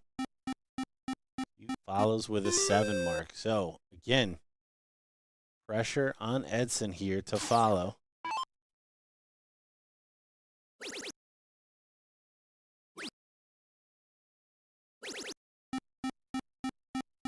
Let's find a 7. Does follow. Doesn't get that dart at the 20. I think if he got those first 2 trips, there's a different shot selection coming up. But Ram's going to have to take advantage. And does do a little jump around. A risky play that does pay off. Yep, up a leg. I don't mind it in that position. But as you said, definitely aggressive. Can cause you some troubles, but they were triples. They went in. Chad Ingram, where do you live? That's 9:30. As Gordon got this time zone's a little confused. Yeah. I'm looking at my laptop that says 8:30. Yeah, so I'm looking at my watch that says 7:30. He has a boat and he goes a little bit off the coast. Yeah. I live in Western Norway. I don't even think that'll still do it. No. Greenland, Western Greenland. Maybe? Norway's definitely too far. I just know played in the World Cup in St. John's one year, and it was a half-time zone. Oh. So you got to go even, and that's the furthest point east in North America. So you got to find something Past that. Past that. Well, I know you guys have been waiting for some action, but it might be a quick one. There, Camardo, she played amazing in New York. I'm telling you, she went up and beat up on Maria Carley. Maria was just like, yep, that's fair, as she lost to a 6 and like a 40, by the way, in that singles match. So, yeah, just absolutely disgusting stuff, as this one's almost at an end here.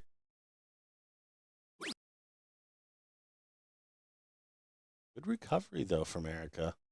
Puts a little bit more pressure back on Lane. She only finds 120. Well, Edson's been playing quite well. The man that says, I'm not sure if I should be here, proving exactly that he should be here. And only needs a 4 mark.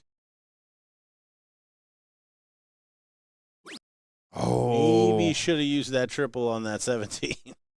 Yeah, the other way around, because now Ram gets a honey hole. And he's Pooh Bear. So 50-point lead. Not impossible. She's coming off the 9 mark on the 15. Only needs 4 this time to get a shot. Puts in 6. Continues to keep the pressure on. Lane definitely needs to follow up this time.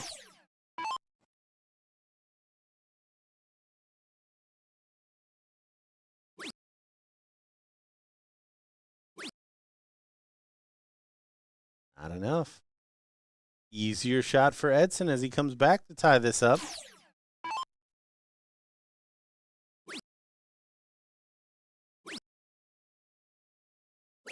Oh, what a last from Reyes. That might be pushing this to another leg. Yeah, push the bull twice there with that one. 50 only takes you to 82. Or, sorry, 32.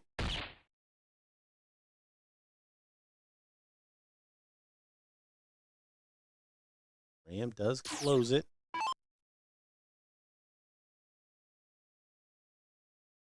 Wondering if Erica was going to take a shot. And after going 9-6 on the 15s, she does blank. So 3 bulls and 2 15s is the shot. Can't do it all now. Does bring it within 1. Options, options, options for Edson here. Well, the option I recommend is hitting this one out. Start at the bull, and now you pivot away. Got to have 2 singles, so you have to stay there. Good shot. Again, pushing it twice, so 3 bulls. There's 2 of them. There's 3 of them. Oh! Weird for Ram to switch to the 2s there after 3 bulls.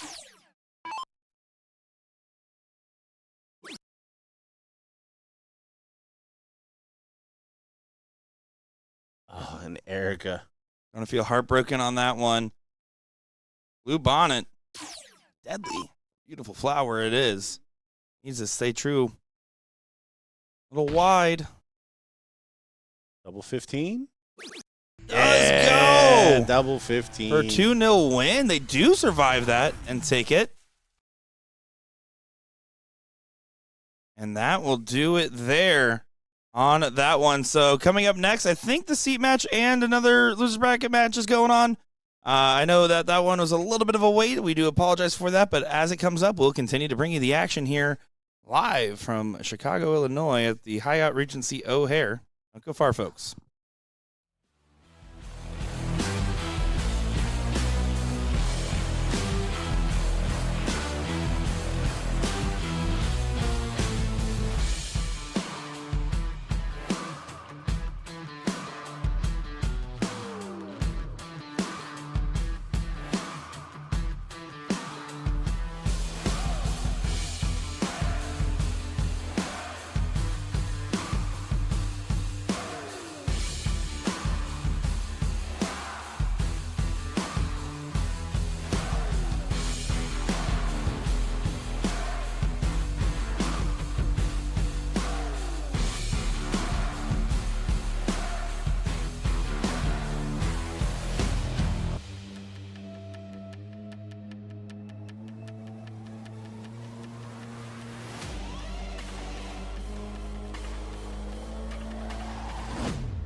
And here we are. It is a losers side round 3 matchup. Jasmine and Ethan taking on Rhonda and Leonard. My name is Nick Teixeira, joined by Gordon Dixon. 501 open end double out split bull. Cricket 501 in this leg. And we're going to see how this one plays out. We saw Jasmine and Ethan in the first round and against a very informed Lisa Yee and a mildly informed Brian Langley. Lisa was a handful, and honestly, Jasmine played really well in that one. Ethan obviously very steady in that. Not trying to say he played poorly, but Lisa was the MVP of the MVP matchup in that first round.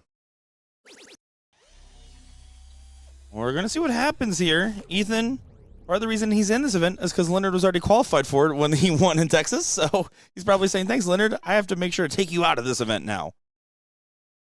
As that was a tough match as Rhonda and Leonard lost on the last leg decided to Jillian and George. It's our first look at that team. Leonard qualified it by being last year Chicago's MVP.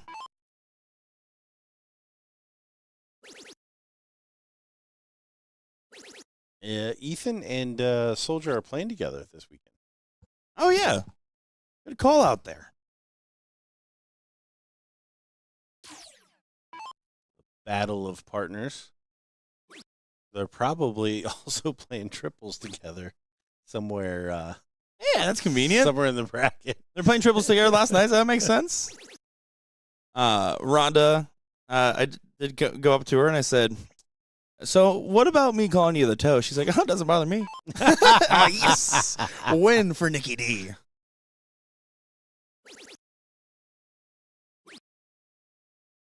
And a little frustrated didn't get to a finish. Leonard has an opportunity to challenge. And we saw Rhonda play well earlier in that third place finish. Oh, an opportunity. Oh, slides into the 5.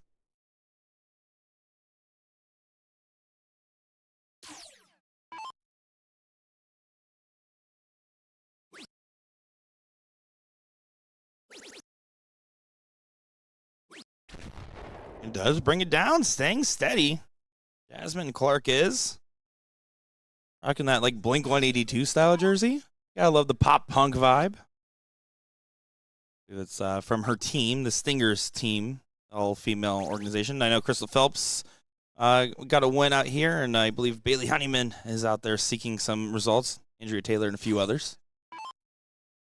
87 plays 88 with Ethan going first. Be a bull shot. It's not even going to be that. He yanks it. Just glad to see him shoot that one correctly.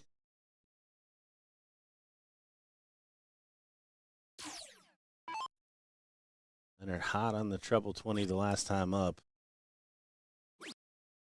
Oh, and he's not going to get a shot. He misses the big fat 17. Leave it to the ladies. It's been the motto of this event, hasn't it? It really has. Double top for Jasmine. This is a loser side match, so 2 out of 3. I get herself settled. Really good dart. Just didn't go in, and she buries the double 10. And, you know, I have to say, last time she won a leg, she looked like it was her first leg she's ever won. That was the most shock I've ever seen to someone go single bull, double bull. There, it was a quick pause. She's like, yeah, I did that. Good on ya. Takes a 1-0 lead. Rhonda and Leonard. Rhonda going to try to right the wrongs. There wasn't many wrongs. It's like a cricket.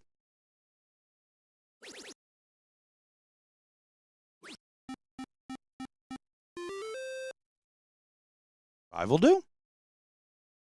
As Ethan says, the floor is yours.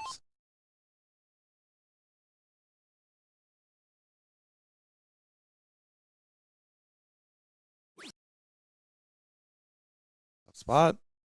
I can't find it. Here comes Leonard.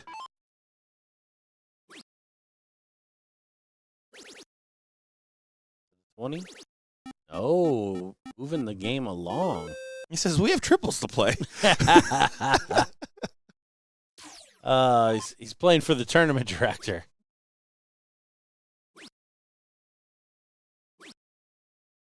Three Only singles from 3. Ethan. Yeah, frustrating.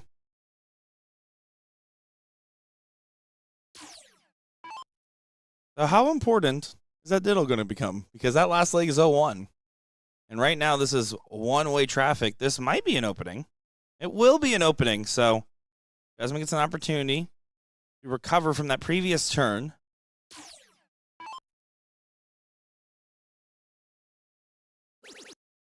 Rill's the first. Oh, and that's where it stops. Unable to convert after the first triple.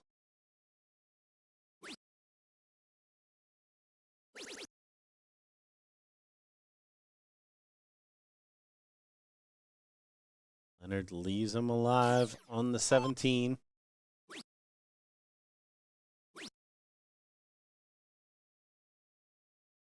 The frustration. Too high, too low.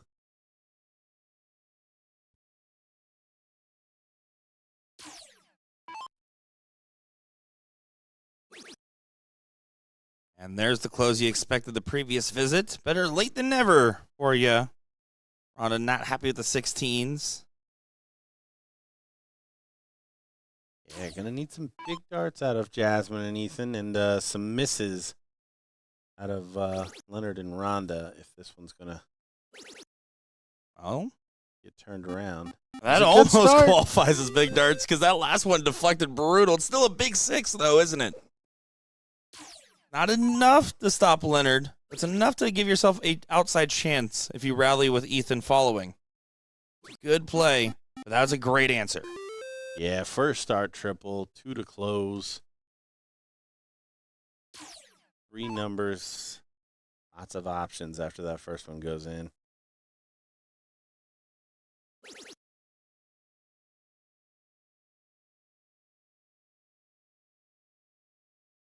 Been all over it. Just not able to string big shots together. I believe he just said, "I'm so bad," to Jasmine. She's laughing at him a low 5. So 80-point deficit now. Jasmine find a couple of trouble 15s. Yeah, held that first one a bit long. That's correct, all right, but the last one goes high, and one's still favoring Leonard.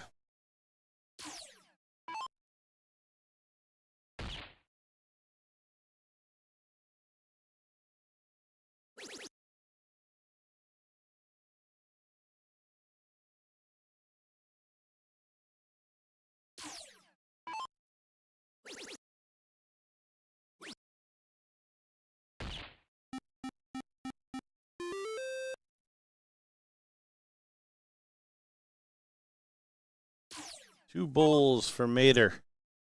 Tie this up. We're going to see an all-important cork.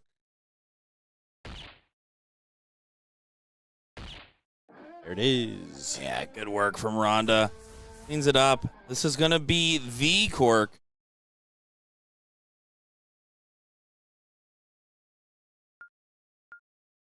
I think they're confirming it is a best of 3. I think there's a little confusion. There you go. Confirmed. Ethan said, show you one?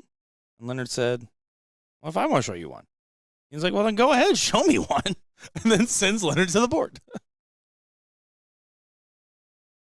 Oh, he's outside the bull. Should be a pretty easy one for Ethan to take here. And does do so. And it's just 0-1. I think they were confirming that as well. I think he said, we'll go first. And they said, yeah, you are. And 0-1. But Jasmine Clark will get the start. Her 0-1 game was steady. She would like that to be the case here with the advantage. And she doubles in. She's so good at darts. Not going to be happy with that visit.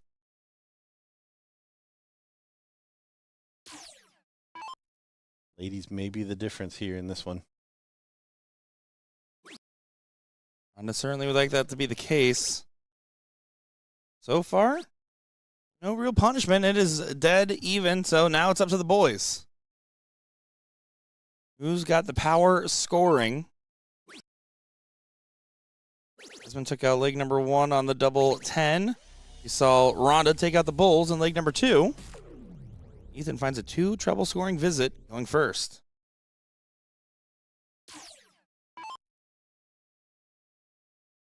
Pressure on Leonard to respond.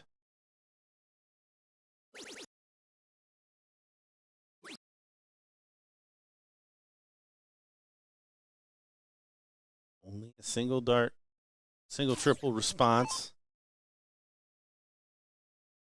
Start to develop a little daylight here.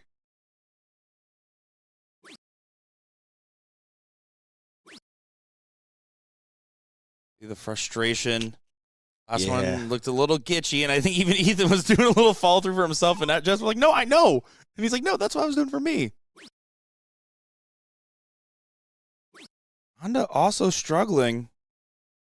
It really does come down to the scoring between Ethan and Leonard right now. That last start does help make it chalk again. Make it right. Make it right. Team name, Triples.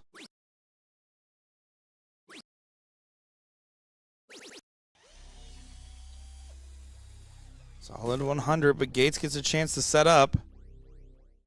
Yeah, we'll need all 3 though to get to a finish. 140 only takes you 176. Ooh, and only a ton from him. So, Big moment here. 6 darts from 226. The best advantage you can have for winning that cork. What a dart. See Ethan already back there ringing it up. He needs to stay straight-ish. Does find a 5. Yeah, that first one gave so much hope. I think she was quick on that second, and then the third deflected off the first. It was a well-thrown dart, and now Rhonda going to have pressure to set up. Does find the trip 19, though. It's going to be a better setup at the Shanghai. Yeah, you got to expect Leonard's going to get a shot at tops. Well. Huh? Oh, wanted it. He wanted it. Oh, my goodness. He really wanted it. Still set it up. So the pressure's on. You got to find that trip 20. If there's a man that has hit a million of shots like these in positions like this, it is Leonard Gates. Oh, my gosh. I can't believe it. I actually can't believe it. Jasmine walking the lap, resetting. She hit the double 10 to win leg number 1. This is to move on to play Meredith McGee and J. Rod Henry. Double 10. How to settle it. Hearts racing. Not a bad look, but does it go? It doesn't. 3 clear gone. Honda Mater gets a chance at 40 now. These last leg deciders have been nervy.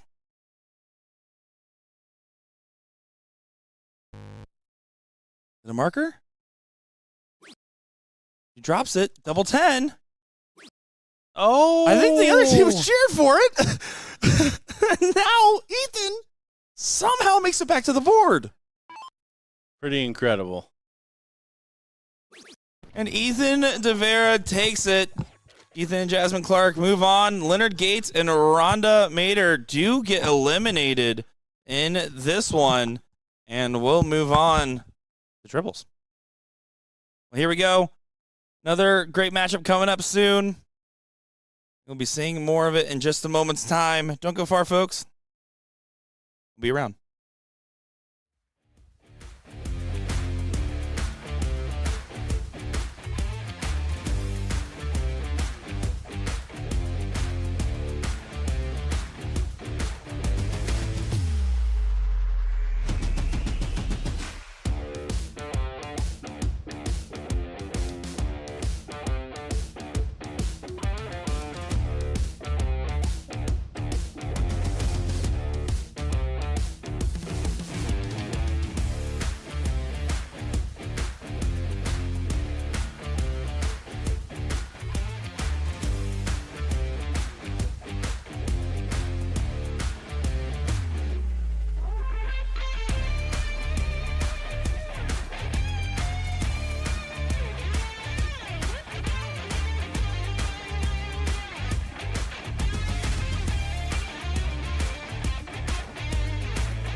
And here we go. Meredith McGee taking on with J-Rod Henry taking on Jasmine Clark and Ethan DeVera.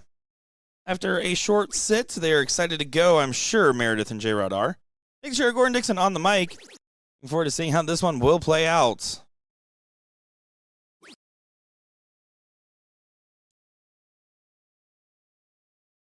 Meredith does find a big triple. Gets him even. Job done. Job done. Last leg decider. That previous matchup. Winner here will take on Lisa Yee and Brian Langley.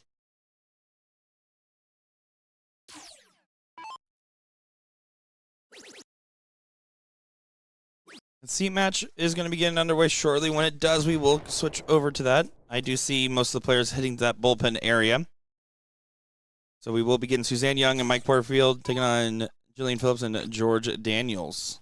Pretty exciting stuff.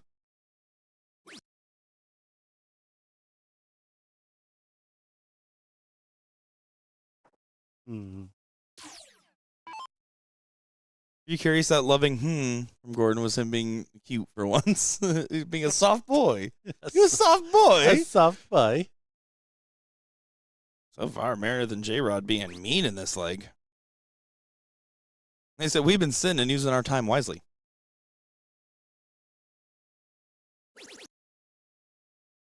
Little unlucky there, but again, another score in the 80s.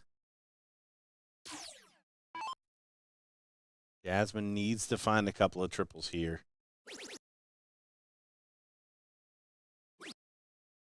Got one. Oh, doesn't quite find the second. Setup shot here for J-Rod.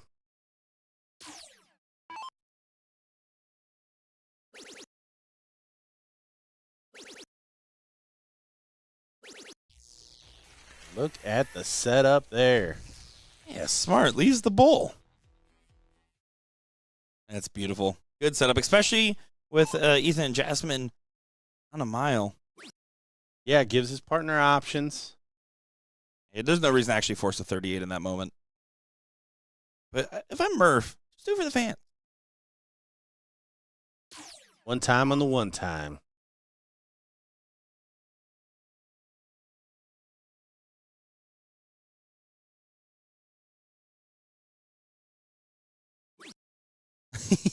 Yes. Yes. Oh my gosh, she did it. She let fate decide.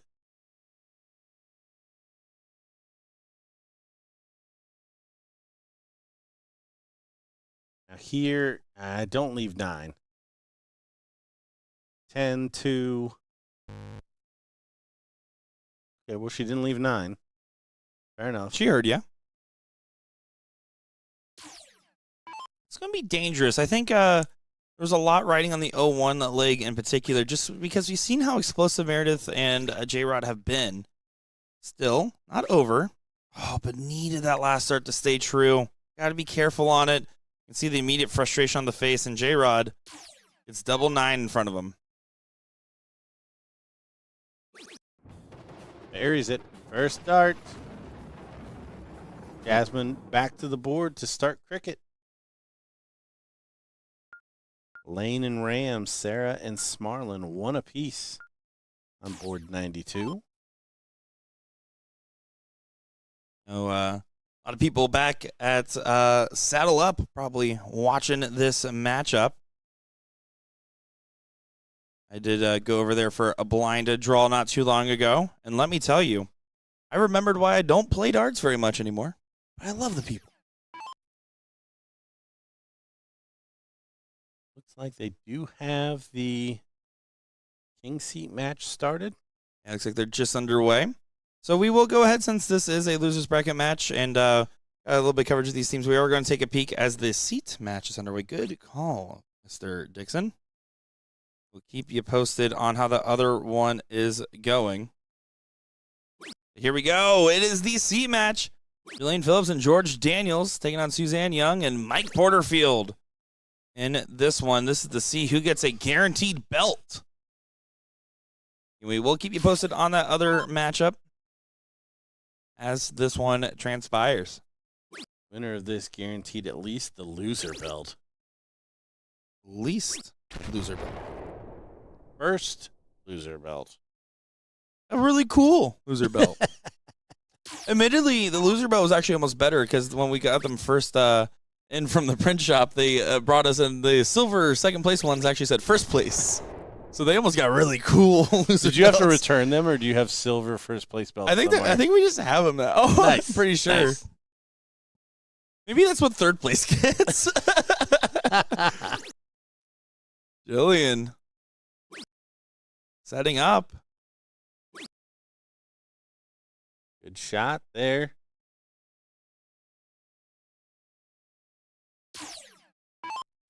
Suzanne setup shot for her.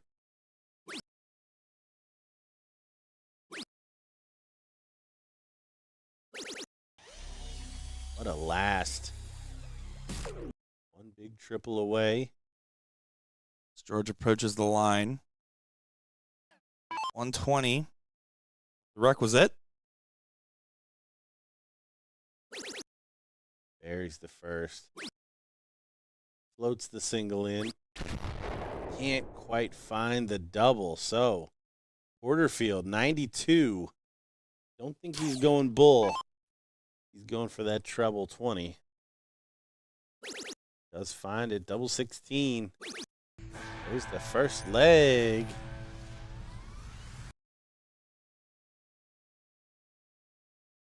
Yeah, first leg indeed for the team that, again, we kind of looked and said this is one of the two we thought was going to really go on the run. So far, so good.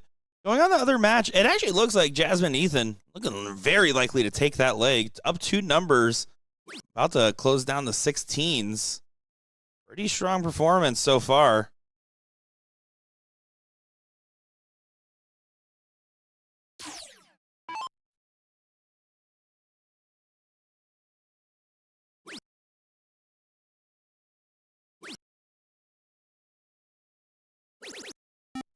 Oh, big glass from Susan.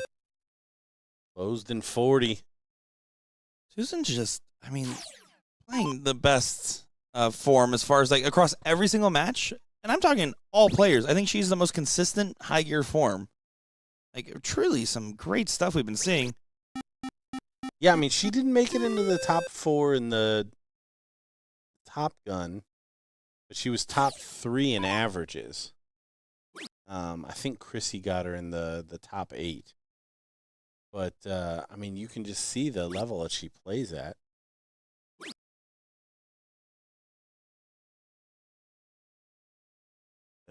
Everybody's chasing that consistency, and she certainly has that in her game.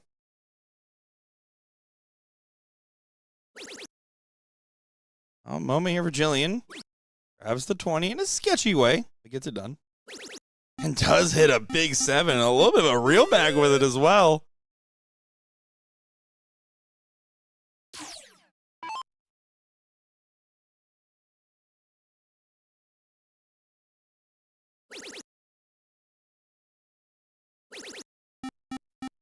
Susan finding a couple treble 18s. Keeping it within touching distance here.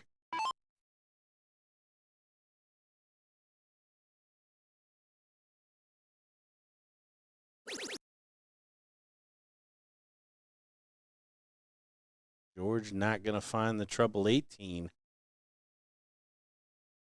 A swing opportunity. Needs 2 triples to have the point lead and a shot at the 19. Doesn't have it. Does still find 2 trips in the sense of getting the point lead. As we are hitting a last leg decider over there with Meredith McGee and J. Rod Henry, Jasmine and Ethan. Winner of that will play Lisa and Brian. Will it be a rematch for Jasmine and Ethan? Ethan DeVera throws a 6.9 in that one. In a losing. In the winning affair. Winning. Yeah, you said it. Jasmine and him tied it up. Long day, Gordon. You've been past your 4 hours. Times 2. Yeah. Serious. Like 9:30 somewhere for you, according to earlier. Almost. We're almost there. Now it might be true.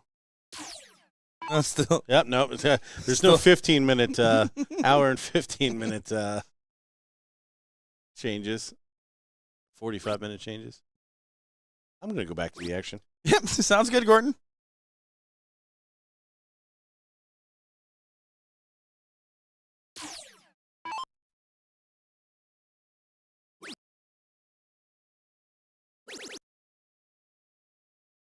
And stabilized finally in this battle where it was going real back and forth. Look at this standard across the line.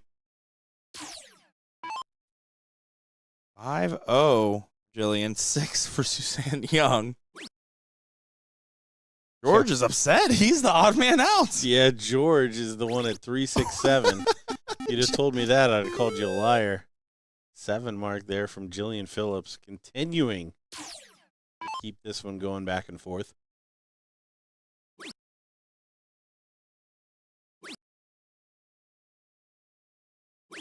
Oh, such an important dart.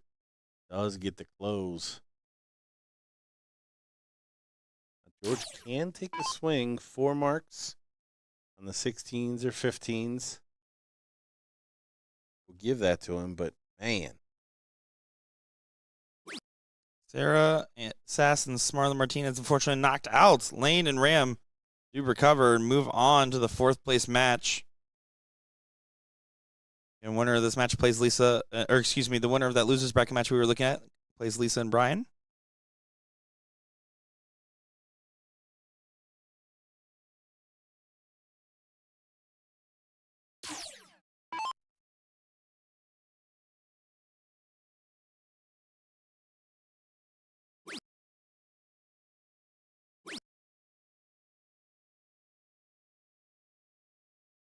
Only a 2 mark. Mike Porterfield. So again, opportunity. Trouble 16, trouble 18. He's got to take a swing. She's playing too good. Dancing. Oh, I like inhale. Oh, she's stay. I mean, it's a marker. It was a marker dart. 100%. I love it. I love it.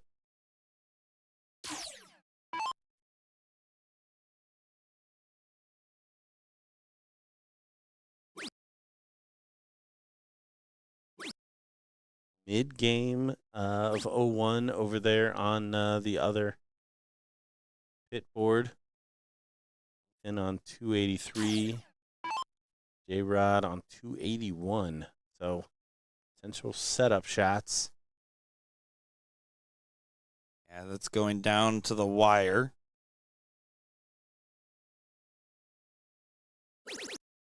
Grabs a 15 on the last. George very frustrated with this leg.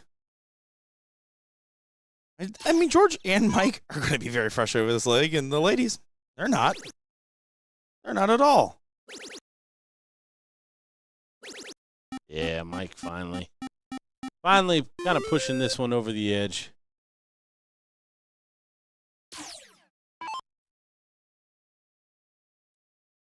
Jasmine Clark does not leave a finish for Ethan with leaving 168. Meredith trying to set up J-Rod from 251.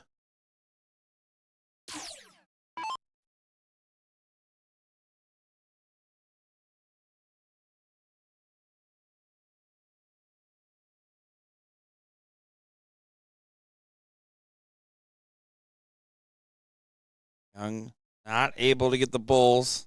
Finally shows she's human. After a very solid leg so far, still plenty of work has been done.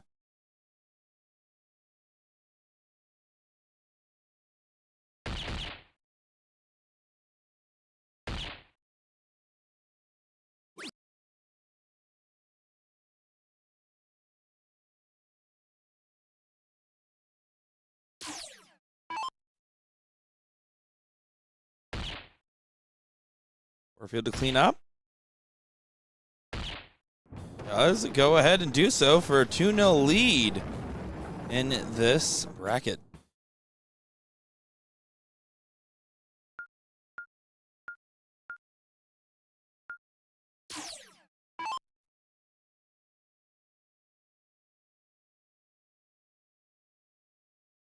take a quick peek just as this last leg decider's winding down real quick. 108 is left. This is for the match to move on.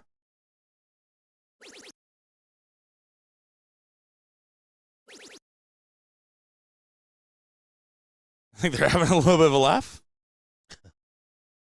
Just a little bit.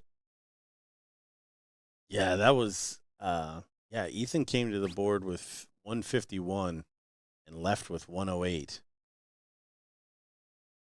Jasmine only finding 36. Meredith McGee 91. Is she gonna shoot the bull? Is she gonna shoot the trip 17? Is she gonna do from here? A 51 double top. Let's see. Trying to set herself into place.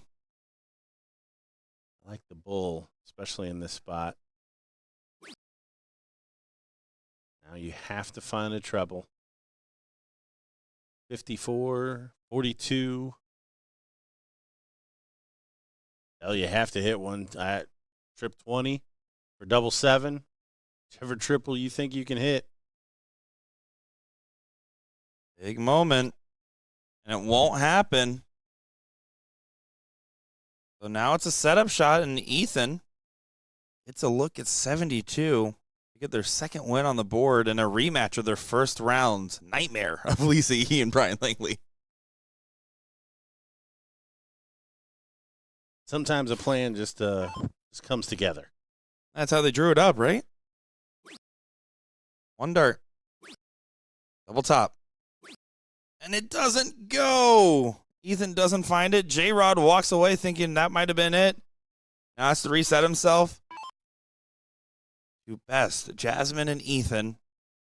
Man from Rockford. Gets it done. Nick's neighbor. Basically. Keep stealing my mail. Here we go. Back to this. This is leg number 3. Mike Porterfield and Susan have a 2-0 lead.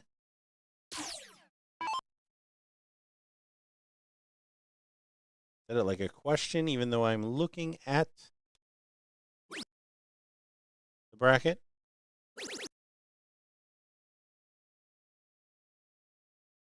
Next one up in the bullpen will be Meredith, Jared, Lisa, and Brian. Already called. This one may be over in double quick time.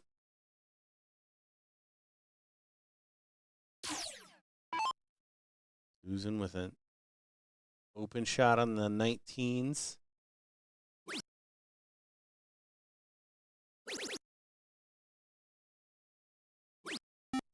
Oh, she tried to whack the double. Tried to whack the double 18.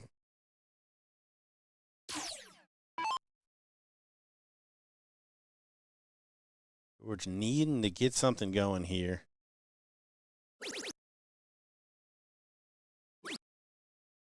Only going to find 4. See what that means to him. Porterfield averaging a 6. Should be able to clean up and grab some points here. That's exactly what happens. This one, a little anticlimactic here in the seat match. Looking like it's going to go 3-0. Unless we get some late term heroics from George and Jillian.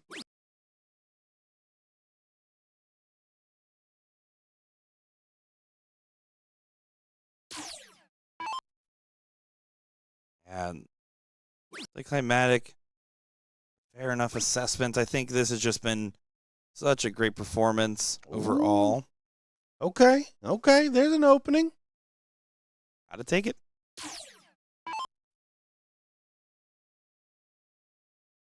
George is a big man. Gonna be tough to walk through. Trip 19 will do it. Yeah, what a shot. George Daniels trying to take his chances here. Still not out of the woods by any stretch, but certainly transfer of pressure.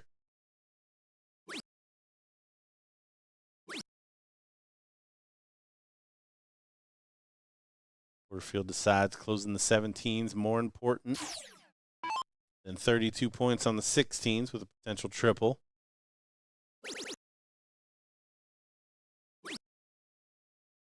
Nods of approval.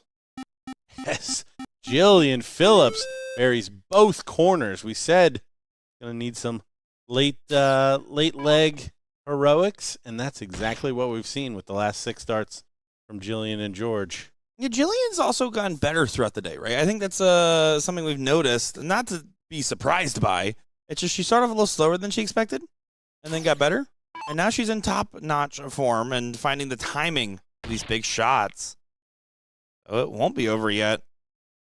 It's going to be a hard road ahead, but not an impossible one as Lights Out finds the switch finally. Yeah, but it's a 0-1 leg against the darts. Going to be the mountain that they're climbing right now. This woman can score.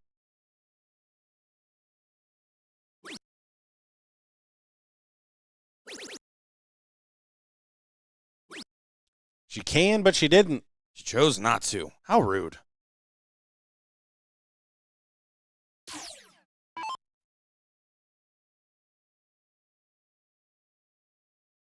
Jillian get it started. 2-0 comeback. Utah saying no so far. He's recovered this last start. A lot of work to break. You got a gift on the open from Young. Fortunately, giving it right back. Time to see what Porterfield will do. Can they get this seat match 3-1 with a big shot and a big steady grow on the scoring phase? But no. Honestly, I feel like 100's par for Mike Porterfield. That's literally the best you could hope for there. He could just as easily fill it up. George stays within touching distance. A lot of parity here. I think both teams know that this is a giant opportunity. Close out the match or at least send it to a decider.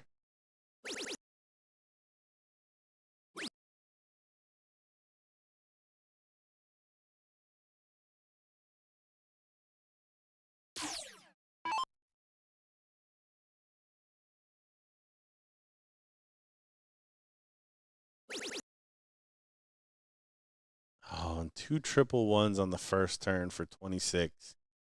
Jillian right back into the 111 first start.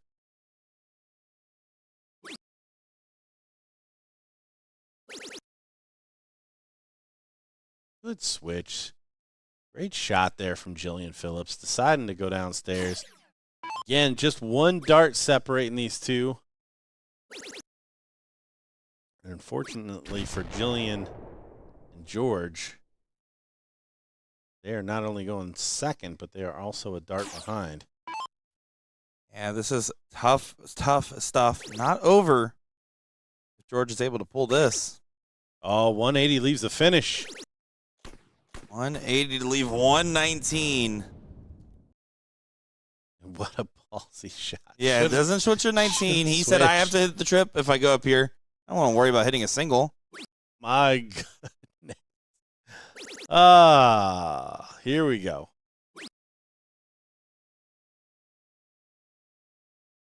Suzanne trying to bring it down. Jillian, 119. Take us to a decider. Should start down on the 19s. Please. Looks like she's looking down. Oh, she finds it. Should be trip 12. Asking Mike. Or George, excuse me. Mike's like, excuse me, I'm in the middle. Let me step aside. You're right. I thought she was asking you, Mike, for a second. I don't know why that was what happened in my brain. What? Whoa. All right. Here we go. Double 16. Here we go. All right. Strap in, folks. Wow. Yippee-ki-yay! It's a double 16 for a big check to send us to a last leg decider. And it goes from Jillian Phillips on the 119. Buries the 119. In the most dangerous way possible. Trip 19, trip 10, double 16. Holy crap. Oh, you can't argue with it ending in 0, right?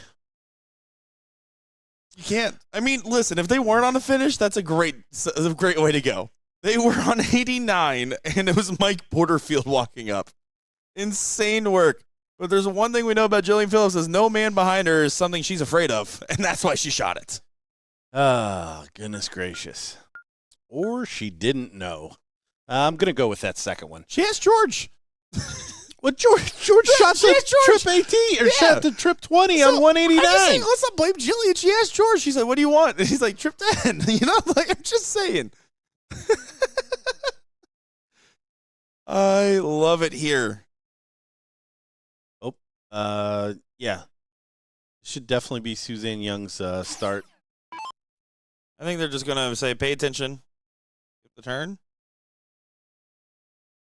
Yeah, but now, yeah, you got to back it up. We're going to need a ref. Back it up. That's what Jillian's going to go do. Don't forfeit the match, sir.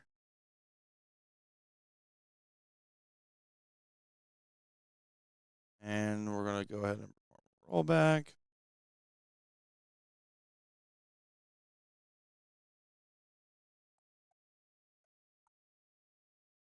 Do do do do do do do do do do.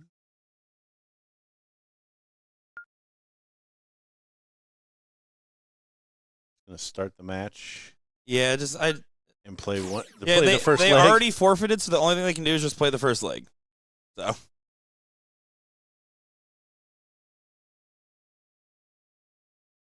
And then they'll just advance the bracket. Correct. Manually. Fair enough. Exactly. Only thing that changes is normally there's a way to back it up as long as you do it in the right order. But because they already forfeited, the only thing that changes is the stats get a little bit lost. Which George Daniels said, thank you, probably. And Jillian Phillips said, come on, man. Oh, goodness. The 119 wiped from the record books. She found a trouble to match the shot. Of course she can. Look at her winding it up. She is throwing well.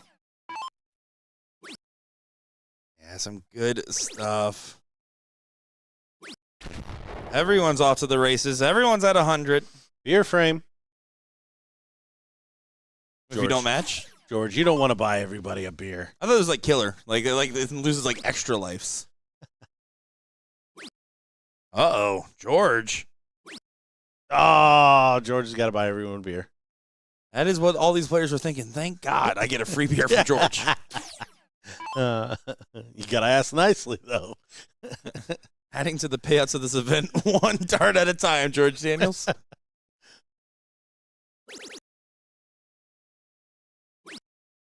Yeah, good shot there from Susan. Continuing to run down the board. Now, Jillian can find a couple of triples. Make up for that 60 from George. She is on her way. On her way to doing. Oh, just outside. So now, setup shot from Mike Porterfield. 180 leaves 36. I believe we saw him do this earlier in the doubles. Not quite going to be that good. Still good last stars. Kind of worried about what happens if that flights, but he just threw it a little extra gas and was able to find it right through the flights. And honestly, there's a lot of pressure on George because his partner just took out 119 to send him to this decider. And he fills it up to leave her 76 this time. I'm Jillian. I'm saying, well, I actually like the pressure, so could you have hit one less triple? I need a setup triple. I need a setup triple to really feel comfortable. And then I'll hit the trip 10 because, of course, I do, but it might not matter. Here we go, Suzanne for the 116. Double tap. For the match. And it Oh, goes! she buries it. Oh my goodness.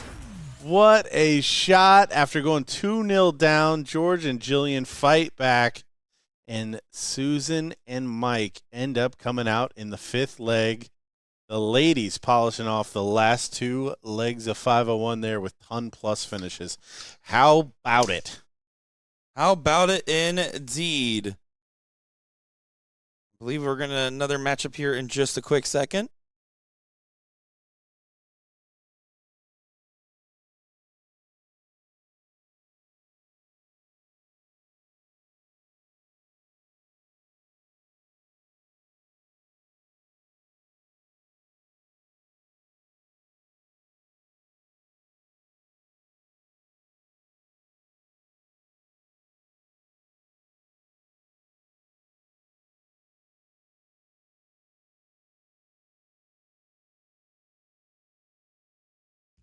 And here it is. Yes, we do have another match ready. It's Meredith McGee and J-Rod Henry. Just survived a last leg decider against Jasmine and Ethan. Taking on Lisa Yee and Brian Langley. Lisa and Brian, been itching to play, I'm sure, in a little while. So I'm sure they've been spending their time well. We're back into it. This is to get to the 4th place match. Big part of the bracket here. Whoa, that's not Gordon Dixon. Hey, whoa. It's actually a Stewart for a change, so. An actual legal steward? Yes. Apparently you just think that that's my dad. I do. That's my dad. We also been saying it nonstop. I did tell Gordon, once it happens a 3rd time, it's official. I'm gonna reach out for some child support sooner or later. Oh my. Either way, I make myself laugh. I hope you guys like it. Meredith not thrilled with that go round there. 2 single 19s and the single 5 for a 43. And steps Miss Lisa Yee, your Top Gun singles winner.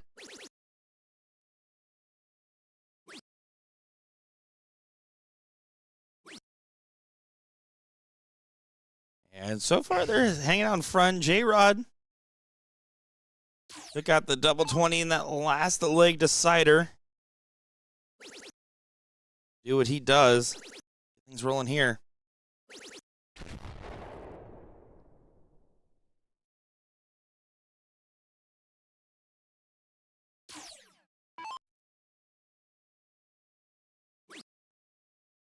He wants to get this to a checkout.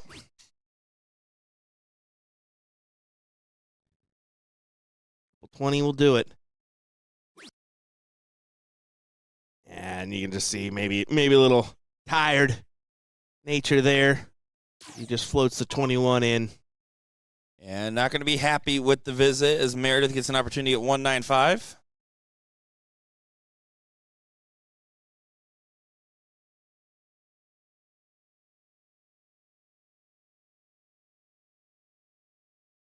Meredith, per usual, just taking that second to get set and ready. Very technical with her setup and throw, similar to Andrew Gelding. She likes a clear headspace before really commits to the throw. Sometimes I try to push her and say, really just hurry up a little bit. You don't need to hit the triple, especially when I'm playing against her. That's like the best way to be. Absolutely, it is. Last night when we met her in the first round. Terrible. Wait, what? What did you just say? Yeah, they did get top 4 because Meredith was explaining to me Bro. that she wasn't sure if she got 3rd or 4th because she says, well, whatever team beat us, if they win the finals, and that means I feel like I'm emotionally 3rd, is what she told me. That's how I knew that. J-Rod Henry just into the neighboring bed as he does not capitalize on the finish. That is some garbage. Well, to be fair, also, this was the only time, like, imagine you go to Chicago and you go to play Top Gun Trips and you find Meredith McGee on the orphan list. That's how that team got made. She was on the orphan list. And then she told me, she's like, I didn't know those boys. They didn't really know their math. And they kept telling me, don't worry, you'll get there when I missed. What a play.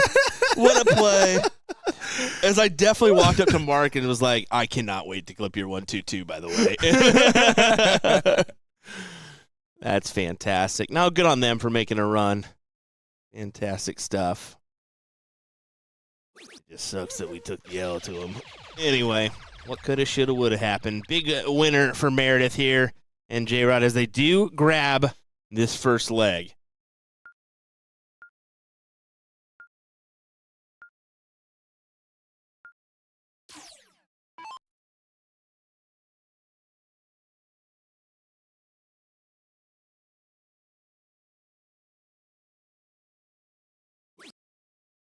He's looking to start off with a minimum 4 mark here. Only 2 found as Meredith comes in going, ooh, piece of candy. Ooh, piece of candy. Ooh, piece of candy. Ooh, piece of candy. now he's locked in. Comedy's in 3. Yeah. Comedy's in 3, ladies and gentlemen.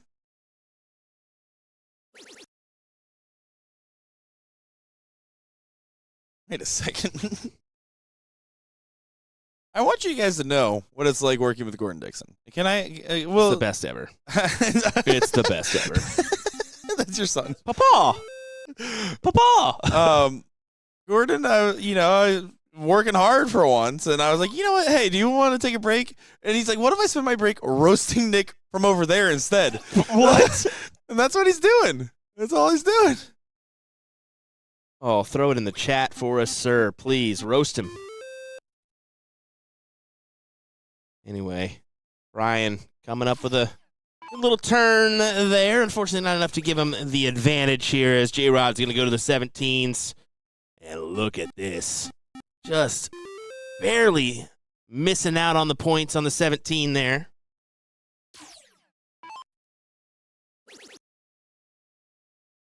We now have a new wiener review on my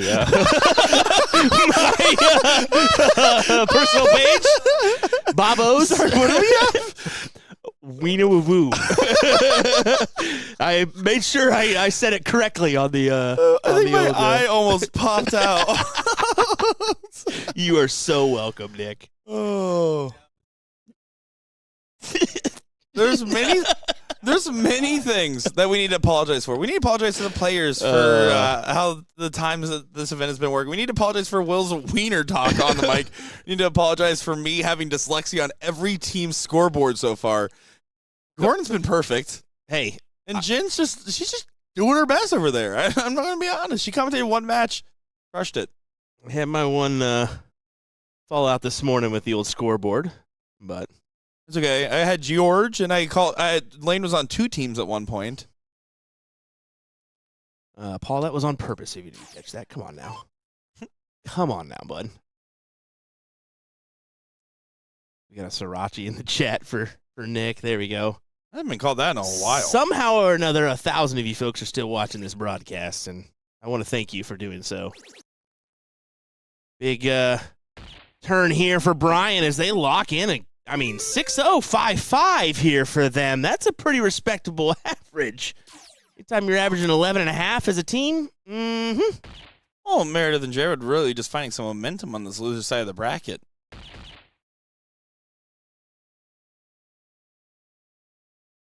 And Brian showed so much promise at the beginning of the day. Yeah, showing it towards the end. I really haven't. I've been off the mic here for a minute and out in the hall, but yeah, I didn't notice that Meredith and J-Rod took that opening loss, and yeah, I've since just rattled off some runs here. They barely survived Esperanza and Rich. Like, missed the doubles, dramatic, barely survived that last leg decider. And then they had a long sit, and they said, okay, we're going to use our time well. Apparently they did. I'd say so. It's the last leg decider with J-Rod to diddle.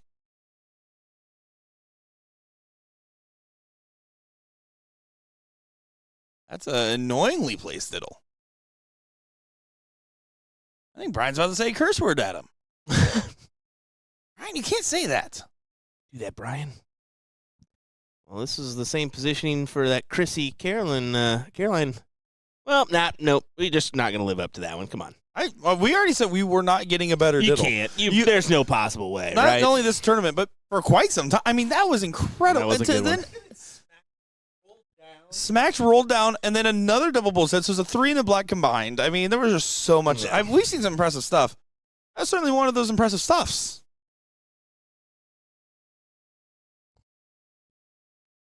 Well, here we go. Game number 3. He was going to take a 2-1 advantage here and keep on riding it out on this loser side.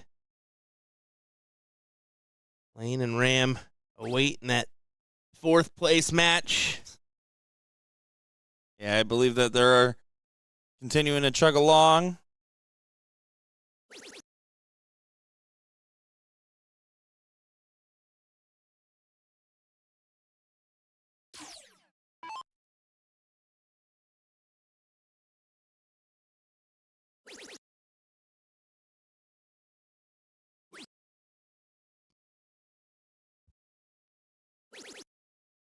Good. Last from Lisa. It's a recovery dart.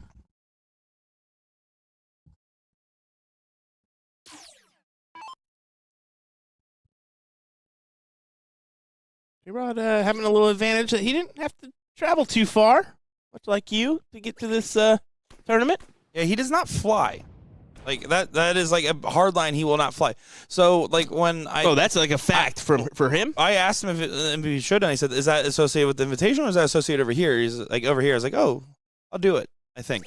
And he like hesitated, and then I invited him to Team USA as well, and he's like, "I don't fly. Also, I get nervous on camera, and I don't know if I want to play." And I was like, What? Yeah. And I said, "Aren't you good?" He's like, "Yeah." And I'm like, "Just play good." He's like, "Okay." And he signed up for both events.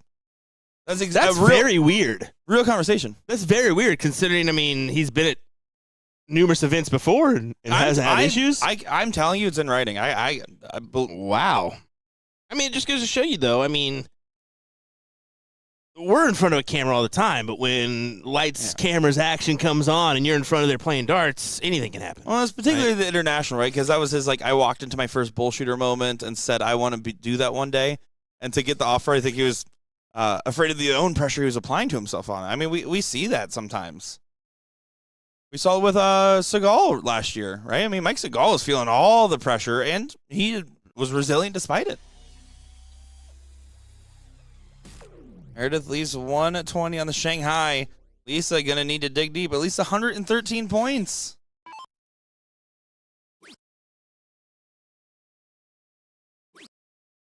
Not going to get to a finish. 6 darts for Murph and J-Rod.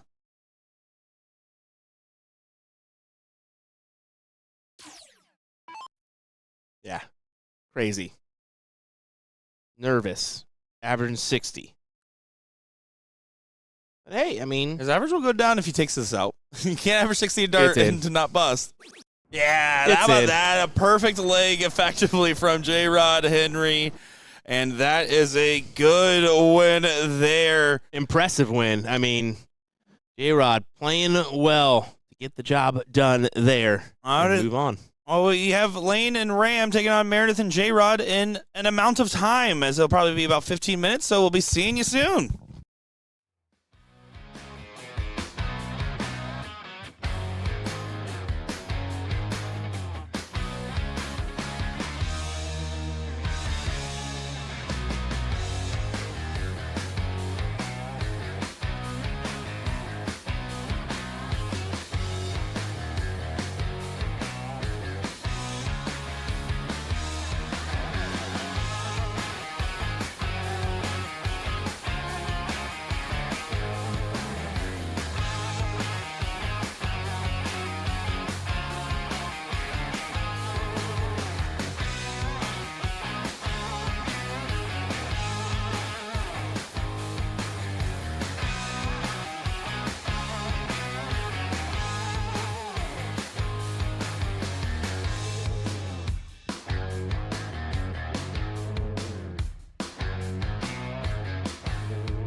Well, there's J-Rod Henry stepping on up as he is playing with Meredith McGee in this 4th place matchup, taking on Elaine Lizak and Ram Guevara Jr.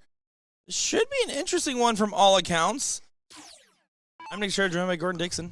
Gordon, how you doing, man?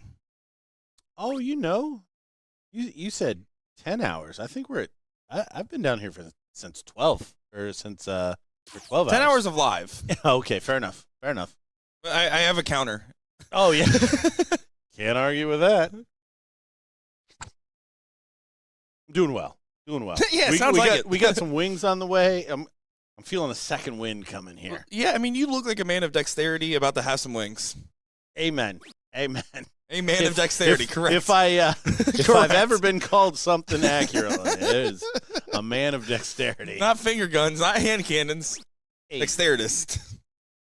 Dexteritist. Oh, what's the symbology there? I don't know. I believe when I played Dungeons and Dragons, it was like kind of a shield symbol for dexterity. I'm not sure. All right, the blue bonnet lane stepping up here, trying to bring it down. We are on the loser side still. This is loser takes 4th. Winner here will take on George and Jillian, who really put up a good fight after going 2-0 down to Sue and Mike in the seat match. Kind of been the Jared show over here on the loser side of the bracket, though. We didn't get to see how Lane and Ram came through against Sarah and Marlon, but man, just so impressed with Marlon during the doubles event. Meredith is under some pressure with the 117 setup for the Blue Bonnets. Mirror Death to hit a Mega Death shot. She used to rock a Mirror Death jersey, for the record. I did not make that one up. Fair enough, Gordon. Trying to set up. 80% of communication is nonverbal. Well, that must be 100% of what we do here at BullShooter. Meredith has played well throughout the day, and I'm just going to talk her right out of it now. Yeah, keep going. On a roll. She's definitely not playing well right now, and there's no way she's going to actually hit a triple to leave her partner a finish from this position. Did I reverse it enough? Reverse.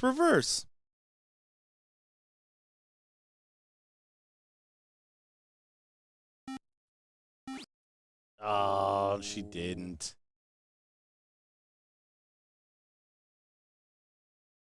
It's 117.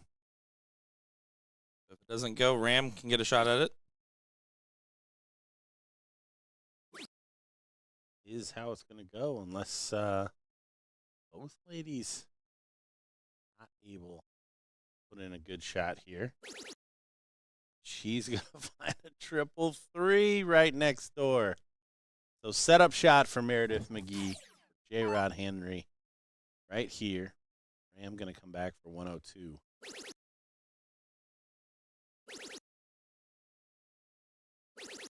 Oh, and I thought it was a good last. Unfortunate where the darts threw it. It's the cruelest thing that BullShooter does. You might think that it's been the stream the last hour, but it is not. It is the triple sound when it's in the triple next door, as Ram is able to polish off the 102. Great shot there for Ram. I thought the cruelest thing we ever done was take away women's events. Here we go. Meredith McGee going to get things rolling. All right, let's look at a little reporting here for this event. Good call. See who's standing out. We got a little vamp here. Not surprised. Top of the shop, J-Rod Henry. Second place in averages is Smarlin Martinez, Leonard Gates in 3, and George Daniels in 4. Mike Porterfield in 5, rounding out the top 5. And 0-1. Yep, 1. And in cricket here, Leonard Gates, 5.82, leading the day as he's eliminated. J-Rod Henry over at a 5.79, and then Porterfield at a 5.05. Marlin was at a 5.05 as well. And Ram over there at a 4.71. Yeah, 3 marks a turn off of his average.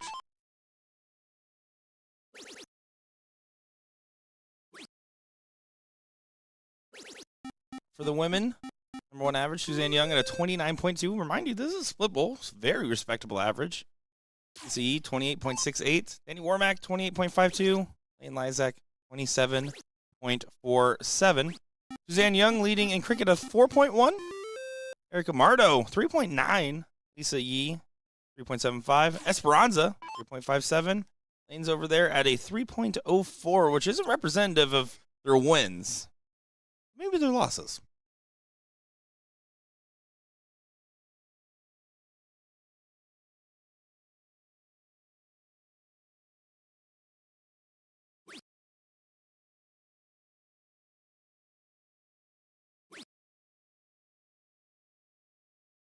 Meredith trying to keep Lane and Ram at bay.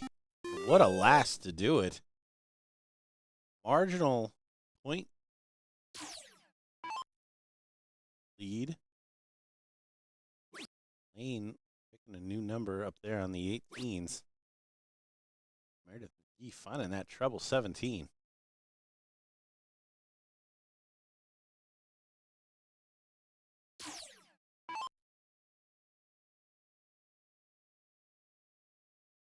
Red should be able to go ahead and contest the X. I don't like the start of the 19 at all, unless you're going to trip this 18. He does.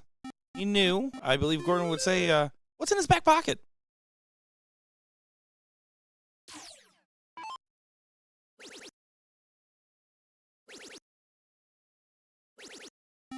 Ram fills up the 16s. Great shot. Transfer of pressure. You have 2 houses. We'll see what Meredith decides to do here. We start on the 19s next door. Over to the 16s as he's able to reestablish a point lead. Nope, straight at the 16s. Don't hate it with 2 numbers. Certainly pays off now. Go to the 19 or to the 15? 19 it is.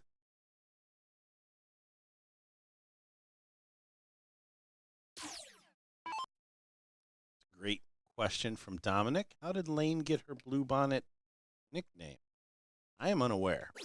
That was a Sean Green special. She didn't have a nickname, and she was playing on WCS, I believe, and he said she was wearing a very blue outfit. She has like those interchangeable like front lenses on her glasses, and had a blue one on, and like the blue bonnet is the state flower of Texas, and it's known for not only its beauty but its poisonous nature. Okay, I like it. I like it. Yeah, I got a bit. Good work, you know. Oh, and a little bit of an opening here. Swing potential. Only needs a single 15. He grabs 3 of them. Single 18, triple 19. And there it is. Absolutely brutal shot from Ram Guevara. Seen Meredith and J-Rod survive several scares this tournament. Is this going to be their final one? Do they survive it? Yeah, you only get so many get out of jail free cards. I feel like their every match has been trying to survive. Every single match has been a last leg decider for them. Every single one. That's a lot of coin flips. To the 15. Yep, saw that coming. Maybe to a double 15 just to close it. Leaves 5 bulls for her partner. Honestly, after the single 15, that's might be hot committed there. She goes back to the bull. Throws the hands up. Really, the turn of the leg here, the Jared shot followed by Ram. Lane gonna put some daggers in here. Pushing it.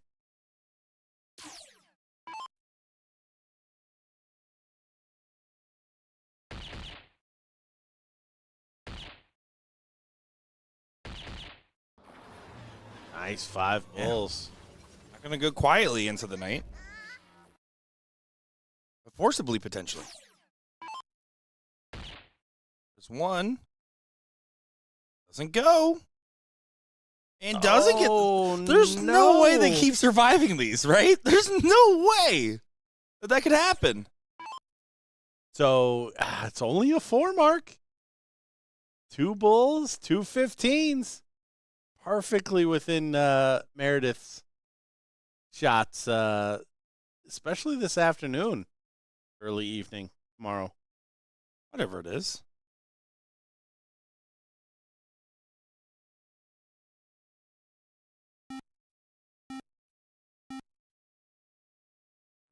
Can't find. Still an option. Only needs 2 darts to do this. She's not finding the bull.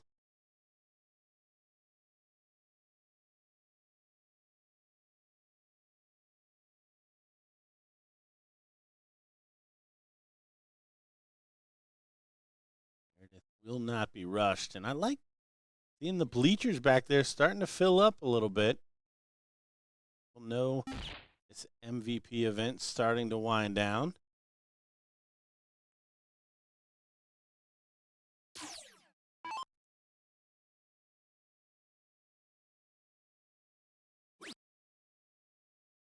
Back on the 15s. Shot. What a shot. Pushes it 75 points. Now it's 4 bulls and 2 15s. Needs to have a perfect shot here. Not going to happen, but can continue to pressurize. Tries to, but it doesn't happen. Now, there's no way they can keep surviving these. You would think Ram to push this through. Are you trying to say it loud enough to throw Ram off? Yeah, well, I'm loud, but we're pretty far. There's no way. There it is. Ram and Lane coming through this one on to the 3rd place match against Jillian and George. Don't see either one in the picture, but we are going to step away, get them called up, and we will bring you that action as soon as it is available.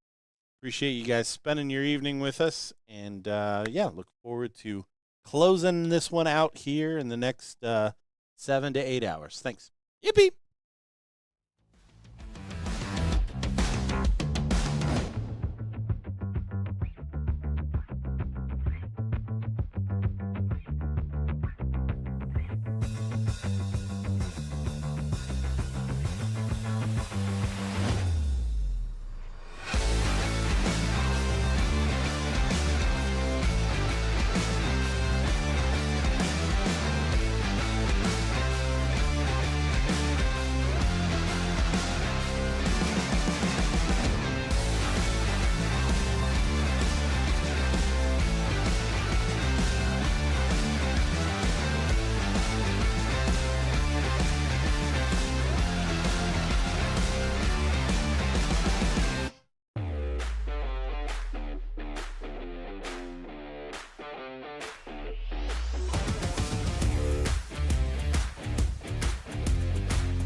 it's Lane Lysak. Joined with Ram Guevara, taking on Jillian Phillips and George Daniels. I'm Nick Teixeira, taking on Gordon Dixon as we're about to fight after this commentary match over some chicken wings. Gordon, the third place match of our inaugural MVP Showdown. What's your predictions? My prediction is George and Jillian. Why is that? Well, after that first shot, I might go with Ramp. No, no, I'm gonna show my bias here. I'm a George Daniels fan, and hopefully at some point he kicked Ram when he's shooting, and that'll improve his chances of winning this. We're going to see how that plays out. I am leaning towards Lane and Ram myself. I think Ram's early struggles were far gone, and we're not seeing that anymore. And Lane has been doing the right timing on most of her shots, even though she will probably admit that she's not in her normal gear. She's been doing the right things when she needs to most. Yeah, no. If I'm taking off my Homer hat, I really believe Lane and Ram and Sue and Mike are the two best teams that we've seen today, and that's overcoming the early fireworks from Lisa, all of the stuff that we saw with Sarah and Smarlin there for a half a second. Jasmine and Ethan came through some pretty important ones, and then of course Jared and Meredith having their own run of form, but the leg on leg scoring and timing and all of that goes to those four people. That's why you're a professional at this. Some beautiful analysis from Gordon Dixon. The multiple of analysis.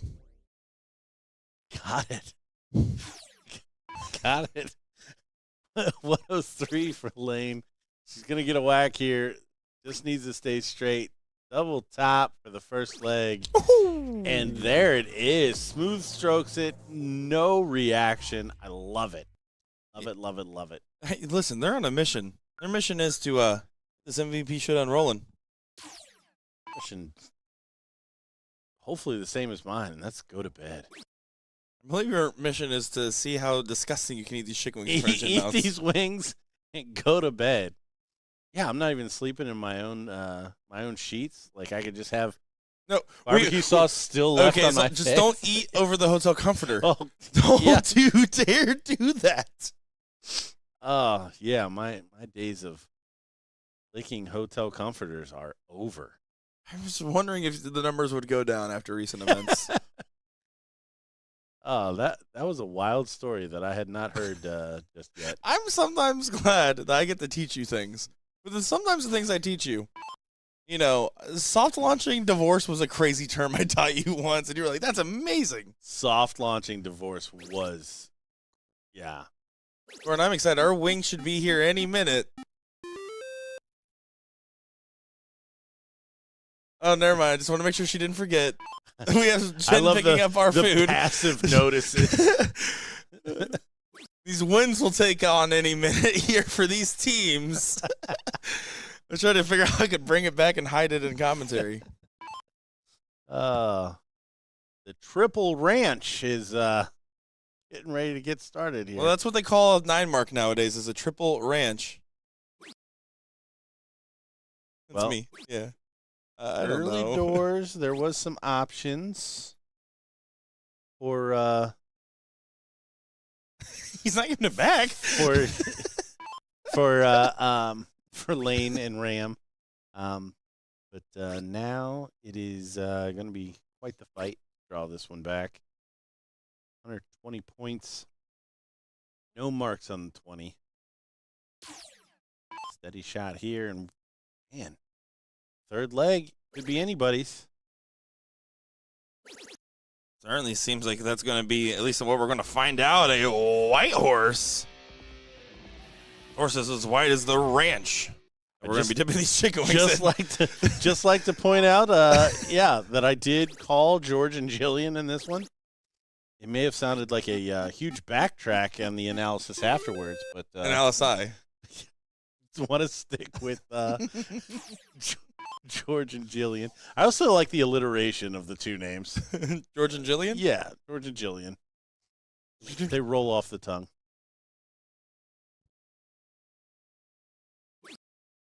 Trying to put some lemon pepper on that last start. Lane looking to barbecue these bulls. He doesn't want to fall all flats. Drumming up a good turn.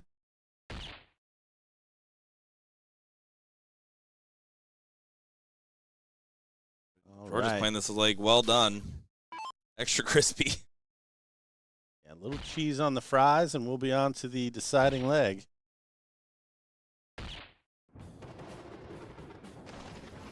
Yeah, good voodoo there. Hopefully Rams ate his carrots so he can see clearly this bullseye. Good dart. Not a great cork the last time we saw George in the spot.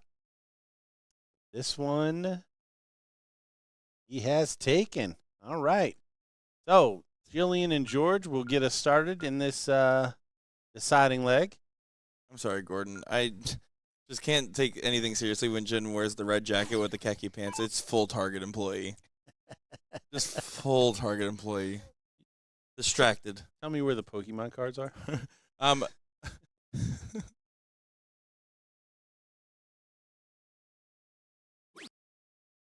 Don't worry, it's the same amount of time. Oh, Jillian, only 45 on the open. Lane Biggen. Maybe she's snacking back there behind there, too. Drilling trip 20s, I know that. Yeah, she is. Mine's too. Makes it a 180 to get things rolling. It's George and Ram just laugh towards each other.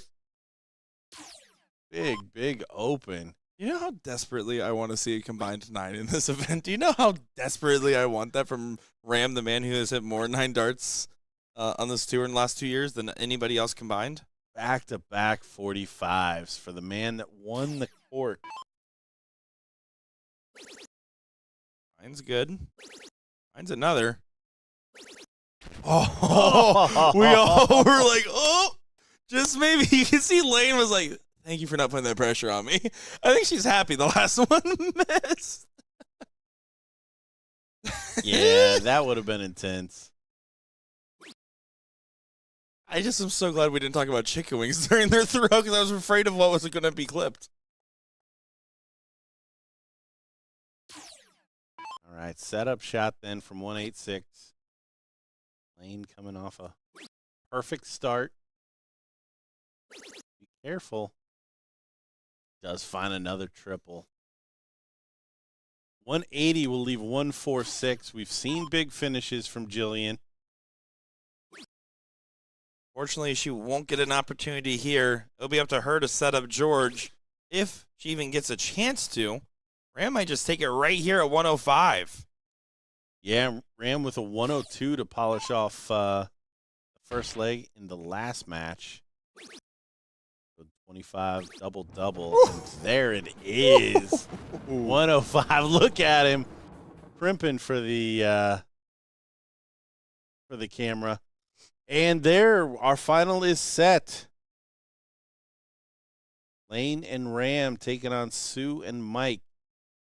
This is definitely going to go to a double dip since it is already 9:45. Who will be victorious? I do believe Mike Porterfield is out of the trips right now. Suzanne Young is on a hold. And Ram just got caught up to triple. So we'll be back in a little bit. We'll see you guys. More darts.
right off the bone and right into the finals. It's going to be Lane Lysak and Ram Guevara Jr. going up against Suzanne Young and Mike Porterfield in what should be a interesting matchup. It is a race to 3 format. We are back to the winner side format. Same for the winners and losers. Suzanne Young playing quite well today and has shown to be the best lady on the board. I think Lane shown to be the most timely lady on the board. I think Ram has not shown once that he's a lady on the board. I don't know what that means. Ram opening up with a ton there.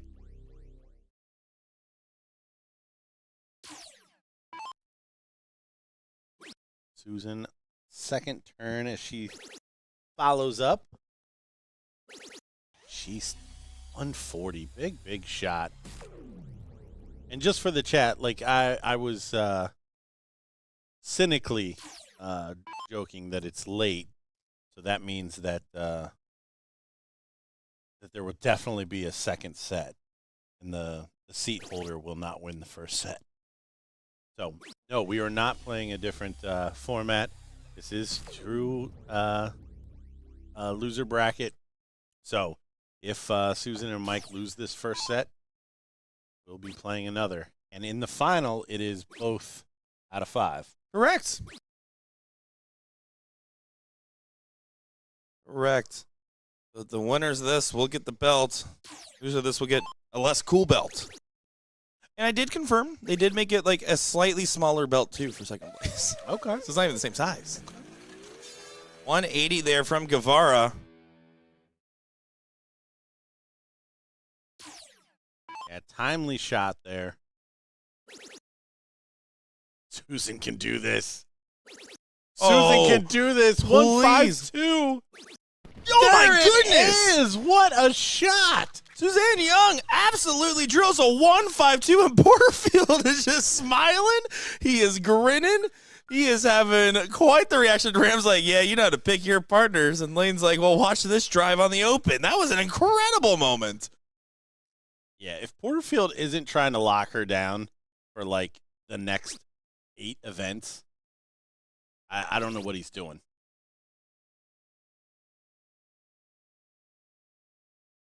That's fair. They don't live far away. I mean, Indiana and PA, I mean, a couple 4 hours in between, depending on what side in Indiana. 152 like it was nothing. And I believe she's close to the seat match here in the triples. Yeah, one shy of getting to the seat match. This is my shocked face. Non-existent. And it's going to be Young, Farrell, and Watt taking on Grimo, Millar, and Fern. That's a friggin' match right there. You know what? Let's just keep it running. Guess what? We will. You In guys fact, can definitely do that. in fact, we will. No commentary triples will be taking place on the live stream. Twitch.tv/BullShooter World Tour. We'll drop that link there for you in chat if you guys want to follow along, where you'll be able to watch all the triples coverage. No commentary, all the fun. In fact, some of you might prefer the show.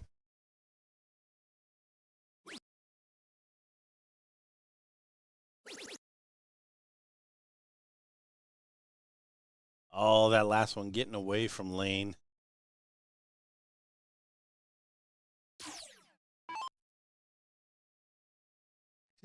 I don't think Suzanne's gonna miss. I think it's like CGI if and or when she does. I don't even think they call it CGI. I think it's just AI now.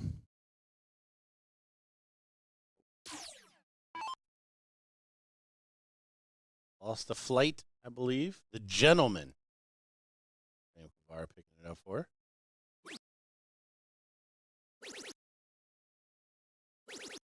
Grabbing a free 1717 on his way to scoring 80 points.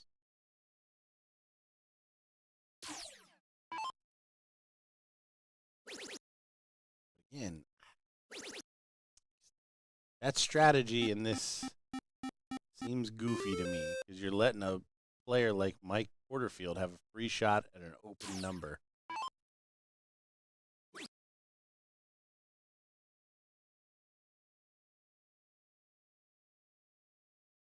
And this is why. Now it's a 5 mark to close you out and be down in play. Get rid of the 20s. That valuable real estate needs to be foreclosed on. And there it is on the double. Which you could have had 80 points and a closed 18. Instead, you lost ground. Not going to be happy with the 66-point difference. And now you're fighting a smaller number against the bigger. Four marks do get a shot at the 18. Now you're not going to get it with the point lead, so you have to stay, and it's only 3. Porterfield has an opportunity to jump 2-0 up by hitting a big shot right here, effectively.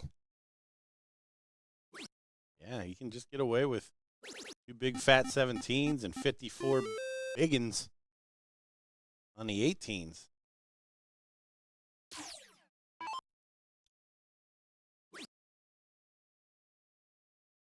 Lane and Ram, after having the bye, had that loss.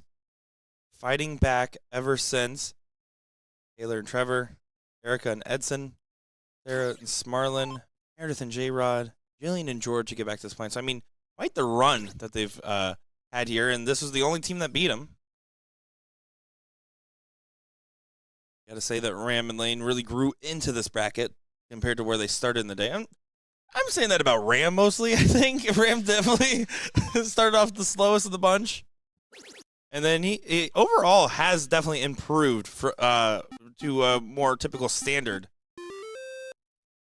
Yeah, to the Ram standard that we've come to expect. The Ramdard. You're gonna have to drop that one. Yeah, not surprised. Porterfield does go ahead and clear it up. 6-5 for a 2-0 lead. This final might be over in double time. How dare you? It's not over. That's literally winner's bracket still. That's not how any of this works. Look at him. He's so disgusted.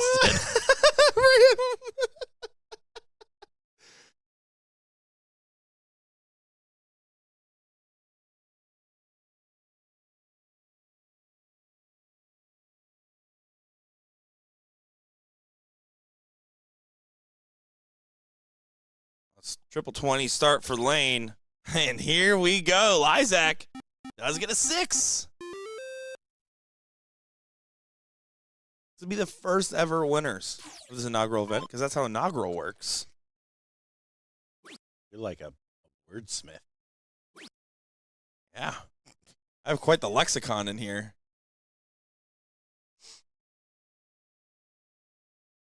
Yeah, I disagree. Like Ram may I don't think Lane will let Ram get away with like shipping this. Oh, that's fair. I don't think that's the case. And I definitely said that off the mic. So that's cool. Thanks, Gordon Dixon. Appreciate that. Well, to be fair, everybody saw his reaction when they saw that they're going to have to play more darts. Barbecue chicken wing eater himself, Gordon Dixon.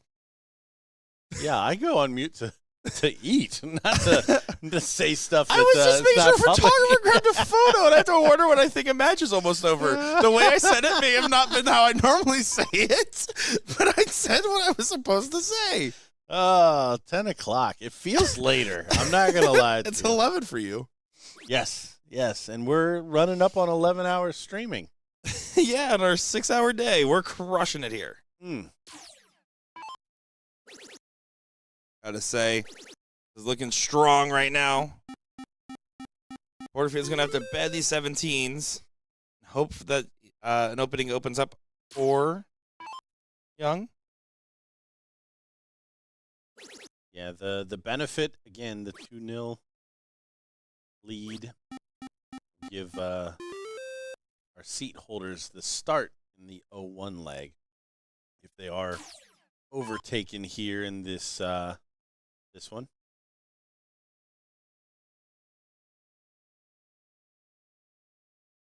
This is good from Lane. Just taking a walk after a poor first.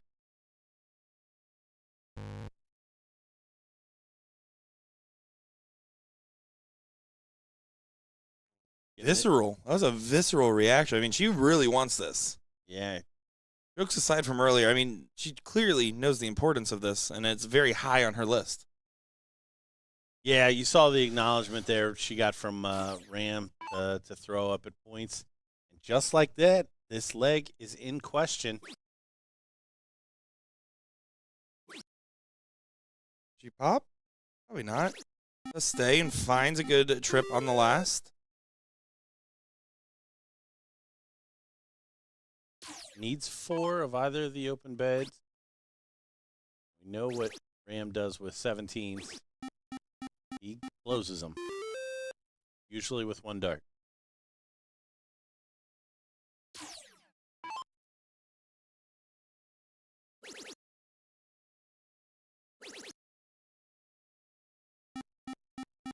I stay for the bed. I almost would have preferred just the 19 pop with lane following, just Yes. positionally. Oh, I was wrong in that assumption. She just goes ahead and drills the 20 to make sure it says it doesn't matter if the 19 was closed. That was what I was going to shoot. Carry on, Porterfield. Carry on, lane.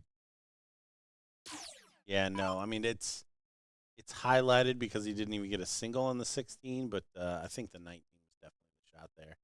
And now Susan not able to find much until that third. Just Finds enough a to get the triple. bait on the hook, right? Just enough. Up shop on the corner pockets, walks the dog. Let off the leash just a bit early. Proverbially, do the dart fine. Yeah, 7 mark needed here for the lead. Not going to happen. So lane 3 fat 15s for a lead into the Bulls. The first leg here in this final.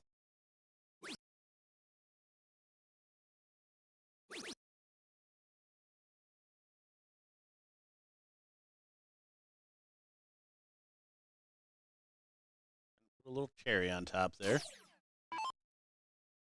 I say close out.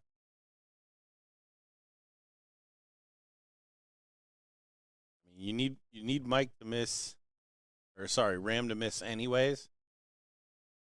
Close out.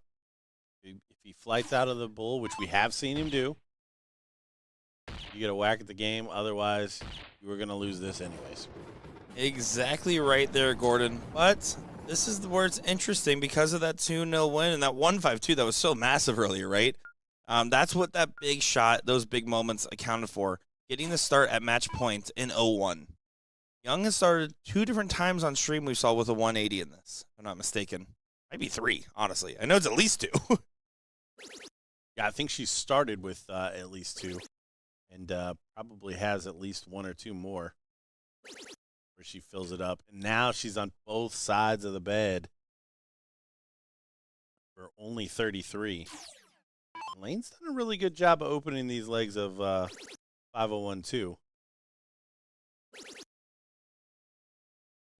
to make the adjustment over to the trip 20 a little bit better on this occasion than Suzanne.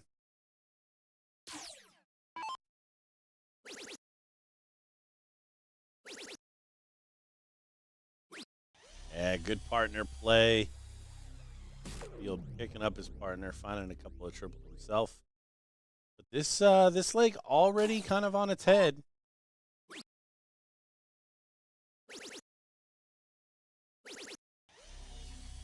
Finds a couple of triples himself and takes the lead. See those averages down there, and we know this woman can play at open. Definitely the anomaly, not her regular standard. Certainly not. The timing wasn't great, and that's one thing that we've highlighted all day about Lane. You switch? Not. But does go ahead and get to 150. What a last start. What a good shot. And now Porterfield needs to make sure he treats Young well, even though she had a 1-5-2. like to treat the lady a little bit nicer there. He is a gentleman. Gets the 88. What a shot. The expectations are too high right now because the 152 went so easily. Like, how is she 119, a gonna, 116. We've seen some ridiculous stuff. how's she going to miss 88? Oh. Oh, is she even going to get a whack? Oh, my goodness. Thought it was going to go for a second. I kind of want to see a replay on that one. That looked good. That looked good. Listen, you have to go a 20s right here. You can't go the 48. You need to get a dart at the bull. 18 for bull. Looking over. Make sure you treat this as an 18 for bull. No. Oh No. my gosh. No. Oh my gosh. Shot selection strikes again. You know what, though? Porterfield immediately runs to the other side of the table and talks her through and says, hey, it's okay. Not now. We don't need to talk this out. You're all right. Gives her a pat on the back. Blue Bonnet trying to sense the last second decider. She thought it was done there. I don't blame her. Another good dart at this double. It is being deceiving.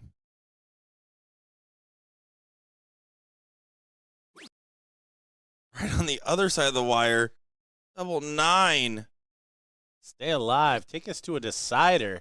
She doesn't get it, so this could be the moment. 15, double 16, 7, double 20.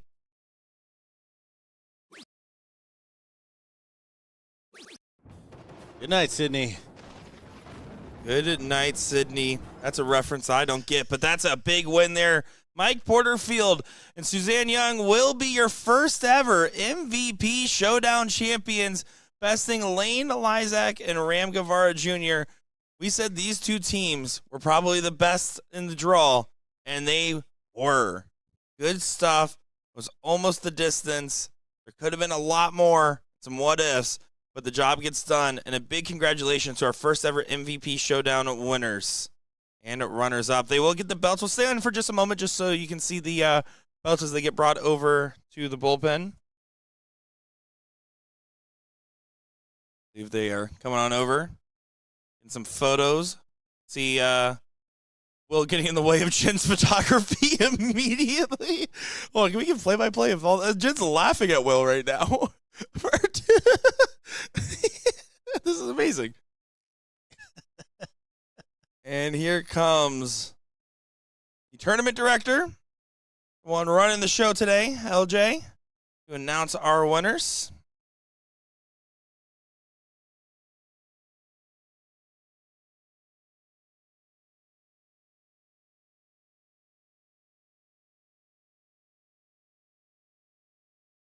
See, there's the belts. Ram's like, that ain't gonna fit. It was not. Lane's almost does. But Rams is a headband, as you can see. Oh, and then there, Porterfield and Young. And yeah, good stuff there. Congratulations to our first ever MVP Showdown finalists. Folks, right now, drop in the link in chat. We will be going live over on twitch.tv/BullShooter World Tour for our no commentary coverage of the finals and the rest of brackets for mixed triples. Don't go far. Click that link. If you're watching tomorrow, 10 a.m. roughly, depending on the parade timing, we'll go live for the invitational shootout. International challenge. And then we got singles after that. And then following the pro luck. Another great day of streaming action. It's been an absolute blast. But we got some stuff to do, and you got some stuff to see. Thank you all for the love and support, and we'll be seeing you later.